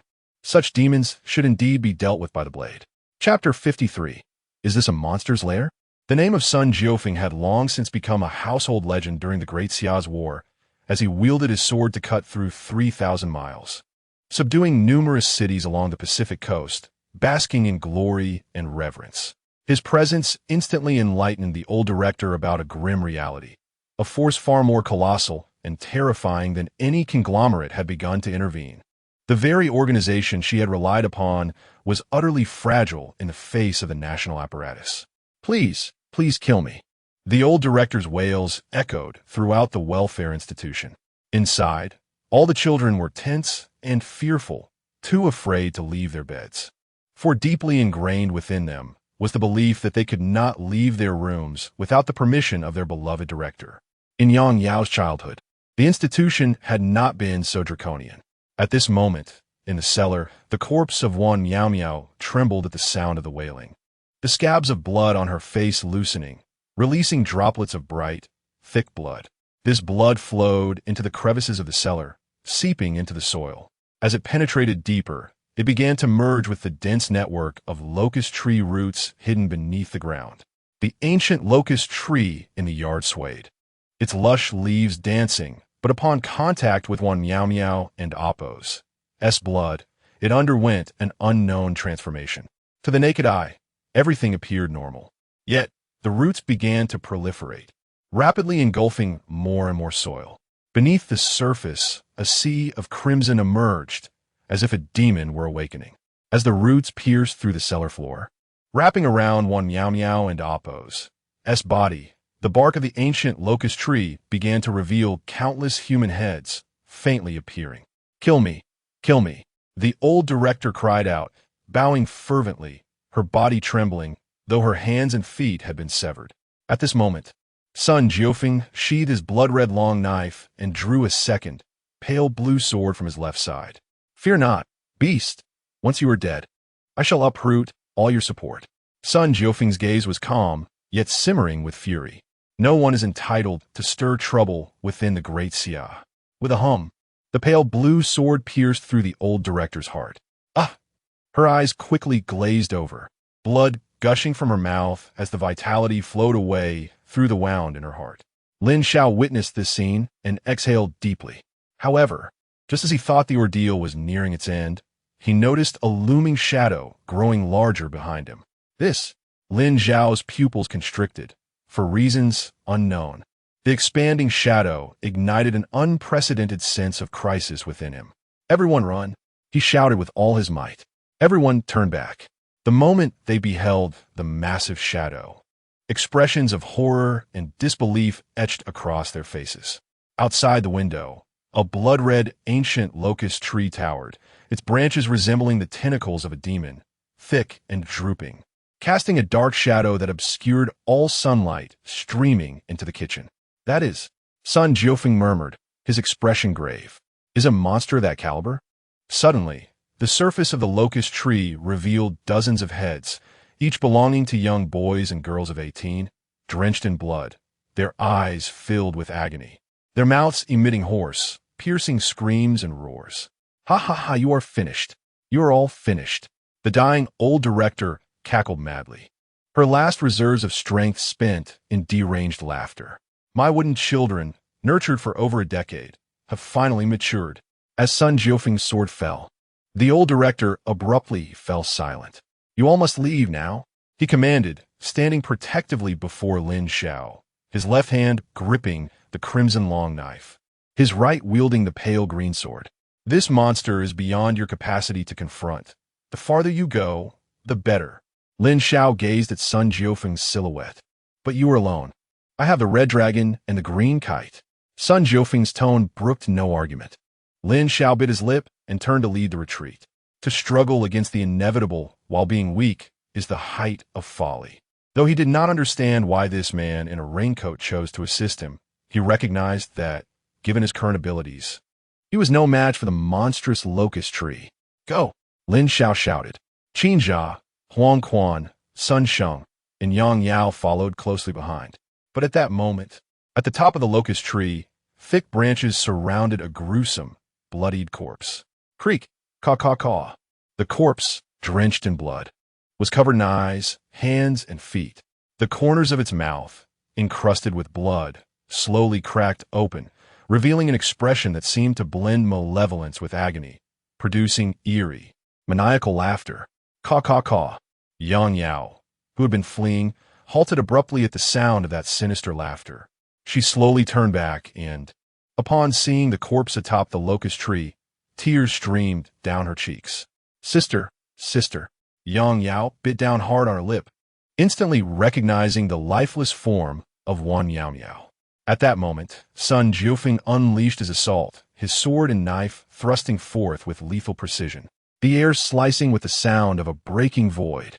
Yet, The locust tree extended its branches like frenzied, twisting tentacles, ensnaring Sun Jiufeng's weapons. He found himself ensnared in a morass of thick, menacing branches, his vision obscured by their overwhelming presence. This beast even possesses poison? Observing the corrosive liquid oozing from the branches that burned his skin, Sun Jiufeng elevated his estimation of the locust tree's threat. Children. They're still children. Yang Yao sprang to her feet. Lin Xiao and the others suddenly understood, and they all dashed back toward the welfare institution. Yet the path to the inner rooms had already been claimed by the ancient locust tree. Confronted by the twisted roots intertwining before them, Huang Quan and Sun Sheng, despite their extensive training, could not suppress a gasp of horror. Was this welfare institution truly the lair of a monster? Had the locust tree evolved into something grotesque? Suddenly, Lin Xiao explained, there's a reason for all this. The ancient monster frequently preys upon failed experimental subjects. Apart from consuming them, the majority of the remaining flesh and blood must have been buried beneath the locust tree. After years of nourishment from this blood and flesh, this flesh and blood tree has accumulated enough energy. Lin Xiao and Appo's gaze turned back to the top of the locust tree, where Wan Miao Miao resided, his expression grave. Moreover, Wan Miao Miao may not have fully perished. Her revival and connection with the flesh and blood tree led to the fusion of the earliest experimental subjects with the blood-soaked tree, giving rise to this terrifying monster. Chapter 54. Immunity to all toxins. Alarm bells blared throughout the military camp in City X of the Sichuan battlefield. Satellite detection indicated energy fluctuations of a major general level. Yang Jun had just returned to the command center when the entire camp erupted with a piercing alarm. A staff officer hurried over, clutching documents with a grave expression, saluting as he reported, "General, the situation is dire. It's a major general-level evil entity." Yang Jun received the documents, which contained satellite images obscured by the sprawling branches of an ancient locust tree resembling tentacles that extended ominously. At the top, surrounded by these tendril-like branches, lay a corpse that made even the battle-hardened general gasp in shock. A major general-level evil entity. How could such a being emerge in Sichuan? The staff officer clenched his teeth. The specific cause is still under investigation. Very well. Order Zhang Hu to lead the Sichuan combat team as vanguard and deploy the tank units in City X immediately. Yang Zhen's eyes were filled with concern as he turned to don his military uniform. A major general-level evil entity. Is heaven toying with us in Sichuan? At that moment, cries erupted from the Welfare Institute. It was the children from the inner rooms. Lin Xiao listened to the wails, his expression somber. Yet, before him lay layers of writhing, tentacle-like branches. How could he traverse this barrier? Lin Xiao. Huang Quan opened his canvas bag, swiftly assembling a series of firearm components into a sleek black sniper rifle. "I'll cover you," he declared, pulling the trigger. The massive sniper bullet soared through the air, striking a branch that erupted with a viscous fluid, unscathed and seemingly enraged, lunging towards Huang Quan. "Be careful." Sun Sheng interposed himself before Huang Quan, his fists adorned with tiger-tooth gloves, desperately fending off the tentacle branches. As the branches were drawn to the struggle, Lin Xiao seized the moment and dashed forward. The chilling touch of the tendrils brushed against him, but he pressed on, wiping the substance from his face, his gaze resolute and unwavering. However, in a fleeting moment, as if sensing Lin Xiao's movement, all the tentacle branches abandoned their assault on Huang Quan and Sun Sheng, converging entirely upon Lin Xiao. Once again, he found himself obstructed by thick tendrils. Yet, Lin Xiao did not retreat. Instead, he drew twin daggers and thrust them fiercely into the branches before him. In an instant, all the tentacles grew furious, surging towards him in a frenzy. Even Sun Jiufeng felt a slight alleviation of pressure. "Ha ha ha!" Lin Xiao's laughter echoed, a maniacal sound as the encroaching darkness enveloped him. "Come on, come and kill me. Come and devour me. My skin itches so much, ha ha!" His wild laughter left everyone momentarily stunned. Madman. He truly is a madman. Huang Quan's pupils constricted as he watched Lin Xiao gradually consumed by the overwhelming mass of branches. Lin Xiao, Huang Quan yearned to rescue him, but caught the wild glint in Lin Xiao's eyes, as if he were shouting, "Now is the time to act." With the path to the inner rooms now clear, Huang Quan gritted his teeth and rushed forward, followed closely by Sun Sheng and the others. Soon, they had rescued all the crying children. "Hurry, everyone leave." The sound of ambulances approached. As Huang Quan urged the children away from the Welfare Institute, he trembled and turned, only to see a mountain of tentacle branches where Lin Xiao had once stood, leaving him on the verge of collapse. "Yang Yao!" Sun Sheng's furious voice rang out as he strode forward like a ferocious beast, seizing Yang Yao by the collar. "It's all your fault. If it weren't for you, how could we have faced such danger? Lin Xiao, how could he be besieged? From the very beginning, you should have told us the truth. Yet you chose to conceal it. You deserve to die." Sun Sheng's enraged shouts echoed relentlessly. Yang Yao, held in his grasp, swayed like a leaf in autumn, tears welling in her eyes as she bowed her head in silence. "Enough. Let's charge ahead." Huang Quan discarded the sniper rifle, grasping an AK-47, his gaze fixed with bloodshot intensity on the sea of branches before them. Sun Sheng nodded in agreement, both steeling themselves for battle. At that moment, a brilliant sword light burst forth, accompanied by a resounding roar. "I come from Kunlun, sword in hand, treading through Jiangnan. For 300 years of the Great Xia, who dares to claim sword supremacy? Kunlun, 10,000 swords cut the divine." Sun Jiufeng leaped high, wielding his azure sword in a frenzied dance, transforming it into an impenetrable array of blades. Then, he descended rapidly along the massive branches of the ancient locust tree. In an instant, the sword shadows severed the leaves, the tree seemingly pierced by 1,000 blades. The echoes of Wan Miao's corpse erupted in piercing screams, shattering every window in the Welfare Institute. "Let me through." The sword shadows surged like a raging dragon. That day, the sword god of the Great Xia unveiled his might. The fierce sword light left Huang Quan and Sun Sheng in stunned silence. "This is the essence of a sword cultivator?" Sun Sheng murmured in astonishment. Huang Quan, clutching the AK, watched in awe as Sun Jiufeng single-handedly confronted the ancient tree. Meanwhile, Lin Xiao was ensnared by the tentacle branches, their surfaces exuding toxins that mercilessly corroded his skin. In mere seconds, he was covered in wounds, his skin rotting, vibrant blood and flesh steaming as they emitted a hissing sound of decay. Pain, excruciating pain. It was far worse than the agony of a self-inflicted wound, crashing over him like a relentless tide. Overwhelmed, Lin Xiao emitted a harrowing wail, feeling as though every inch of his skin was evaporating. The torment was unparalleled, more intense than any previous suffering. This agony compelled Lin Xiao to scream. All the accumulated immunity he had developed now seemed insignificant. Pain, too much pain. Lin Xiao's eyes rolled back as his body convulsed in agony. Yet, amidst the torment, he grinned through gritted teeth. "This is it. This is the slow torment I crave.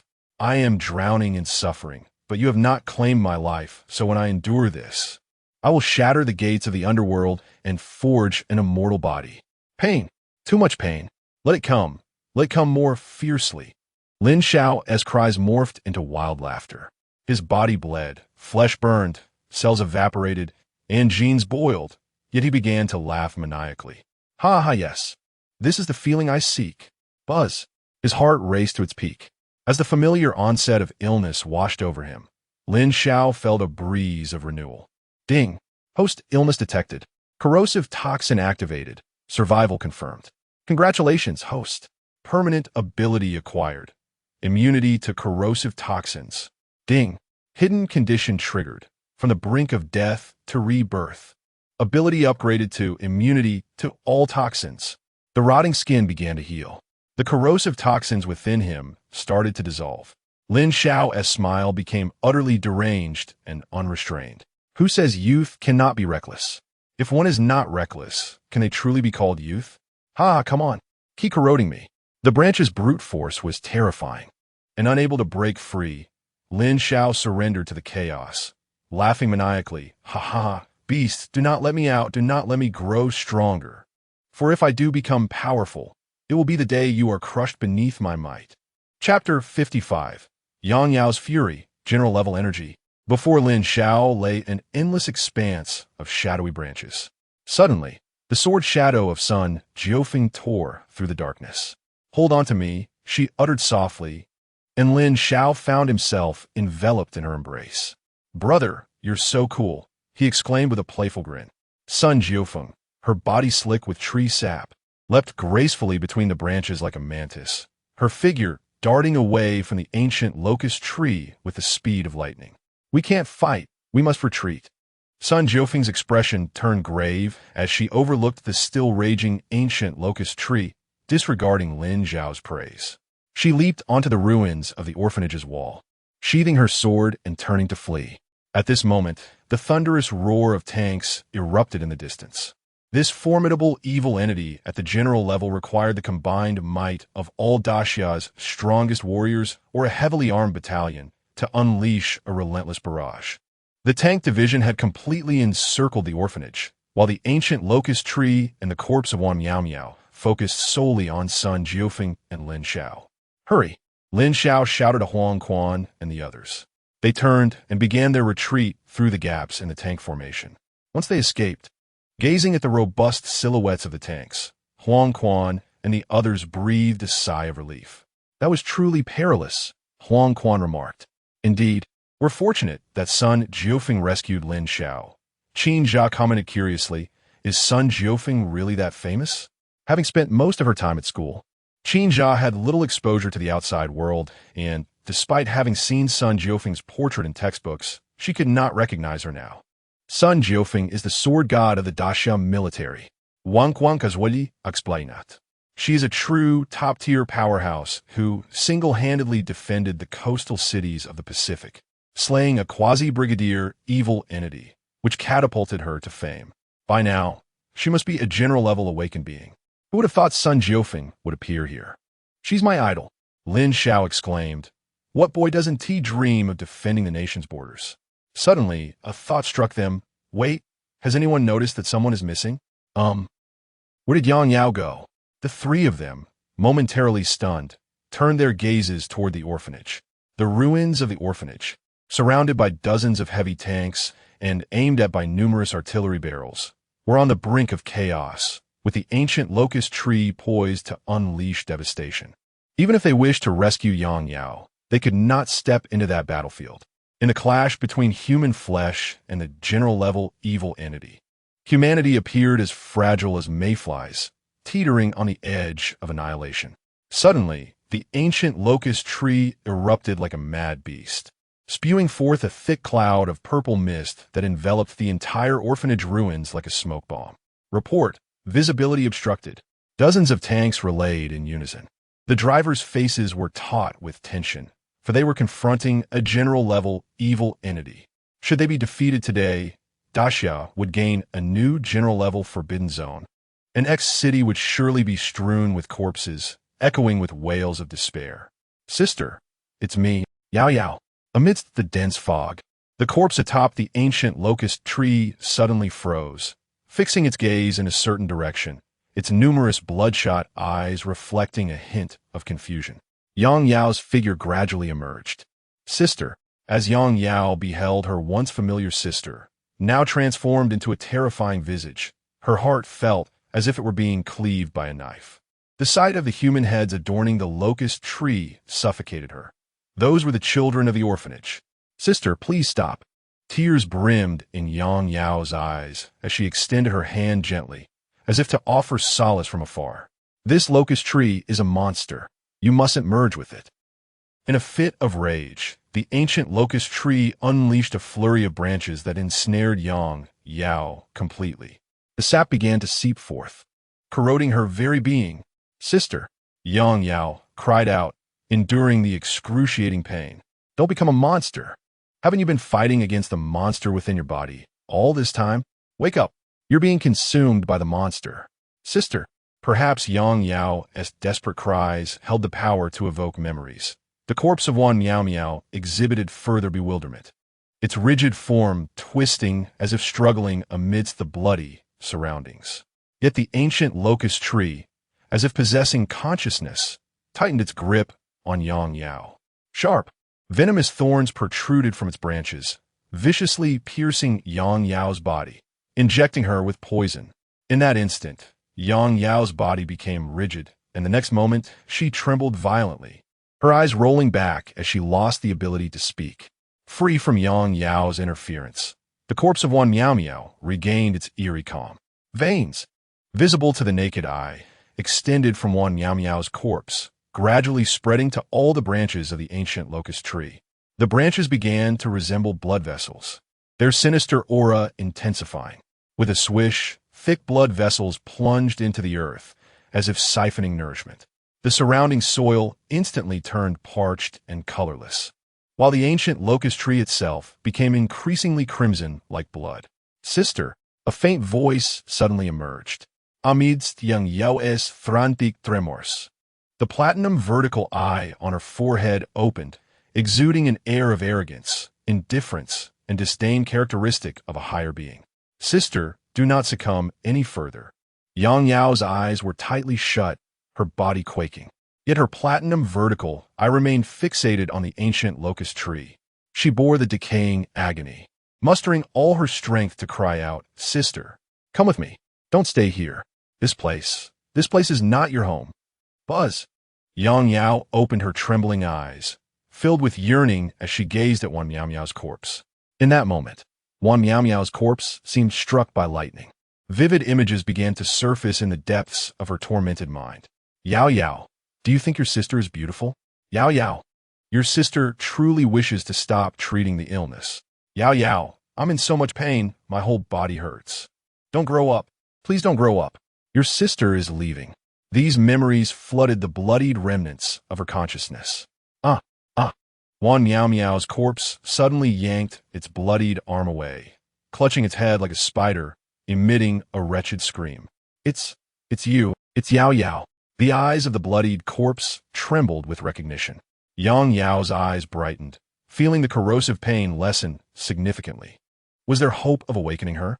I am Wan. The ancient locust tree extended a thick blood vessel, violently piercing through Wan Miao Miao's chest, then turned to inject its venom entirely into her. After a mournful wail, Wan Miao Miao's eyes once again lost focus, showing no signs of revival. Witnessing this scene, Yang Yao fell into utter despair. You truly are. Glaring at the ancient locust tree, Yang Yao's eyes brimmed with hatred. A tempest of extreme loathing surged within her chest, her body trembling as her platinum vertical eye quaked. You deserve to die. Yang Yao roared in fury. No sooner had her words escaped than her platinum vertical eye erupted with a powerful beam of golden light.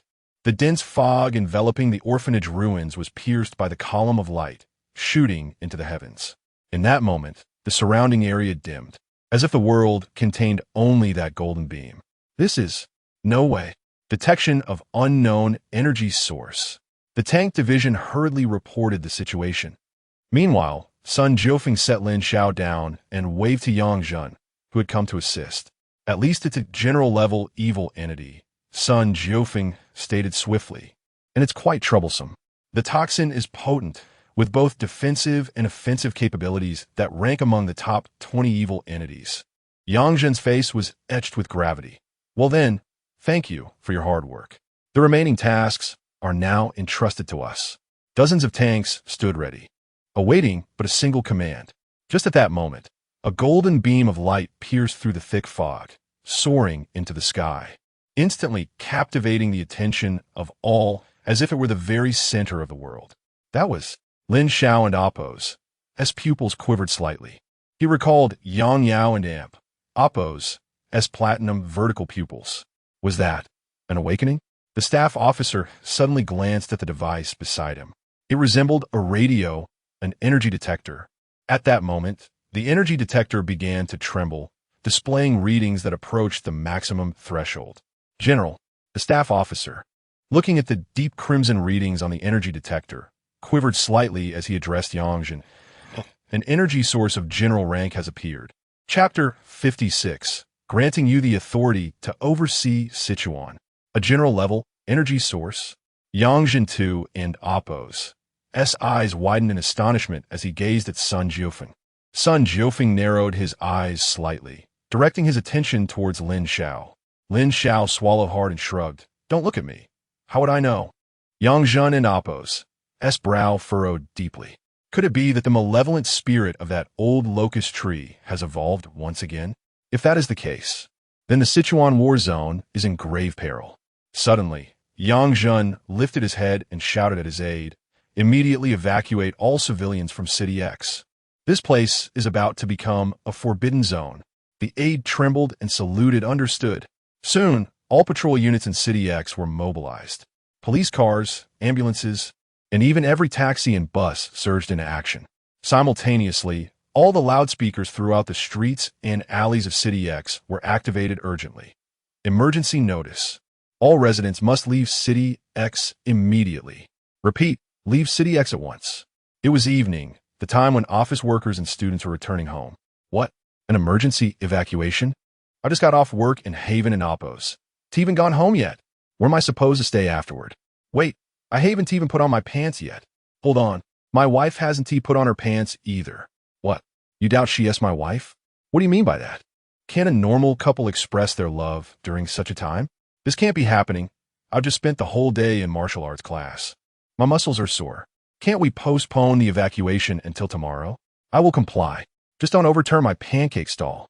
The streets echoed with the blaring of sirens.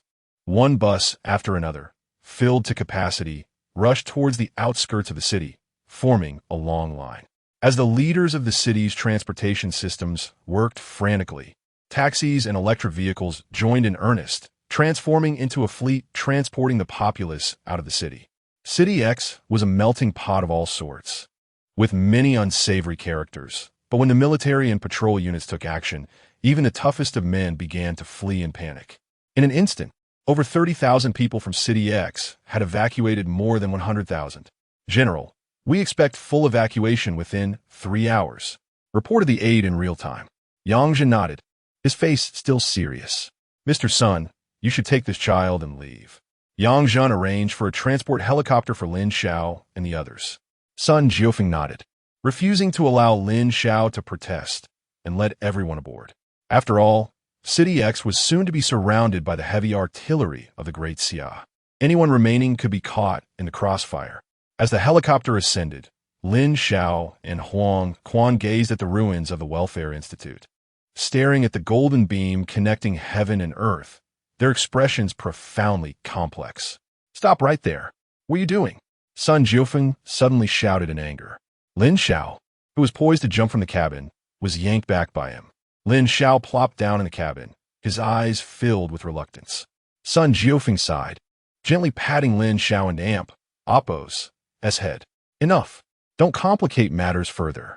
That energy fluctuation is at the general level. In your current state, even if you jumped out to save that girl, what chance do you truly have?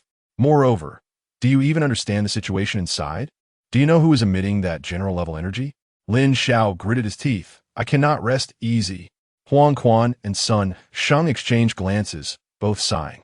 Qin Zhao also looked dejected. Although Yang Yao had made mistakes and Sun Sheng had scolded him, he was still a comrade they had brought in, and that bond weighed heavily on their conscience. Do not meddle. In this world, there are no guarantees of smooth sailing. Sun Jiufeng leaned against the cabin, gently caressing the two swords in his hands. His gaze lowered as he spoke softly. In the beginning, I had a group of brothers and sisters with whom I shared a deep bond. Yet now, I stand alone at the gates of the Great Xia. Young man, remember this. If you wish to protect everyone you hold dear, you may do so, but it is imperative that you possess the strength to suppress this chaotic world.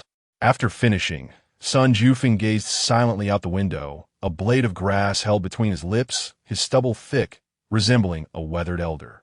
Yet, a fleeting smile at the corner of his mouth transformed him into a figure exuding the aura of a strong man who has seen through life and death with calmness. Lin Xiao hesitated. Sun Jiufeng lifted his gaze slightly and addressed the helicopter pilot up front. Lock all doors and windows. Increase speed to maximum to prevent any hot-headed youngsters from doing something foolish. The pilot nodded, understood. In an instant, the transport helicopter surged to its maximum speed, its engines roaring to life. Moments later, it vanished into the horizon. Evening, at the Chang'an Military Airport. As Lin Xiao disembarked from the transport plane, he hurried to the waiting hall, where a large screen broadcasted the live battle reports. The war correspondent reported, "This evening, the Sichuan war zone has once again erupted in a crisis involving malevolent spirits. It has been identified as a new type of major general-level malevolent spirit, named Locust Tree V." The correspondent continued, "All residents of City X have been evacuated this evening, with thousands of Great Xia soldiers rushing to the front lines. And various heavy artillery units have already been deployed." The reporter announced, "A towering golden column erupted from City X. The cause is currently unknown and under investigation. The Locust Tree V has ceased its attack, and the scene has fallen silent, persisting until now. Here is the situation on site." Following this, images of the Welfare Institute and Oppo's ruins appeared. Lin Xiao and Oppo's pupils constricted, his gaze unblinking. The entire scene of the Welfare Institute ruins had transformed. Fragments of bricks and tiles surrounded the old locust tree, forming a small hill. Thick, sinewy veins were frozen in the debris, the blood flowing within visible through the surface. The old locust tree itself stood rigid in place. At the very top, the body of one Miao Miao lay, eyes wide open in a frozen state, seemingly having endured unimaginable struggles and torment. In front of the old locust tree stood a golden-haired girl. Her silky golden hair cascaded down her slender waist, and her familiar face was as pale as jade, with platinum vertical pupils on her forehead. The outer golden patterns were sharply etched, while the inner platinum pupils divided into crescent shapes that intertwined mysteriously. The entire ruins of the Welfare Institute were enveloped in a layer of golden light. At the very edge, Great Xia soldiers attempted to approach, only to find that this layer of golden light was an impenetrable barrier. Even with drilling machines, they could not pierce through it. The ruins of the Welfare Institute had become a true forbidden zone. Humanity could not tread there. The correspondent reported, "This state has persisted for a full 3 hours." Suddenly, the screen erupted with a piercing noise, followed by garbled images. And the last visible frame vaguely captured the golden light abruptly expanding, destroying all electronic devices, along with the faces of countless soldiers suddenly raising their weapons, their expressions filled with tension and horror. The screen lost all signal. Lin Xiao stood silently in the waiting hall. Sun Jiufeng approached and asked Lin Xiao, "Child, would you like to learn how to wield swords?" Lin Xiao raised his gaze. "Can mastering swords eradicate all malevolent spirits?" Sun Jiufeng shrugged, "Not quite." Lin Xiao lowered his head once more. "But it can make you as formidable as a blade." Lin Xiao looked up again. Sun Jiufeng smiled, his eyes narrowing with delight. "Of course, if your talent in swordsmanship surpasses mine, then no matter how strong the malevolent spirits are, they would fall before your blade, would they not?" Lin Xiao's eyes sparkled with renewed brilliance. Sun Jiufeng's smile deepened. "If your talent transcends all beings, then even those who call themselves gods or emperors would simply be souls beneath your sword." Lin Xiao's eyes gleamed with determination. I want to learn swordsmanship." "Ha ha, splendid. Then the first step is to join my supervisory hall and become the chief supervisor." Sun Jiufeng presented a work contract with a cheerful smile, saying, "Supervisor, you are responsible for overseeing a war zone. Which war zone would you like to supervise? I can arrange it for you." "I desire Sichuan, and I also wish for Chang'an." "Ha ha, you greedy little rascal. I will grant you Sichuan, but only if you assist me in accomplishing a certain task. Then I shall bestow upon you Chang'an as well." "What task?" "To scale Mount Everest with your bare hands." Suddenly, Sun Jiufeng rolled up his pant leg, revealing a prosthetic left leg. "Many years ago, I was also an extreme sports enthusiast. Climbing Mount Everest was my dream. However, before I could realize that dream, chaos ensued, and the struggles for supremacy began. Therefore, take my dream along with you as you attempt to ascend Everest. Should you succeed, the Chang'an War Zone shall be yours." Sun Jiufeng grinned, his teeth gleaming. "If you prove yourself formidable upon my retirement, the entire nation's war zones will fall under your command." At that time, with your legion of strong followers, you shall slay generals with ease, and vanquish the divine and demonic alike. How could you possibly feel powerless like today? Consider whether you wish to sign. Lin Xiao suddenly snatched the contract, bit his fingertip, and without hesitation inscribed his name and pressed his fingerprint. I sign. Sun Jiufeng gazed at Lin Xiao and Appo's name on the contract, a benign smile adorning his face. Ah, just the opportunity one needed to bring this little fellow on board. How naive indeed. In the realm of the Jinyui, merely avoiding offense to others is deemed astute, and yet he dreams of commanding a legion of formidable warriors? Oh, by the way, Sun Jiufeng tucked away the contract and said softly, I will keep a close watch on the situation in X City. Should there be any news, I will inform you. Until then, it is best you refrain from taking any unilateral actions. Do you understand? Understood. Chapter 57. The final piece of the supervisory hall. As night descended upon Chang'an, the world fell into a serene stillness. Birds fluttered in the dimly lit streets beneath the soft glow of yellow streetlights. Lin Xiao raised his palm, gazing intently at a black metal resting in his hand. The metal, forged from a sturdy material, was adorned with an imposing engraving of mountains, rivers, and the sun and moon. Yet it was overshadowed by a sharp black blade suspended above it, as if the blade were a harbinger of authority over the realm. What are you dawdling for? Huang Quan prodded Lin Xiao in the side. Didn't Sun Jiufeng summon us for the combat assessment? Lin Xiao came to his senses with a chuckle, suppressing the urge to rescue Yang Yao deep within his heart. Let us go. He took the lead towards the steel fortress that loomed in the night. The fortress, entirely black, featured a grand iron gate engraved with the same menacing design of the black blade commanding the mountains and rivers. Thud, thud. Lin Xiao knocked on the iron door. After being brought back to Chang'an by Sun Jiufeng yesterday, he had inexplicably joined the Daxia Supervisory Hall and had even been appointed as the chief supervisor. Although he was unclear about the exact nature of the position, Sun Jiufeng's words about commanding a legion of formidable warriors stirred something within him. As he gazed at the iron door, his eyes burned with anticipation, not for the prospect of commanding great strength, but for the hope of no longer feeling powerless. Though his cardiac condition granted him various immunities, those immunities did not equate to combat prowess.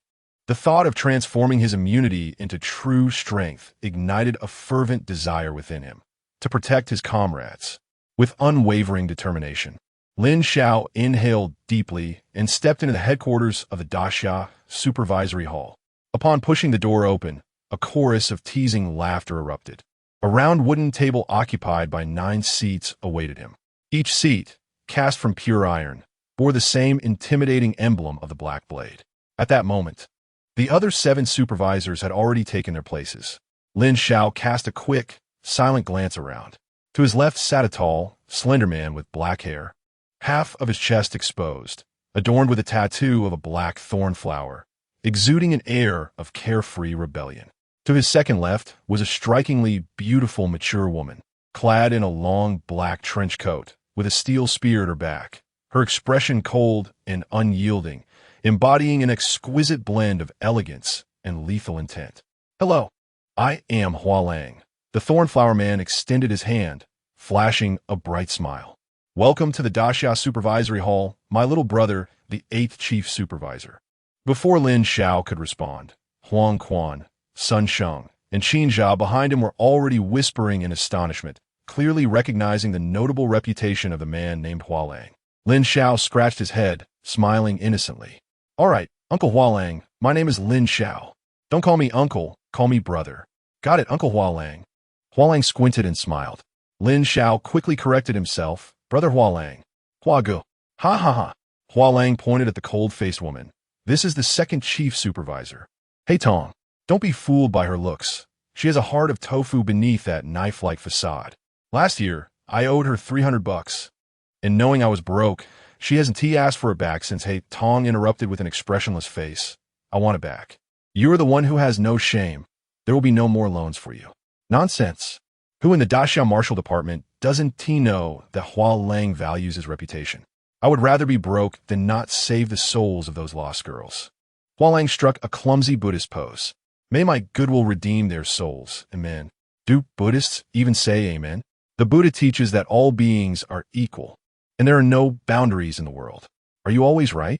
As Lin Xiao observed the banter between Heitong and Hualang, he suddenly pulled out a handful of sunflower seeds from his pocket, distributing them among Huang Quan and the others as he squatted aside, enjoying the spectacle.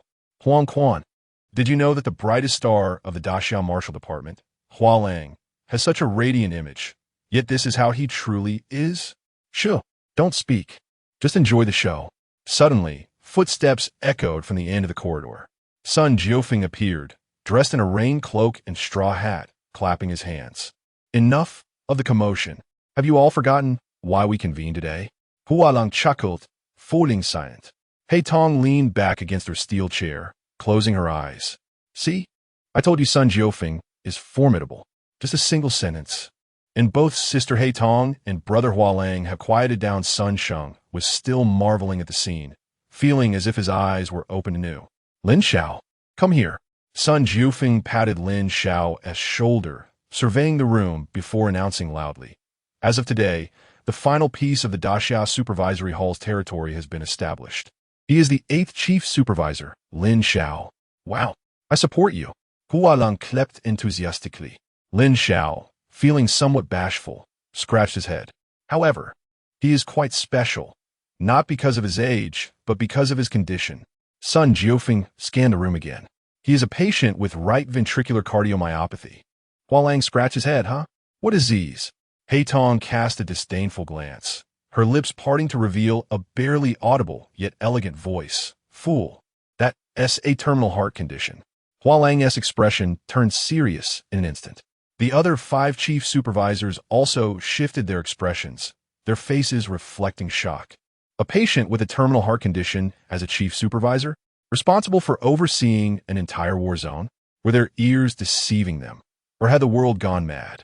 Perhaps anticipating the crowd's astonishment, Sun Jiufeng continued. Right ventricular cardiomyopathy is a terminal heart condition. Upon death, the heart becomes completely encased in fat, and typically, from the onset of symptoms to death, one only has 6 months. Moreover, there is no cure.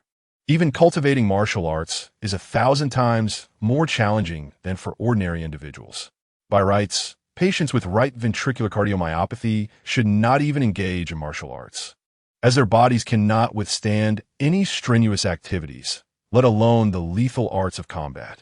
Sun Jiufeng paused, and the room fell silent. All eyes were fixed on Lin Xiao, astonished and silent. Should anyone dare to bully him, do not blame me for being ruthless. At that moment, the 3rd chief supervisor could no longer contain himself. Master, if that is the case, why not let Lin Xiao receive treatment in a hospital instead of bringing him into the supervisory hall?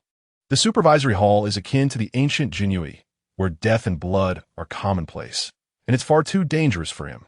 I feel the same. Me too. Same here. Me too.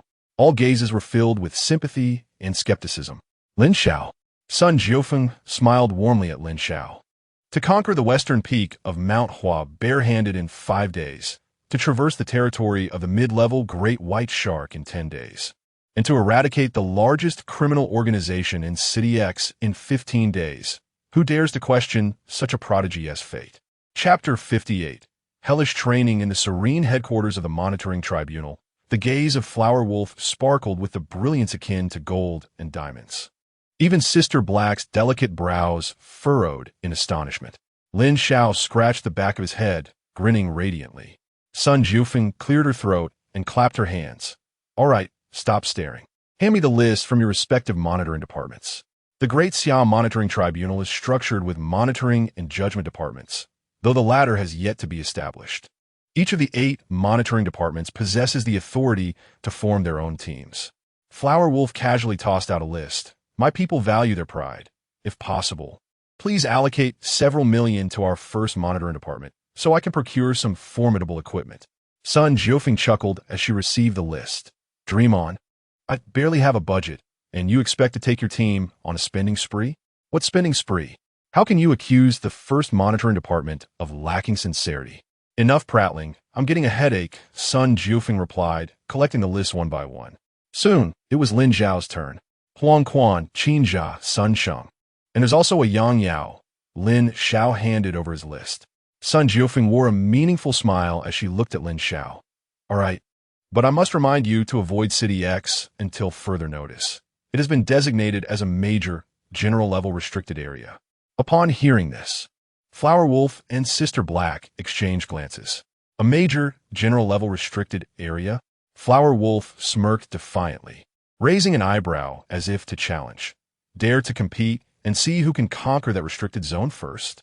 Sister Black rolled her eyes, dismissing Flower Wolf. Conquering a major, general-level restricted area? That was not bravery, it was folly. How many major, general-level awakened individuals exist throughout Great Xia? That is my territory. Suddenly, Lin Xiao exclaimed, Chuan Shu is mine. I will handle it.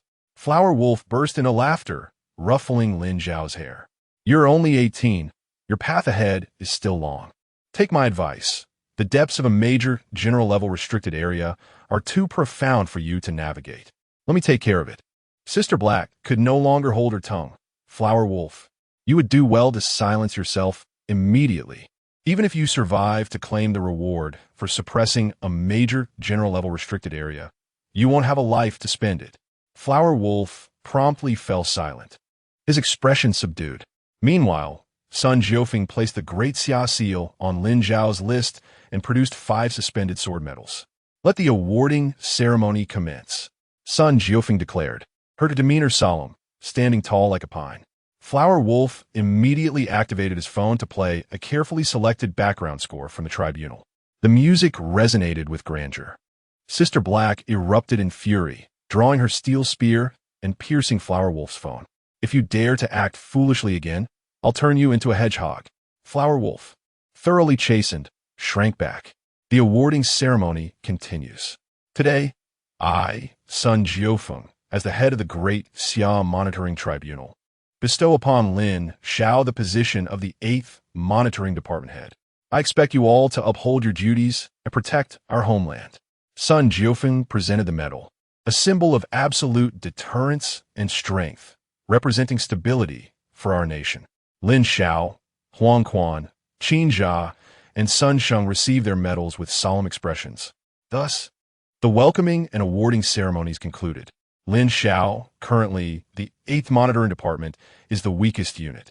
For the next 2 days, I shall subject you to hellish training, which will include comprehensive physical examinations and enhancements. Prepare yourselves well, Sun Jiufeng instructed before turning toward the training grounds. Lin Xiao looked at Huang Quan, scratching his head. Why are you all looking at me? I don't want to be the weakest department either. On the other side, the other department heads displayed expressions of pity, for they knew how exceedingly rigorous Sun Jiufeng's training methods could be. It was beyond what any ordinary human could endure. I bet 300. Flower Wolf suddenly shouted. I wager they won't last even half an hour. Sister Black, are you in? I owe you 300. Unfortunately, no one paid attention to Flower Wolf. The training ground was vast and imposing. 2 helicopters were stationed in the strength training area, a heavy artillery piece in the defense training area, a 5-meter-tall mech in the mental training zone, and a laboratory vessel filled with magical potions in the potion training area. Furthermore, there was a brute force combat area containing a giant black bear, an anti-poison training area filled with massive snakes, a swimming pool full of knives, and thick ropes tied to stone mills. My goodness, are we training humans or monsters? Why is there heavy artillery in the defense training area? Are we expected to withstand cannon fire? I'm feeling nauseous, brothers. I genuinely believe this hellish training is indeed hell. Sun Sheng exclaimed in shock. Huang Quan sighed in resignation. Stop complaining. Didn't you say you loved excitement and sought the limits of life? Now you can train to your heart's content. Qin Jia trembled in fear. My awakening ability is rather ordinary. I'm just fast. She tugged at Lin Xiao's clothes. Brother, do you think I could survive here? Boom! A loud, heavy sound echoed. It was a stone mill, the kind commonly found in rural areas. Yet here, the stone mill was supersized and reinforced, measuring 3 meters in diameter, 50 centimeters thick, and weighing at least a ton. Hey, stop dawdling and secure those ropes. At this moment, Sun Jiufeng remained composed, casually tossing stone mills in front of Lin Xiao and the others. each weighing 80 kilograms. Your task is to drag these stone mills for 20 laps, she instructed, pointing to the perimeter of the training ground. Each lap is 1 kilometer. You must complete it within 6 hours. Even if you cough up blood, you must finish. Then, let us begin. Gazing at the massive stone mills before them, Lin Xiao and the others involuntarily swallowed hard. Dragging a ton of stone for 20 kilometers? Has Sun Jiufeng lost her mind? Stop stalling. Sun Jiufeng frowned, her tone stern. If you can't drag a ton for 20 kilometers, how can you expect to suppress an entire battle zone? How can you claim authority and instill fear in others? Lin Xiao, remember, you are the head of the Great Xia Monitoring Department, the one with regulatory power. If you lack the ability, what good is your position? Think carefully about whether to act or not. However, before Sun Jiufeng could finish, Lin Xiao silently picked up the ropes and began to bind himself. Sigh. Let us get started. Huang Quan and Sun Sheng sighed heavily, tying themselves with the ropes, their expressions turning fierce as they gritted their teeth, muscles steaming, veins bulging. With every laborious step, the stone mills began to inch forward, centimeter by centimeter. My heavens, this is excruciating. Seeing his cousins already starting, Qin Jia could only bind herself in despair. Child, Sun Jiufeng remarked casually to Qin Jia, while speed is indeed a talent. Once you finish training and shed the stone mills, you'll find that what you once considered speed will seem like a joke. Taking deep breaths. Meanwhile, Lin Xiao continued to breathe deeply. Before he could exert himself, his heart began to race violently. Just as he began to push himself, a sensation of suffocation washed over him. Heavy, far too heavy. Lin Xiao felt as if he were dragging a mountain, and moving even a centimeter felt like squeezing the very life force from his cells. Chapter 59. I Want Him Dead. As evening descended, Lin Xiao returned to the dormitory of the surveillance hall, utterly exhausted, his body swollen, eyes unfocused, and utterly drained of energy. Are you all right?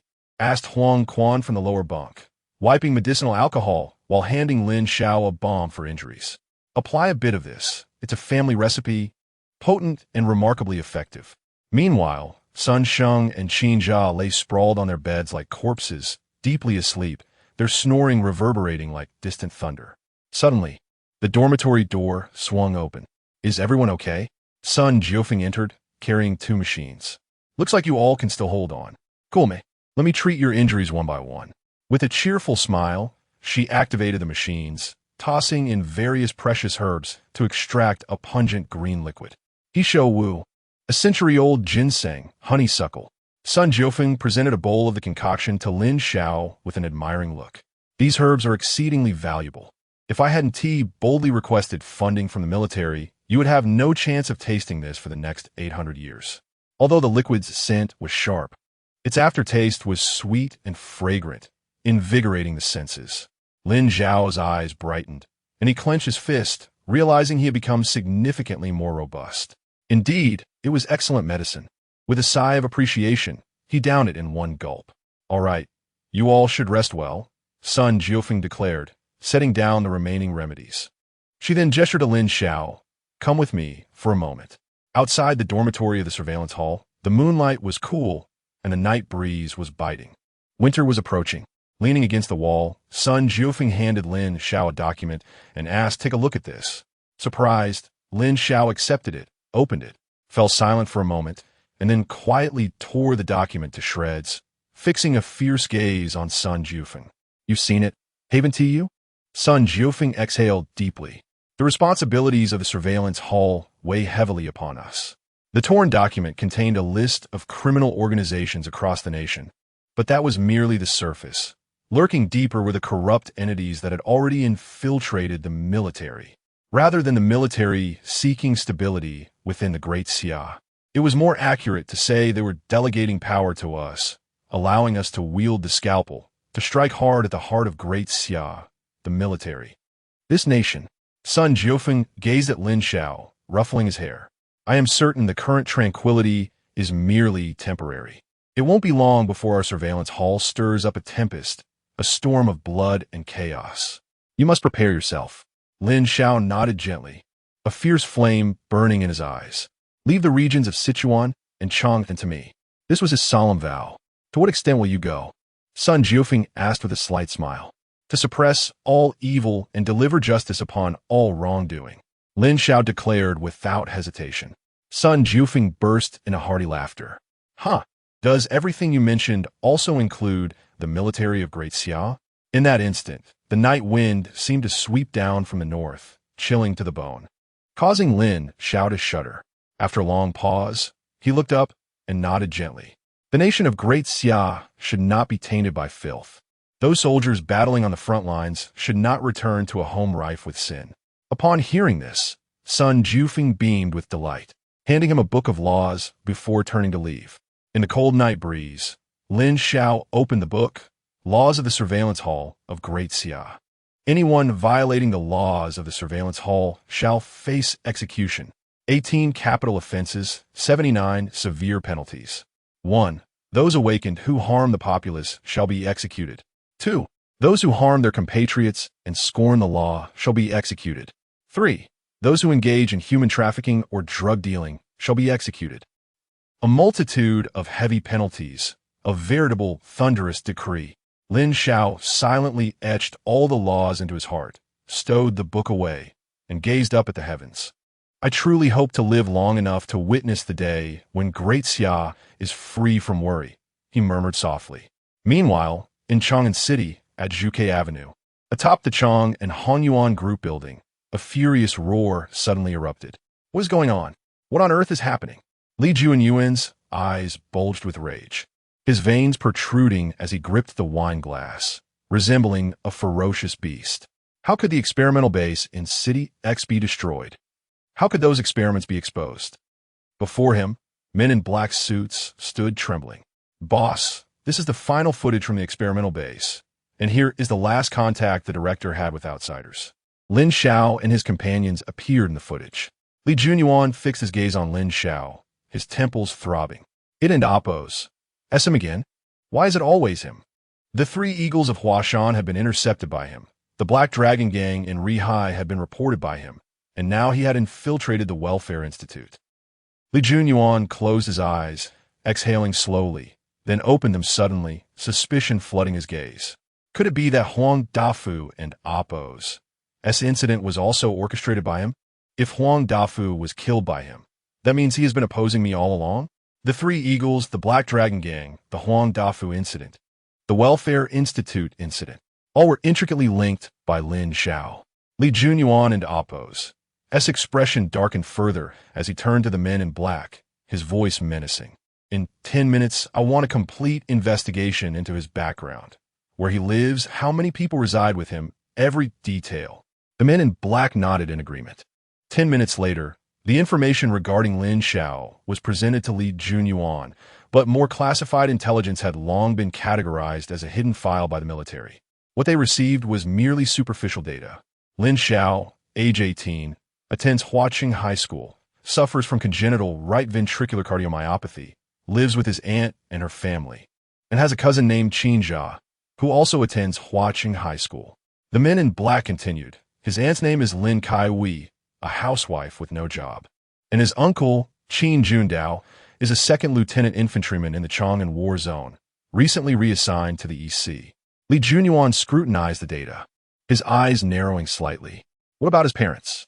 It seems they died shortly after Lin Xiao was born, came the reply. Oh, and the others? The men in black continued. Huang Quan, the top bounty hunter in Rihai, likely an awakened eagle eye, skilled in firearms and long-range sniping, has a sister named Duoren in the Chang and military hospital. Sun Sheng, founder of the Purple Flower Organization in Yuanshan City, is an extreme sports enthusiast and also an awakened being, adept in close combat and various martial arts. Having perused the information, Li Junyuan discarded it as if it were refuse. Spent 10 million to extract Huang Quan's sister from the Chang and military hospital. Standing by the floor-to-ceiling window, hands clasped behind his back, his tone was as calm as if he were about to crush an ant beneath his foot. Go to Yuanshan and bring me all members of the Purple Flower Organization. Then notify all major cities in the Chang and War Zone to keep an eye on Lin Xiao. If he is spotted, capture him and bring him to the group. Understood, boss. The men answered. I want this swarm of ants to have no place to bury their dead. Li Junyuan's eyes blazed with a feral intensity. Soon, armored vehicles surged forth from the various branches of the Chong and Honyuan group, in the underground underworld of Chong, and began to tremble violently. The following morning, today, you need not grind the stone mill, Sun Jiufeng announced from the training platform, clapping her hands. What you will be doing today is a strength assessment, and after the assessment, I will directly update your awakened badges on behalf of the military. Before Lin Xiao and the others lay the fearsome training apparatus they had seen the previous day. The first task was to test the activity level of their genes. Sun Jiufeng brought forth a black machine, its center hollow, equipped with a pipe and a syringe. Lin Xiao and the others stepped forward in turn to conduct tests. Previously, they had experimented in the mountain city, but those instruments were civilian grade, with average accuracy. In contrast, the instruments of the monitoring and inspection hall were of the highest military specifications. Even those at the level of awakening would find no secrets before such devices. Huang Quan, with an activity level of 1580, held the rank of major. Qin Jia, with an activity level of 1120, was also a major. Sun Sheng, boasting an activity level of 1980, was likewise a major. All three were majors? Quite impressive, indeed, a testament to their pivotal roles. Sun Jiufeng casually offered a compliment.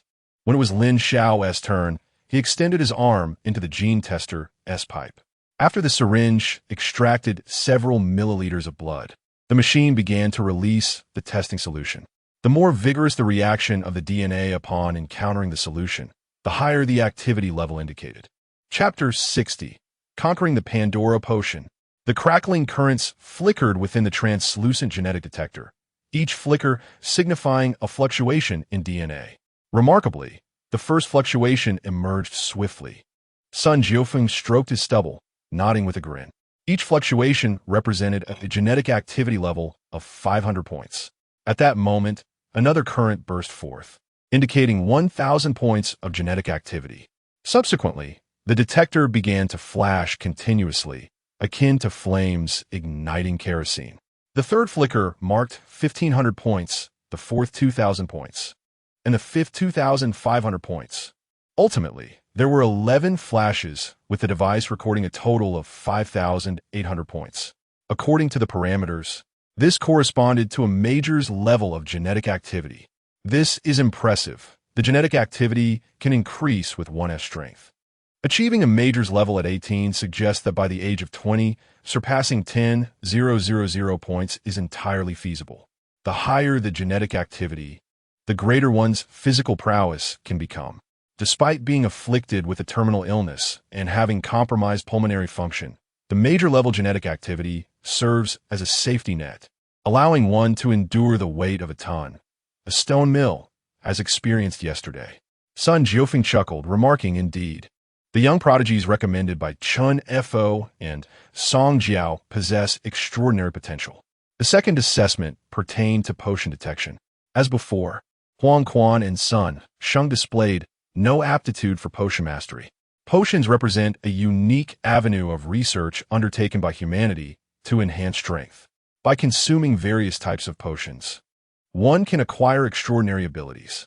Historical records recount the tale of the first potion awakener during the tumultuous era of the Great Xia's blood battles, who, trapped by demons in a basement and facing starvation, resorted to cannibalism, consuming his own parents to survive.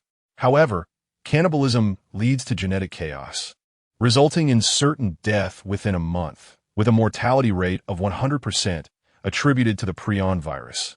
To prevent such acts of human consumption, God created the prion virus. The potion awakener, after consuming his parents, also contracted the prion virus, rapidly succumbing to its effects, his skin deteriorating and mind clouded. Yet, against all odds, he persevered, becoming the first in human history to conquer the prion virus. Endowed with a terrifying, self-healing ability akin to a walking skeleton and a brain comparable to a supercomputer. Known as the Western Pioneer, he currently resides in a Western nation, marking the prion virus as the inaugural potion. Nonetheless, individuals immune to the prion virus are exceedingly rare. It remains the potion with the highest mortality rate, boasting a survival rate of merely 0.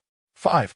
Following extensive research by various governments, the prion virus was gradually improved, lowering its fatality rate and inspiring the discovery of numerous benign potions, vastly expanding humanity's pathways to empowerment. After 2 years of development, potions have evolved into several varieties, categorized as benign and malignant, each presenting its own advantages and disadvantages. Malignant potions primarily utilize extremely virulent viruses as their base, yielding astonishing effects yet accompanied by horrifying mortality rates, each fatality representing a gruesome toll. While malignant potions carry high mortality rates, success can lead to immediate elevation. Conversely, benign potions have lower mortality rates, yet the abilities gained tend to be rather mundane. Thus, potion testing evaluates the body's resistance to viruses. The stronger the resistance, the more potent potions one can endure, facilitating the swift acquisition of enhanced abilities. Now, let us assess your potion adaptability. Sun Jiufeng maneuvered another machine into place. This apparatus resembled a surgical table, adorned with vials of multicolored liquids, each linked to a testing conduit. After taking a seat, blood was drawn for analysis. As Sun Jiufeng operated, he remarked, "These vials contain various potions, predominantly malignant ones with high mortality rates. Please refrain from touching anything to avoid shattering the containers." Upon hearing this, Huang Quan and Sun Sheng instinctively retreated, cognizant that even a single drop of potion could lead to their demise.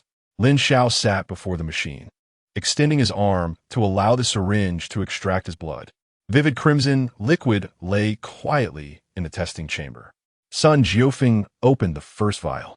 A pale potion flowed slowly through the conduit, dripping onto Lin Xiao's blood. This was potion number 7, Pandora, developed from the Scarlet virus. True to its name, its destructive potential is akin to that of Pandora's box. Once unleashed, devastation ensues. Sun Jiufeng elucidated, yet its effects are astonishing. If one can absorb the Pandora potion, they will gain near immunity to all viruses. Among potion warriors, there are whispers that the first potion warrior may not necessarily possess the Pandora potion, but anyone who does is destined to become the foremost warrior. Lin Xiao suddenly understood, so the effect of the Pandora potion is to significantly enhance the human body and Oppo's resistance to potions, allowing one to absorb any potion without adverse repercussions. Clever indeed, but Pandora has a nemesis known as Nadola. Nadola is potion number 3, fundamentally opposed to Pandora. Should you inject Pandora and then Nadola, it would be akin to the conflicts between the Russians and the Japanese during the late Qing dynasty. Once the fighting ends, you are left to clean up the battlefield, and failure to do so could cost you your life. As their conversation continued, Sun Jiufeng and Oppo's expression shifted to one of slight gravity as he closely observed the potion detector. According to expectations, the Pandora potion should unleash devastating destruction, causing the blood to disintegrate, even dissolving the blood cells. Yet, at this moment, Lin Xiao and Oppo's blood remained stable. The Pandora potion behaving like a docile lamb in its presence, utterly unresponsive. "What's wrong?" Lin Xiao inquired curiously. After a prolonged silence, Sun Jiufeng suddenly pulled out his phone, logging into the Great Siam military's Awakener database. After a moment, he turned to Lin Xiao with an astonished expression. "How curious. Weren't you previously assessed as having a corporal-level potion adaptability? How is it that in just half a month, you can now withstand the Pandora potion without any harm?" At this revelation, Huang Quan and Sun Sheng trembled with excitement, rushing over. "Master, are you saying Lin Xiao can resist Pandora?" "Indeed." Sun Jiufeng pointed at the detector. "Observe. The greatest threat of Pandora is its destructive capacity. This toxin can wreak havoc at the cellular level. Yet Lin Xiao's blood cells are remarkably stable, showing no signs of impact." At this juncture, Sun Jiufeng's demeanor transformed into one of exhilaration. "Ha ha ha! To think our monitoring hall can boast a Pandora potion awakener. This is undoubtedly the future's premier potion awakener." Huang Quan, Sun Sheng, and Qin Jia also reveled in the excitement. "You're incredible, brother. My goodness, the future's first potion awakener? Lin Xiao, from now on, I'll call you brother. You're my pillar of strength, truly worthy of being my comrade." Lin Xiao, Remember, in times of wealth and prosperity, do not forget your friends. Amidst the fervor of those around him, Lin Xiao remained composed, as though he had anticipated this outcome all along. All right, it's merely good fortune. Let us continue the testing. Lin Xiao's eyes sparkled with brightness, accompanied by a radiant smile. Pandora Potion? Is it not merely a more formidable virus? I acknowledge the terror attributed to Pandora as described by the Master. However, my capability to resist all toxins seems even more formidable. Gazing at the blood within the potion detector, Lin Xiao grinned widely, realizing that his acquisition of toxin immunity from the feather dragon had planted the seeds for conquering the Pandora Potion. Come, you've all worked hard. Suddenly, Sun Jiufeng dashed out of the training ground, and upon her return, she cradled an array of nourishing tonics in her hands. With a swift kick, she closed the training ground's door, effectively isolating the curious Huolong and the others outside. Kulme, these are all treasures I have accumulated over the years. The heavenly fruit from Tianshan, renowned for its remarkable blood-replenishing properties. The meat Ganoderma from Kunlun Mountain, which promises an additional 3 years of life. The marrow of Zhongzi from the Hengduan Mountains, a true elixir of longevity. And this is powdered night pearl, once favored by Empress Cixi, combined with various herbs to guarantee a decade of youth. Sun Jiufeng and Appo's eyes sparkled brilliantly, resembling two radiant stars, imbued with an extraordinary rarity. I cherish you, Lin Xiao. Chapter 61. The Awakening of the First Potion Connoisseur within the brightly lit training ground. Lin Xiao lay upon the surgical table, his gaze hesitantly directed towards Sun Jiufeng. Brother, will everything truly be all right? Upon hearing Lin Xiao's query, Sun Jiufeng, clad in a white lab coat, turned around, his eyes shining with determination from behind the protective shield. Gave a thumbs up. Rest assured, you will be just fine. It is I who must prepare thoroughly. Do not concern yourself. In the distance, Huang Quan, Qin Jia, and Sun Sheng sat in a corner, their expressions laden with worry as they observed Lin Xiao. Do you think the Pandora Awakeners are truly formidable?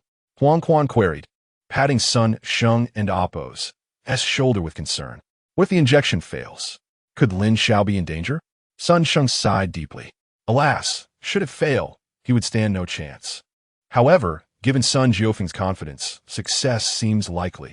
As for their strength, do you believe the title of the first potion connoisseur to be a jest?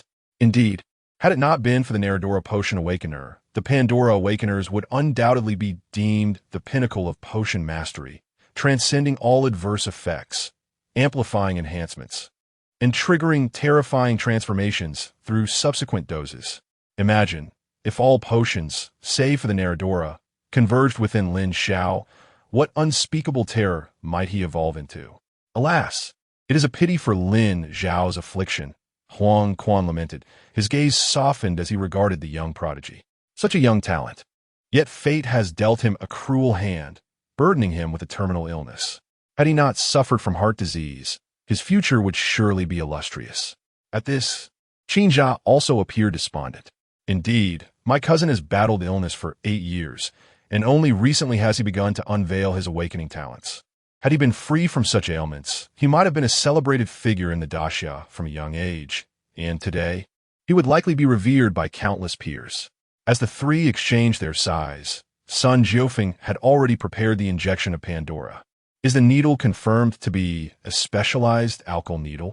Lin Xiao inquired, for he possessed immunity to the penetration of major-grade weaponry.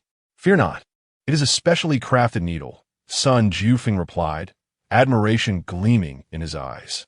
You claim to be immune to major-grade weaponry, a skill not documented in the military's Awakener records. Good lad, it seems you know how to conceal your strengths. Lin Xiao merely smiled and remained silent, as Sun Jiufeng picked up a syringe, directing his gaze towards Lin Xiao.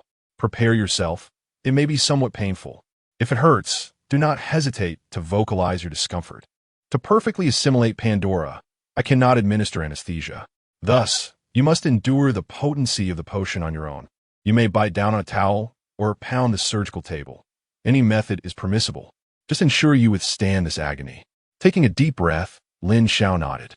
Sun Jiufeng had previously explained that although his blood cells could perfectly resist the Pandora potion, the inherent pain of the potion would still persist. What kind of pain could that be? Perhaps akin to having needles lodged between one's toes, violently kicked against a wall. 10 fingers and 10 toes impaled and crashing against the wall. This would be but a fraction of the torment, magnified tenfold. I am prepared. Lin Xiao gritted his teeth, clutching a white towel tightly. He vaguely perceived Sun Jiufeng advancing the syringe, its cold tip grazing his neck, accompanied by a deeper chill. He felt the cool liquid surge into his artery. This liquid coursed through his bloodstream, merging with his blood as it rushed toward his heart, which, upon contact with the Pandora potion, transformed from a tranquil state into a frenzied thrumming, akin to a startled rabbit fleeing for its life. Buzz! Lin Xiao's body convulsed violently. His eyes widened, blood vessels bursting in his sclera. His frail form trembled uncontrollably, intricate veins surfacing upon his skin, particularly in the area of his left chest. The skin appeared translucent, revealing the heart's frantic rhythm, mobilizing blood throughout his body like a restless river, transforming into a raging torrent. Ah! Lin Xiao gasped, resembling a stranded fish, shuddering as his eyes rolled back. Beep, beep, beep. The heart rate monitor blared, signaling the heart's overexertion. In the corner, Huang Quan and the others leapt to their feet, eyes wide and drenched in sweat, yearning to approach yet hesitant to intrude. It's all right, relax, Sun Jiufeng urged, fixated on the array of bodily monitors. All data remains within controllable parameters. Do not panic, just trust yourself. Lin Xiao's body continued to tremble violently, the surgical table quaking in tandem with each reverberation, as if each sound struck like a hammer upon their hearts, tugging at their very souls. Believe in yourself. Sun Jiufeng suddenly leaned closer to Lin Xiao, fists clenched, shouting, "You have withstood the ravages of illness for 8 years, a terminal affliction that you could do nothing about. Can you not endure a single dose of Pandora? You are destined to conquer it. Believe in yourself, Lin Xiao. If you persevere, you shall transform." Lin Xiao's eyes quivered back into focus, locking onto Sun Jiufeng's gaze. Gritting his teeth, he managed to force out a few words. I will not concede. Yes, that's the spirit. This is your true nature. I shall never concede indeed. Never concede. Ha ha, good lad, how audacious. You appear carefree, yet within lies an indomitable spirit. Accompanied by Sun Jiufeng's laughter, Lin Xiao's anguished cries, and the incessant beeping of the medical devices. His heart surged to its utmost limits. Ding! The system detected the host's affliction. Painful episode detected, yet no death occurred. Congratulations, host. You have permanently acquired the ability, immunity to pain. Ding! Due to the potential for the immunity to induce fatal outcomes, such as neglecting severe injuries due to an inability to perceive pain, the ability has been automatically modified to immunity to cellular-level pain. Lin Xiao trembled violently, continuing to wail. Yet in the following moment, the sensation of pain within him began to melt away like snow, leaving only a numbness from the intense agony that lingered within every cell. Lin Xiao's head tilted, exhaustion overtaking him as he drifted into slumber. Beep, beep, beep. In the final moments of consciousness, he heard the heart monitor stabilize, and the grimace caused by pain finally relaxed into a semblance of peace. Had he fainted? Sun Jiufeng immediately examined the array of bodily data, and after a lengthy pause, he released a breath of relief, wiping the sweat from his brow. It succeeded. Observing the stable readings, Sun Jiufeng finally broke into a smile. I told you there would be no issues. Henceforth, I shall oversee the emergence of the first potion connoisseur. Such a monumental achievement. I must boast before the generals and marshals. In the corner, upon witnessing Sun Jiufeng's smile, Huang Quan and the others felt their hearts, which had been lodged in their throats, finally ease. Chapter 62. The Global Potion Rankings in the Stillness of the Night. Lin Xiao awoke once more, discovering himself reclined in his dormitory. Outside, the moon hung bright amidst a sparse constellation, casting gentle beams of luminescence upon his visage and weaving through the strands of his tousled hair. Ah, have I succeeded? Lin Xiao caressed the moonlight before him, gazing at his palm, murmuring to himself, I feel as though my body possesses a touch more vitality. Surveying his surroundings, he noted that Huang Quan and the others were already enveloped in slumber, their snores harmonizing in a cacophony reminiscent of swine, leaving Lin Xiao with the impression that he resided within a pigsty. He slowly rose, placing a hand upon his chest, feeling the familiar rhythm of his heartbeat, confirming that he had indeed persevered. A satisfied smile graced his lips. Pandora Awakeners, what an imposing title.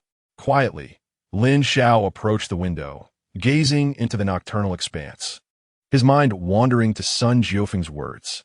The Pandora potion purported to bestow the holder with remarkable resistance to potions, enabling the body's genes to accommodate a greater array of potions. It did not grant immediate combat prowess or abilities, but leaned more towards auxiliary and growth potential. Lost in contemplation, Lin Xiao scratched the back of his head and then suddenly turned to deliver a resounding slap to Qin Jia. Ah! Qin Jia jolted awake, drool trickling from the corner of his mouth, bewilderedly staring at Lin Xiao. Bro, what are you doing? Lin Xiao gently patted Qin Jia's flushed cheeks. Calm down, you've awakened. Since you are awake, let's pay a visit to the library of the examination hall. Thus, the bewildered Qin Jia, forcibly roused from slumber, was led out of the dormitory, clad in a thin shirt, braving the chilly autumn wind of late October alongside Lin Xiao. Ah, Chu. Qin Jia rubbed his nose, discreetly wiping a stream of mucus onto a bookshelf, looking at Lin Xiao with curiosity. Bro, what exactly do you intend to do? After enduring so much, why are we here in the dead of night? Lin Xiao perused the shelves, and suddenly his eyes lit up as he extracted a hefty tome. The title read, The Global Potion Rankings. This is precisely what I need. He shook the book with excitement, casually offering his jacket to Qin Jia, grinning broadly. Did Pandora not claim that it could significantly enhance potion resistance? I am eager to discover which potions pique my interest. As Qin Jia donned the jacket, he felt a modicum of warmth. Potions were classified into benign and malevolent categories. Lin Xiao's fingers skimmed the pages, slowly committing each potion to memory. Benign potions fell under Category A, totaling 33 varieties. Malevolent potions belonged to Category B, consisting of 12 types. Among the latter, the first potion, Zeus, originated from a Nordic viral strain, with the initial bearer being Yatu, consuming substances such as European Angelica, sodium nitrate, and various complex acids within one's body birthed the Zeus virus. Failure to consume it would result in self-immolation, while success would yield the Zeus potion, which enabled the body's cells to generate substantial static electricity, allowing the release of electrical currents. Research institutions speculated that the more potent the Zeus awakeners, the currents they could manipulate might eventually evolve into lightning, potentially establishing a link with the thunderous forces in the atmosphere. Lin Xiao found this captivating but consciously bypassed the Zeus potion, for he was far more intrigued by potions that extended life. He swiftly overlooked the second potion, Shiva, the third, Nadola, the fifth, Qin Huang, the sixth, Lubu, the seventh, Pandora, and the eighth, Michael. However, his pace slowed as he approached the ninth potion, Gaia, his focus sharpening as if drawn inextricably. Bro, are you not interested in the fifth potion, Qin Huang? It can literally turn sand into soldiers. A true embodiment of the Terracotta Emperor. No, it's Lubu, the sixth potion, Lubu. Consuming it grants the power to move mountains and dominate the world. Among men, Lubu. Among horses, the red hare. My heavens, the eighth potion, Michael. It grants wings for flight. How glorious. Brother, I implore you to consider these potions again. What if you genuinely find them appealing? Qin Jia pleaded, his eyes shimmering with fervor. Yet Lin Xiao remained fixated solely on the ninth potion. Category B. Potion 9, Gaia. Origin. Evolved from a super coronavirus, the pinnacle of ordinary coronaviruses. The virus's effects are severe, capable of completely annihilating human lungs within 24 hours, with a mortality rate of 95. 7. Potion effects. Generates antiviral blood cells, granting the holder boundless strength, vitality, and endurance, akin to a human perpetual motion machine. significantly enhancing lifespan. The deeper the potion is cultivated, the longer the extension of life. This is precisely the potion I desire. Lin Xiao's eyes sparkled with excitement. Moreover, the regions abundant in Gaia potions further ignited his enthusiasm. The Gaia potion offers 2 tiers of effects, each requiring unique materials for consumption. The first tier necessitates materials such as Chang'an lilies, Chang'an withering grass, and Huaqing miasma grass. The second tier requires the peaks of white lotus flowers. Upon reaching this point, Lin Xiao was utterly captivated. The following morning, Sun Jiufeng rapped on the dormitory door. I have matters to attend to. You may train freely until I return to conduct practical assessments and distribute your awakening badges. Sun Jiufeng glanced towards Lin Xiao, adding, by the way, your high school in Huaqing started last night. Your phone has been incessantly buzzing. Take a moment to check it. Understood. After Sun Jiufeng departed, Lin Xiao retrieved his phone, only to be greeted by a barrage of frenzied notifications. Last night, at 8 o'clock, Lin Xiao, school has commenced. Why have you yet to attend? Is this your attitude toward learning? Even if you are unwell, it does not excuse your unauthorized absence. Last night, at 9 o'clock, is your silence indicative of your stance? Do not presume that I cannot address you due to your illness. Will you be attending school? I require an explanation before 10. Last night, at 10 o'clock. Very well. Lin Xiao, I did not anticipate your blatant disregard for authority. Students like you, who rely on their disabilities to defy respect, are unwelcome in my class. Henceforth, do not enter my classroom. As he perused the flood of messages, Lin Xiao's expression remained impassive, envisioning the haughty visage of his menopausal teacher behind the screen. Menopause is of little concern. What is truly disconcerting is when one, upon entering this phase, believes that everyone must acquiesce to her whims. Students suffer fatigue, and she resorts to punishment. Female students bleed during their menstrual cycles, and she turns a blind eye. Male students fall ill, and she mocks them. Ah, I see. Lin Xiao casually responded, I apologize for any inconvenience caused. Coincidentally, I have no intention of returning to your class. Today, I shall proceed to the school to complete my withdrawal procedures. Furthermore, I am merely afflicted with a heart condition, not a disability.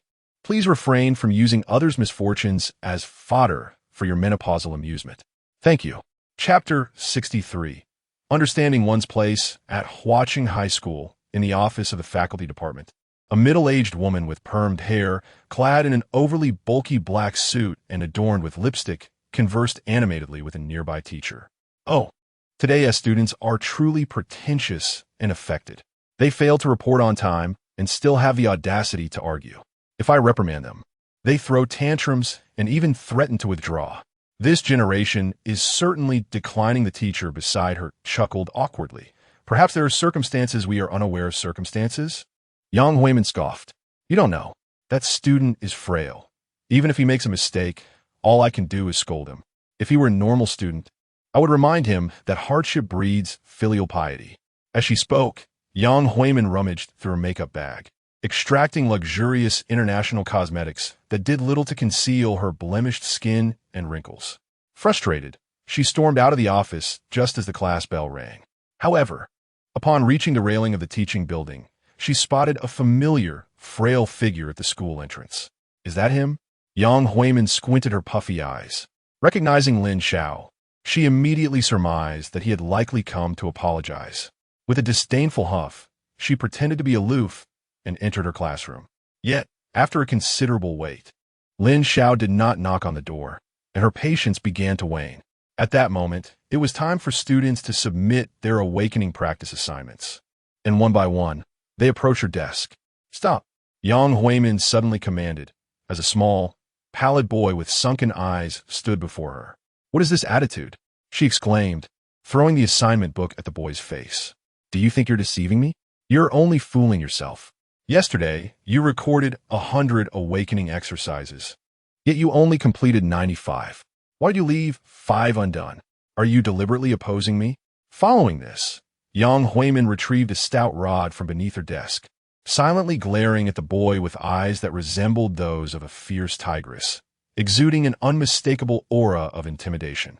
Perhaps accustomed to such treatment, or perhaps numb to it, the boy bent over, exposing himself in a humiliating posture before the entire class. In that instant, muffled laughter erupted from some students. Yang Huimin turned, rolling her eyes. Who laughed? Come up here if you did.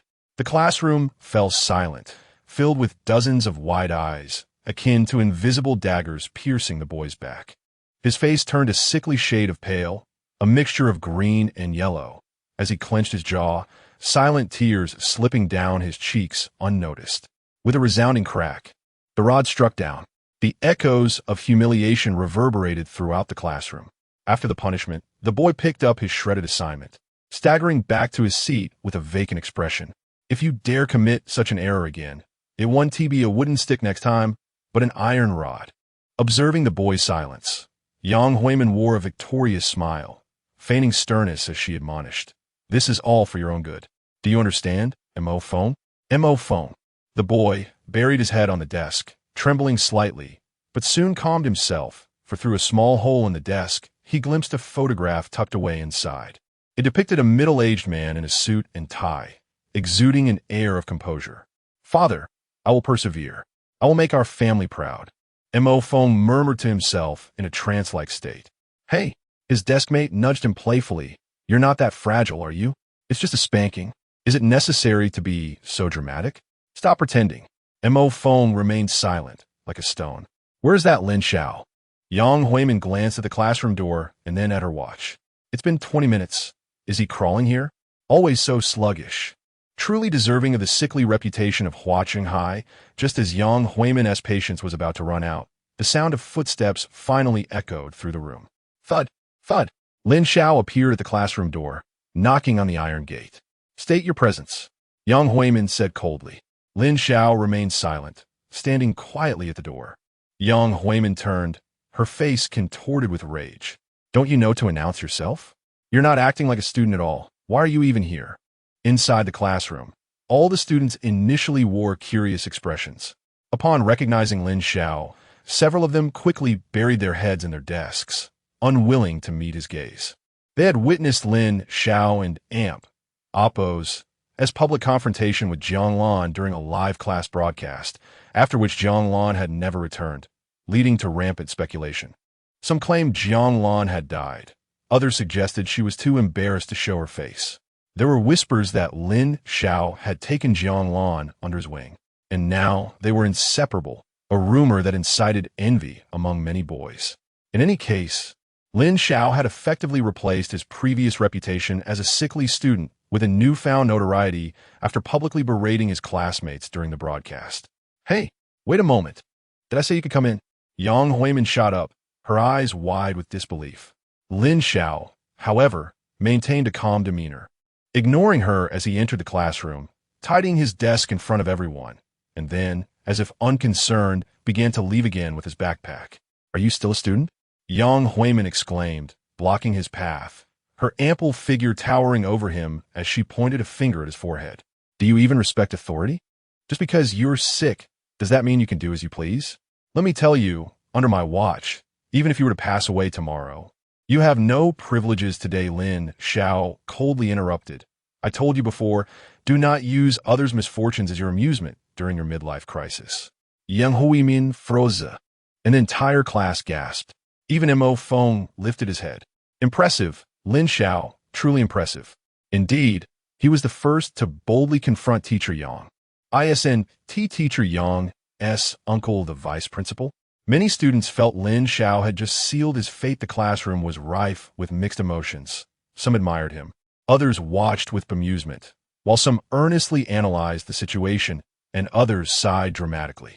Mo Feng's deskmate first marveled at Lin Xiao's audacity, then chuckled, This is going to be entertaining. Let us see if Yang Huimin will retaliate. Mo Feng paid no heed to his deskmate, merely observing Lin Xiao. At that moment, Lin Xiao raised his chin, towering over the stout Yang Huimin, his gaze lowered, his tone even and deliberate. I will say this one last time. Do not use others' misfortunes as fodder for your amusement.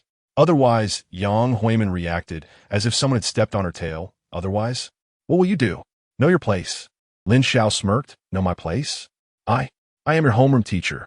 With that, he delivered a chilling smile. Yang Huimin narrowed her eyes. revealing her trump card. What expression is that?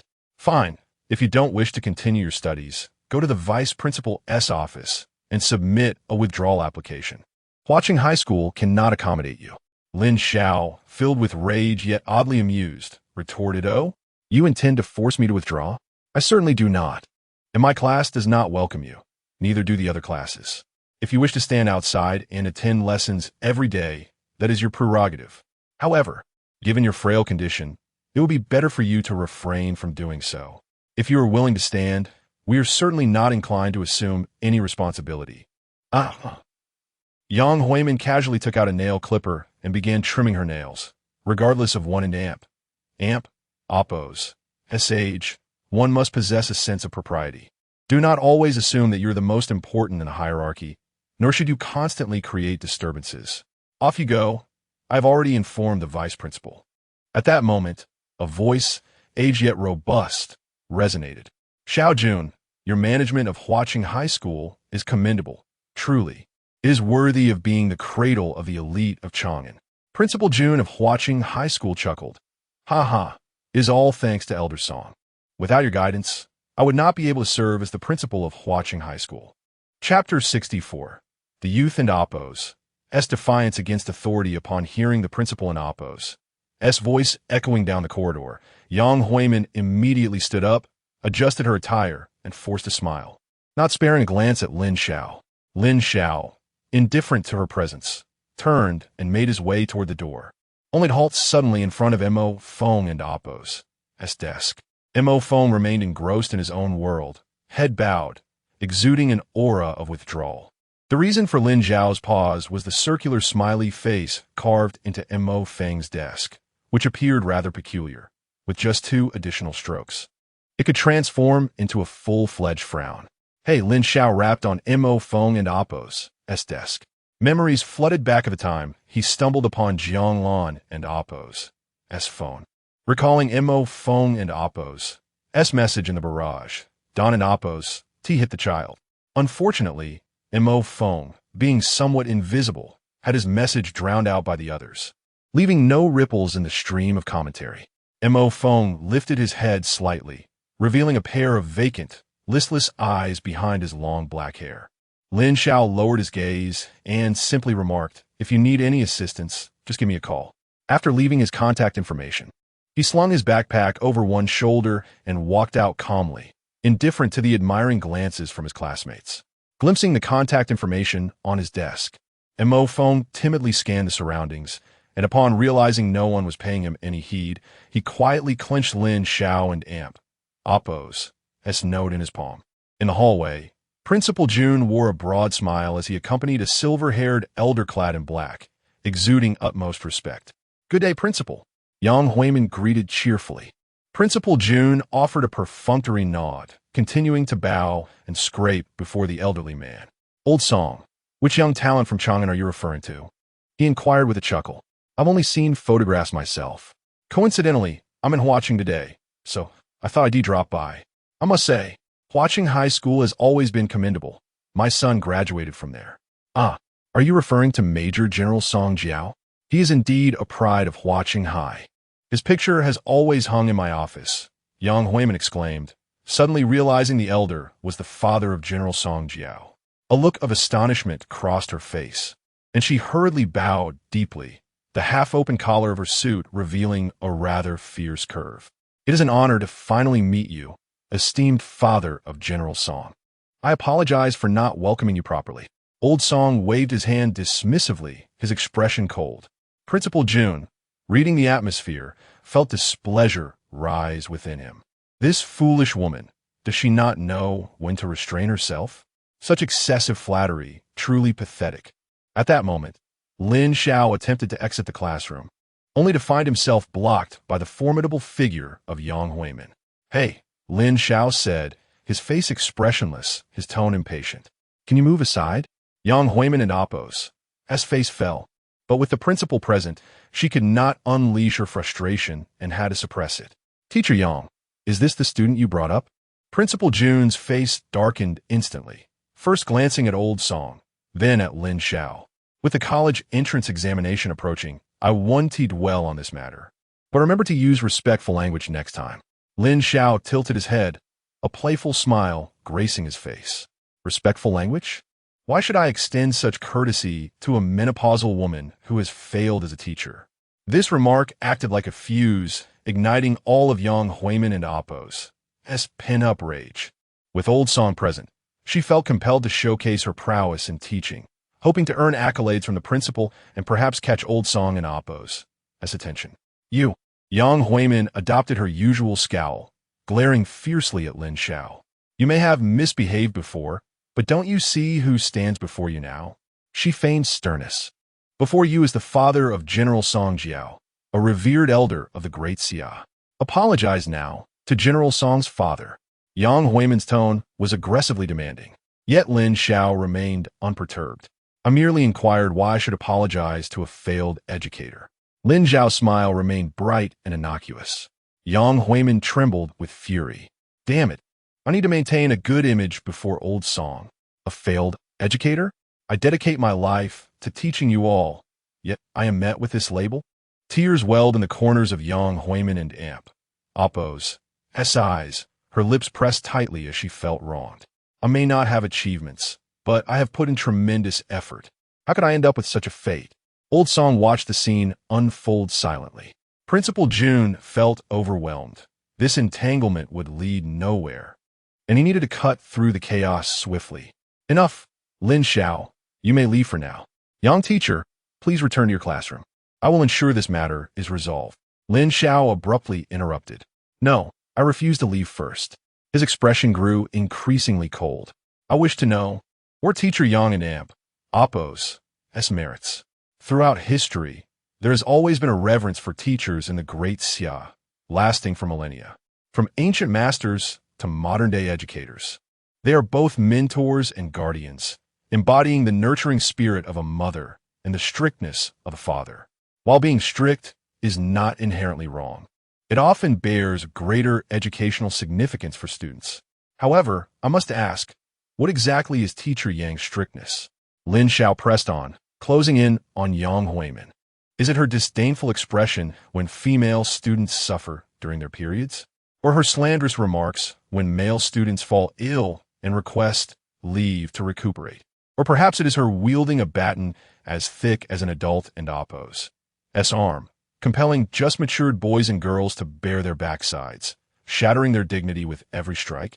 Or is it her abuse of power, exploiting her uncle and Appo's position as vice dean to punish whimsically, verbally assaulting students, maligning the curriculum, disregarding school rules, and trampling upon the law? The final four phrases struck like cold steel blades, severing any defense Yang Huimin might have had. She staggered backward, her gaze faltering. Inside the classroom, a profound silence enveloped the students. Lin Xiao's words had not merely provoked them, but left them in a state of deep shock. So that's why Lin Xiao was waiting for teacher Yang. Mo Feng and Appo's deskmate whispered. He was waiting for Principal Jun and Old Song to pass by. Seizing the opportunity to attack teacher Yang, how cunning. Mo Feng, unusually, chimed in, perhaps he wouldn't need to wait for the principal and Old Song. Lin Xiao would dare to say such things regardless. How could that be? Came the retort. Lin Xiao, that sickly boy, would struggle to voice his thoughts without gasping for breath. Without someone to back him, how could he dare confront teacher Yang? Mo Feng remained silent, merely observing Lin Xiao and Appo's retreating figure. At no other moment had Lin Xiao appeared so resolute and steadfast in Mo Feng and Appo's eyes. The notion of defying authority echoed within Mo Feng's mind, stirring a ripple of contemplation. Just then, he suddenly found his pupils constricting, for he witnessed Lin Xiao at the classroom door, setting down his backpack and slowly rolling up his sleeves, his youthful eyes radiating a profound disdain for the oppressive forces of the world. Chapter 65, The Audit Hall in Action Dismiss the Idle You. You speak nonsense? Am I speaking nonsense?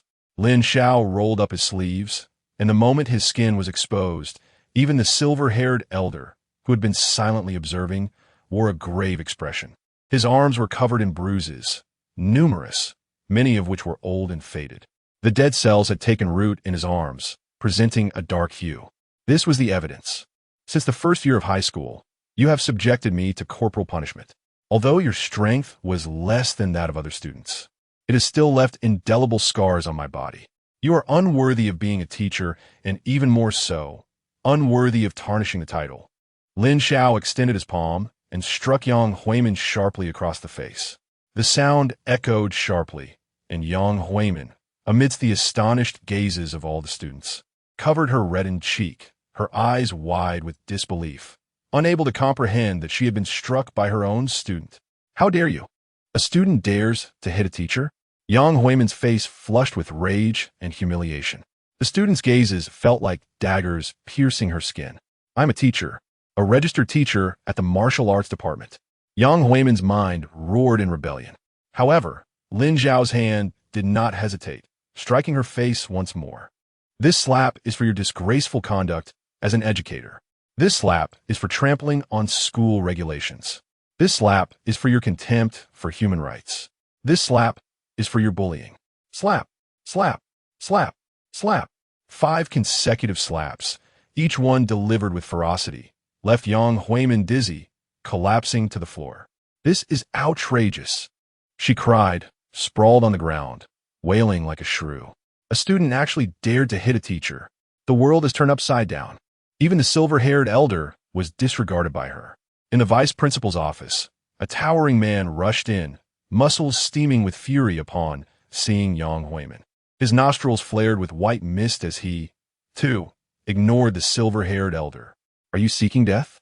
Without seeking clarity, the vice principal swung a heavy palm towards Lin Xiao's face.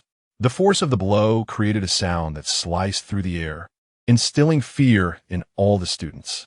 The vice principal was also the physical education teacher, known for his iron grip that could bend steel. Rumor had it he was a martial arts prodigy recognized as the pinnacle of strength at Huaqing High School. It's over. Lin Xiao is finished.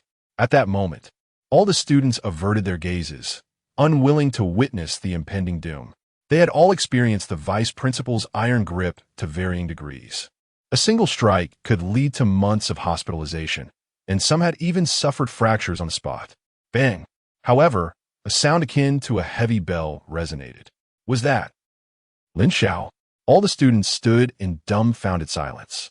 Before the vice principal's iron palm, steam billowed, yet Lin Xiao remained steadfast, unyielding as a mountain, not swaying in the white mist. Had the vice principal missed?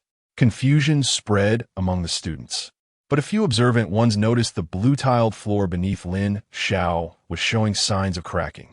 Clearly, the floor could not withstand the vice principal and Oppo's as power. Yet Lin Xiao had braced himself against it. Was that truly Lin Xiao? Was he not suffering from terminal heart condition? Who knew? How could someone with a terminal illness withstand a blow from the vice principal? Goodness, this is an eye-opener. The sickly boy turned out to be a hidden powerhouse? Don't be ridiculous. The vice principal must have miscalculated.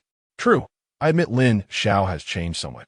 But the fact remains that he has never attended physical education or martial arts classes, always lurking in the corner of the classroom, appearing feeble.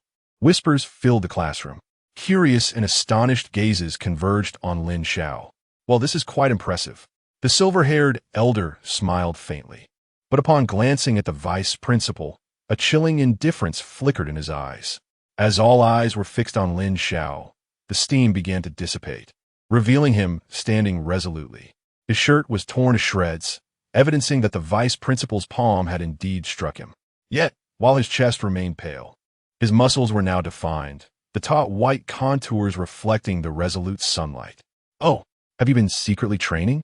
The vice principal and Oppo's eyes widened in disbelief.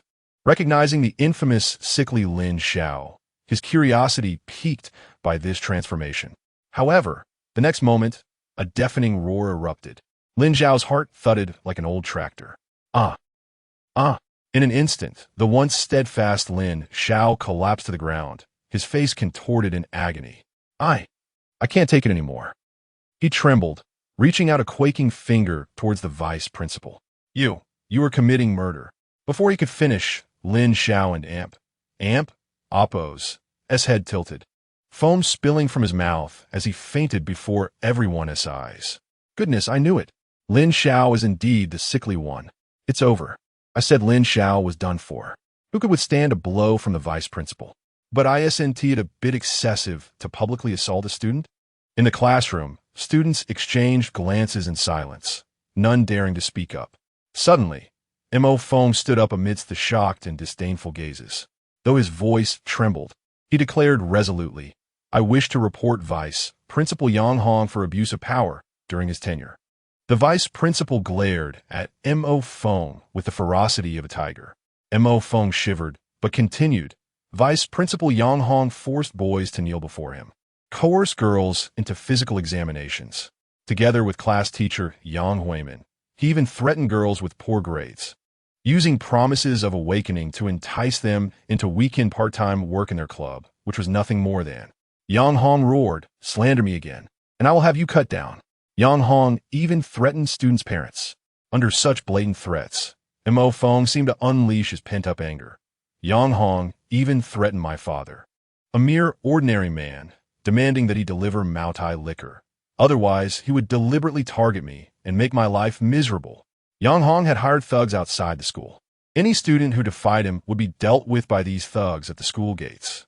As he spoke, Mo Feng began to shed his clothing, first his jacket, then his shirt, finally his undershirt, until his body, marred with horrifying scars, was laid bare before everyone. In that moment, gasps filled the air. The scars on Mo Feng and Appo's body were not merely from beatings. They were burns, cuts, scalds, and even puncture wounds. All of these injuries were inflicted at the behest of Yang Hong. Mo Feng inhaled deeply. In this school, Yang Hong is a tyrant. We are but fish on a chopping board. As long as he wishes, he can control our grades, suppress our resources, drain our talents, and train us mercilessly under the guise of an amp, Appo's, doing it for our own good, and amp, Appo's. Yang Hong is the malignancy of Huaqing High School. Yang Hong, stop. Enough. Yang Hong, noticing the silver-haired elder, felt a chill run down his spine and roared in a panic, his fury mounting as he attempted to charge forward. All slander, all framed accusations. So, you have learned to scheme at such a young age. Yet, Yang Hong was seized by a bony arm. He shuddered, slowly turning around. Old Song's eyes were cold as ice.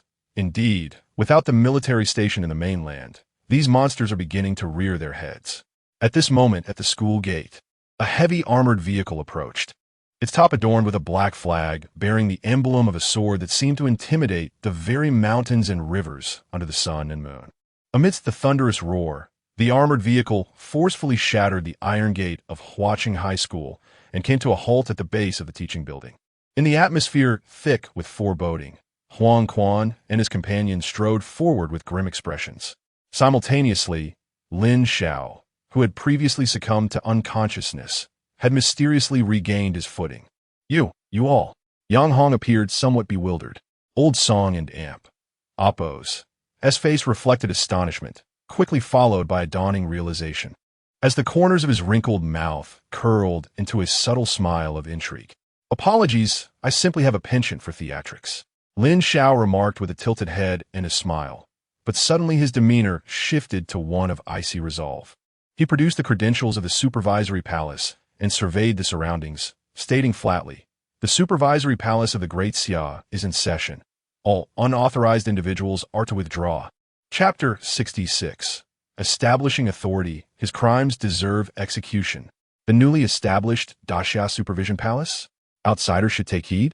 When Lin Xiao produced the black identification card, everyone present, save for Elder Song, wore expressions of bewilderment. Not only did they fail to comprehend the situation, but some even erupted in derisive laughter. This was simply because the Daxia Supervision Palace had only recently come into existence, and aside from the upper echelons of the military, society at large remained largely uninformed. "Ha ha, you can't be serious? A delusional youth?" One scoffed. "I think Lin Xiao is a bit off. Otherwise, he wouldn't be acting so neurotically. Has anyone heard of the Supervision Palace? Is he implying he's a police officer now? Even if he were, he'd be just an auxiliary officer. But really, which department would recruit someone with a heart condition?" The classroom buzzed with speculation. All the students looked at Lin Xiao as if he were a madman. seeing only innocence and ignorance in their inexperienced eyes. Even Yang Hong wore a mocking expression. The Daxia Supervision Palace? What kind of absurdity is this? With a thunderous roar, Lin Xiao unsheathed a short black blade from his pack. In that instant, an aura of death, akin to a mountain of corpses and a sea of blood, enveloped him. Thud! Thud! Huang Quan and Sun Sheng swiftly positioned themselves behind Lin Xiao, standing with their arms crossed and gazes fierce, exuding an aura of authority that commanded respect without a hint of anger. Young Hong, Lin Xiao's gaze turned fierce. As a registered member of the Martial Department and the vice principal responsible for educating our youth, you have colluded with underworld forces, coercing students to satisfy your filthy desires. Are you aware of your crimes? Yang Hong's eyes widened in disbelief, followed by a fit of manic laughter. Ha ha! Are you putting on a show? Do you think I'm 3 years old? Suddenly, with the swiftness of lightning, the black blade struck. Forged from a special alloy.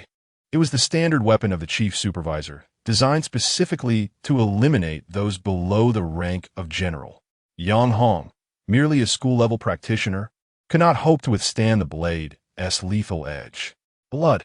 Vivid crimson blood stained the white walls of the classroom, the shocking scarlet resembling plum blossoms, piercing the darkness of the old era with a brightness that was both dazzling and blinding. Ah! Yang Hong gasped, clutching his severed arm, his eyes wide with disbelief as he trembled, staring at Lin Xiao in horror.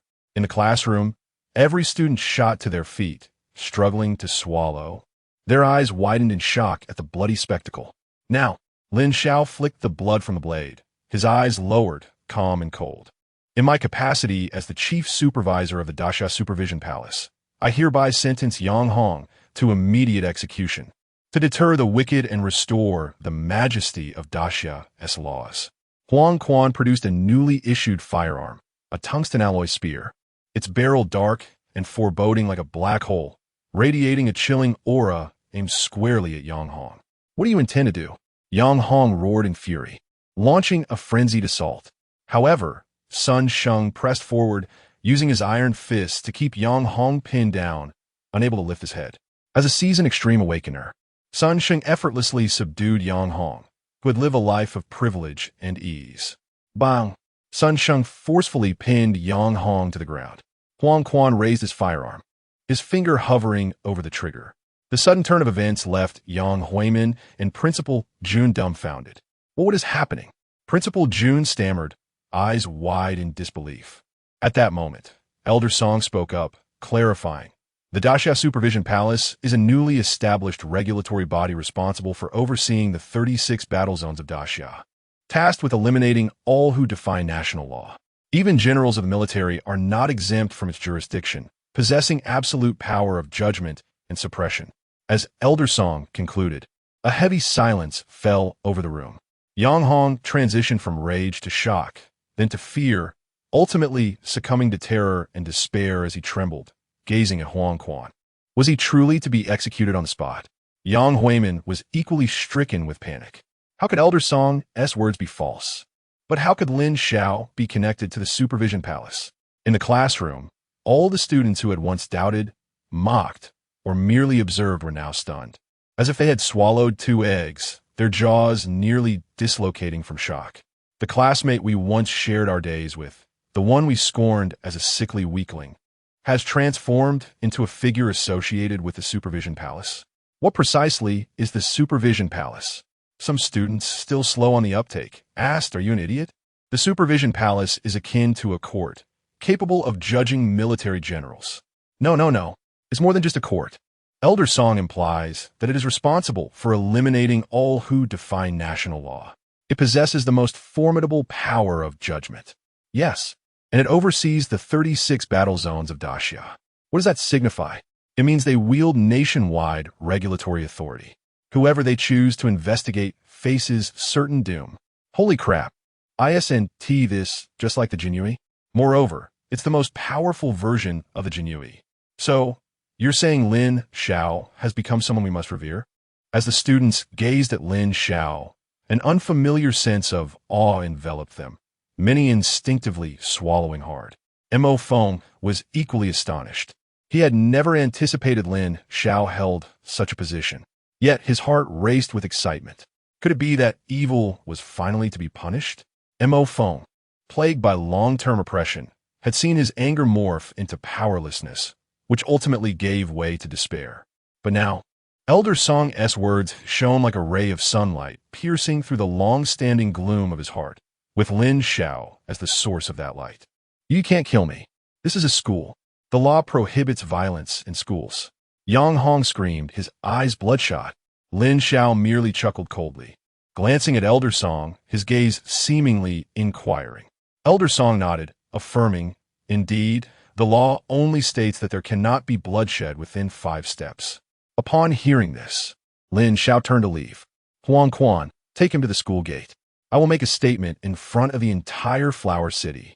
With that, Huang Quan and Sun Sheng seized Yang Hong. As they proceeded, nearly all the students of Flower City High were stirred, following them to the school gate. When the school gate was surrounded by a throng of students, people from all walks of life in the nearby neighborhoods rushed over upon hearing the commotion. Is that Yang Hong? What happened to him? He was the tyrant of Flower City High. Ultimately, the area was packed with people, some curious, some inquiring, some bewildered. But the consensus was clear. The Daxia Supervision Palace was here to carry out an execution. Yet, what exactly is the Daxia Supervision Palace? At last, before the multitude, Lin Xiao slowly raised his arm. Kill! With that command, Huang Quan pulled the trigger. Sun Sheng tossed a thick stack of documents, each detailing Yang Hong's crimes. At the top was inscribed, initiating an attack on the chief supervisor of the Daxia Supervision Palace, Lin Xiao, who is already afflicted with a terminal illness and in frail health, thus falling to the ground, gravely injured, insulting the Supervision Palace, trampling upon Daxia's laws, deserving of execution. Before processing his withdrawal from school, Lin Xiao had already resolved to eradicate this malignant tumor, for he would not squander time on someone like Yang Huimin. Bang! The gun fired. Yang Hong collapsed into a pool of blood. Countless eyes around him were pierced with pain. Chapter 67. The power of the supervisory hall begins in Huaqing. Though Huaqing may not be a sprawling metropolis, it once held the status of a prominent prefectural city, boasting a resident population exceeding 800,000 and peaking at 1,500,000 during its zenith, ranking among the top 10 cities of Daxia. With the onset of the era of bloodshed, the eruption of malevolence, and the ensuing conflicts among various factions led to Huaqing's subjugation as a satellite city of Chang'an. Nevertheless, it retains a robust foundation, with numerous companies and conglomerates stationed here, and a myriad of factions interwoven within its societal fabric. Yang Hong, while not a top-tier figure on a national scale, occupies a pivotal role amid the influential elite of Huaqing. Outside Huaqing High School, a dense crowd of various social strata gathered, many of whom had ties to Yang Hong. As they witnessed him executed, saw the crimson spray of blood staining the ground, and observed the black-haired youth standing with a blade, a chilling realization dawned upon them. A formidable individual had emerged in Huaqing, one capable of reshaping the entire underworld. Let us leave quickly. We cannot linger here. The throng dispersed in a flurry, hearts pounding with a mixture of shock and trepidation at Lin Xiao's decisive ruthlessness, coupled with the fear of sharing Yang Hong's fate. In that moment, countless minds grappled with 2 pressing questions. Who was the black-haired youth holding the knife? And what was this so-called supervisory hall at Daxia? Stepping upon Yang Hong's blood, Lin Xiao fixed his gaze upon Principal Jun.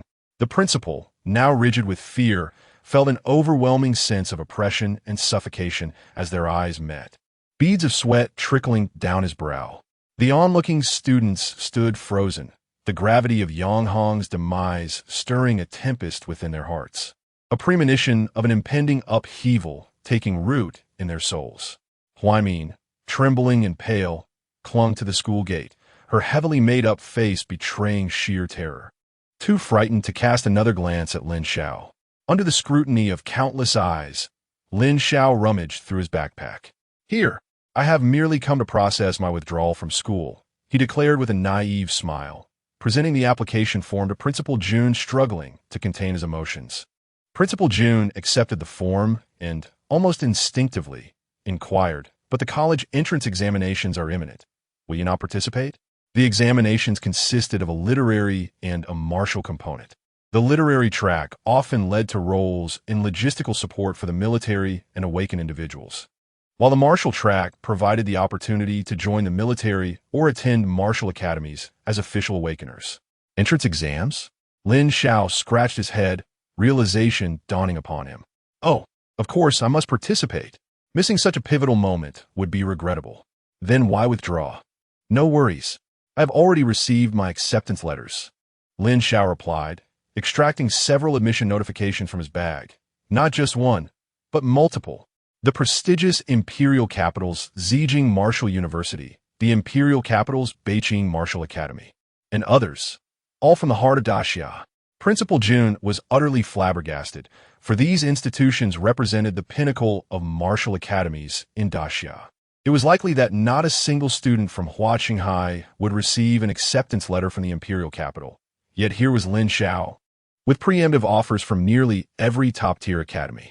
Was this the fabled guarantee of admission? However, Principal, I find it perplexing that during my investigation of Yanghong, I discovered no connection between you two. Lin Xiao abruptly shifted the conversation, his smile evaporating, replaced by an air of intimidation. There exists no link between the principal and the vice principal. This matter perplexes me. Could you? Lin Xiao extended his words. That is because Yanghong was directly assigned by the Martial Department, and we only received notification from the Education Department. We were never acquainted. Principal Jun hastily clarified. Oh, then are you aware of Yanghong's actions? I am aware. Principal Jun's countenance fell, his gaze dimming. But I lack the authority to restrain him. I once attempted to do so, yet that very night, a group of awakened individuals appeared in my home, threatening my wife, and thereafter, you chose to turn a blind eye? Yes. Principal Jun lowered his head. Lin Xiao cast a glance at Old Song, who appeared to have remained uninvolved today. However, the decisive action to eliminate Yanghong was largely facilitated by Old Song's presence and tacit approval. Why concern yourself with an old man? Old Song chuckled. Lin Xiao nodded slightly, leaning closer to Principal Jun. Sir, I understand your predicament, yet you have committed a crime, complicity in wrongdoing. Principal Jun's head drooped fully. But such a crime is minor. Our supervisory hall need not intervene. The police will contact you. Prepare yourself for incarceration and ensure you comfort your family. Principal Jun nodded weakly. Suddenly, Lin Xiao changed his tone.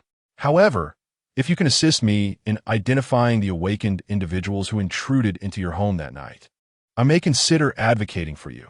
Though your merits may not outweigh your transgressions, it could at least mitigate your sentence. Principal Jun's eyes glimmered with a flicker of hope. Yes, I will help you identify them. But how will you? That is not your concern. Lin Xiao waved his hand, poised it apart. Yet, he caught sight of Mo Feng amidst the crowd. You are quite commendable, exhibiting bravery. Do not succumb to despair. Here are 2 bottles of medicine. Take care of your health. Lin Xiao tossed 2 bottles of medication given by Sun Jiufeng, extending his fingers and pinky near his ear. Should you require anything, do not hesitate to call me. With that, Lin Xiao awaited the arrival of Huang Quan and others as they boarded a heavy armored vehicle, its thunderous roar reverberating, swiftly vanishing from the school entrance. In the throng, Mo Feng gazed at the medication in his hands, deeply moved. Was this the reward for the courageous? Suddenly, he felt a prickling sensation, as if 1,000 eyes bore into him. Lifting his gaze, he saw that everyone around him regarded him with a mixture of envy and jealousy. Mo Feng had connected with the supervisory hall. Sure, we can no longer bully him, he thought. Tucking the medicine into his pocket, Mo Feng's lips curled into a long-lost smile as he silently expressed his gratitude to Lin Xiao. As evening fell and school let out, the distance from the classroom to the school gate became a newfound experience of attention for Mo Feng. The boys and girls within the school revered strength, and naturally, Mo Feng, linked to the supervisory hall, transformed from an inconspicuous presence into one exuding power. Mo Feng felt a twinge of anxiety. He feared the spotlight, yet a part of him relished the attention, realizing that someone truly acknowledged him. Amidst this whirlwind of emotions, he returned home, eager to discuss the day's events with his father. However, A beer bottle shattered with a resounding crash, the shards cutting into Mo Feng's foot once more. I've heard everything. You shouted at Yang Hong at school. His father, reeking of alcohol and leaning against the wall, raged. Don and Appos, do you think Yang Hong has already caused us enough trouble? But Yang Hong is dead. I know. Even if he is dead, do you think those other ruffians will spare us? The one who killed Yang Hong was the supervisory hall. Those thugs dare not confront the supervisory hall, so they will come after us. His father wailed, tears streaming down his face. I told you to keep your head down at school. Why didn't you listen? Why provoke Yang Hong again? And Mo Feng fell silent, beginning to understand. In his father's eyes, Yang Hong was not merely a name, but a complex and violent force. Even with one Yang Hong gone, another would inevitably arise. Why don't you listen? Those capable individuals are causing upheaval. Why do you insist on mingling with them? After they finished their business, they simply departed without a care. And what about you? What about our family? It's all over. It's truly over. My father began to weep uncontrollably. Chapter 68. Sound like a tiger once. Mo Feng's family was relatively happy and harmonious. His father held a modest leadership position in a state-owned enterprise, while his mother ran a small supermarket, and life seemed to flourish. However, everything began to unravel with the appointment of Yang Hong as the vice principal. In the past, Mo Feng always had pocket money, and his innate talent for awakening was commendable. He was a bright and optimistic student. Yet, Yang Hong set his sights on all students from affluent families who lacked profound backgrounds. Under Yang Hong's relentless pressure, Mo Feng refused to appease him, leading to his mother's supermarket being robbed daily, and his father's workplace facing severe oppression from above. The supervisory authorities were diligent, yet they could never apprehend Yang Hong. As the months passed, the relentless torment from Yang Hong forced Mo Feng's mother to shut down her supermarket, and his father was dismissed from his job. Mo Feng hoped Yang Hong would relent, but instead, he escalated his cruelty. Ultimately, the unbearable weight pushed Mo Feng's mother to take her own life one fateful night, while his father descended into alcoholism, losing his sanity. Mo Feng lost everything and gradually succumbed to isolation and despair. Though they contemplated resistance, every time they expressed defiance, Yang Hong's retaliation came like a tempest. Their home in Appos' iron gate was as fragile as paper, shattered nightly by a band of awakened individuals. The chaos left broken vases and splintered floors, while Mo Feng's drunken father hung helplessly from the beams, and the young Mo Feng bore the scars of violence, bloodied and bruised. Eventually, they ceased to resist, allowing Yang Hong to exert his oppressive control. It was all over. Hearing his father and Appos' anguished cries, Mo Feng felt his heart wrench. He gazed down at the note left by Lin Xiao in his palm, a surge of desire for strength roiling within him like an avalanche. He realized that Yang Hong himself was not the true terror. It was the sinister group behind him, the awakened intruders, the savage who carved symbols into his flesh, and the beasts that hung his father from the rafters. They were the real Yang Hong, the true enemy. With this thought, Mo Feng clenched his teeth and reached for his phone, ready to call Lin Xiao. Just then, a familiar taunt echoed from the doorway. Oh, let us see how our reticent young master Mo dares to report Brother Hong in front of everyone. In an instant, Mo Feng froze, the familiar grip of fear washing over him. At the dim doorway, the iron gate twisted open, revealing three shadowy figures cloaked in darkness. Please, I beg you, his drunken father pleaded, prostrating himself on the ground. Don't harm my son. It wasn't us. It was the inspection department. We had nothing to do with it. A boot, encased in black steel, brutally crushed his father's back. Its owner, with familiar triangular eyes, glared coldly at him. It wasn't you? If it weren't for your report, how could Brother Hong have been sentenced? You truly seek death. I was going to let you go, but why do you insist on digging your own grave? With a thunderous crash, the steel boot slammed down. In a torrent of blinding blood, the father's back was pierced, and among the splattered blood, fragments of white bone mingled. He let out a muffled groan, his eyes widening in shock, reaching out for something, yet gradually losing strength, until he lay motionless in a pool of blood. Mo Feng's eyes widened in disbelief at the horrific scene before him. Yet, The metallic scent of blood in his nostrils and the gruesome sight confirmed the reality. His father had been crushed like an ant. When those triangular eyes turned to Mo Feng, he felt as though he were a rabbit caught in the gaze of a tyrannosaurus, utterly powerless to resist. In a state of extreme terror, he turned and fled. Run? Where can you escape to? The triangular-eyed figure laughed coldly, the sound echoing like a death knell in his ears. The more Mo Feng ran, the more fervently his heart raced, and just as he prepared to jump from a window, he was yanked back by the triangular-eyed assailant. Thud!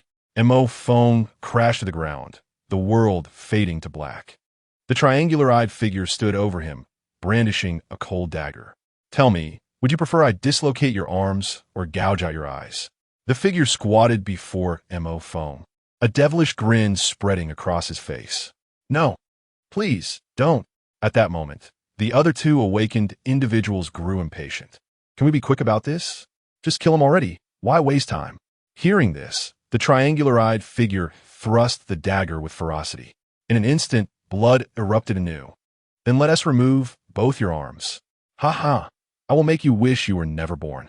Amidst the frenzied laughter, the triangular-eyed figure gripped the dagger. Blood splattered across his face as he reveled in Mo Feng's cries of despair. The night was dark as ink, eclipsing all light. Mo Feng's wails echoed for miles. Still daring to scream? The triangular-eyed figure pierced Mo Feng's vocal cords with precision, silencing him utterly. He lost all ability to make coherent sounds, his throat only able to produce meaningless quivers. He trembled, drenched in blood, engulfed in hopelessness. Eventually, all the noise subsided into silence.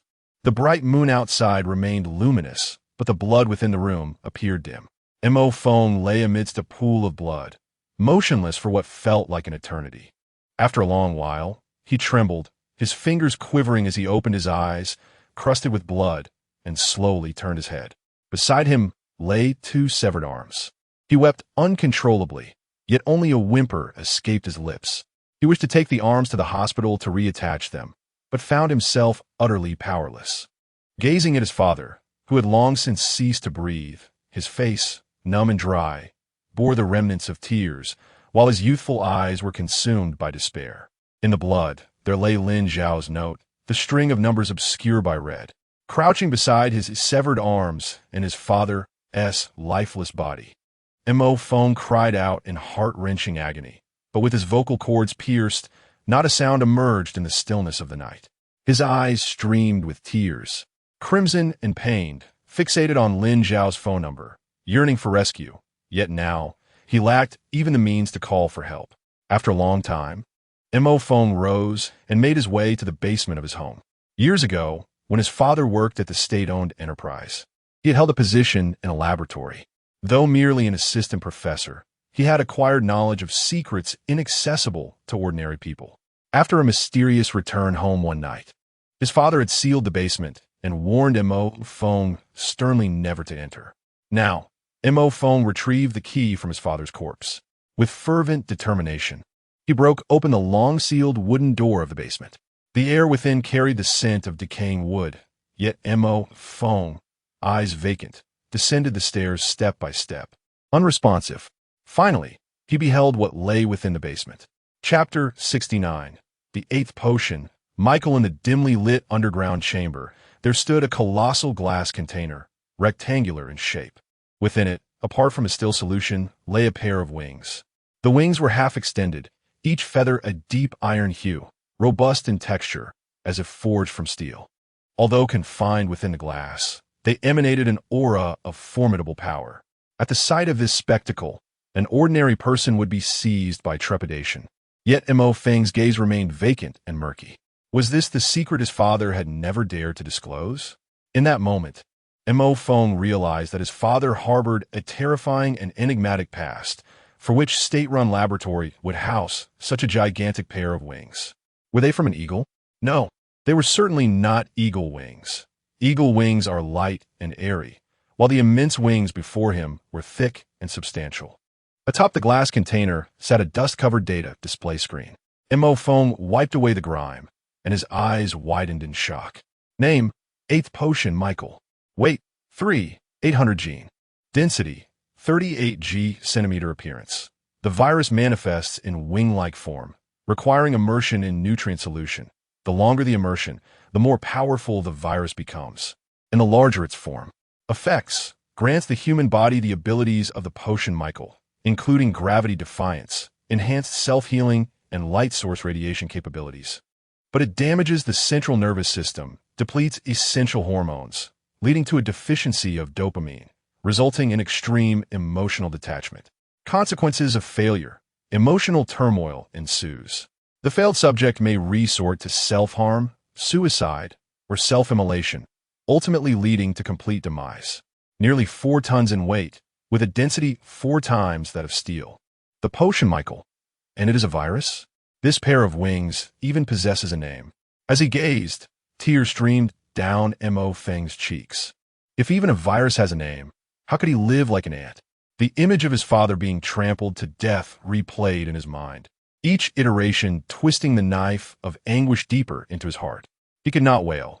He bit his lip until it bled, allowing tears to pool in his eyes.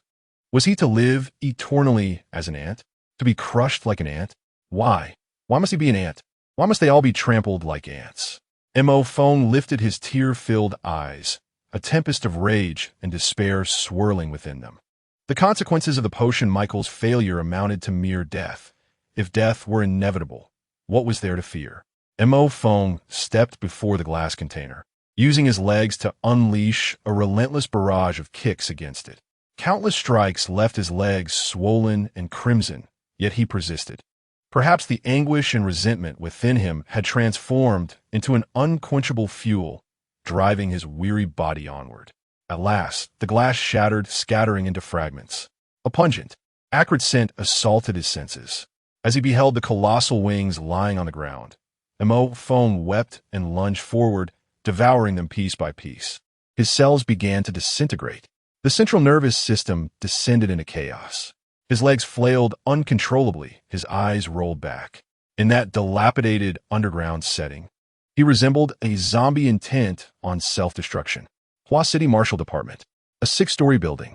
The top floor housed an expansive office with floor-to-ceiling windows, presenting a tranquil paradise adorned with flowers, where even doves made their nests. Yet at that moment, the atmosphere in the first-floor hall was stifling, tense. All stood, fixated on the unexpected intruders. Once more, Lin Xiao addressed the assembly of Marshal Department members, clerks, and Hua City residents. His tone calm. All awakened individuals of the Hua City Marshal Department, please gather in the hall. Why? Someone inquired loudly, while others expressed confusion and skepticism. May I ask, what is your purpose here? A lieutenant-level awakened individual emerged from the office, furrowing his brow at the scene. If you have business, please proceed to the office. Lin Xiao replied politely. We are merely here to seek a few individuals. I hope you can accommodate us. Seeking individuals? You a mere brat. What individuals could you possibly be looking for? That is not for me to disclose. Please bring forth all awakened individuals of the Hua City Marshal Department. Upon hearing this, the lieutenant's expression soured, and he waved dismissively, believing it to be a trivial farce. To dispel any misunderstandings, Lin Xiao produced the monitoring hall credentials once more. Where did you obtain those counterfeit credentials? Get out. The lieutenant was thoroughly exasperated. Lin Xiao's gaze turned icy. Please examine the steel stamp and seal on the credentials once more. And if I do, every year, counterfeit credentials emerge. If you persist, even as a minor, I have the right to detain you. As he spoke, the lieutenant brandished handcuffs. His eyes filled with the arrogance and disdain unique to adults and awakened individuals. Just then, 3 armored awakened individuals entered through the door, seemingly unperturbed as they approached the Marshal Department. Yet Lin Xiao suddenly called out, "You 3 halt." The trio feigned ignorance. Lin Xiao shouted, "You 3 stop right there." This time, the leader, a man with triangular eyes, paused, puzzled, before breaking into a sinister smile. "Child, didn't your elders teach you about manners?" The lieutenant spoke sternly. "I will give you 3 seconds to leave, or else." In a flash, Lin Xiao drew his long black knife, pointing it menacingly at the lieutenant. "Silence," he bellowed. In the next moment, Lin Xiao, Huang Quan, and Sun Sheng, as if choreographed, swiftly lunged toward the triangular-eyed individuals. The Great Xia Monitoring Hall takes action. Bystanders retreat. Sun Sheng shouted, delivering a powerful punch that sent the triangular-eyed man crashing to the ground. "What are you doing?" the lieutenant exclaimed, returning to his senses, his fury igniting. "You are also awakened individuals? Security! Everyone come help!" A few security personnel rushed in, only to be dispatched by Sun Sheng with a single blow each. "You earn a few $100 a month. Why risk your life?" Sun Sheng remarked nonchalantly.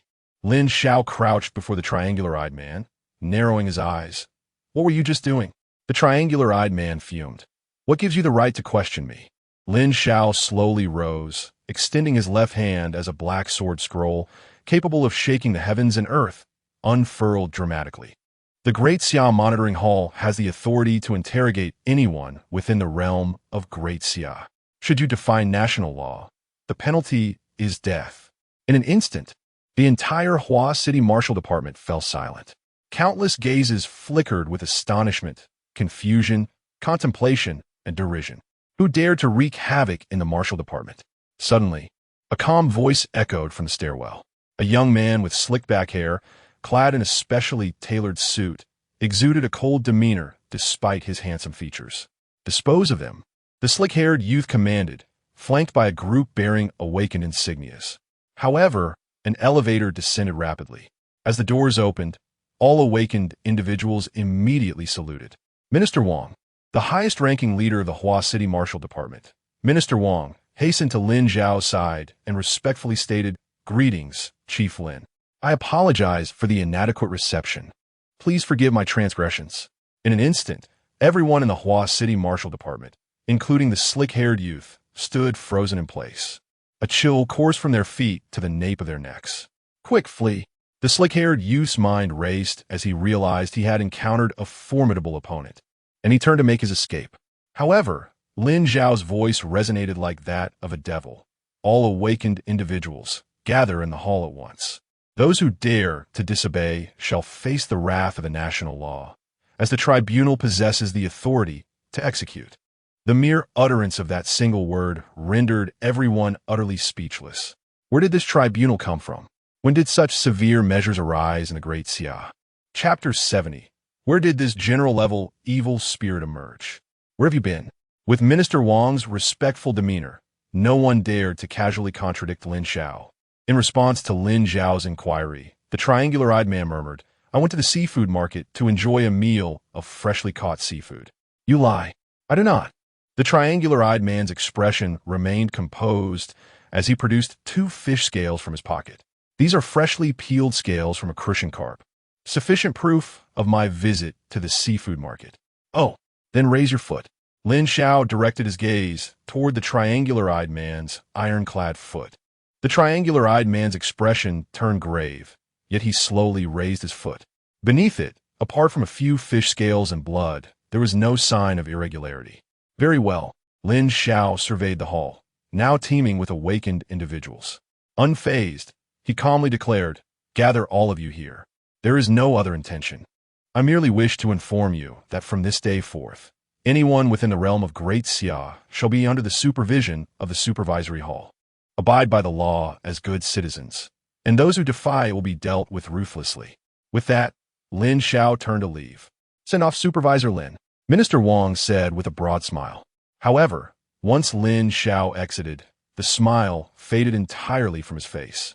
He turned to face all the awakened individuals and coldly remarked, "Did you all hear that? Clean yourselves up if you have any stains." Outside the Flower City Marshal Department, Huang Quan sat by the roadside, lighting a cigarette as he glanced at Lin Xiao. "To be frank, what are you trying to achieve? We possess leverage against those scoundrels. Why not simply eliminate them?" Lin Xiao purchased an ice cream from a nearby shop, licking it as he replied, "Do you think our supervisory hall is the hall of hell? Moreover, the Chang'an battle zone is not yet under my jurisdiction. Killing Yang Hong would be a breach of discipline." Sun Sheng, sipping on a sugary drink, burped and said, "Breach of discipline. A deranged lunatic can still speak of discipline one day." Lin Xiao, savoring his ice cream, squinted at the distant Flower City Marshal Department, gradually becoming lost in thought. As night fell, the moonlight was gentle. Suddenly, the iron gate of the Flower City Marshal Department emitted an ear-splitting roar as if struck by a beast, accompanied by the guard screams. Thick blood oozed from the crevices of the iron gate. In an instant, the once bright hall of the Flower City Marshal Department fell into silence, only to be engulfed by chaos moments later. Who dares to cause a ruckus at the Flower City Marshal Department? Damn it, during the day a child reprimands us, and at night there are fools who come to stir trouble. Do they think the Flower City Marshal Department is made of cotton? Hundreds of awakened individuals surged from all directions, but upon witnessing the scene at the entrance, they were all left in shock. Blood soaked the ground. The shattered iron gate and the fallen guards lay amidst pools of blood. That is, an evil spirit.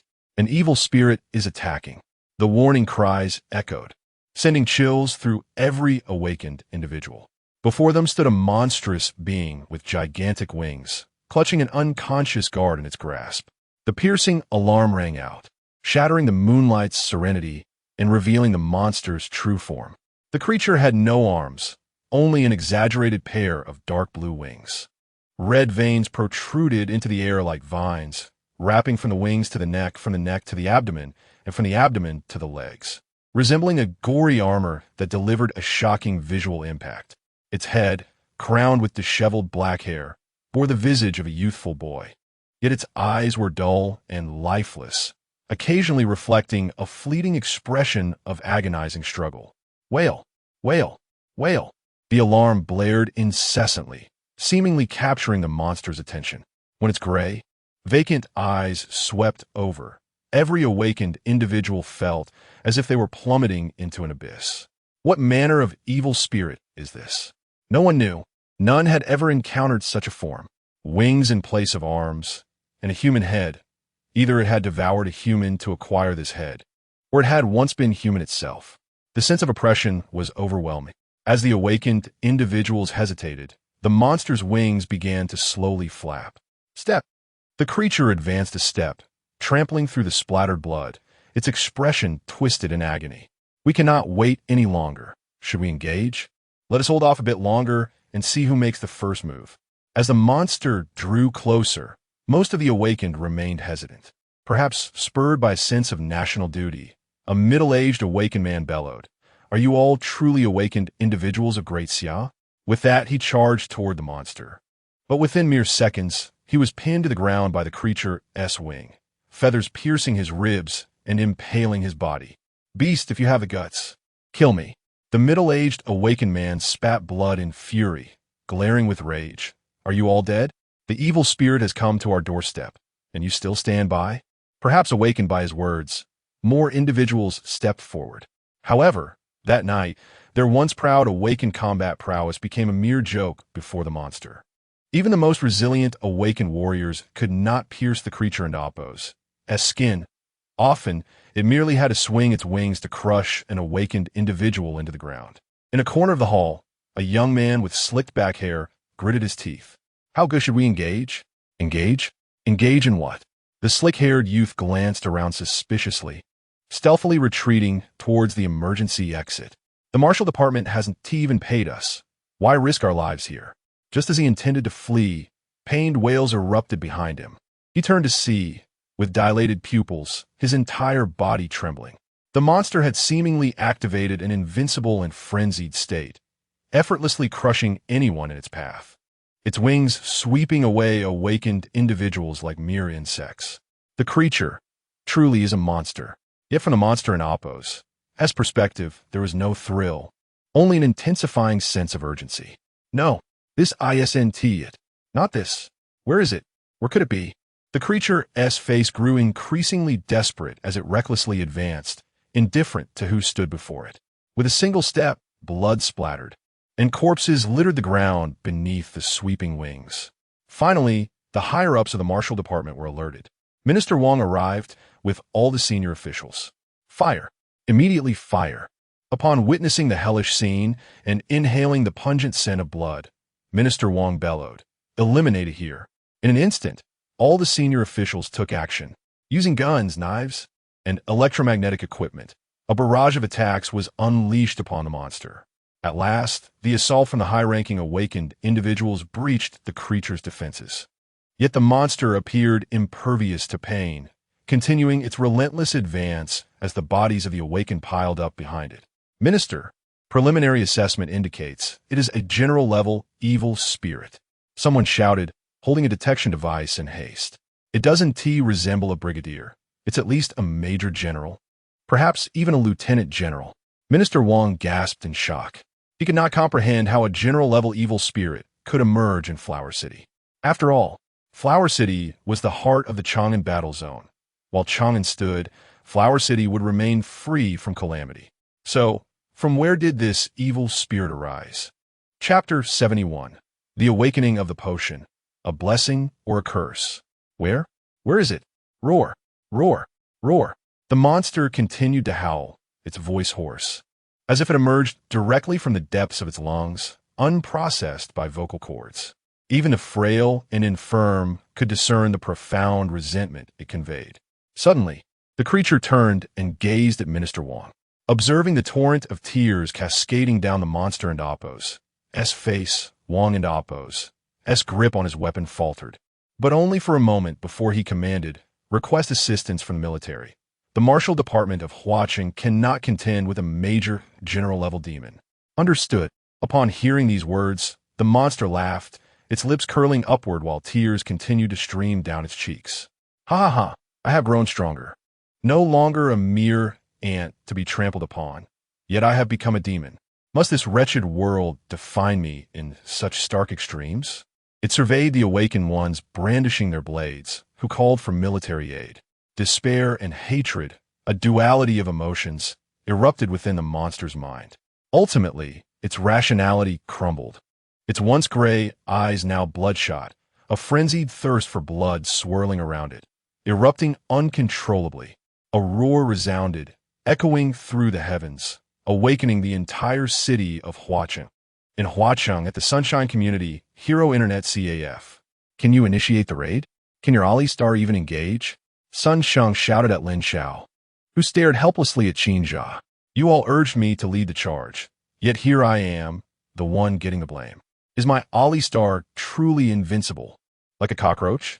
And you, Sun Sheng, playing as the Monkey King, please stop asking me which skill is the 72 transformations. Why not try inputting the mysterious code in the public chat and ask the opponents?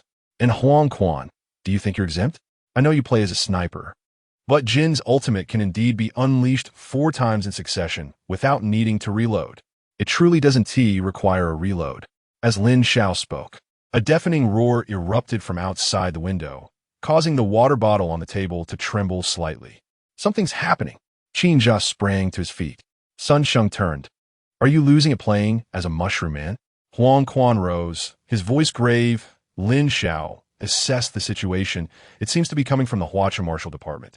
Let us go. Lin Xiao discarded the game and hurried out, followed closely by the others. Upon arriving at the Huaqing Martial Department, they were immediately struck by the horrific scene before them. The entire 6-story building had collapsed, and among the shattered ruins lay glimpses of glaring bloodstains and remains. The nearby residential buildings were also ravaged, engulfed in flames and gas leaks. The fire department had cordoned off the area, with startled citizens surrounding them. In the distance, police lights flashed ominously, painting a picture of a disaster zone. This way, Group 3, continue to control the fire. Group 4, prepare the aerial ladder. Group 5, be ready to enter the fire zone. The fire captain shouted hoarsely. At that moment, from a corner of the ruins, a disheveled figure crawled out from between 2 steel plates. Panic etched upon his face as he screamed, "Demon! There's a demon inside!" Instantly, everyone shuddered. Group 5, do not enter the fire zone. Immediately organize the surrounding residents to evacuate. Group 4, abandon the ladder. Everyone grab your weapons. The fire captain gritted his teeth. Indeed, while the chances of encountering a demon were slim, who else could obliterate an entire city's martial department into ruins? The emergence of a demon capable of destroying the martial department of Huaqing was too horrifying to contemplate. The entire Chang'an combat zone would likely bear the consequences. After all, this was the heart of the Chang'an combat zone. Flames roared skyward, and suddenly, a section of the ruins erupted. From the debris, a monstrous figure with gigantic wings rose slowly, exuding an oppressive aura and a gruesome blood-soaked presence that made everyone's breath catch. It truly is a demon. The fire captain clutched his firearm tightly. To annihilate an entire marshal department, that creature was undoubtedly monstrous. Shunma, with his triangular eyes, trembled. He recognized the creature. Similarly, when the monster emerged, Lin Xiao also felt a shiver run through him. Isn't that mo foam? Despite the wings and the tangled blood vessels, the face was unmistakably mo fangs. Even the eyes bore a familiar introversion and gloom. Wait, isn't that the kid you gave your contact info to? Sun Sheng murmured in shock. What on earth happened overnight to turn him into this? Huang Quan shook his head, but began to unfasten his weapon from behind. I don't know, perhaps it's a genetic mutation, Lin Xiao interjected, stopping Huang Quan. Huang Quan looked puzzled. That is not a demon. Lin Xiao's gaze was fixated on Mo Feng, and after a long pause, he uttered, that is the 8th potion, Michael, and it has undergone 2 mutations. With those words, Huang Quan and the others froze in disbelief. Indeed, during Lin Xiao and Appo's visit to the library that night, while he focused on the 9th potion, Gaia, he had also delved into the details of other notorious potions. The 8th potion, Michael, as the name suggests, it grants the bearer an angelic transformation, was the most distinctive feature of angels. Wings, though he could not ascertain why Mo Feng's wings were a shade of iron blue. Lin Xiao was certain that Mo Feng was indeed an awakened one of the Michael potion. This was due to the unique evolutionary path of the Michael potion, an ascension through 9 stages. The first stage signifies the most basic mutation, granting the bearer a pair of juvenile wings, which grow progressively, allowing for initial flight capabilities. The second stage sees the blood vessels of the bearer protruding from the body, forming a complex layer of vascular armor that significantly enhances both defense and regeneration. At present, Mo Feng was clearly at the second stage of mutation. That layer of vascular armor was the best proof. He was not a demon. He was human, an awakened one. Lin Xiao gazed at the creature towering amidst the ruins. His expression intricate. By now, many had likely recognized the Michael potion, given the detailed records available in the library. However, public opinion regarding awakened ones remained deeply divided. Some viewed potions as a blessing for rapid human evolution, while others believed their side effects ravaged human society. Moreover, as awakened ones were exceedingly rare, such discussions had gradually dwindled. Yet tonight, a storm surrounding potions was inevitable. This complicates matters, Sun Sheng frowned. He has now destroyed the entire martial department of Huaqing. The repercussions are grave. Huang Quan nodded in agreement. Indeed, but there's another possibility. Perhaps the higher-ups of Daxiao will absorb him, as Michael awakened ones are 1 in a million. Even if they do, it will be a clandestine absorption. Just look, Sun Sheng pulled out his phone. To their astonishment, every major media platform was dominated by headlines about the Huaqing demon. Breaking. The Huaqing martial department has been destroyed by a demon. That is not a demon. It is a type of potion awakened one. Can potion awakened ones wreak havoc at will? The Huaqing martial department has nearly been wiped out, with heavy casualties. Are potion awakened ones a blessing for humanity or humanity's nemesis? Chapter 72. No longer wishing to endure torment the fiend. He is a fiend. The man with the triangular eyes shouted frantically. Kill him. Hurry and kill him. Recognizing Mo Feng, he swiftly realized that Mo Feng had merely destroyed the Flower City's military department as a means to seek vengeance upon himself. Thus, he sought to resolve the matter decisively, labeling Mo Feng as a fiend. Indeed, swarms of patrol officers arrived. Smoke filled the air, and dense fog enveloped the surroundings. Mo Feng's figure appeared monstrous. Coupled with the alarmed cries of the onlookers, all patrol officers aimed their weapons at him. Even if someone recognized the awakened Michaela, Mo Feng had already devastated the military department, posing a direct threat to the entire Flower City. Halt! Before 2 lightweight artillery pieces, the chief patrol officer bellowed, surrender immediately, or we will open fire.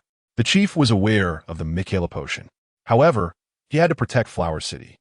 Thus, upon hearing the shouts and witnessing the barrels trained upon him, bloodshot eyes of Mo Feng reflected utter despair and self-mockery. I am a monster. In the eyes of the world, I am merely a monster. Mo Feng suddenly fixed his gaze upon the man with the triangular eyes. His eyes transformed into a vicious glare. Even if I am a monster, this beast must die. Consider it a companion in death. Boom! Mo Feng howled at the sky, his wings flapping fiercely as he surged towards the man with the triangular eyes. Open fire! The chief patrol officer commanded without hesitation. In an instant, gunfire resonated throughout Flower City. Countless bullets lunged at Mo Feng like venomous serpents. The blood vessels on his body began to rupture. Although he had evolved to the second tier of Michaela, his defenses were insufficient against modern firearms. The evolution of the Michaela potion relied entirely on emotional distortion. Not far away, Lin Xiao furrowed his brow and remarked, "The more intense the emotions, the more they can stimulate the evolution of the Michaela potion. If the patrol's assault lacks lethality, it may further provoke Mo Feng, resulting in even greater trouble." After speaking, Lin Xiao intended to approach the chief patrol officer. However, numerous patrol officers had already begun to evacuate the masses. The chaotic shoves and clamors of the crowd even drowned out the gunfire. Despite Lin Xiao's desire to reach the chief, he was pushed further away by the throng, ultimately unable to catch even a glimpse of Mo Feng, only witnessing the sporadic flashes of gunfire. At this moment, reinforcements from the Chang'an battle zone had arrived. Armed helicopters approached the skyline, and a multitude of soldiers rushed to the outskirts of Flower City.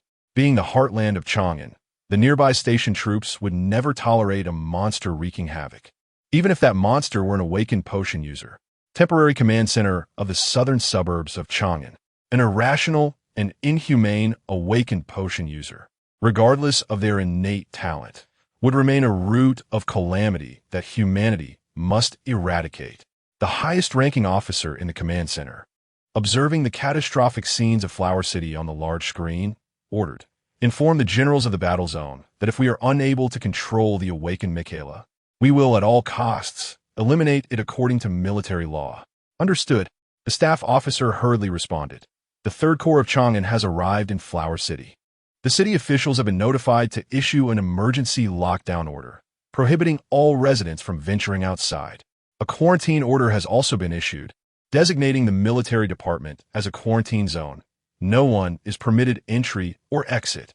A series of commands, laden with an impending storm's atmosphere, surged from the command center towards Flower City.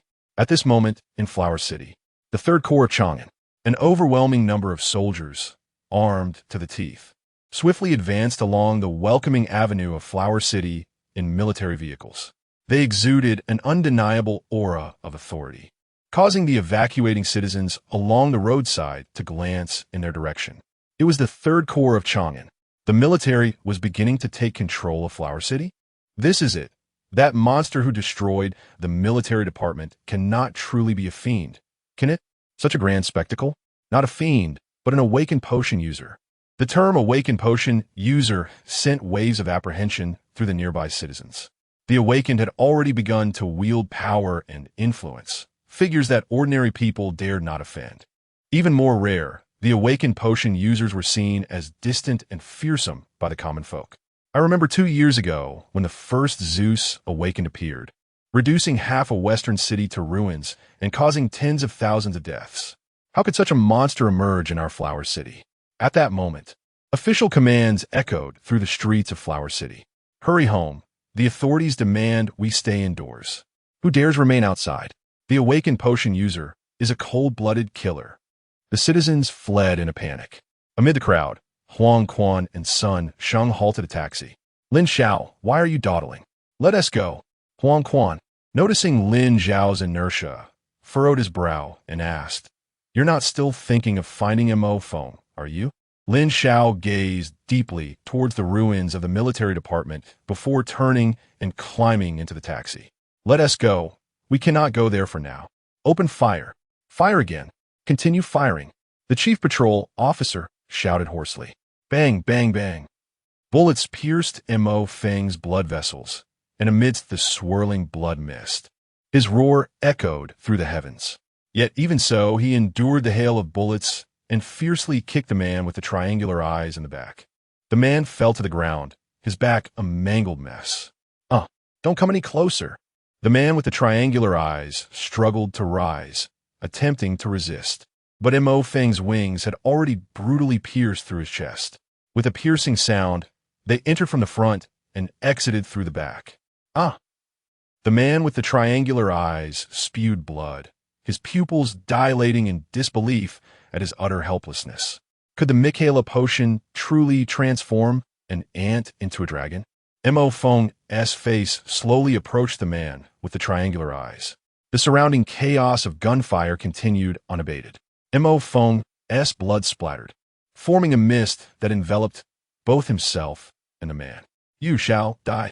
As the man with the triangular eyes stared in horror, the monster before him slowly articulated 3 indistinct syllables. With a swift thrust, the other wing pierced the chest of the man with the triangular eyes. With both wings exerting force, the man, amidst agonizing cries, was torn in half with a sickening sound. Amidst the splattering flesh and blood, Mo Feng stood like a statue, gazing skyward, blood and tears obscuring his vision, rendering the sunlight invisible. Pain, the agony of being riddled with bullets began to shred Mo Feng's sanity. Yet, he remained immersed in the euphoria of revenge, allowing the surrounding patrol officers to continue firing upon him. Am I to die? Mo Feng extended his palm to touch the blurred sunlight.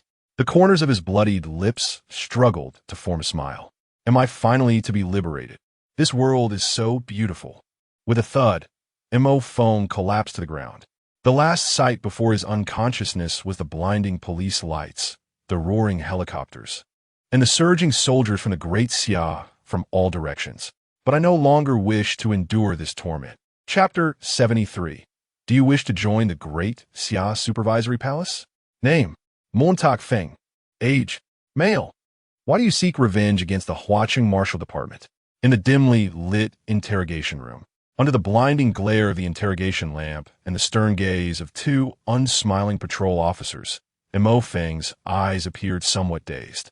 The ruins of the Huaqing Marshal Department, with their chaotic hail of bullets, had failed to claim his life.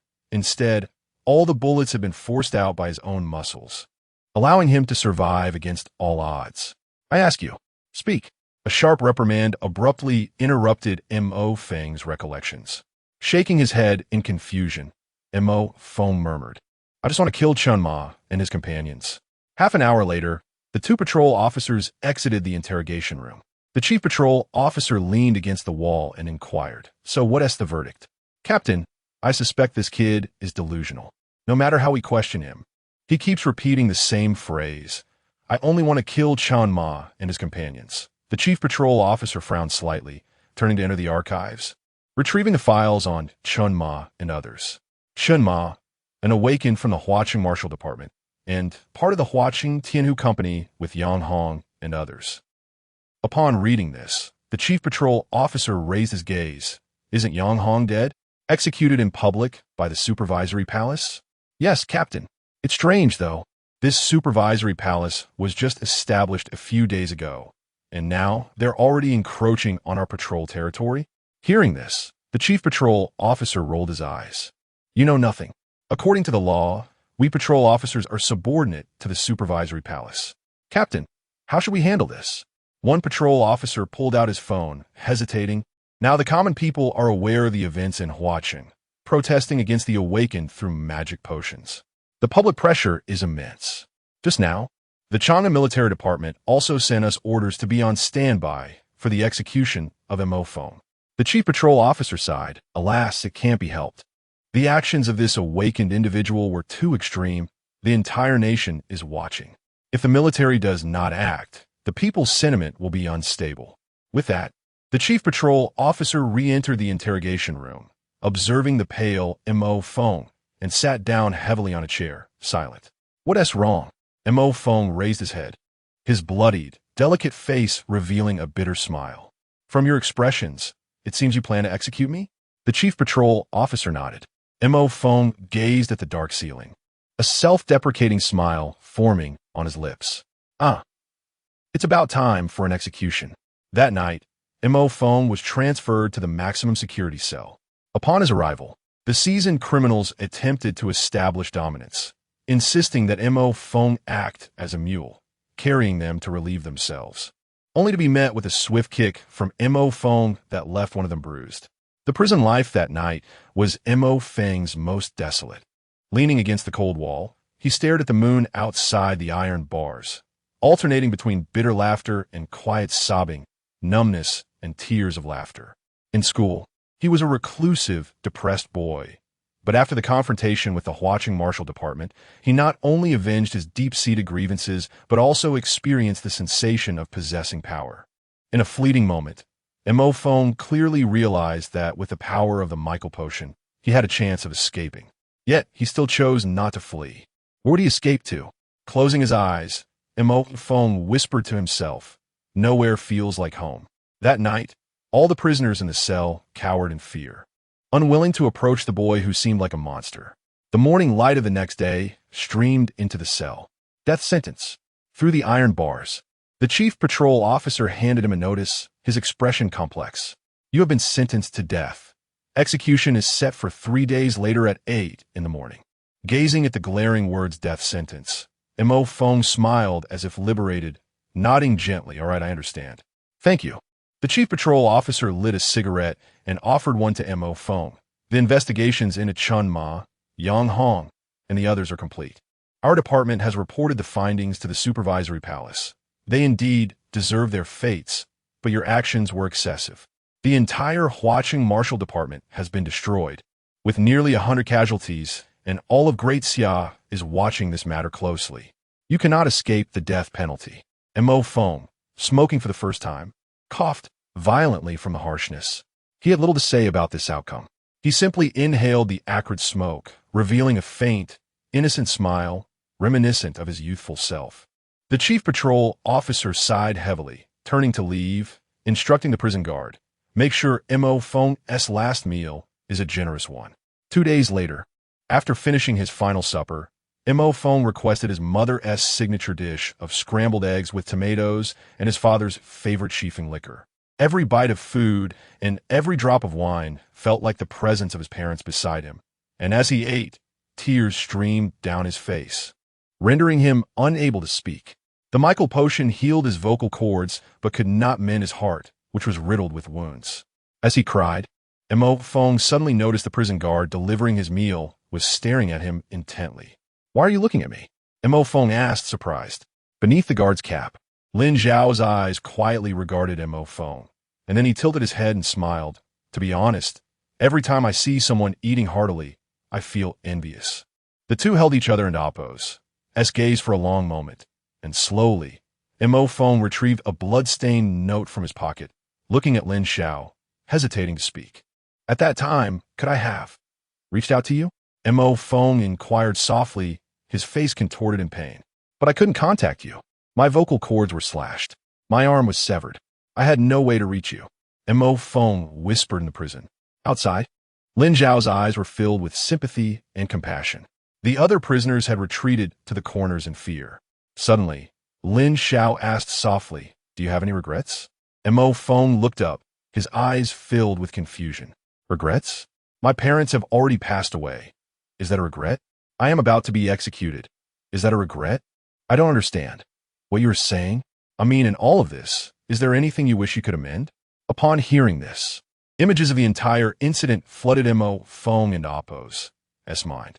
The nutrient-rich basement, the 6-story building of the Huaqing Marshal Department, the streets obscured by explosions and dust, the triangular-eyed figure torn in half by wings. Lost in thought, Mo Feng suddenly lowered his head in despair. "There are regrets. I avenged my family. Chun Ma and the others were tore apart by me, but many innocents also perished by my hand." Mo Feng looked up, his eyes pleading for help. "Yet, at that moment, I truly only wanted to find Chun Ma. I didn't want to be enemies with anyone else, but I had no choice. I was forced." Lin Xiao suddenly raised his hand, interrupting Mo Feng. "Enough." Lin Xiao smiled, extending his palm through the iron bars. Do you wish to join the Great Xia Supervisory Palace?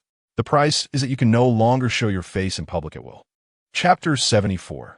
The Reclamation of a Great General, the Awakener of Michael. The cost is to forego public appearances?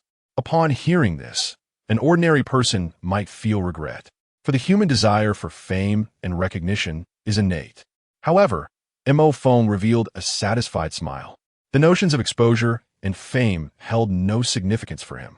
Having grown accustomed to solitude and depression, he had returned to his original self after experiencing the troubles brought by a surge in power. He preferred to remain hidden in the shadows of the world, wishing to escape the gaze of others. Very well, I shall comply.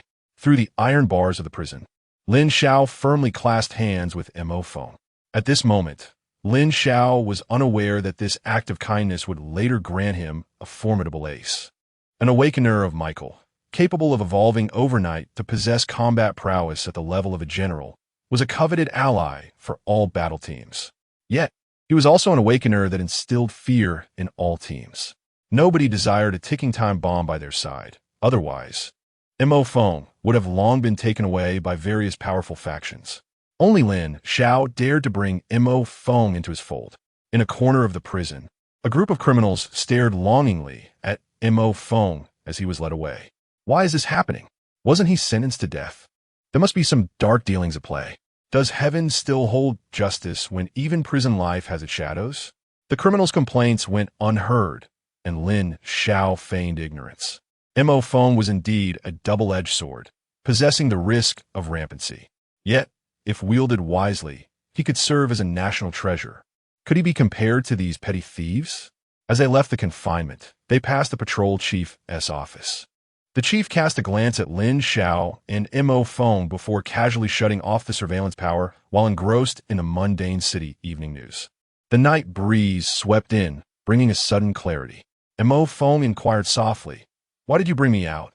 Lin Xiao waved his hand towards the roadside, turning to smile.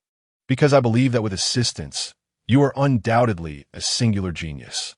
Aren't you afraid I might rampage again? I cannot control my emotions." Mo Feng's spirits were notably low. The side effects of the Michael potion had begun to extinguish his excess emotions. Control? Why should one seek control? Lin Xiao grinned. "When you have an episode, I can simply subdue you, can't I?" Mo Feng stood frozen, taken aback by the directness. "Subdue me? Is it really that straightforward? Fine then, go ahead and subdue me." Mo Feng managed a wry smile, unaware that Lin Xiao, as an awakener of the Pandora potion, truly possessed the ability to suppress his Michael potion. Creak! The harsh sound of brakes pierced the air. Huang Quan swung open the heavy armored vehicle's iron door, tilting his head. "Get in." Inside the armored vehicle, Mo Feng felt somewhat out of place among Huang Quan, Qin Jia, and Sun Sheng. Lin Xiao pressed a badge of the monitoring officer into his hand and patted his shoulder reassuringly. "Don't be so tense. We're all on the same side. We're next." Sun Sheng, who was driving, asked. "To the outskirts of Huacheng, to the mining site," Lin Xiao replied succinctly. The heavy armored vehicle emitted a beastly roar as it swiftly disappeared from the prison gates. The outskirts of Huacheng housed a large private mining operation, owned by the Chang'an Hanyuan Group, generating millions in profits each quarter. Naturally, it was under constant scrutiny from scavengers in the vicinity, leading to frequent thefts. Thus, the site was heavily guarded. However, Lin Zhao's purpose was straightforward: to procure the Huacheng Mia grass from the mining site. The Chang'an lily and Chang'an withering grass, required for the Gaia potion, could be purchased at ordinary pharmacies, but the third ingredient, Huacheng Mia grass, only flourished within the mining site. This grass was quite ordinary, merely a blend of common grass and mineral elements from a mine, resulting in a mutation. Its commonplace nature meant it was not sold in the market, and the locals paid it no mind, leaving all Huacheng Mia grass in the mining site untouched. "Stop! Who are you?" A group of guards barked. Lin Xiao halted, surveying the surroundings, and beckoned to the guards in the distance. The guards frowned and cautiously approached. "Big brother, could you help me gather some Huacheng Mia grass?" Lin Xiao discreetly slipped a stack of cash into the guard's pocket. The guard squinted, seemingly suspicious. Was this grass really worth bribery? However, who would turn down money handed to them? "All right, Just a moment. The guard in Oppo's demeanor brightened as he turned towards the mine, observing the guard's retreating figure. Sun Sheng scoffed. Lin Xiao, was it necessary to give him that much money? It's just a bit of grass. I could have offered him a cigarette and sweet-talked him into it. Lin Xiao shrugged. Why complicate matters when money can solve it? Sun Sheng hesitated, and Huang Quan leisurely remarked, Yama is easy to deal with, but these little devils are troublesome. As they waited, a sudden roar echoed from the entrance of the mine not far away. Do you dare steal from here again? Damn it, break his arms and legs. The dull sound of a knife hacking through bone resounded, followed by a wail that pierced the night sky. The expressions of Lin Xiao and the others changed dramatically as they exchanged glances filled with coldness. At the mine entrance, a heavily tattooed brute, wielding a bone-cutting knife, glared ferociously at two boys on the ground. The boys, emaciated and clutching their severed arms, cried out in despair. You really dared to come here again? The tattooed man spat. Damn it, stealing from us every day. What? Can't you get enough of black bread? Or is the industrial waste not filling you up? A companion beside him scoffed. Li Hu, calm down. These ants are like this. They've lost 3 this month already and still come back. They simply don't learn. The two boys continued to wail, blood pooling around them. At that moment, heavy footsteps approached. 2 iron fists soon struck down. Bang, bang. The dull thuds echoed. Li Hu and his companion collapsed to the ground. Damn it, Li Hu's fury turned to fear as he recognized the figure. The ruthless one who had executed Yang Hong in front of Huaqing High School. Mo Feng. Lin Xiao coldly regarded Li Hu. You're fortunate, just starting your career and already encountering such a life-ruining scoundrel. Mo Feng's gaze was filled with disdain as he asked, how should we deal with this? Severe punishment for severe crimes. Kill. Liungria Panika. Damn it. Are you really going to kill me? Mo Feng stepped forward, unfurling his wings, and with Li Hu's horrified gaze, pierced through him directly. Blood spilled once more. Gazing at the mine, shrouded in darkness, Lin Xiao fell into deep contemplation. After leaving school and home, he realized that the world and Oppo's darkness was far more pervasive than he had imagined. In such a world, could the Court of Review truly enforce justice? At that moment, a notification chimed on his phone. It was a message from Sun Jiufeng. Sun Jiufeng, I've heard about the happenings in Huaqing. Just a heads up, executing a criminal will earn you some points. These points can be exchanged for military ranks in the army. Keep it up, young man, and let your reputation become the blade over every criminal's head. Following was a points exchange table. 3. Junior Private 5, Corporal 10, Sergeant 20, Second Lieutenant 30, First Lieutenant 40, Captain 50, Major 60, Lieutenant Colonel 70, Colonel 80, Senior Colonel 100, Brigadier General 500, Major General 1000, Lieutenant General. As for the future of the Lieutenant General, there will be no more exchange data. Ah, Lin Xiao chuckled silently, murmuring to himself, it truly is an officially sanctioned organization akin to the Jinhui. Chapter 75. Congratulations, big sister. You have committed a crime. The guard exited the mine with exuberance, waving at Lin Xiao, when he suddenly stumbled upon the bloodied bodies of Li Hu and a burly man. What on earth happened? With no time to ponder, he sounded the alarm.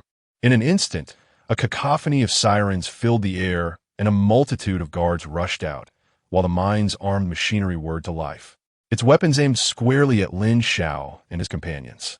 Inside the surveillance room, 2 guards reviewed the footage. It was them. They had slain Li Hu. Faced with the overwhelming presence of guards, Lin Xiao wore an expression of resignation. The guard who had assisted him in gathering the withered herbs was now drenched in sweat, retreating in fear. A clever diversion. This was undeniably a ruse. If the higher-ups discovered this, my fate would be sealed. With a sigh, Lin Xiao pushed aside Huang Quan and Sun Sheng, stepping forward. Instantly, countless guards furrowed their brows, as if Lin Xiao's face sparked a sense of familiarity. Suddenly, someone exclaimed, That's the one who killed Yang Hong. With a clatter, all the guards sheathed their weapons, their fierce visages contorting into amiable expressions. The mine's leadership, initially fuming, immediately brightened upon seeing Lin Xiao, rushing over with a somewhat obsequious demeanor. Ah, you must be Chief Supervisor Lin. The mine leader glared at the fallen Li Hu, then barked, What happened here?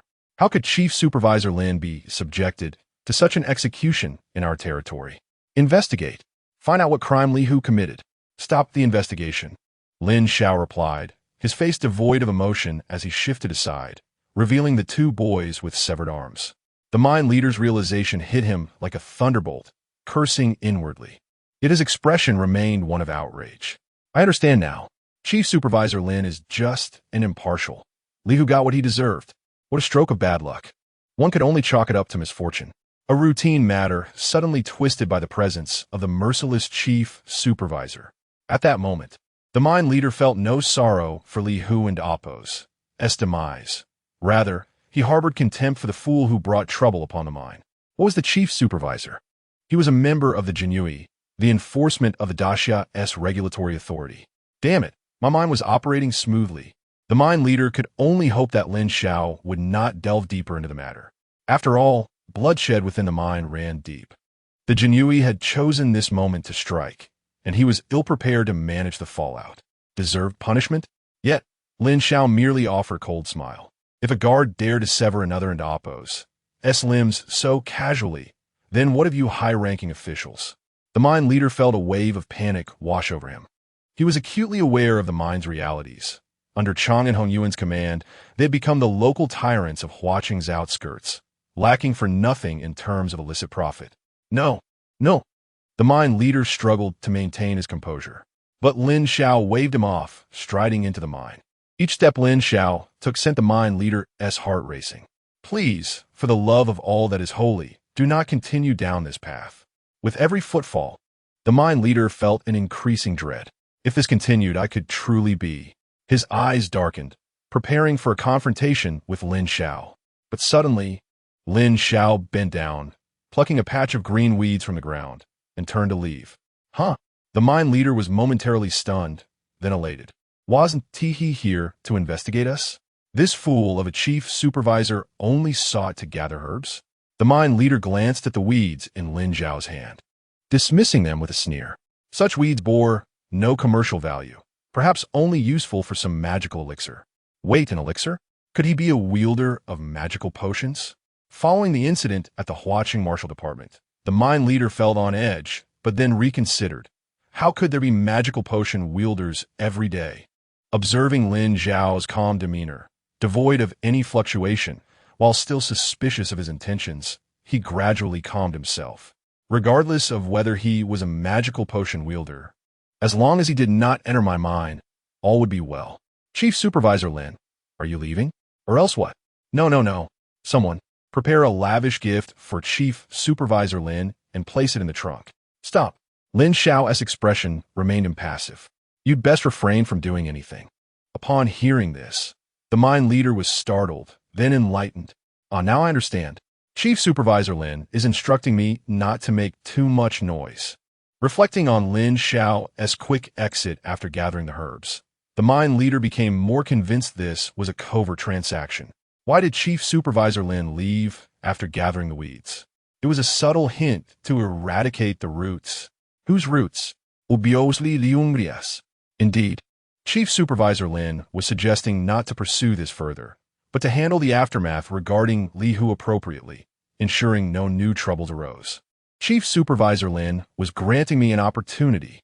Furthermore, when he instructed me to do nothing overtly, it was a signal to act discreetly without making a show of gifting. Truly, a young genius to attain such a position. What kind of gift could be both low-key and impactful? The mine leader narrowed his eyes slightly, quietly instructing his associates. Have the most alluring woman in the mine bring 2 million. As Lin Xiao departed the mine, he was met with tearful farewells from the mine leader and guards, his expression remaining unchanged. Once he reached a secluded area, Lin Xiao dialed the police department. If I have people at my disposal, I might as well make use of them. With so few personnel in my department, running around daily to investigate cases would be utterly exhausting. Investigate the Kaipin mine. Lin Xiao's gaze was steely. Everyone, conduct a thorough inquiry. Understood, replied the police chief over the phone. Returning to the vicinity of the armored vehicle, Lin Xiao noticed a flamboyant woman standing by the car door. A large handbag in hand, her posture alluring. Ah, Chief Supervisor Lin is about to take his leave? She purred, teasingly revealing a card from her bosom, flirtatiously lifting her skirt to showcase her long, shapely legs. This is Ajiao and Appo's S number. If you're bored tonight, Chief Supervisor Lin. Smack. Lin Xiao swatted the handbag away, the zipper bursting open to reveal a cascade of cash. Hello. The call to the police chief remained unfinished. Observing the woman's growing panic, Lin Xiao smiled innocently. Now, immediately, deploy the police to thoroughly investigate the Kaipin mine. Heavy penalties for serious crimes. No one is to be spared. After ending the call, the woman stumbled back, inadvertently falling onto sharp rocks that pierced her tender thigh, drawing forth vivid crimson blood. Wealth? Lin Xiao produced a lighter, setting ablaze the 2 million. Desire? Lin Xiao crouched before the woman, his eyes sparkling with mischief. My dear, enchanting sister, how daring of you to attempt to seduce a chief supervisor. Congratulations. You have committed a crime. Rising slowly, Lin Xiao departed quietly. The gifts offered by others were simply too cheap. Chapter 76. The Fusion of Gaia Elixir Boss. The mining site has been sealed. On the top floor of the Hanyuan Group, building on Zhuke Street in Chang'an, Li Juanyuan's eyes bulged with rage as he perused the intelligence in his hand. Every individual associated with the mining site, from management to guards, have been apprehended by the Huaqing Patrol, with 13 sentenced to death, 36 receiving life sentences, and 87 facing 10 years in prison. As he listened to his subordinate and Appo's report, Li Juanyuan's fury surged to a boiling point. Lin Xiao, the chief supervisor of the 8th Monitoring Hall of the Great Xia, was the one responsible for the site's closure. With a loud crash, Li Juanyuan crushed the wine glass in his hand. His furious roar echoed throughout the uppermost level of the building. Kill! I want him dead. I demand Lin Xiao's demise. At that very moment, Lin Xiao had just emerged from a regular pharmacy in Huaqing, having acquired the Huaqing Miko, Chang'an Lily, and the withered grass, leaving only the search for the Gaia elixir. After a brief contemplation, Lin Xiao dialed Sun Jiufeng's number. Brother Feng, could you assist me in locating a Gaia elixir? Half an hour later, guided by Sun Jiufeng's directions, Lin Xiao arrived at a laboratory in Chang'an. You must be Lin Xiao, said the female professor at the laboratory, her brow furrowing upon seeing him. No, the Gaia elixir has stringent immunity requirements. Your physique simply cannot endure it. However, Lin Xiao invoked Sun Jiufeng and Appo's name. If I encounter any issues, I will bear the consequences myself. After signing a waiver, the female professor reluctantly agreed. Lie down. Oh, all right. Strip. Strip? Yes, indeed. Lin Xiao removed his coat and trousers, leaving only his underwear.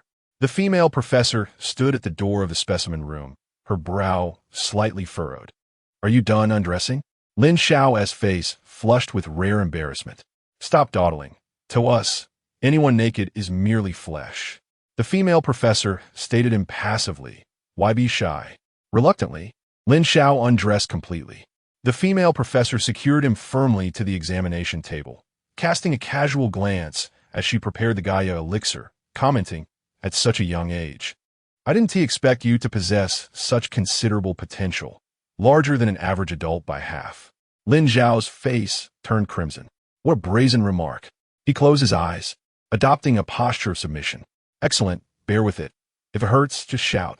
The female professor pressed down on Lin Xiao's leg and picked up the syringe filled with the Gaia elixir. I will be gentle. Lin Xiao's eyes shot open. Sister, please be careful.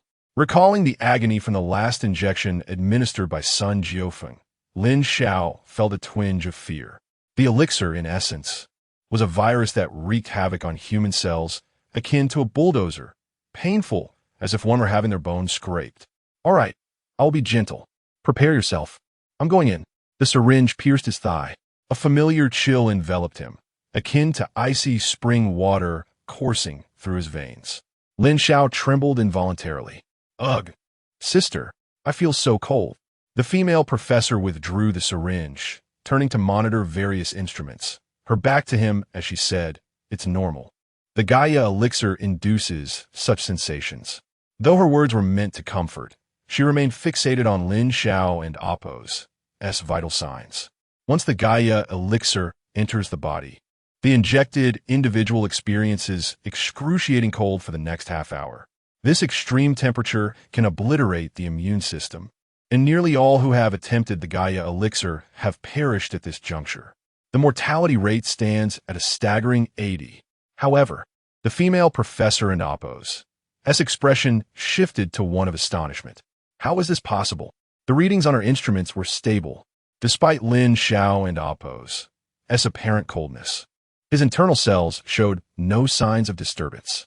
The 80 mortality threshold appeared trivial before Lin Xiao. A rare genius indeed. The female professor mused as she glanced at Lin Xiao, then turned back to her instruments. The potential is substantial. Half an hour later, Lin Xiao suddenly underwent a transformation. The Gaia elixir began to take effect. Watching the fluctuations on the data monitor, the female professor and Oppo's demeanor shifted to one of nervous excitement. A thick layer of grime appeared on Lin Xiao and Oppo's skin, reminiscent of someone who had tea-bathed in centuries, forming a glossy armor. Could it be? The female professor gasped, covering her mouth in shock. Is it fusing already? The characteristic of the Gaia elixir and Oppo's fusion is the emergence of filth on the skin, indicating the expulsion of internal impurities. At this stage, one might say success was within reach. Yet, one must remember this is the Gaia elixir. Discovering an awakened individual could bring great renown. As visions of future reporters and accolades danced in her mind, the female professor and Oppo's face flushed with excitement. I must ensure his successful fusion. She considered the cell stabilization solution in the specimen room. Just as she stood to retrieve it, she froze in her tracks. Lin Xiao had regained his composure. The grime on his skin cracked and fell away, revealing large patches of smooth, resilient skin, and the instruments displayed stable readings. The female professor stood in stunned silence. Has he already fused? So smoothly? So quickly? Lin Xiao shifted slightly, exclaiming, "Sister, please help me untie these restraints." Upon leaving the examination table, Lin Xiao moved his body and was astounded to discover his resilience had transformed entirely. Previously, his immunity to injuries stemmed from the system's enhancements to his cells. But now, Lin Xiao sensed that he possessed formidable defensive capabilities independent of the system. How did a terminally ill patient end up developing tank-like defenses? Lin Xiao murmured. Suddenly, a chaotic knocking resounded at the laboratory door. "We're reporters from a Chang'an branch. Is it true that a Gaia elixir awakener has emerged here? Where's the Gaia elixir awakener?" The female professor opened the door to find a throng of reporters waiting, their faces flushed with excitement. In fact, half an hour prior, upon learning that this laboratory might give rise to a Gaia elixir awakener, their emotions had surged. After all, the term Gaia elixir awakener was a sensational topic. Yet, Lin Xiao donned his clothes, ignoring the reporters as he exited the laboratory. Is that the Gaia elixir awakener? He doesn't seem like one. The Gaia elixir represents defense. At the very least, there should be some armor, yet he has nothing. The reporters gazed longingly at the female professor. As she offered vague responses while keeping an eye on Lin Xiao, she pondered, doesn't he wish to accept media interviews? Understandable. Given the recent tumult surrounding the Michaela Awakener in Huacheng, such controversies can deter one from engaging. But are all Gaia elixir awakeners so reclusive? The female professor blushed as she glanced at Lin Xiao's retreating figure. Once she confirmed he was far away, she began to embrace the accolades that awaited her. Yes, I discovered a Gaia elixir awakener. Chapter 77. You are all a bunch of little mice as night enveloped Chang and Oppo's. And Huang Quan leisurely stepped out of an internet CF, stretching his limbs. Suddenly, his phone chimed with a message. It was Lin Xiao. Gather in the evening. Return to the headquarters of the Monitoring and Review Palace. Huang Quan smiled faintly and replied, okay. Gazing at the pitch-black alleyways, he lit a cigarette and stood by the roadside, leisurely hailing a taxi. Truth be told, the nightlife in Chang'an meant the city was under a complete blackout, with streetlights extinguished. Those daring enough to drive taxis at night were undoubtedly bold individuals. As he waited, the chilling breeze intensified, prompting Huang Quan to tighten his long coat. In that moment, pairs of blood-red eyes suddenly emerged from the depths of the alley. Huang Chuan's pupils constricted. Before he could react, a horde of shadowy figures, akin to ferocious tigers, lunged at him. In the dimly lit street, chaos ensued as blood splattered and muffled groans echoed. Ultimately, Huang Quan was subdued, his limbs bound, and he was unceremoniously stuffed into a sack by a group of hunched figures. The night wind swept in, leaving no trace behind, save for a few discarded newspapers swirling in the air. Meanwhile, in the southern outskirts of Chang'an, Qin Jia and Sun Sheng had just exited a combat testing facility, followed closely by Mo Feng. Mo, I must say your strength is quite extraordinary, Qin Jia jested. You should have seen the owner's face when you smashed the punching machine. He looked as if he could fit an entire durian in his mouth. Mo Feng, with a cold demeanor, merely nodded. The effects of the Mikhail potion were dulling his emotions. Suddenly, Sun Sheng halted. What's wrong? Something's off, he replied, squinting at the dimly lit street. Shadows gathered from all directions, and grotesque figures with elongated limbs and crimson eyes emerged, resembling humanoid spiders. A series of heart-wrenching shrieks pierced the air. The scene transformed into a chaotic battlefield. Eventually, Mo Feng, bloodied and exhausted, succumbed alongside Qin Jia and Sun Sheng, collapsing into a pool of blood on the street. Damn it! A pair of golden shoes stepped into the blood-soaked ground. The owner, as cold and strikingly handsome, face carved like stone, holding a pink handkerchief to his nose. He expressed a mix of disdain and disgust. Over 20 Jin warriors have perished. Are the awakened from this potion truly so monstrous? Casting a glance at the blood-splattered ground, the man in golden shoes waved his hand. Take them all away. No killing. We need them alive. As the shadows stirred in the street, he gazed into the distance. Only one remains, right? Little mouse, hide well. After sending out his messages, Lin Xiao sat by the roadside, idly fiddling with a lighter. Why is it taking so long? He mused, taking the opportunity to reflect on recent developments. His immunity to various types of damage had reached the level of a lieutenant colonel, and he had recently acquired immunity to cellular-level pain. However, his immunity to low temperatures still lingered at 0 degrees Celsius. Lin Xiao frowned slightly. During this time, he had contemplated the various types of immunity. Natural elements primarily involve high and low temperatures, with high-temperature immunity yet to be developed and low-temperature immunity firmly at 0 degrees Celsius. Lin Xiao felt it was time to address these capabilities. After all, one could never be too cautious. Being thrown into a furnace or a freezer could spell disaster. As for external damage, it boiled down to firearms, blades, fists, and sharp objects.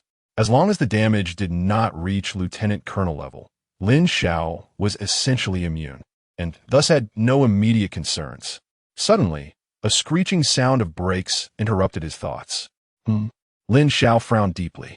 In the dark street before him, hunched shadows began to materialize, countless pairs of blood-red eyes fixated on him.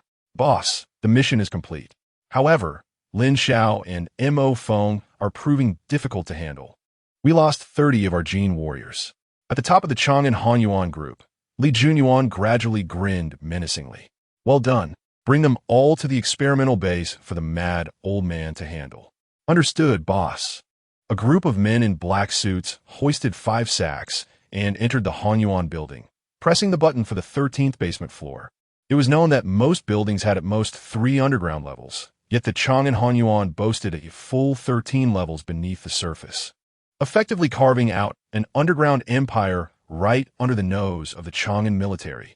When Lin Xiao regained consciousness, he felt utterly drained, as though sedated. He glanced at the immaculate ceiling, attempting to struggle, but found himself incapable of even moving his eyes. At that moment, he noticed Huang Quan and the others bound to various experimental tables, all bloodied and unconscious. Lin Xiao shut his eyes, memories of the fierce battle before his blackout flooding his mind. The monstrous figures, reminiscent of spiders, surged from every corner. Thanks to his immunity abilities, he had managed to hold his ground and even push back against the assailants. Yet, inexplicably, he had succumbed to unconsciousness. Upon reflection, It dawned on him that there must have been a sniper involved. Behind the monsters lurked sharpshooters. The bullets they fired were likely tranquilizers. Otherwise, he wouldn't have lost consciousness so abruptly. As Lin Xiao pondered, heavy footsteps approached. This time there are 5 little mice? At the laboratory door stood the mad old man, his wild white hair disheveled, dragging a mechanical prosthetic limb as he limped toward Lin Xiao and the others, saliva pooling at the corners of his mouth. Huang Quan, TSK, little mice shouldn't have names. The mad old man affixed a card inscribed with the number 3 to Huang Xuan's forehead. Number 3 mouse. He chuckled as he proceeded to label Qin Jia, Mo Feng, and Sun Sheng in turn. When placing the card on Mo Feng, the mad old man remarked with a hint of curiosity, So this is the awakened from the Mikhail potion? Truly, seeing is believing. Those arms and legs seem quite dissectable. No wonder so many of my Jin warriors fell.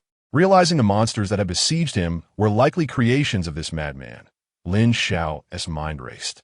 Wait, madman? Biogenetics? He felt a strange sense of familiarity wash over him. Suddenly, a card marked with the number 1 was slapped onto Lin Xiao's forehead. He jolted back to reality, his pupils dilating as he found the mad old man's face mere inches from his own, their noses almost touching. Lin Xiao could smell the acrid scent of chemical agents emanating from the mad old man. Hey. The mad old man stared at Lin Xiao for an extended period before bursting into a bizarre laugh. You little mouse ran off with my other little mouse. But why didn't you keep an eye on her? I was thinking of finding her again. The mad old man suddenly let out a heart-wrenching roar. Why? Why didn't you watch over her? Why let her return to the orphanage? Buzz. Lin Xiao's mind exploded with realization. This was the madman Yao had spoken of. Chapter 78. They flock like moths to a flame, viewing it as a fierce beast. Now let me see how I can exploit your uselessness. The mad old man hopped about joyfully, rummaging through jars and vials. It feels a bit regrettable to dissect. Perhaps I should attempt the divine corpse gene once more. The mad old man produced a syringe and approached Lin Xiao, leaning down with a bizarre grin. Do you know? The gene of the divine is akin to the most lethal virus for humanity. In virology, when a virus invades the human body and destroys its original tissues, it seeks to bestow a higher evolution upon the life form. Yet, most humans are utterly incapable of withstanding the virus's goodwill, ultimately perishing. Everyone then labels the virus as a plague, but who knows that the virus merely misjudged its target? The mad old man rambled on with peculiar words. His underlying sentiment was that he was a pure virus advocate. He believed that it was not the virus that ravaged humanity, but rather humanity's inability to endure the virus's might. Just like potions, which are merely another name for viruses, he pondered. Why are there only a handful of potions while there are countless viruses? The mad old man mused. This is merely human cowardice. They name the superior viruses they can conquer as potions, while those they cannot subdue remain simply as viruses. How laughable it is. They exhaust themselves in research, yet can only identify the weaker viruses, adorning them with the illustrious title of potions. Ha ha ha. The powerful viruses will never be easily subdued by humanity. They possess their own honor. Only the wretched viruses can be conquered by humans, hence dubbed potions. As he spoke, the mad old man wore a scornful smile. Indeed, wretched viruses compel humanity to flock towards them, even at the cost of stacking corpses to achieve success rates. They fanatically study viruses with their absurdly ignorant techniques, attempting to mask the true potency of the virus, all while proudly proclaiming they have lowered the mortality rate of potion injections. Ultimately, humanity produced the so-called potions, only to become fearful, afraid that these potions would drive them into madness, terrified that the so-called awakened beings would dismantle the hierarchical order they painstakingly established. As the mad old man continued, an inkling of logic emerged. They resist the idea of their constructed societal hierarchy being effortlessly overturned by those awakened by potions. Hence they seek to control the source of these potions. But the source is the virus. Ha ha ha. Viruses have existed far longer than humans.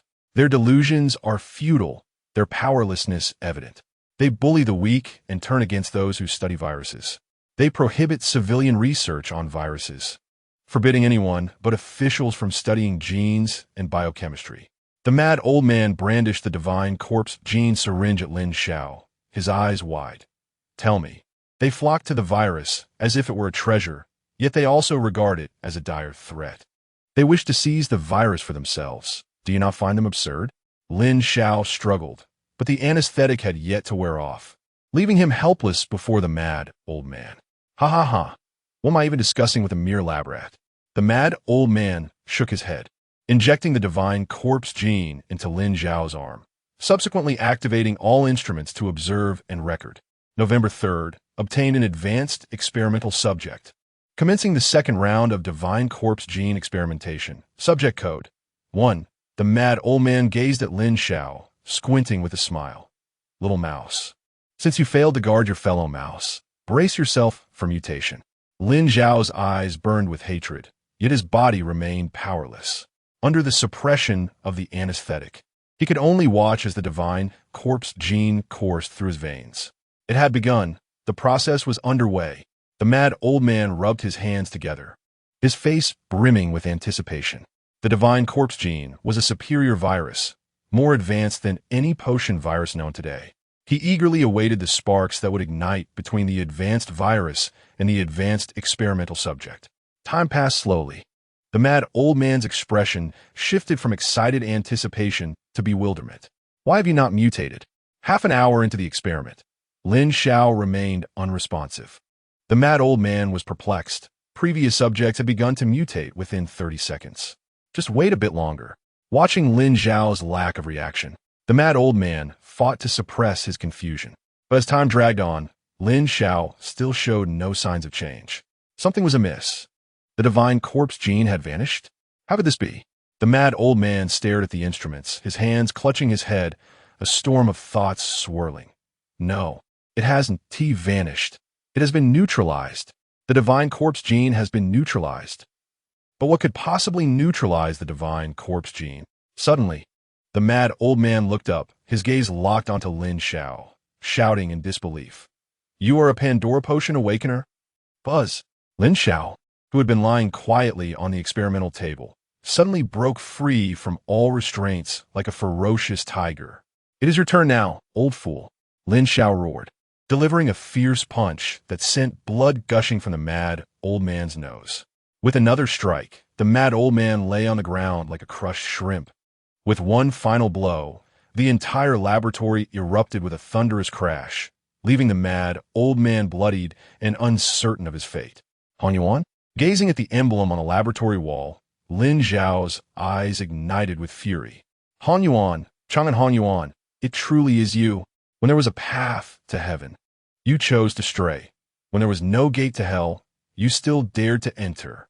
Lin Xiao unshackled Huang Quan and the others, rousing them one by one, before turning toward the exit, his fists cracking ominously. Lin Xiao. Huang Quan opened his eyes groggily. Where are you going? Lin Xiao stood silently at the laboratory door.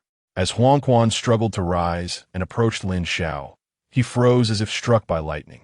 Before them lay a spacious supply room, akin to half a football field in size. What stunned both Lin Xiao and Huang Quan was the sight within. The supply room was crammed with oxygen tanks. Each tank contained a person, men and women of all ages, even infants. Every individual breathed steadily, alive. The sheer number of these oxygen tanks filled the room, over 100 in total. Chapter 79, Without Han Yuan. The great Xia is on the brink of collapse, cackling echoed in the cold, silent storage room. Huang Quan looked towards Lin Xiao, his eyes filled with inquiry. Lin Xiao clenched his fists tightly, the veins on his temples throbbing, and his gaze gradually turned blood red. Beasts, they're all beasts. To think they could harbor such filth, this group of animals. With a violent punch, Lin Xiao struck the steel door, causing a thunderous noise to reverberate. Witnessing this scene, the youth and Appo's eyes turned completely crimson. Stay here and keep an eye on them for me, Lin Xiao instructed Huang Quan, leaving him in the laboratory as he strode alone toward the elevator, his eyes, laced with hatred, burning with unquenchable fury. 5 minutes later, the elevator reached the lobby on the first floor. A multitude of people awaited the elevator, most of whom were white-collar workers from Chang and Appos, and Hanyuan, men in tailored suits and women in professional attire, all staring in shock at Lin Xiao inside the elevator. At this moment, Lin Xiao appeared disheveled, his clothes torn and stained with remnants of his recent struggle, and his blood-red eyes deterred everyone from boarding the lift. "Who are you?" The security guards rushed over. But the elevator doors had already closed again, carrying Lin Xiao to a higher floor. "Stop the elevator! Stop the elevator!" The head of security shouted into his radio. "A suspicious individual has entered the elevator." Received. The elevator is expected to make an emergency stop on the 15th floor. The head of security in Appos' eyes lit up. The 15th floor was the dormitory for the security department. There were at least 200 personnel stationed there. "All teams, proceed to the elevator entrance immediately," he commanded. "Capture the individual inside." Received. The head of security's gaze remained fixed on the elevator screen as it ascended floor by floor. 9th floor, 13th floor, 14th floor. Almost there. 15th floor. Ding. "Captain, there's no one in the elevator?" The voice on the radio caused the head of security's eyes to widen in disbelief.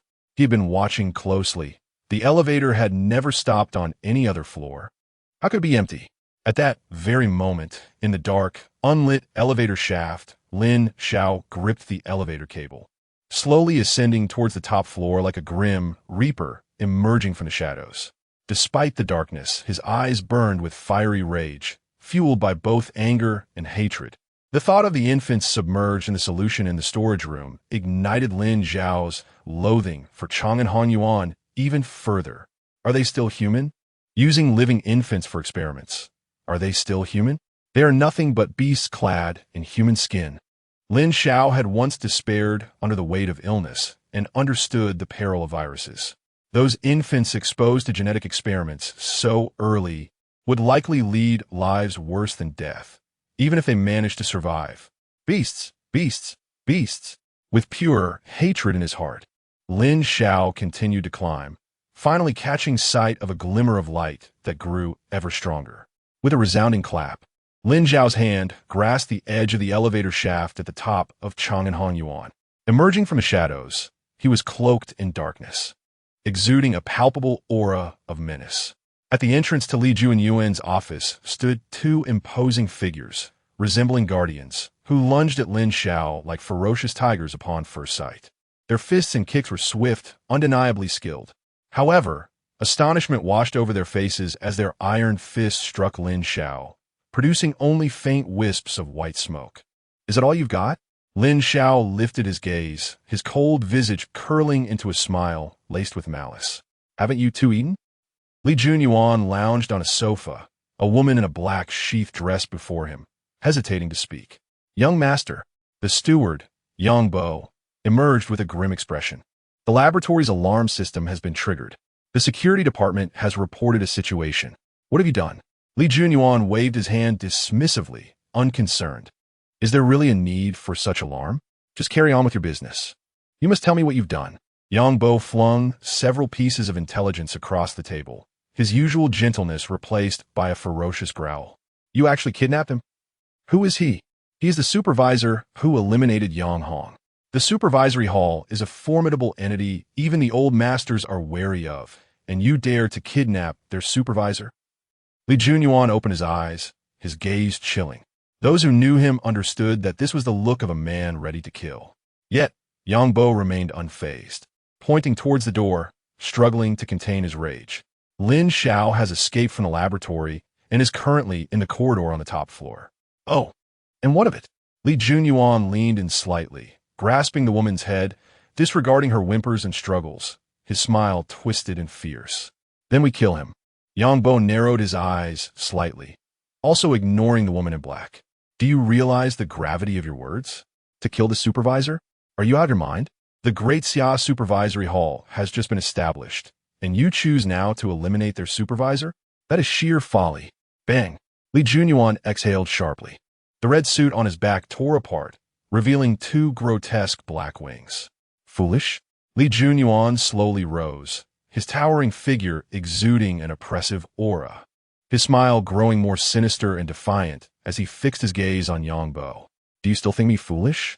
I have already extracted the divine gene.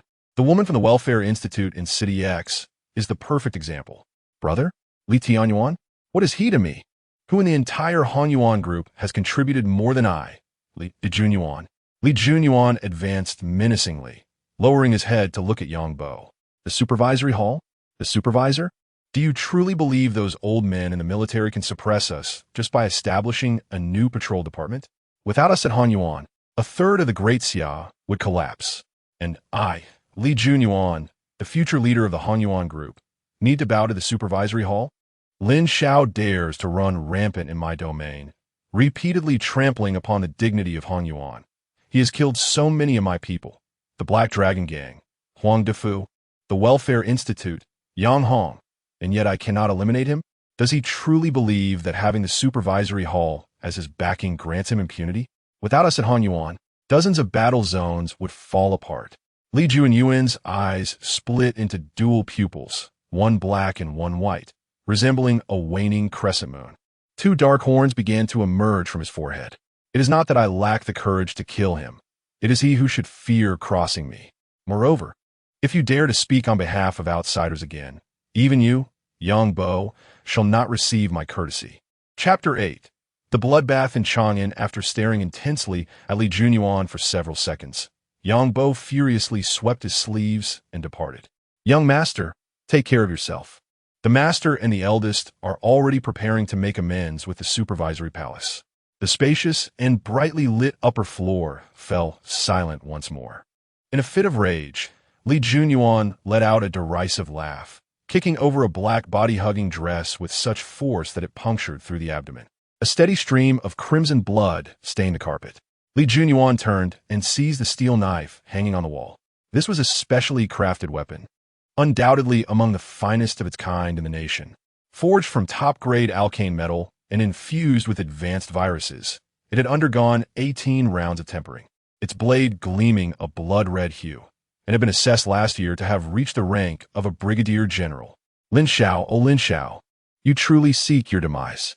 Li Junyuan pivoted towards the door, a smile curling at the corners of his mouth, his blood-red tongue licking at his sharp fangs. Resembling a true demon. Come, welcome our first encounter. In the Chang'an military headquarters, Song Jiao, stationed far at the eastern sea front, received an urgent phone call from the Chang'an military. What? The cannon fire is relentless at the entrance. In the hastily erected command tent, Song Jiao slammed his palm on the table, demanding, "Are you telling me that Lin Xiao entered Chang'an Hanyuan alone?" Yes, General. We just received intelligence that Lin Xiao was spotted in the elevator of the Chang'an Hanyuan building, covered in injuries. It appears he has clashed with Chang'an Hanyuan and is heading to the top floor to confront Li Junyuan. Upon hearing this, Song Jiao bellowed urgently. Then what are you waiting for? Dispatch a regiment to assist Lin Xiao. Neither Chang'an Hanyuan nor Lin Xiao can afford any mishaps. Understood, General. After hanging up, Song Jiao rubbed his temples heavily. Chun Fo lifted the tent flap and entered, looking disheveled, shaking the blood off his blade before sitting down with a look of astonishment on his face. What is wrong with you? Why the long face? Did the neighboress Old Wang come into your house? Get lost. Song Jiao snapped, sighing. It seems Lin Xiao and Chang'an Hanyuan have crossed paths, and now he is still in their building. I fear, sigh. Chun Fo's expression turned serious. Are you certain? Will I joke about something like this? This is troublesome. Chun Fo stood up, stroking his stubble, pacing back and forth. Although Chang'an Hanyuan is merely a branch of the Hanyuan group, it still gathers a significant number of social miscreants, and they must have also cultivated many awakened beings as enforcers. While we don't know the specifics of what transpired between them, if Lin Xiao were to unleash his fury and kill them all, would that be too extreme? Song Jiao rolled his eyes. Can you be serious? Killing them all? Chang'an Hanyuan, in terms of forbidden zones, is at least at the level of a brigadier general. You know Li Junyuan well. He is temperamental and unpredictable. He was among the first batch of awakened beings. Although he was denied entry into the Chang'an military by me, he at least possesses the strength of a colonel, possibly even a brigadier general. Chun Fo remained calm. So what if he is a brigadier general? Didn't Lin Xiao kill the brigadier-level evil spirit, the feathered demon dragon, in a mountain city? That's different. Chang'an Hanyuan is Li Junyuan's stronghold. Just leave this matter alone. Song Jiao picked up the radio. Urgently recall my Thunder God Squad. Thunder God Squad. Your mission is to return to Chang'an City and do whatever it takes to bring Lin Xiao back from the Chang'an Hanyuan building. Understood. After issuing the command, Song Jiao noticed Chun Fo staring intently at him. What are you looking at? Song Jiao asked, exasperated. Is there a problem with my orders? There is. You said to use all means necessary, including killing Li Junyuan? Chun Fo's expression turned serious. Are you certain? Killing Li Hanyuan's son? Song Jiao fell silent. Li Hanyuan, just hearing the name reveals his identity. Founder of the Hanyuan group, a titan. He controls a third of the Great Xia. While on the surface, the Hanyuan group manages various social aspects like a large private enterprise. In reality, Li Hanyuan is one of the founders of the military department and a specially invited general of the Great Xia military. He is among the strongest of the first awakened beings, with disciples spread across the nation, from generals to city leaders. He has long been like a towering giant, having retreated behind the scenes, yet still controlling countless destinies. Song Jiao's immediate superior is Li Hanyuan's brother. Hence, Chun Fo asked, are you certain that includes killing Li Hanyuan's son? Silence. After a prolonged silence, Song Jiao slowly raised his gaze. What Li Hanyuan's son? The darkness of the past will ultimately be torn asunder. Otherwise, how could the Confucian leader agree to establish the supervisory palace? Song Jiao cracked a smile, leaving Chun Fo momentarily speechless. It is time to cleanse the chaos of this world. After a long moment, Chun Fo patted Song Jiao on the shoulder. Brother, if your superior gives you a hard time, come to me.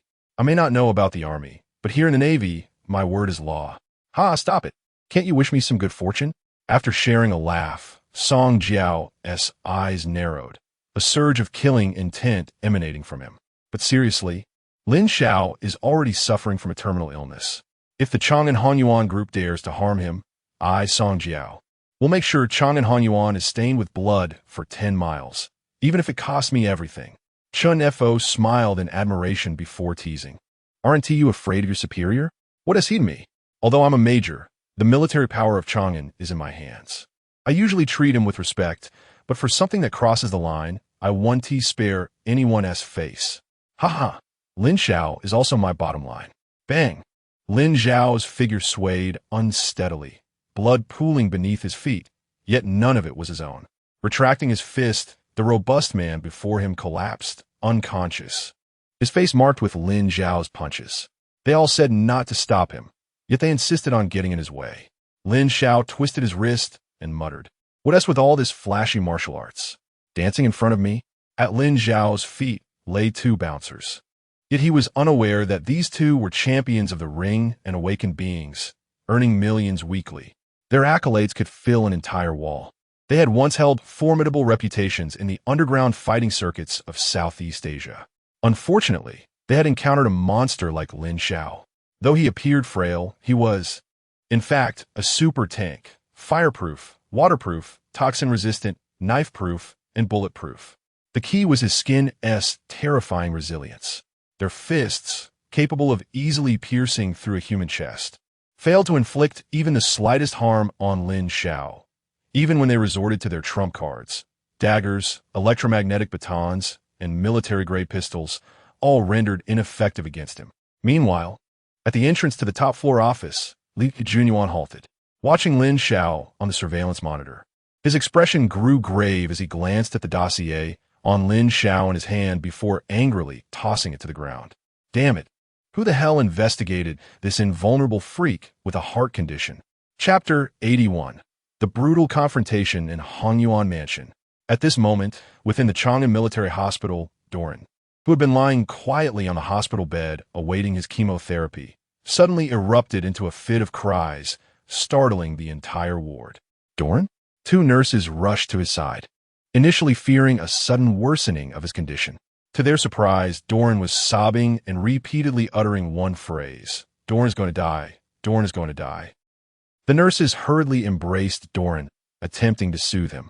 Yet he remained inconsolable, incessantly repeating, "Doran is going to die." With no other recourse, the nurses held him tightly. After a considerable time, Doran gradually calmed down, his youthful, pallid face reflecting profound sorrow and reluctance. When the nurses inquired about the cause of his distress, Doran managed to smile and said, "Doran is going to die. I truly apologize for the trouble I've caused you lately." "Why? Why must you say such things?" The nurse cried, "We are all striving. The doctors held a meeting last night to discuss your treatment plan. We have not given up. Why do you choose to give up on yourself?"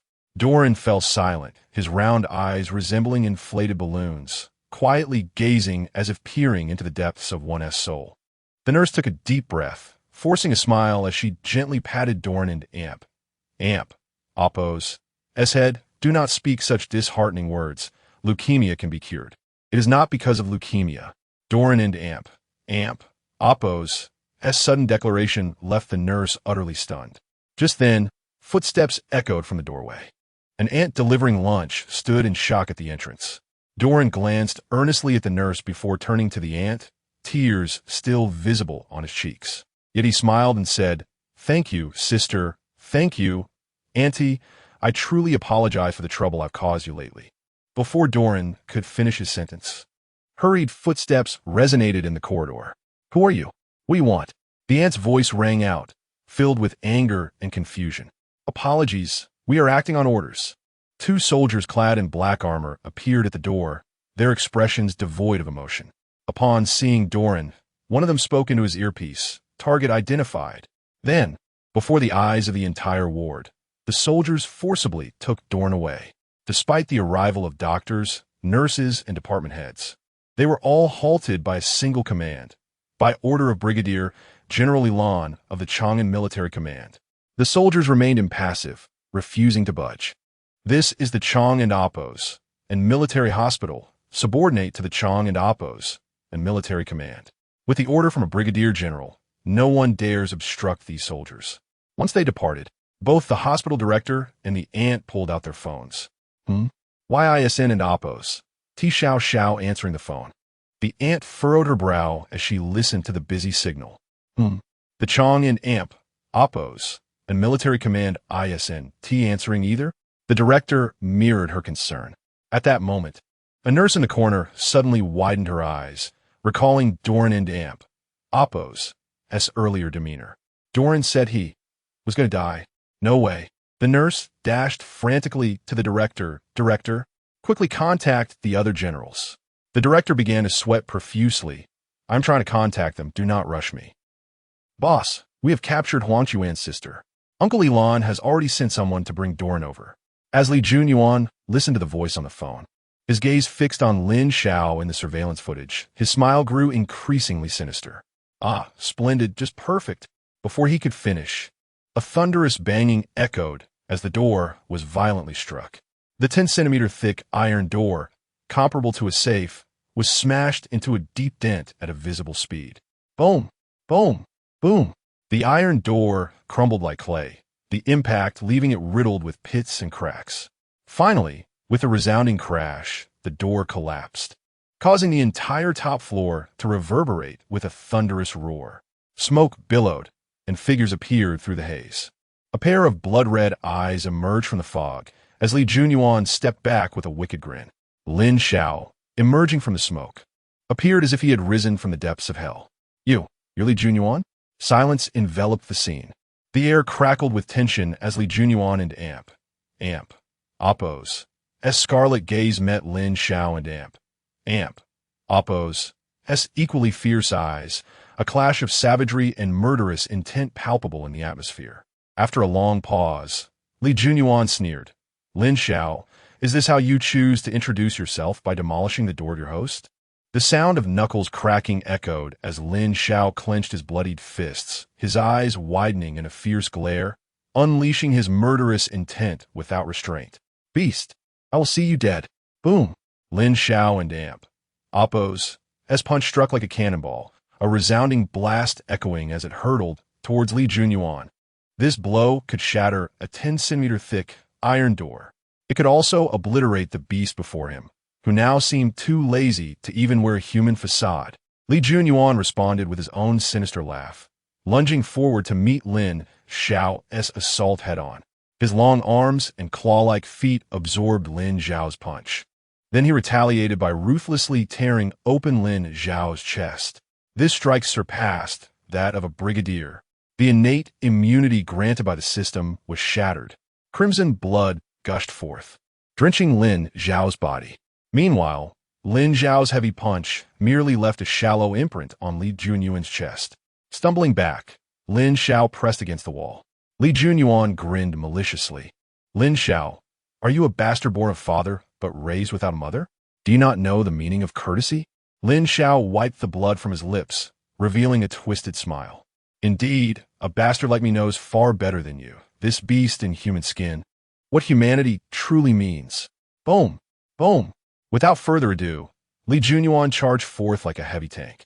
Lin Xiao, undeterred, surged forward, blood cascading down his figure, battling with ferocity. The two clashed like monstrous titans, each blow resonating with a sickening thud. Blood splattered across the walls, the carpet, and the wine glasses. Both Lin Xiao's and Li Junyuan's, Li Junyuan and Appo's, defenses crumbled beneath Lin Xiao and Appo's relentless assault. It was merely a breach. Ha ha! You are about to bleed out. Li Junyuan slammed Lin Xiao against the wall, his eyes bulging with rage as he grinned like a monster. To call you impolite is an understatement. I initially thought you had potential, but it turns out you are a fool. Just look at how much blood you've lost.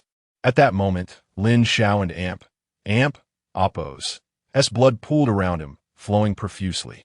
You, a mere inspector, earning a few hundred each month, what are you risking your life for?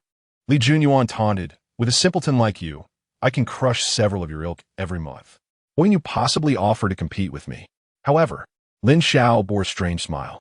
Beast on my own, I may not measure up to you, but Li Junyuan's temples throbbed. Is this bastard truly seeking death? Damn it. Although he is a fool, he surpasses my own foolish subordinates. Killing him would be a pity. Here's your chance. Submit to me. Yet before Li Junyuan could finish, Lin Xiao unleashed a powerful strike, continuing his frenzied assault. Li Junyuan fully relinquished restraint. Damn it. You want to give me a hard time, huh? Then I shall fulfill your wish to die. I'll see just how long your blood can sustain you. Chapter 82. The savage duel of two madmen. Li Junyuan suddenly lunged forward with his blade. The knife plunged deep into Lin Xiao and Appo's abdomen. As the blade withdrew, a torrent of blood gushed forth. How many seconds can you endure? Li Junyuan scoffed coldly, ceasing his aggressive assault, and instead began to evade like a cat playing with a mouse. He knew that if he merely delayed for a moment, Lin Xiao would inevitably succumb to blood loss and perish. Witnessing the slow demise of another through bloodshed was truly a gratifying experience. However, Li Junyuan soon sensed something was amiss. How could this man, bleeding profusely and nearly saturating the floor, still appear as vigorous as a ferocious beast? Are you even human or some kind of monster? Can it Appo's till you bleed to death? He watched in exasperation as Lin Xiao remained frenzied. Seizing the moment, Lin Xiao swiftly grasped Li Junyuan and Appo's knife, exerting force with both arms to wrest it away before instantly stabbing it into Li Junyuan and Appo's chest. With a sickening sound, the steel blade was withdrawn, and blood began to spout from Li Junyuan as well. Come on. Lin Xiao wiped the blood from his face, calmly stating, Let an Appo's see who bleeds out first. You truly are a monster. Li Junyuan roared in fury, pulling out a green vial from his waist and injecting it directly into the vein of his neck. Gaga gaga. Strange sounds erupted as his body swelled rapidly. The already demon-like figure of Li Junyuan underwent yet another transformation under the influence of the green potion. Lin Xiao stepped back slightly, his expression serious. Li Junyuan and Appo's form had become grotesquely distorted, towering over 2.5 meters tall, with thighs as thick as tires. His crimson arms were riddled with bulging veins, and his clothes were completely shredded, falling away in tatters. His head sprouted 2 black horns, and his back bore a pair of enormous crimson wings. 13th potion. Satan. Li Junyuan loomed over Lin Xiao like a giant, steam billowing from his body, his gaze once again filled with feline mockery. To die at the hands of Satan would be a privilege for you. Lin Xiao raised his head indifferently, meeting his gaze with calmness. Oh, the Satan potion, what of it? Upon hearing this, Li Junyuan and Appo's rage turned to manic laughter, his red hair dancing wildly. Ha ha, what of it? What of it? Lin Xiao's figure began to merge with that of his father in his mind, both dismissive of his own merits and worth. No matter how well he performed, he would forever be overshadowed by his elder brother. Even if my brother were to defecate, it would smell sweet. But me, even if I develop a new potion, just mediocre, not as good as your brother. These words echoed in Li Junyuan's mind like a curse, each reverberation reminiscent of his father and Appo's, as perpetually in different gaze.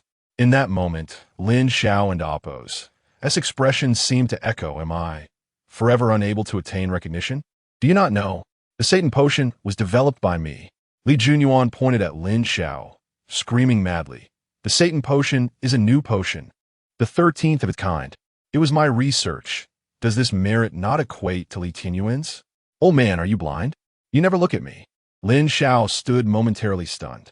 Had this man truly lost his mind? Yet, this was a golden opportunity. With the speed of lightning, Lin Xiao surged forward, delivering a powerful punch to Li Junyuan and Appo's wound, gripping the gash with both hands, and with tremendous force, he tore it open.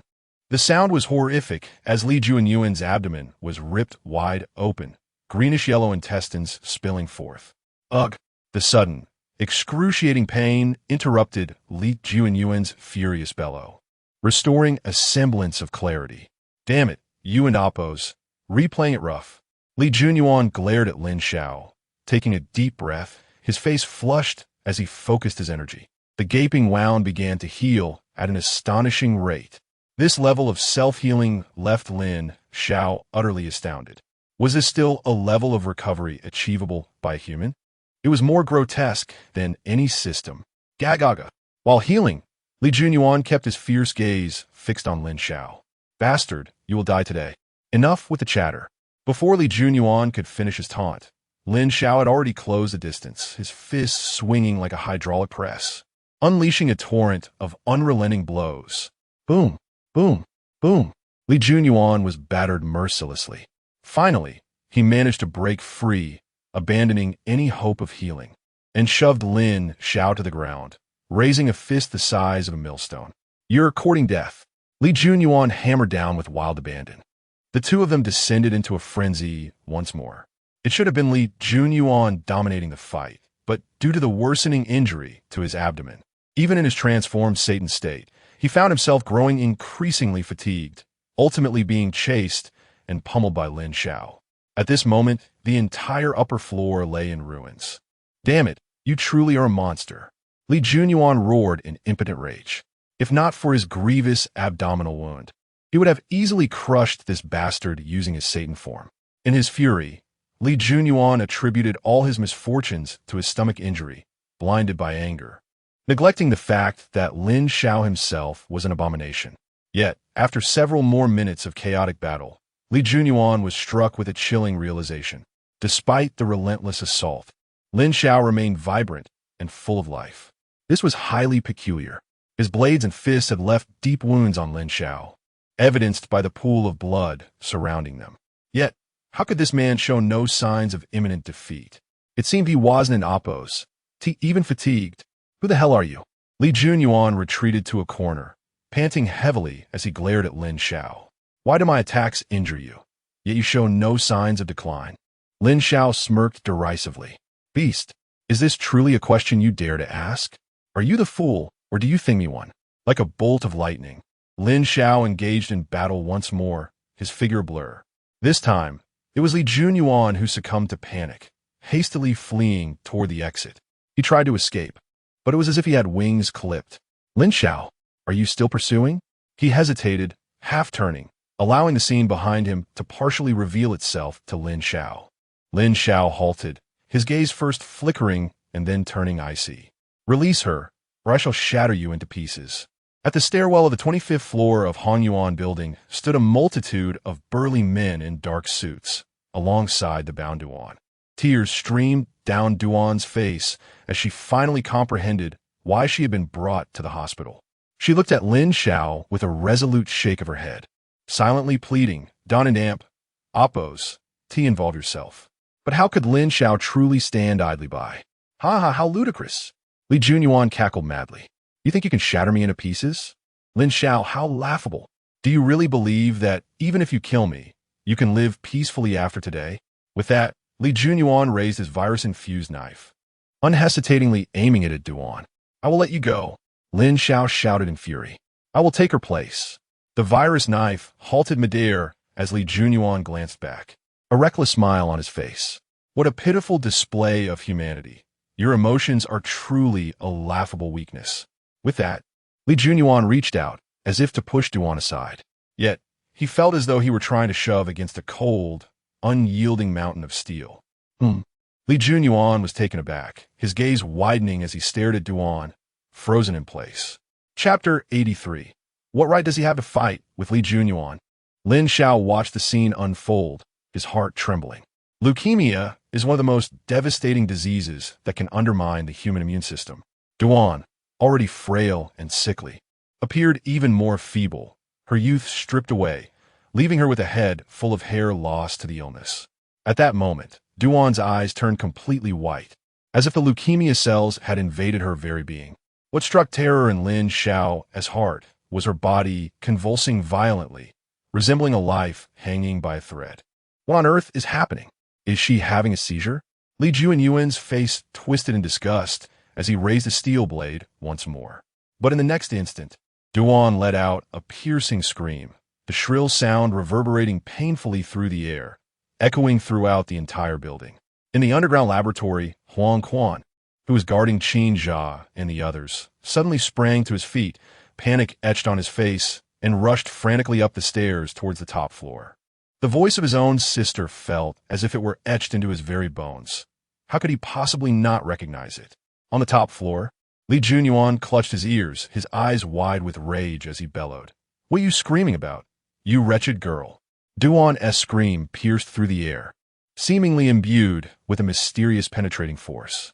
All the glass around them began to crack. Lin Xiao was left dumbfounded. These were tempered glass windows. How could a human voice shatter tempered glass? Could Duan possess some kind of awakened ability? Lin Xiao muttered to himself, suddenly seizing the moment. He lunged forward and delivered a powerful punch to Li Junyuan and Amp, Oppos, jaw. As Li Junyuan stumbled back, Lin Xiao swiftly wrapped his arms around him and executed a mighty shoulder throw. Boom! Li Junyuan crashed to the ground, causing the entire top floor to tremble as if an earthquake had struck. Lin Xiao then embraced Duan, hoping to escape, but upon looking up, he discovered that all the exits were blocked by a wall of burly men. How could he fight while holding on to Duan? Lin Xiao had no choice but to retreat into the chaotic office. Damn it, Li Junyuan twisted his neck and rose, his blood-red eyes blazing with fury as he roared. "Get him! Turn him into minced meat." Meanwhile, across from Hanyuan Tower stood an equally tall commercial building, directly facing a network company. Li Yuan, a prominent figure in this company with a background in laboratory work, specialized in producing medical and viral content, and boasted millions of fans as the most prominent medical influencer on the live streaming platform. Just like any other day, tens of thousands of viewers flocked to Li Yuan's live stream. YISNT, the host discussing potions today. However, the viewers in the live stream soon displayed expressions of shock, their comments flooding in as the live feed revealed the chaotic scene unfolding on the top floor of Hanyuan Tower. At that moment, Li Yuan, observing Lin Xiao from across the building, swallowed hard in astonishment. He had come to work, as usual, prepared to continue his discussion on potions, but during the preparation phase, he turned and saw the frenzied battle on the top floor. From Lin Xiao's pale complexion, he immediately discerned that he was gravely ill, assuming the battle would be one-sided. He found it peculiar that someone dared to create chaos in Li Junyuan's lair. However, as Lin Xiao's fervor intensified and Li Junyuan began to falter, Li Yuan, as a professor of medical virology, transitioned from disbelief to utter shock. He promptly decided to alter the content of his live stream. The violent clash at Hunyuan Tower was not just a sensational topic. It was also noteworthy that a gravely ill individual could overpower the monstrous Li Junyuan, hinting at a dramatic reversal of fortunes. Li Yuan realized that by broadcasting this conflict, he could undoubtedly attract a larger audience, thus reaping greater financial rewards. Coughing, he addressed the over 200,000 viewers in the live stream, his voice barely concealing his astonishment. Dear viewers, today as content has been unexpectedly altered, before you is the Hunyuan Group Tower in Chang'an. Yes, you heard correctly. The renowned Hunyuan Group Tower is currently embroiled in a battle amongst awakened individuals. Upon hearing this, the live stream erupted in excitement. After all, Li Junyuan was quite well known in the public sphere.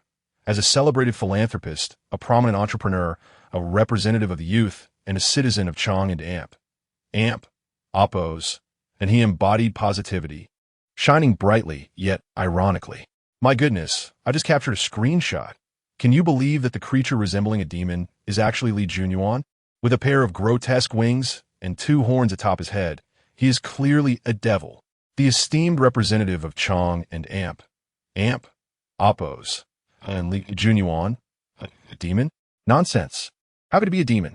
Demons don't donate millions to charity each year. That must be some kind of awakened ability. When Li Junyuan appeared on the live stream, comments flooded in, some in support, others perplexed, yet none expressed doubt. Perhaps it was due to Li Junyuan's image, meticulously crafted by a professional PR team, that he always appeared favorable in the eyes of the public. Therefore, when Lin Xiao appeared on screen, countless viewers began to question, even mock, and scorn him. Is there really someone reckless enough to fight Li Junyuan in the Hunyuan Tower? Li Junyuan has been a major awakened individual for the past 2 years, a young powerhouse with both strength and a sense of justice. What right does this person have to confront Li Junyuan? They remarked. Isn't this akin to invading someone's home and asserting dominance? The vitriol in the live stream escalated. Li Yuan inexplicably defended Lin Xiao, stating, "Let us not be so hostile. As a medical professor, I can tell that this young man is undoubtedly suffering from a serious illness. Otherwise, he wouldn't appear so pale, and each breath he takes is labored." However, before Li Yuan could finish, the comments section erupted in furious interruption. So this is the so-called the weak are always justified? Seriously? You're telling me that the delusional one has a serious illness? In this world, it's not about who is weaker. That doesn't grant anyone the right to challenge Li Junyuan in Hunyuan Tower. I can't believe it. Li Junyuan is a role model for our younger generation in Chang'an. Suddenly, amidst the uproar, a discordant comment appeared in the live stream. Lin Xiao, chief supervisor of the supervision hall, executed the local bully Yang Hong at the entrance of Huaqing High School, subsequently ordering the eradication of the corrupt elements in the Huaqing mining operations, unearthing hundreds of malignant entities. In that instant, the live stream fell into a brief silence. Meanwhile, a young and impassioned patrol officer from the Huaqing Police Department stared indignantly at his computer screen. What a bunch of ignorant fools, spouting nonsense without understanding the truth. The patrol officer muttered angrily. How could they dare to malign Chief Supervisor Lin? After venting, he glanced at Li Yuan's profile, unease creeping into his thoughts. But as a medical professor, surely Li Yuan wouldn't misjudge, right? Is Chief Supervisor Lin really suffering from grave illness? With this thought, the officer felt a pang of emotion. Even while afflicted by serious illness, he still sought to uphold justice. This was the kind of role model we, as patrol officers, should strive to emulate. Chapter 84. Who holds the blade over the world? As evening descended, major online platforms, previously as still as a stagnant pond, were suddenly stirred by a refreshing wave of news. The chief supervisor, Lin, had been spotted at the Hunyuan building. This announcement acted like a fuse, igniting the curiosity of countless individuals. However, due to the abruptness of the event, only Li Yuan was broadcasting live, prompting a frenzy of people akin to headless flies, desperately seeking information. After encountering numerous obstacles, they all rushed into Li Yuan and Oppos' live stream. In a mere 3 minutes, The viewership skyrocketed by 1 million. Li Yuan and Amp, Oppo's mind buzzed with excitement. His livestream was on fire, fueled further by Lin Xiao and Oppo's presence. The number of viewers soared to 130,000. At this moment, he stood unparalleled across the nation, all due to the inherent mystery surrounding the title of Chief Supervisor. Li Yuan understood that everyone flooding into the stream was drawn solely by the allure of those 3 words, Chief Supervisor. At this juncture, there was no need for him to explain anything. Discussions about the Chief Supervisor were already burgeoning within the chat. After all, the tale of Lin Xiao slaying Vice Principal Yang Hong at the entrance of Huaqing High School had transcended local gossip, becoming a sensational topic even in nearby cities. Lin Xiao, the chief supervisor at the tender age of 18, was a student at Huaqing High School who selflessly executed Yang Hong, a man notorious for his malevolence. A figure well known among the residents of Huaqing. The actions of the chief supervisor were beyond reproach. Rumors swirled. Was the supervisory hall a new department? A novel form of policing? Did the supervisory hall possess such formidable power that it allowed a mere youth to act with impunity? Many felt that this was excessively stringent, that such power was perhaps misused. Was Lin Xiao abusing his authority? He was far too young, lacking the requisite experience. It seemed that the supervisory hall was treating matters too lightly. Some argued that the police should hold the reins of oversight. Questions arose in the live stream as users expressed confusion regarding the supervisory hall. After all, Lin Xiao was merely 18 with insufficient credentials. Just then, a wave of users identifying as police officers entered the chat. Watching Police Officer Wang Wu, I advise everyone to refrain from maliciously slandering Chief Supervisor Lin. Watching Police Officer Lin Ku, although Chief Supervisor Lin is young, his morals are clear. Slaying Yang Hong was entirely justified. Watching Police Officer Li Shan, just a reminder, the internet is not a lawless realm. Watching Police Officer Zhang Hu, according to the new laws, the supervisory hall is the highest authority over national police, and defaming the chief supervisor is a punishable offense. Instantly, the nearly 200,000 viewers fell into a peculiar silence. Then, a flurry of official comments flooded the chat. Chang'an Police Department, indeed. Donghai Police Department, agreed. Chuanshu Police Department, same as above. Hotsi Police Department, we firmly support the supervisory hall. Clearly, the resolute Lin Xiao had ignited a spark of hope among police departments nationwide. Every upright officer yearned for peace. Yet, in a world rife with chaos and within the intricacies of the Great Xia, even those with official authority often struggled against the complexities of the underworld. Now, Lin Xiao stood like a bolt of lightning in the night, unsheathing his sword unhesitatingly against the darkness. This decisive action, this fearless confrontation of power, this stark delineation of right and wrong, infused the national police with a newfound vigor, a sense of backing. In the stillness of the live stream, Li Yuan awkwardly cleared his throat. He had realized that he had become a mere spectator. He then turned the camera towards the Hanyuan building. Lin Xiao, where can you escape? Li Junyuan casually retrieved a firearm from his subordinate. This weapon was one he had specifically ordered. The Thunder God No. 3 Sniper Light Rifle. A new type of firearm powered by light energy. The bullet and Oppo's exit velocity reached an astounding 500 meters per second. This was 5 times that of a standard heavy sniper rifle. And it was not merely a simple addition. To exceed 1-fold signifies a qualitative change. To surpass 5-folds marks an epic-making distinction. Do you know? The Thunder God No. 3 Heavy Sniper.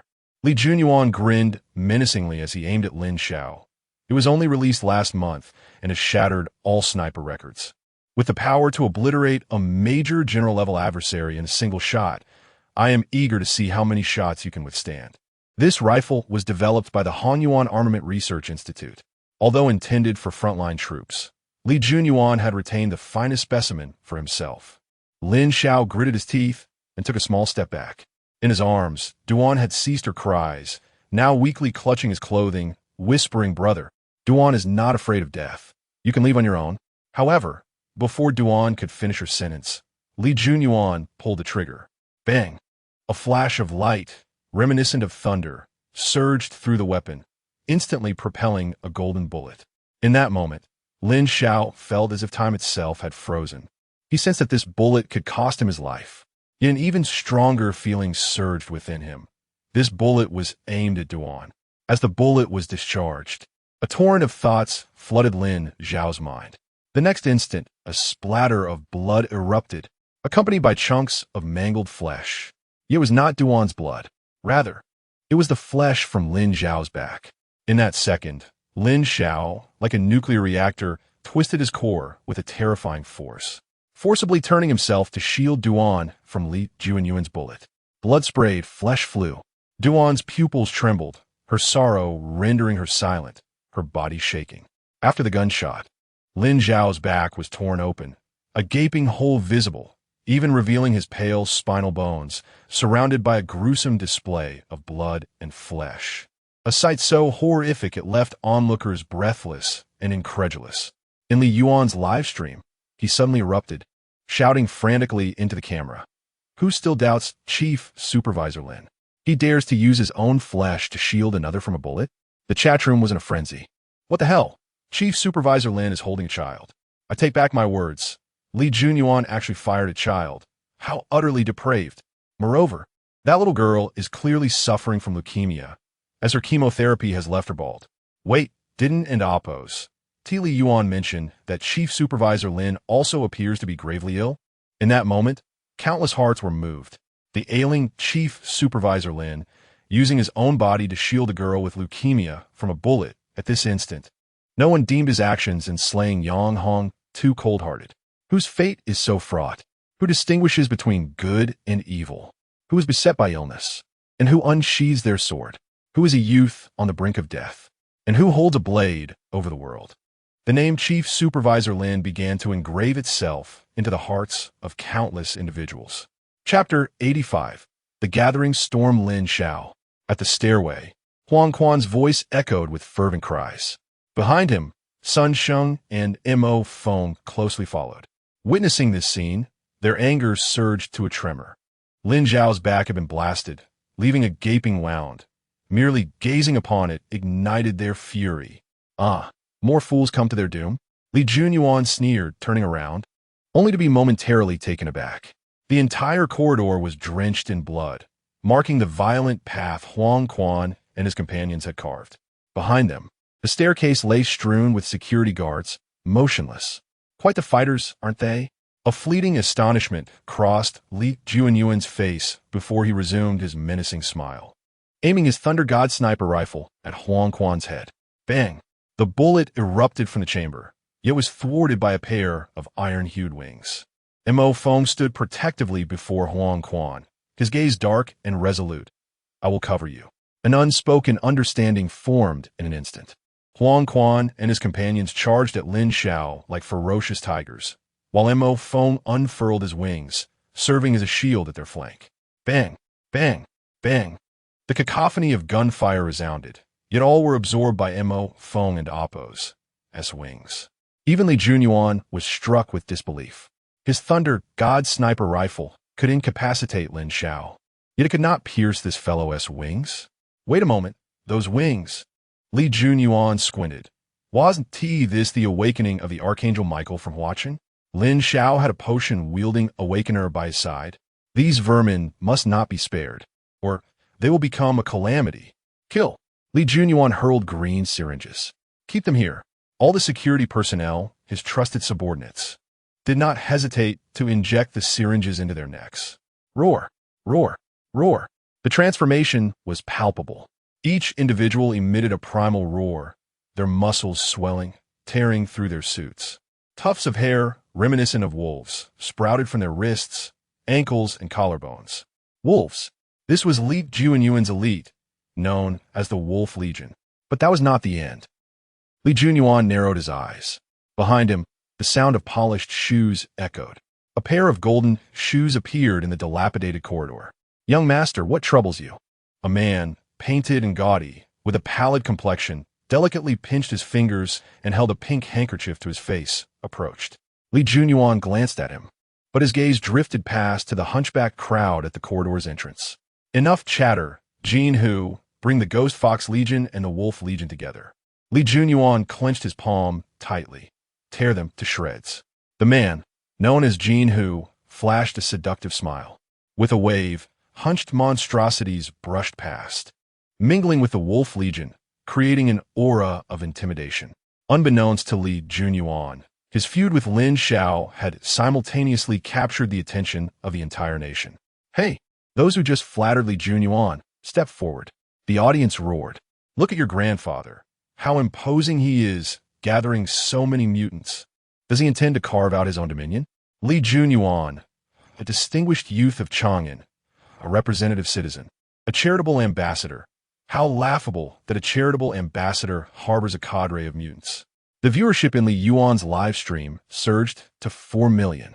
As the numbers skyrocketed, the streaming platform nearly collapsed under the influx. In a frenzy, the viewers clamored. Some recounted Li Junyuan's background. Others denounced his underhanded dealings, while still others narrated the Battle-S narrative, from Lin Xiao's clash with the devilish Li Junyuan to the moment Lin Xiao was shot in the back. New viewers seethed with indignation. Yet, just as the viewership approached 5 million, the screen abruptly blacked out. 2 seconds later, a chilling message appeared. Server maintenance in progress. Live stream has been terminated. The cold words felt like a dagger, warning every viewer of this brutal spectacle, as if proclaiming, taboo. However, this only fueled the public's outrage. Social media erupted with posts. Why did Li Junyuan possess mutants? Was he a charitable ambassador or a warlord? Chang and Hanyuan had indeed bred mutant assassins. Wherever Lin Jiantong appeared, darkness lurked. Indeed, had Lin Jiantong not been present, how could Chang and Hongyuan's mutants have been exposed? The heartland of the Great Xia had birthed a vast private army. Was this society on the verge of descending into barbaric slaughter? Moreover, the forced closure of the live stream surely struck a nerve, as some wished to obscure the truth, desiring all to remain blind. The surging public sentiment grew uncontrollable, like a boulder rolling down a mountain, unstoppable. As evening approached, the network peak was palpable. Every individual logging on was bombarded by the trending topic. Lin Jiantong, gravely ill Li Junyuan, the charitable ambassador with mutants. Society erupted in furious inquiries. A gravely ill leader, risking his life to purge darkness. Why were we denied the right to witness? What truth is the government concealing? The uproar online inevitably spilled into reality. As night descended, streetlights flickered off one by one. Yet the entrance of the Chang'an Hanyuan building teemed with a throng. A sea of people. What do you intend to do?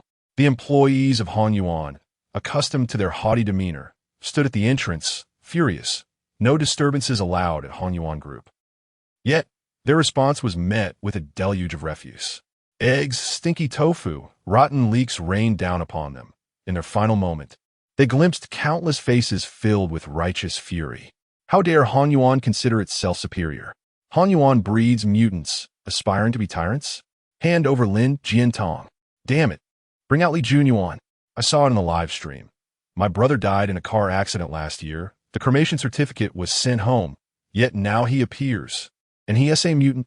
A cacophony of enraged shouts surged forth. The fervent emotions had eclipsed the authority that Chang and Hanyuan wielded over ordinary citizens. At this moment, influential figures across the nation began to grow anxious. At the headquarters of the live streaming platform, the CEO was sweating profusely. Boss, we can't hold on any longer. Shutting down Li Yuan's stream has been futile. Millions are promoting it across various platforms. Then shut it down. Take the entire platform offline.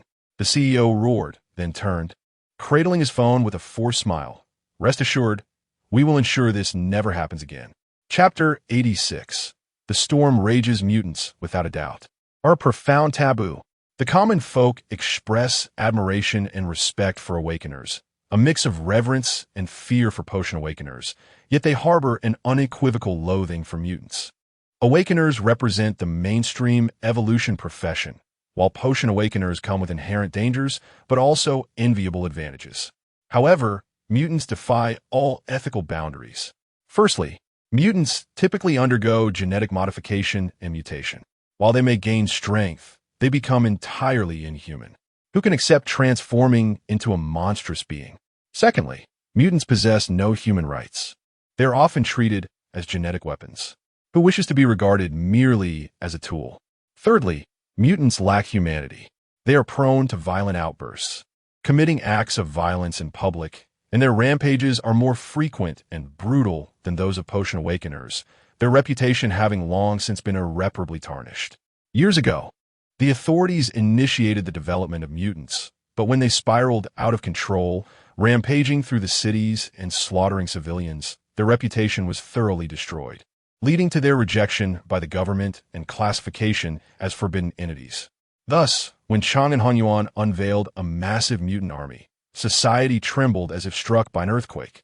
Outrage surged against Hong Yuan's esteemed reputation. Hand over Li Junyuan. Give us an explanation. Cries of fury echoed relentlessly. This time, no Hong Yuan employees dared to intervene. They could only bow their heads in defeat, locking the doors in disarray.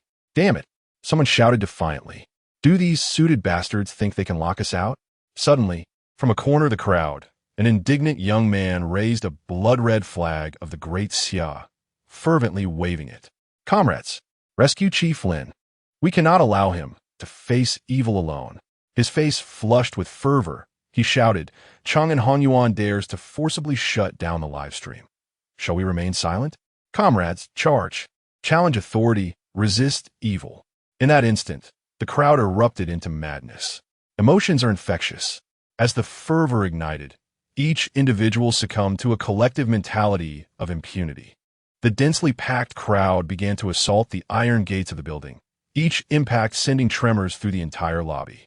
Manager, what should we do? With the iron door swaying precariously, a finely dressed young woman trembled as she looked to the manager. We just came to work, not to risk our lives. Panic spread among the other office workers. Yes, the people outside seemed deranged. Manager, we merely came to work. The manager, equally alarmed, gritted her teeth and, with determination, flung open the iron door. Quickly sidestepping the surging tide of people, she raised her arm and called out, Comrades, I will lead you. The young man, brandishing the Great Xia flag, passed by her, appreciatively patting her shoulder. You are indeed a good citizen. In a tranquil expanse adorned with vibrant blooms, a pure white complex lay quietly like a coiled dragon. Master, there is trouble domestically. An elderly man with graying hair stood before a wide pinewood desk, holding a fine brush, his demeanor indifferent to the suddenly appearing steward. Master, the young master has clashed with Lin Xiao from the supervisory palace. The steward repeated. Li Hongyuan slowly lifted his gaze, yet his expression remained unperturbed. Oh, I see. The steward, unable to contain himself, added, moreover, domestic public opinion is severe. The genetic weapon cultivated by the young master has been exposed, and his self-developed Satan potion has also come to light. Foolish. Li Hongyuan suddenly uttered softly, his brush dancing across the paper, producing a robust character for Hong. Genetic weapons? He placed the brush down, hands clasped behind his back, calmly surveying the vast estate. He only knows how to dabble in such inconsequential matters. The steward nodded.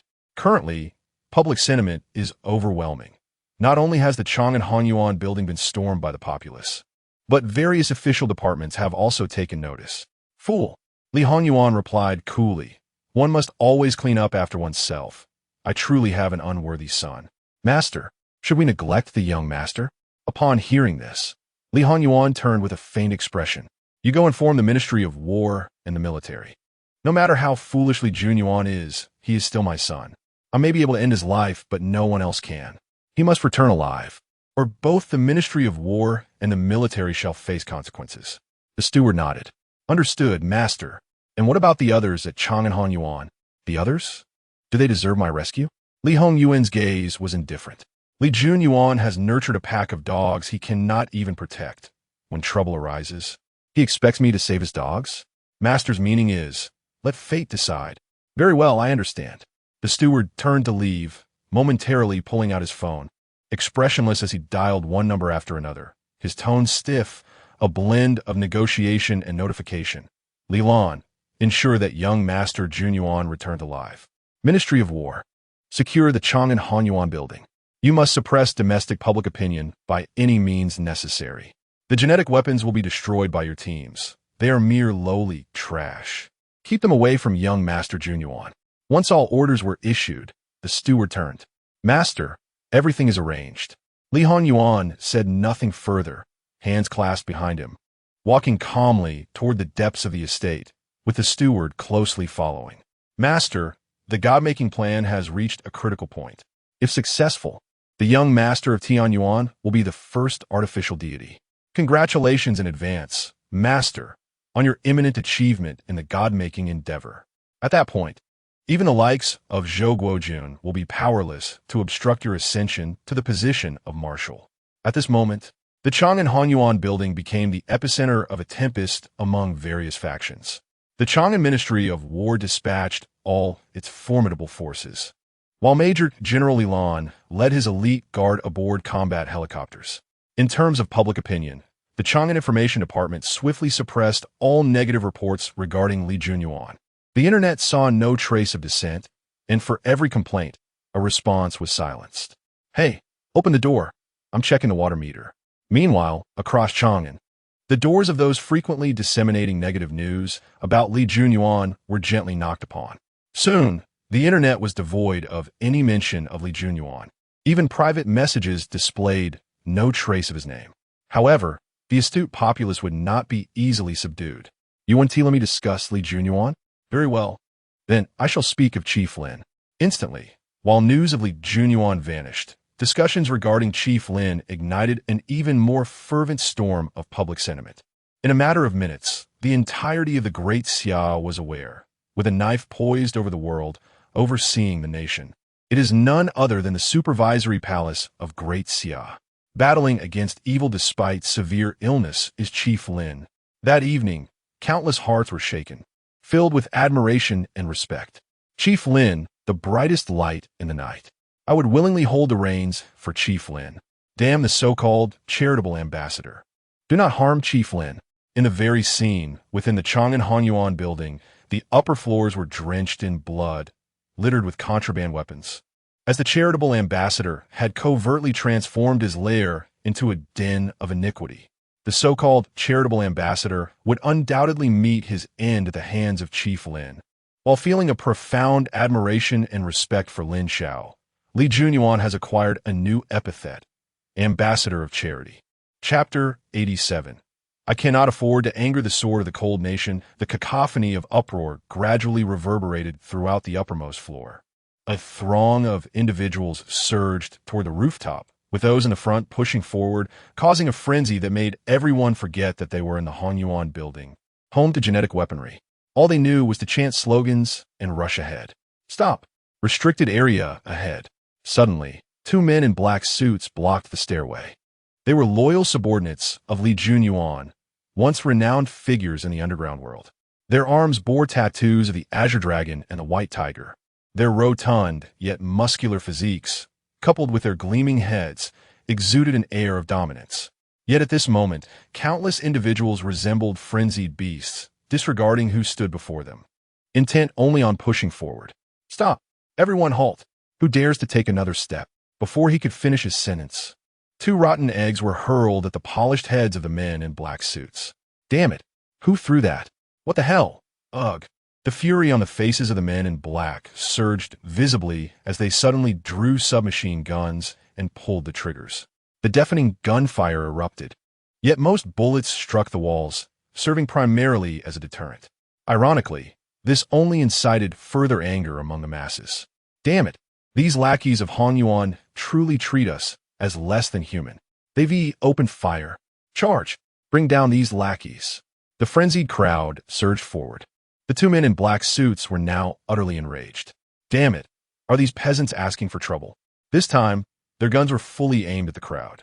As the gunfire erupted once more, the narrow stairwell became a scene of horror, filled with screams, blood splattering, and bodies collapsing into pools of crimson. Such barbaric, ruthless, and bloody actions did not crush the spirit of the crowd. Rather, they ignited their ferocity and anger. Finally, the first person stepped over corpses to confront the men in black suits, and under their increasingly terrified gaze, more and more people surged forward like a tide. Eventually, As the black suits were engulfed by the crowd, the gunfire gradually ceased, leaving only the chilling sounds reminiscent of beasts tearing flesh. During this chaotic scene, some recorded video, others streamed live, but most were those suffering souls confronting the camera to denounce Li Junyuan. My name is Zhang San.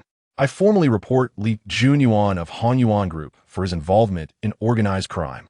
He appears to be a charitable ambassador, but in reality, he is a veritable executioner. He ordered the brutal murder of my daughter. I am Lao Si. My son was killed in Li Junyuan's mining operation, beaten to death. I was even threatened. If it weren't for Director Lin being here, I would have been too terrified to speak out. It's Li Junyuan who violated my wife, turning her into a vegetable. Li Junyuan took my newborn child away for genetic experimentation. Executioner. Li Junyuan is an executioner. My husband was merely a security guard at Hanyuan, and now he has become a mutant.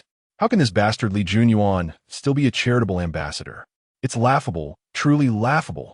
In the bloodied stairwell, voices cried out in anguish, faces drenched in blood, eyes filled with hatred. Their heart-wrenching laments moved all who heard them.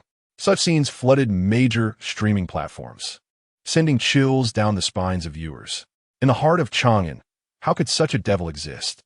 Is there no one who can reign in this monster? Due to the multiple explosive incidents, the number of followers monitoring the Hanyuan situation in Chang'an skyrocketed to over 8 million. 8 million pairs of eyes fixated on this unfolding drama, leading to an unprecedented outburst in domestic public opinion. Even in the imperial capital, many prominent figures were awakened in the dead of night. Ruler, there's trouble in the heart of Chang'an. In the innermost office of the military headquarters in the imperial capital, Ruler, wearing reading glasses, meticulously reviewed military documents when he was interrupted by a knock at the door. Ruler, the Hanyuan branch in Chang'an has erupted with reports of mutants and genetic experiments, causing a considerable uproar across the nation. Here are the documents. The secretary presented the files. Ruler quietly perused them, suddenly pausing at the sight of Lin Xiao, cradling Duan and with a gaping wound in his back. I recognize this child. He is the director brought into the tribunal by Geophone, correct? Yes, Ruler.